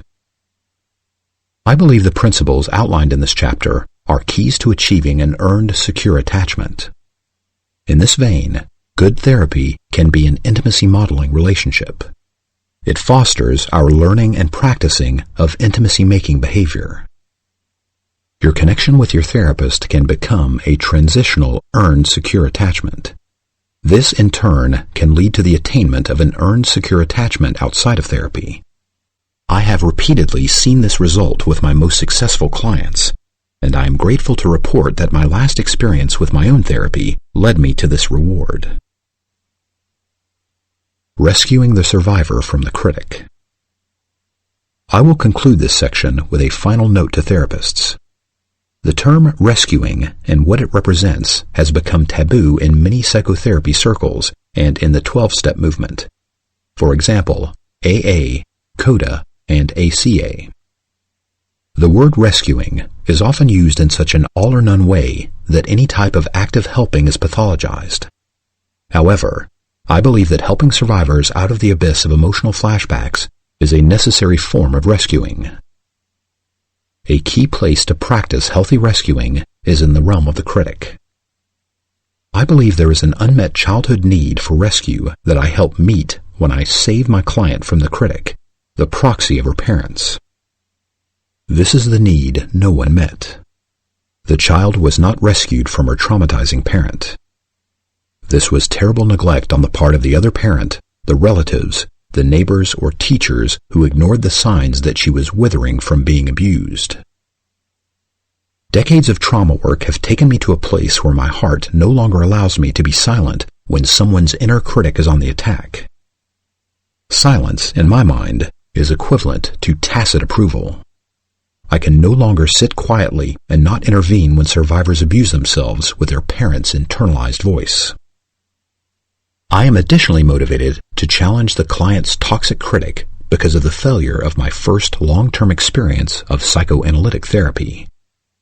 My blank screen therapist let me flounder endlessly in attacking myself with self-hate and self-disgust. Never once did she point out that I could and should challenge this anti-self behavior. UCSF trauma expert Harvey Peskin would call this a failure to bear witness to the traumatization of the child. I now vocally challenge the critic's lies and slanders, and I try to give the survivor a hand to climb out of the abyss of fear and shame into which the critic has pushed him. It took me some time to break through the dysfunctional guilt that my early training instilled in me about rescuing. Now, ironically, when I feel guilty, it is sometimes because I have regressed and let the inner critic get away with abusing my friend or my client. This guilt is actually healthy emotional intelligence. It comes from my empathy as a right action call to challenge the critic. At such times, I feel derelict in my human and professional duty if I do not bring attention to how he is hoisting himself on his parents' petard. Gratefully, I can no longer passively collude with the internalized critical parent by failing to actively notice it like all those other adults did when he was growing up. If an adult does not protest when a child is being attacked with destructive criticism, she is in unspoken alliance with a critic. The child is forced to assume contempt is normal and acceptable. The witnessing adult has forsaken her or his tribal responsibility to protect the child from parents who perpetrate child abuse. When I label the traumatizing behavior of the client's parents as contemptible, I begin the awakening of his developmentally arrested need for self-protection. I model to him that he should have been protected, and that he can now resist mimicking their abuse in his own psyche.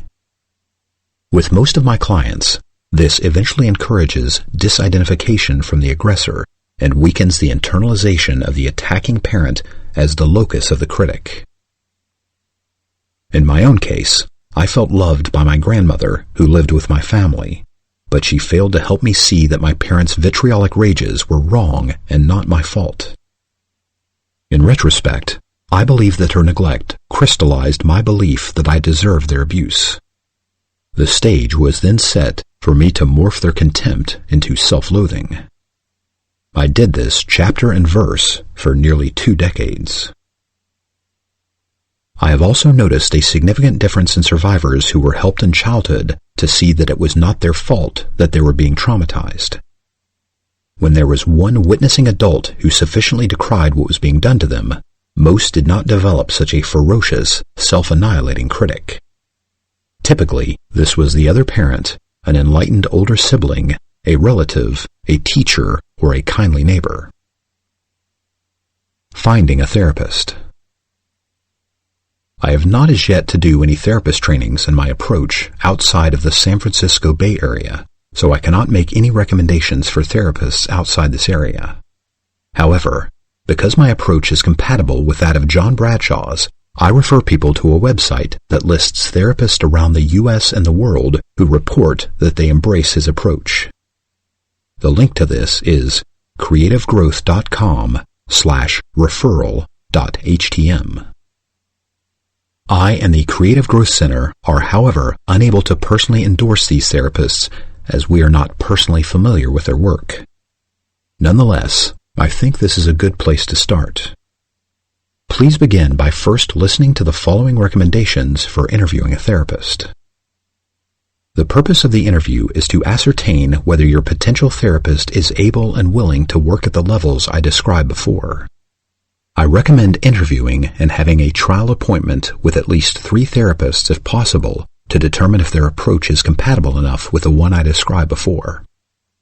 A suitable therapist will be happy to answer your questions about their approach and generally talk with you on the phone for at least 5 minutes before scheduling a meeting. Should the therapist respond to you in an aloof, critical, or shaming way, I would immediately cross them off your list and keep looking. Finally, it is important to note that there are many untherapized therapists who are licensed to practice psychotherapy. And my experience is that these types are rarely able to work at the depth required for guiding CPTSD recovery. I believe it's appropriate to ask a prospective therapist if they have done their own therapy. I would then at least expect from him or her a response that they have and have found it helpful. Ideally, the therapist would also be willing to disclose that they have done their own family of origin work. Further guidance on how to find a therapist can be found at alice-miller.com. Click on Articles at the top, and then on the next page in the left column, click on FAQ, How to Find the Right Therapist. This is a very helpful website. The website of the Alice Miller, who wrote the great book, The Drama of the Gifted Child. Good luck in your search. If you live in a reasonably sized city and persevere, I think your chances of finding a good enough therapist are good. Finding an online or live support group. If you cannot afford or find helpful enough therapy, There are many types of self-help groups that are free and powerfully therapeutic. Moreover, if you are in therapy, your recovery process may be enhanced by using any of the resources that follow. Here are some websites that have been repeatedly recommended to me. outofthefog.org, ptsdforum.org, coda.org is the URL for Codependence Anonymous, one of my favorites, which can be especially helpful for anyone who is a fawn type or subtype. ASCAsupport.org for survivors of childhood abuse in general. AdultChildren.org provides support for ACAs, adult children of alcoholics. SIAWSO.org is a helpful site for survivors of incest. StandAgainstDV.org is a site for survivors whose childhood abuse has led them to become victims of domestic violence. NoBully.com is a very helpful website for survivors who, because of bad luck or repetition compulsion, are stuck in a job or relationship where they are being bullied. DaughtersOfNarcissisticMothers.com, NarcissisticMother.org. These last two are for recovering from being raised by a narcissistic mother. Several of these sites also have listings of live meetings that can be attended in person. The Creative Growth Center mentioned at the beginning of the last section also offers groups for recovering from shame and grieving the losses of childhood. They are located in Berkeley, California.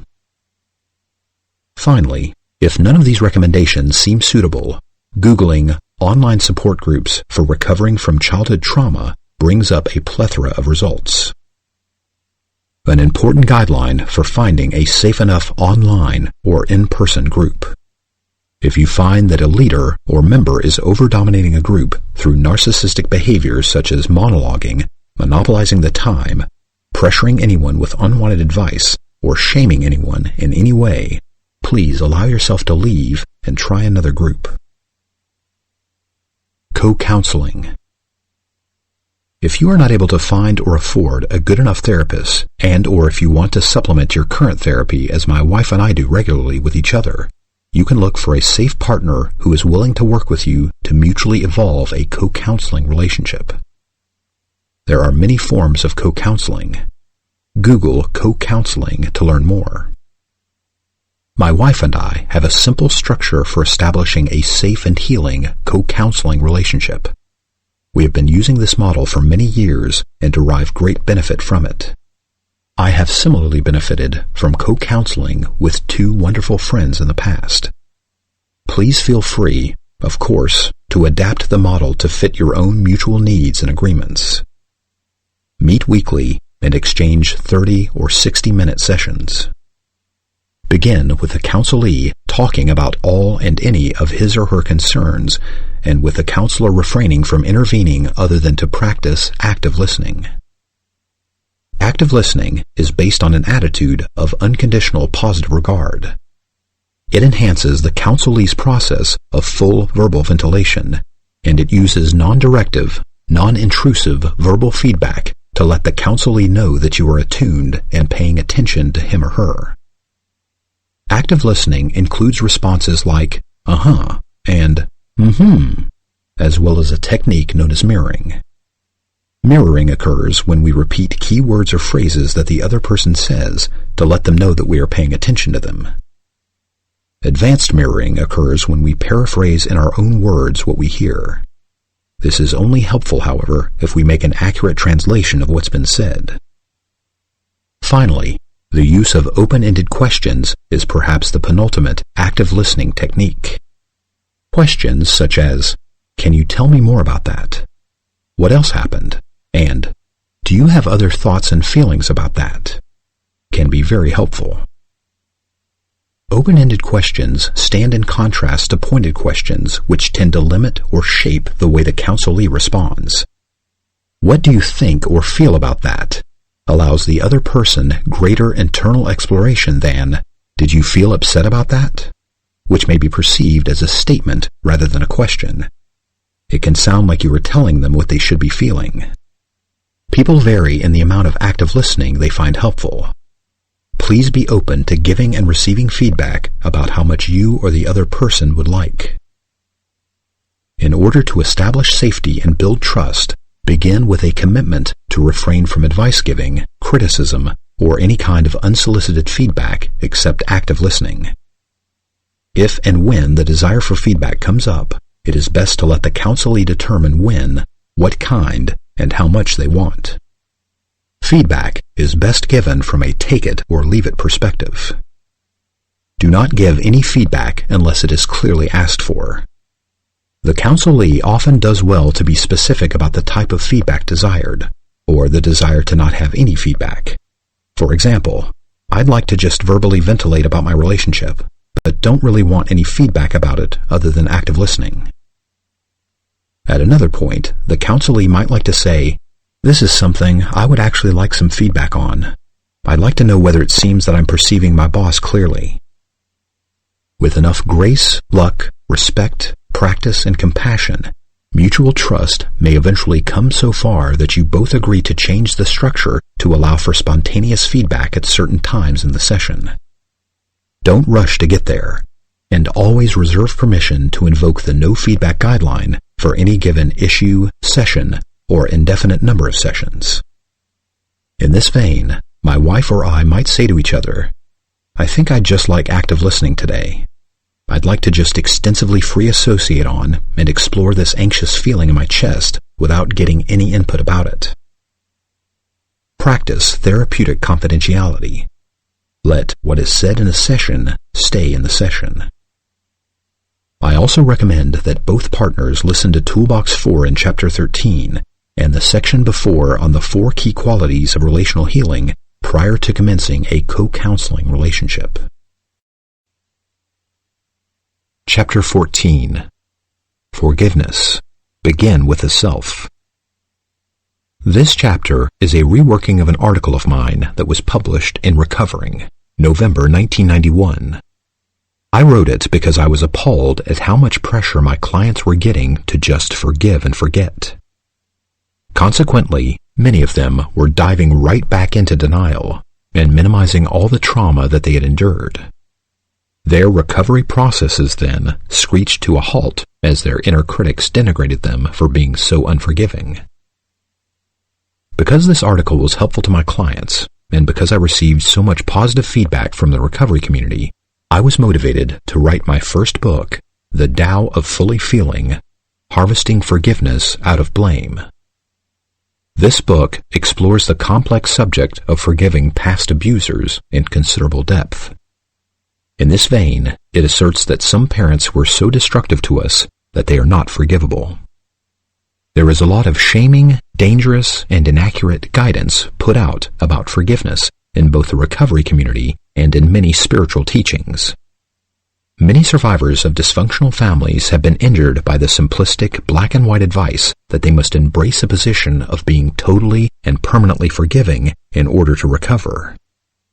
Unfortunately, those who take the advice to forgive abuses that they have not fully grieved, abuses that are still occurring, and/or abuses so heinous they should and could never be forgiven, often find themselves getting nowhere in the recovery process. In fact, the possibility of attaining real feelings of forgiveness is usually lost when there is a premature cognitive decision to forgive. This is because premature forgiveness mimics the defenses of denial and repression. It keeps unprocessed feelings of anger and hurt about childhood trauma out of awareness. Real forgiveness is quite distinct from premature forgiveness. It is almost always a byproduct of effective grieving, and no amount of thought, intention, or belief can bring it into being without a great deal of emotional work. Conversely, belief systems that are not open to the possibility of forgiveness sometimes block our access to forgiving feelings, even when such feelings are present. It might be that the healthiest cognitive position concerning forgiveness is an attitude that allows for the possibility of its occurrence on the other side of extensive grieving. This attitude works best if it includes the condition that feelings of forgiveness will not be forced or falsely invoked to cover up any unresolved feelings of hurt or anger. In this vein, it is crucial to understand that certain types of abuse are so extreme and damaging to the victim that forgiveness is simply not an option. Examples of this include sociopathy, conscious cruelty, and many forms of scapegoating and parental incest. When forgiveness has substance, it is felt palpably in the heart, and is usually an expansion of the emotion of compassion. Compassion is certainly not always the same thing as forgiveness, but it is usually the experience within which forgiveness is born. Often, this happens via an intermediate process, where having grieved our childhood losses substantially, we occasionally find ourselves considering the extenuating circumstances that contributed to our parents raising us in neglectful or abusive ways. Most commonly, these extenuating circumstances revolve around two issues. First, our parents often parented us in ways that blindly replicated the ways that they were parented. And second, they were often supported in their dysfunctional parenting by the social norms and values of their times. Nonetheless, it is once again vitally important that we do not jump into considering their mitigating circumstances until we have significantly worked through the traumatic consequences that their abuse and abandonment had on us.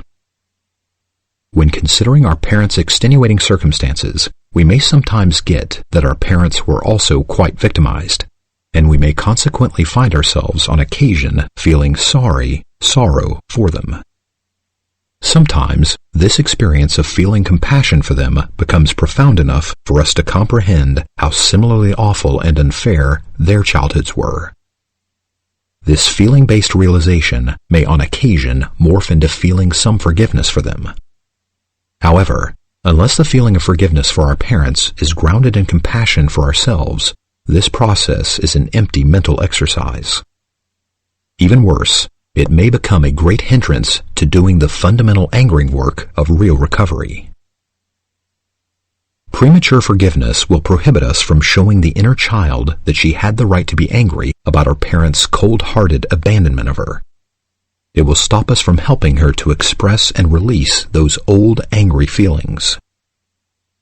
Premature forgiveness will also inhibit the survivor from reconnecting with his instinctual self-protectiveness. He may never learn that he can now use his anger, if necessary, to stop present-day unfairness. As real forgiveness is primarily a feeling, it is, like all other feelings, ephemeral. It is never complete, never permanent, and never a done deal. Forgiveness is governed by the dynamic nature of all human feeling experience. Our emotional experience is a frequently changing, unchoosable, and unpredictable process of the psyche. No emotional state can be induced to persist as a permanent experience. As sad as this may be, as much as we might like to deny it, as much as it continually frustrates us, and as much as we are pressured to control and pick our emotions, they are still by definition of the human condition largely outside the province of our wills. Forgiveness, then, like love, remains a human feeling experience that is only temporarily ours. However, when we thoroughly vent our angry feelings about the past, feelings of forgiveness become more accessible. When we learn how to grieve ourselves out of abandonment flashbacks, we re-emerge into a feeling of belonging to and loving the world. Moreover, when we learn to effectively grieve through present-day hurts, we quite naturally move back into loving feelings. As our emotional flexibility matures, lost feelings of love and forgiveness return so reliably that they can become consciously chosen values. Thus, when I occasionally feel hurt by proven intimates, I may not be able to immediately invoke loving or forgiving feelings towards them, but I know that with sufficient communication and non-abusive venting, I will eventually return to an appreciative experience of them. As much as I can forgive myself, that much can I forgive others. What I often forgive in others is an old pain of mine, released from the disgust of self-hate. It is an old vulnerability of mine that I now love and welcome like a bird with a broken wing. Shame and self-hate did not start with me, but with all my heart I deign that they will stop with me. I will do unto myself as I would have others do unto me. Carol Ruth Knox wrote a poem about loving feelings and the hide-and-seek game they seem to play with us. It comes and goes, doesn't it? Sometimes related to people and how they treat us, and sometimes not. Sometimes related to the moon, to personal finances, to the questions of life, to nothingness, to everything, to the seasons, the time, to the food we ate, to... It would appear as if the art of loving is not whether you love or not. We all do it in our present way. But whether you trust that when love leaves, it has a reason, and it will return again. Always. We humans are instruments for love by design. So is the whole universe. When love blows across us, naturally we sing a love song. And when there is no love wind to blow, though it leaves us strange and willow-like, love has gone to an empty field where it fills its wind sails again, so that it might return and blow across our all-too-hungering instruments one more time. What shall we do while we wait? We shall weep, of course. Something as lovely as love leaves a gaping hole when gone. We shall remember love in our hearts and wait, tenderly and compassionately, with ourselves, as we wander in question and doubt, until we remember love always returns. Chapter 15. Bibliotherapy and the Community of Books. Bibliotherapy is a term that describes the very real process of being positively and therapeutically influenced by what you read. As stated earlier, when it is at its most powerful, bibliotherapy is also relationally healing. It can rescue you from the common PTSD feeling of abject isolation and alienation. Bibliotherapy can play an enormous role in enhancing recovery from PTSD.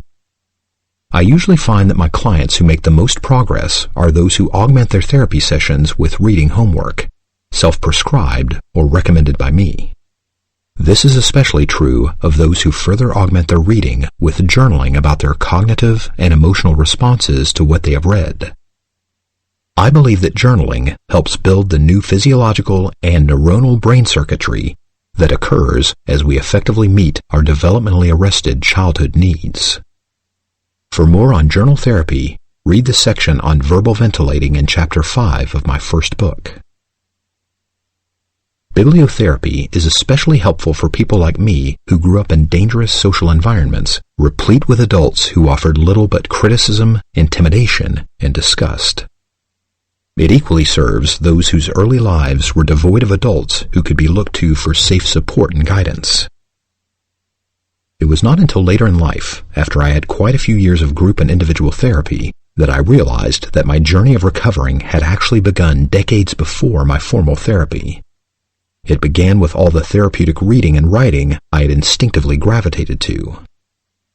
I unconsciously sought the help of others in the many spiritual and psychological self-help books that I was intuitively drawn to. Without really understanding it, I gained valuable insights about how to improve the way I treated myself and others.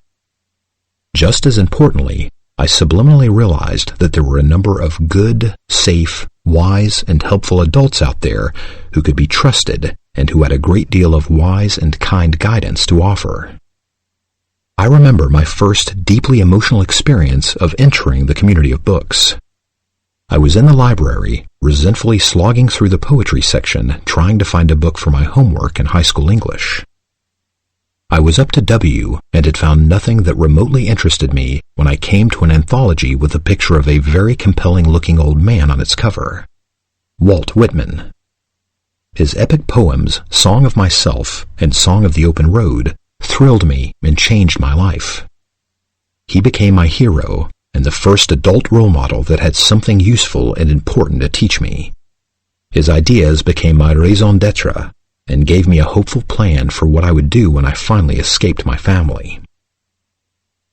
Over time, the authors in my community of books seemed like a small tribe of elders who I imagined as people who would have empathy for me if I were to meet them. Eventually, when I achieved something of a critical mass of this awareness, I managed to make a frightening leap into the water of therapy. I lucked out and got a good enough therapist to help me take steps in my healing that I could not manage on my own.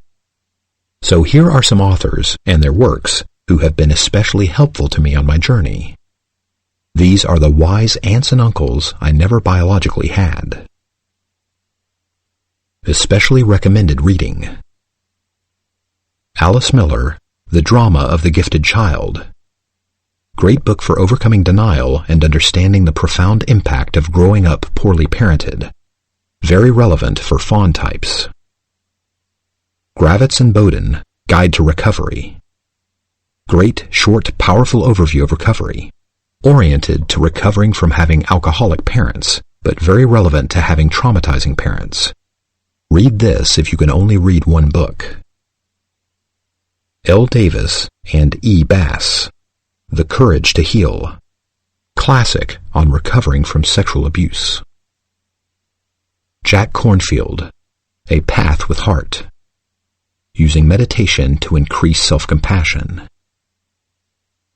Stephen Levine, Who Dies? Mindfulness and Radical Self-Acceptance. Sue Johnson, Hold Me Tight. The book, and especially the DVD of the same name, shows how she teaches real couples to use their emotional vulnerability to develop real intimacy and a healthy attachment bond. John Bradshaw, Healing the Shame That Binds. Brilliant book on recovering from toxic shame and growing up in a dysfunctional family. Judith Herman, Trauma and Recovery. The book in which Herman coins the term complex PTSD. Last half of the book more relevant to recovery. Susan Anderson, The Journey from Abandonment to Healing. Oriented toward recovering from divorce, but remarkably relevant to CPTSD recovery. J. Middleton Mose, Children of Trauma. Excellent overall book on recovery. Beverly Angle, Healing Your Emotional Self. Advocates angering at the critic work. Theodore Rubin, Compassion and Self-Hate.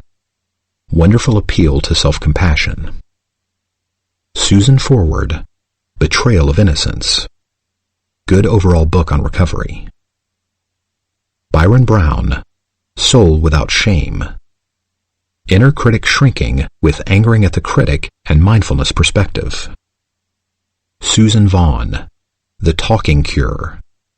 How therapy and relational healing works with very accessible neuroscientific evidence and an enlightened view of therapy.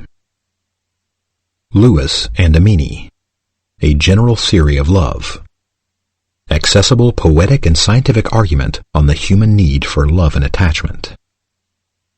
Pat Love, The Emotional Incest Syndrome.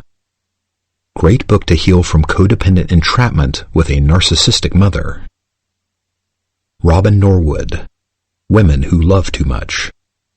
Early classic on codependence. Gay Hendricks, Learning to Love Yourself. Lucia Capacchione, Recovery of Your Inner Child. Great book on journal therapy. Sherry Huber, There Is Nothing Wrong With You. Great book for overcoming shame and cultivating self-compassion. Christine Lawson, Understanding the Borderline Mother. Healing from having a borderline or narcissistic mother. Explores 5 different types. Elan Golom, Trapped in the Mirror. Healing from having a narcissistic parent. John Gottman, The 7 Principles of Making Marriage Work. Chapter 16. Self-Help Tools. This chapter is composed of 6 toolboxes, each with a set of tools to address different recovery issues. Nonetheless, I still value these lists as indispensable adjuncts to my own journey of recovering. I often hand out these lists to clients at appropriate times in their journey. I also give them to students who attend my classes. I have received a great deal of positive feedback about how helpful they have been to enhancing recovery. My friends and clients whose recovery progresses at the greatest rate are those who supplement their therapy with self-help activities. Those who print out these lists and carry them around or post them in a conspicuous place until they are deeply ingrained seem to take a quantum leap in their recovery. I hope that you become immersed in these lists and that they give you the healing support that I have seen so many others receive from them. Here's a poem that I found graffitied on a wall recently. It was signed Hank. Your life is your life. Don't let it be clubbed into dank submission. Be on the watch. There are ways out. There is light somewhere. It may not be much light, but it beats the darkness. Be on the watch. The gods will offer you chances. Know them. Take them. You can't beat death, but you can beat death in life, sometimes. And the more often you learn to do it, the more light there will be. Your life is your life. Know it while you have it. You are marvelous. The gods wait to delight in you. Conclusion. In conclusion, you progress in recovering from the multidimensional wounding of CPTSD. 1. As increasing mindfulness decreases your unconscious 4F acting out. 2. As your critic shrinks. 3. As your brain becomes more user-friendly. 4. As grieving your childhood losses builds your emotional intelligence. 5. As your body relaxes and your mind becomes more peaceful. 6. As your healthy ego matures into a healthy sense of self. 7. As your life narrative becomes self-compassionate and self-affirming. 8. As your emotional vulnerability creates authentic experiences of intimacy. And 9. As you attain good enough safe relationship. And let me reemphasize once again that recovery is not an all-or-none phenomenon. It is a gradual process marked by ongoing growth in any of these arenas, and most especially in decreasing frequency, intensity, and duration of flashbacks. I hope and pray that much sooner than later you will experience an increasing access to the silver linings I described in Chapter 4. I hope you sense the ongoing resolution of your developmental arrests. I hope you will notice an increasing kindness to yourself and a pride in the beautiful uniqueness of yourself. I hope you become as fierce in your allegiance to yourself as you need to be to feel that you safely belong to the world. I further hope that the benefits of your improved emotional intelligence will bring you at least one intimate relationship where you can ongoingly discover the benefits of safe and multidimensional relating. Toolbox 1. Suggested intentions for recovery. Here are normal and safe wants and needs to wish and hope for, to cultivate with mental, spiritual, emotional, and physical energy. As usual, focus on the ones that most appeal to you. Skip the ones that do not feel right for you and that you do not feel ready for. 1. I want to develop a more constantly loving and accepting relationship with myself. I want an increasing capacity for self-acceptance. 2. I want to learn to become the best possible friend to myself. 3. I want to attract into my life relationships that are based on love, respect, fairness, and mutual support. 4. I want to uncover a full, uninhibited self-expression. 5. I want to attain the best possible physical health. 6. I want to cultivate a balance of vitality and peace. 7. I want to attract to myself loving friends and loving community. 8. I want increasing freedom from toxic shame. 9. I want increasing freedom from unnecessary fear. 10. I want rewarding and fulfilling work. 11. I want a fair amount of peace of mind, spirit, soul, and body. 12. I want to increase my capacity to play and have fun. 13. I want to make plenty of room for beauty and nature in my life. 14. I want sufficient physical and monetary resources. 15. I want a fair amount of help, self, human, or divine, to get what I need. 16. I want God's love, grace, and blessing. 17. I want a balance of work, rest, and play. 18. I want a balance of stability and change. 19. I want a balance of loving interaction and healthy self-sufficiency. 20. I want full emotional expression with a balance of laughter and tears. 21. I want a sense of meaningfulness and fulfillment. 22. I want to find effective and non-abusive ways to deal with anger. 23. I want all this for each and every other being. Toolbox 2.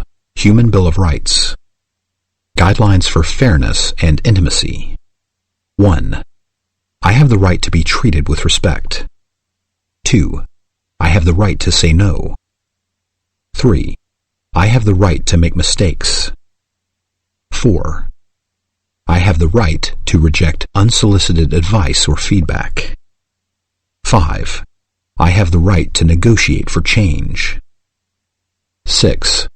I have the right to change my mind or my plans. 7. I have a right to change my circumstances or course of action. 8. I have the right to have my own feelings, beliefs, opinions, preferences, etc. 9. I have the right to protest sarcasm, destructive criticism, or unfair treatment. 10. I have a right to feel angry and to express it non-abusively. 11. I have a right to refuse to take responsibility for anyone else's problems. 12. I have a right to refuse to take responsibility for anyone's bad behavior. 13. I have a right to feel ambivalent and to occasionally be inconsistent. 14. I have a right to play, waste time, and not always be productive. 15. I have a right to occasionally be childlike and immature. 16. I have a right to complain about life's unfairness and injustices. 17. I have a right to occasionally be irrational in safe ways. 18. I have a right to seek healthy and mutually supportive relationships. 19. I have a right to ask friends for a modicum of help and emotional support. 20. I have a right to complain and verbally ventilate in moderation. 21. I have a right to grow, evolve, and prosper. Toolbox 3. Suggested internal responses to common critic attacks. The attacks of the critic often operate below the radar of self-awareness. Unless we can identify them, we are at their mercy and helpless to deconstruct them. Once we learn to recognize inner critic attacks, the simple techniques of thought stopping and thought substitution are powerful tools in short-circuiting the critic. There are two categories of attacks. Perfectionism attacks, fueled by toxic shame, create chronic self-hate and self-flagellation. Endangerment attacks, fueled by fear, create chronic hypervigilance and anxiety. Perfectionism attacks. 1. Perfectionism. My perfectionism arose as an attempt to gain safety and support in my dangerous family. Perfection is a self-persecutory myth. I do not have to be perfect to be safe or loved in the present. I am letting go of relationships that require perfection. I have a right to make mistakes. Mistakes do not make me a mistake.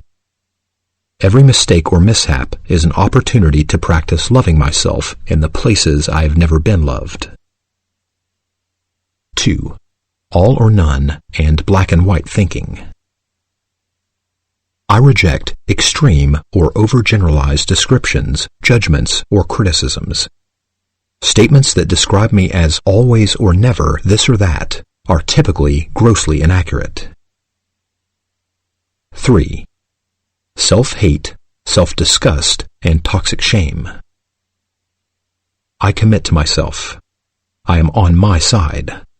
I am a good enough person. I refuse to trash myself. I turn shame back into blame and disgust and externalize it to anyone who shames my normal feelings and foibles. As long as I'm not hurting anyone, I refuse to be shamed for normal emotional responses like anger, sadness, fear, and depression. I especially refuse to attack myself for how hard it is to completely eliminate the self-hate habit. 4. Micromanagement, worrying, obsessing, looping, over-futurizing.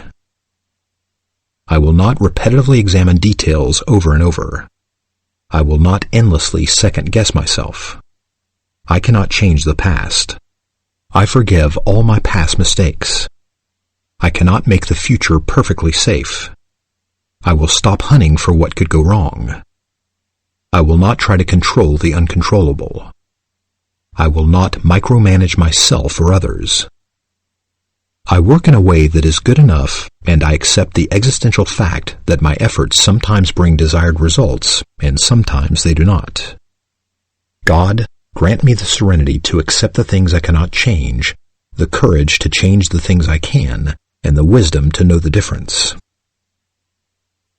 5.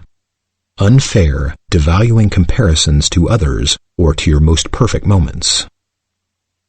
I refuse to compare myself unfavorably to others. I will not compare my insides to their outsides. I will not judge myself for not being at peak performance all of the time. In a society that pressures us into acting happy all the time, I will not get down on myself for feeling bad. 6. Guilt. Feeling guilty does not mean I am guilty. I refuse to make my decisions and choices out of guilt. Sometimes I need to feel the guilt and do it anyway. In the inevitable instance when I inadvertently hurt someone, I will apologize, make amends, and let go of my guilt. I will not apologize over and over. I am no longer a victim. I will not accept unfair blame. Guilt is sometimes camouflaged fear. I am afraid, but I am not guilty or in danger. 7. Shoulding. I will substitute the words want to for should, and only follow this imperative if it feels like I want to, unless I am under legal, ethical, or moral obligation. 8. Overproductivity, workaholism, busyholism. I am a human being, not a human doing. I will not choose to be perpetually productive. I am more productive in the long run when I balance work with play and relaxation. I will not try to perform at 100% all the time. I subscribe to the normalcy of vacillating along a continuum of efficiency. 9. Harsh judgments of self and others, name-calling. I will not let the bullies and critics of my early life win by joining and agreeing with them. I refuse to attack myself or abuse others. I will not displace the criticism and blame that rightfully belongs to my original critics onto myself or current people in my life. I care for myself. The more solitary, the more friendless, the more unsustained I am, the more I will respect myself. Jane Eyre. Endangerment attacks. 10. Drasticizing, catastrophizing, hypochondriacizing. I feel afraid, but I am not in danger. I am not in trouble with my parents. I refuse to scare myself with thoughts and pictures of my life deteriorating. No more homemade horror movies and disaster flicks. No more turning tiny ailments into tales of dying. 11. Negative focus. I will stop anxiously looking for over-noticing and dwelling on what might go wrong, or what might be wrong with me or life around me. Right now, I will notice, visualize, and enumerate my accomplishments, talents, and qualities, as well as the many gifts life offers me, like music, film, food, beauty, color, books, nature, friends, etc. 12. Time urgency.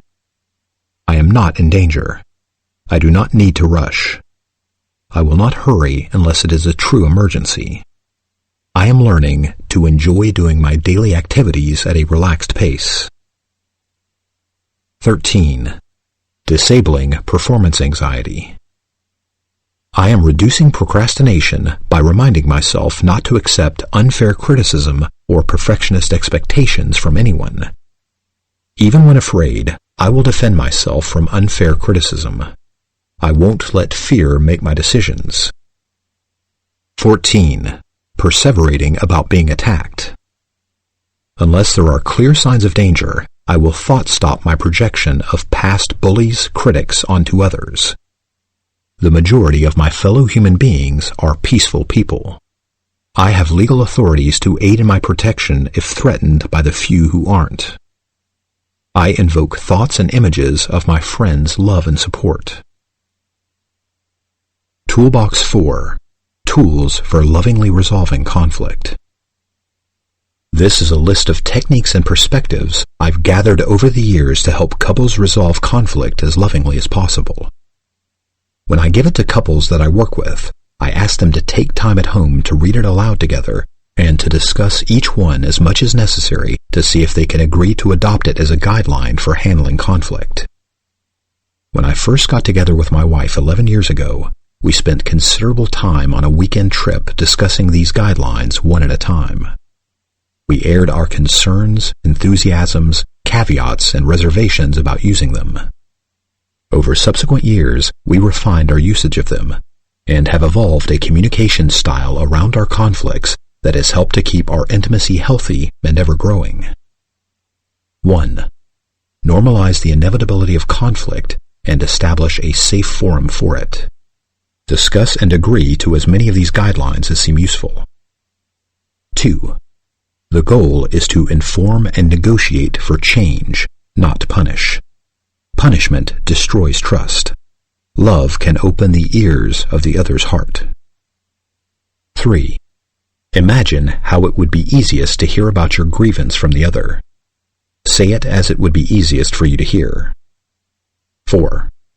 Preface complaints with acknowledgement of the good of the other and your mutual relationship. 5. No name-calling, sarcasm, or character assassination.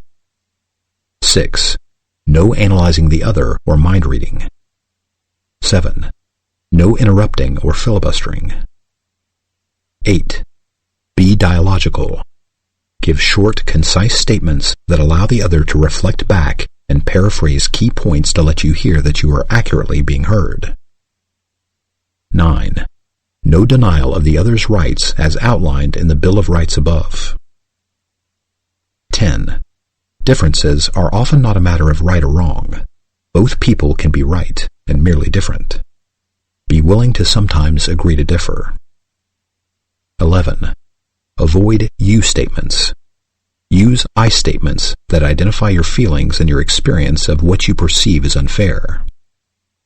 12. One specific issue with accompanying identifiable behavior at a time. Ask yourself what hurts the most to try to find your key complaint. 13. Stick to the issue until both persons feel fully heard. Take turns presenting issues. 14. No interrupting or filibustering. 15. Present a complaint as lovingly and calmly as possible. 16. Timeouts. If discussion becomes heated, either person can call a timeout. 1 minute to 24 hours, as long as she or he nominates a time to resume. 17. Discharge as much of any accumulated charge beforehand as possible. 18. own responsibility for any accumulated charge and the anger that might come from not talking about it soon enough. 19. Own responsibility for accumulated charge displaced from other hurts. 20. Commit to grow in your understanding of how much of your charge comes from childhood abuse, neglect. 21. Commit to recovering from the losses of childhood by effectively identifying, grieving, and reclaiming them. 22. Apologize from an unashamed place. Make whatever amends are possible. Include your intention to correct your behavior in the future. Explain your extenuating circumstances as evidence, not as an excuse, that you are not trying to be hurtful. 1. More on timeouts. Number 16. 2 of the most common reasons that relationships break up is irreconcilable differences and irreparable damages. The latter could have been prevented in many cases if couples knew how to use timeouts judiciously. This is especially true for fight-type trauma survivors who, when flashing back, can easily lose control to the outer critic and say intimacy-destroying things. Survivors benefit greatly from learning to recognize the signs of being overactivated so that they can then take timeouts to stop the bleeding caused by the critic on the rampage. Things said in the heat of a flashback can wound deeply and engrave themselves in the psyche of the other in ways that cripple trust. So much of this needless intimacy destruction will be prevented if both members of the couple agree that neither of them can call a timeout whenever they feel too triggered to be lovingly confrontive, or are experiencing the other as flashing back into being overly aggressive. Timeouts can range from 1 minute to 24 hours depending on how long it takes either or both partners to achieve good enough flashback management. Timeouts work best when the person calling them nominates a time to resume conflict resolution so that timeouts do not become techniques for dodging issues. Timeouts can be used individually as a time to release any accumulated charge. This can be done by using the safe angering out techniques I describe in Chapter 5 of my book, The Tao of Fully Feeling. 2. More on transference. Number 19 and number 20. In using this list with couples, I notice that those who are most skilled in conflict resolution have achieved significant skill with steps 19 through 21. These steps are about learning to handle transference. For trauma survivors, transference is often a type of flashback whereby we unconsciously react to our significant others as though they were our childhood caretakers. When this occurs, we displace onto them a great deal of our unresolved childhood emotional pain.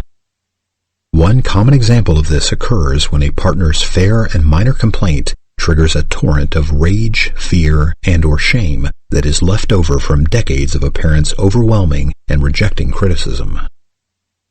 Another instance of this occurs when her failure to say what he was hoping to hear stirs up the pain of decades of his aloof, detached mother or father's neglect. All gender combinations can, of course, fall into this trap. The composition of most conflicts that I witness in my office eventually seems to be approximately 90% re-experienced pain from the past and 10% actual current pain. Harville Hendrix's Getting the Love You Want is a wonderful guide for working through this dynamic in a way that heals childhood wounds and enhances intimacy at the same time. In my experience, the vast majority of conflicts between consenting adults involve a dynamic where both people play a part and have some responsibility for a disruption in their loving connection. Truly healing resolutions to conflict typically occur when each partner owns their part and expresses an apology about their contribution to the conflict.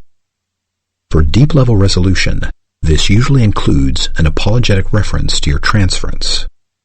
A good apology sounds something like this: I'm sorry for the amount of charge I had in expressing my disappointment. While I believe I have a fair complaint, the intensity with which I expressed it was too much. I'm sorry I responded to you as if you were my constantly withholding mother. Toolbox 5. Self-Gratitudes 12 by 12. Create a chart that will be a self-esteem building exercise and is best approached as a work in progress. Try to think of 12 entries for each category. Resist the critic's all or none dynamic, and list something if it is generally true of you a good deal of the time. Work on it when you are not in a flashback. Ask someone who you trust enough to help you with this exercise. The categories are accomplishments, traits, good deeds, peak experiences, life enjoyments, intentions, good habits, jobs, subjects studied, obstacles overcome, grace received, and nurturing memories. Gratitudes about others, 12 by 12. This is an exercise for deconstructing the outer critic's program of generalizing that everyone is as dangerous as our traumatizing caregivers. Use the same guidelines as those of the last exercise. The chart categories are friends, past and current, inspiring people, inspiring authors, school friends, whether or not you are still in contact, circles of friends, past and current, childhood friends, you do not need to still be in touch with them, teachers, kindness of strangers, pets and animals, work friends, past and current, groups, past and current, and nurturing memories. Toolbox 6. I am ending this book with a reiteration of the most essential principles of CPTSD recovering. Please listen carefully to these steps to help anchor them in your psyche. Notice also if they reverberate with you more significantly than when you first heard them back in Chapter 8. 13 Steps for Managing Flashbacks. 1. Say to yourself, I am having a flashback. Flashbacks take you into a timeless part of the psyche that feels as helpless, hopeless, and surrounded by danger as you were in childhood. The feelings and sensations you are experiencing are past memories that cannot hurt you now. 2. Remind yourself, I feel afraid, but I am not in danger. I am safe now, here in the present. Remember, you are now in the safety of the present, far from the danger of the past. 3. Own your right, need to have boundaries. Remind yourself that you do not have to allow anyone to mistreat you. You are free to leave dangerous situations and protest unfair behavior. 4. Speak reassuringly to the inner child. The child needs to know that you love her or him unconditionally, that she or he can come to you for comfort and protection when she or he feels lost and scared. 5. Deconstruct eternity thinking. In childhood, fear and abandonment felt endless. A safer future was unimaginable. Remember, this flashback will pass as it always has before. 6. Remind yourself that you are in an adult body with allies, skills, and resources to protect you that you never had as a child. Feeling small and fragile is a sign of a flashback. 7. Ease back into your body. Fear launches you into heady worrying or numbing and spacing out. A. Gently ask your body to relax. Feel each of your major muscle groups and softly encourage them to relax. Tightened muscles send false danger signals to your brain. B. Breathe deeply and slowly. Holding your breath also signals danger. C. Slow down. Rushing presses your brain's flight response button.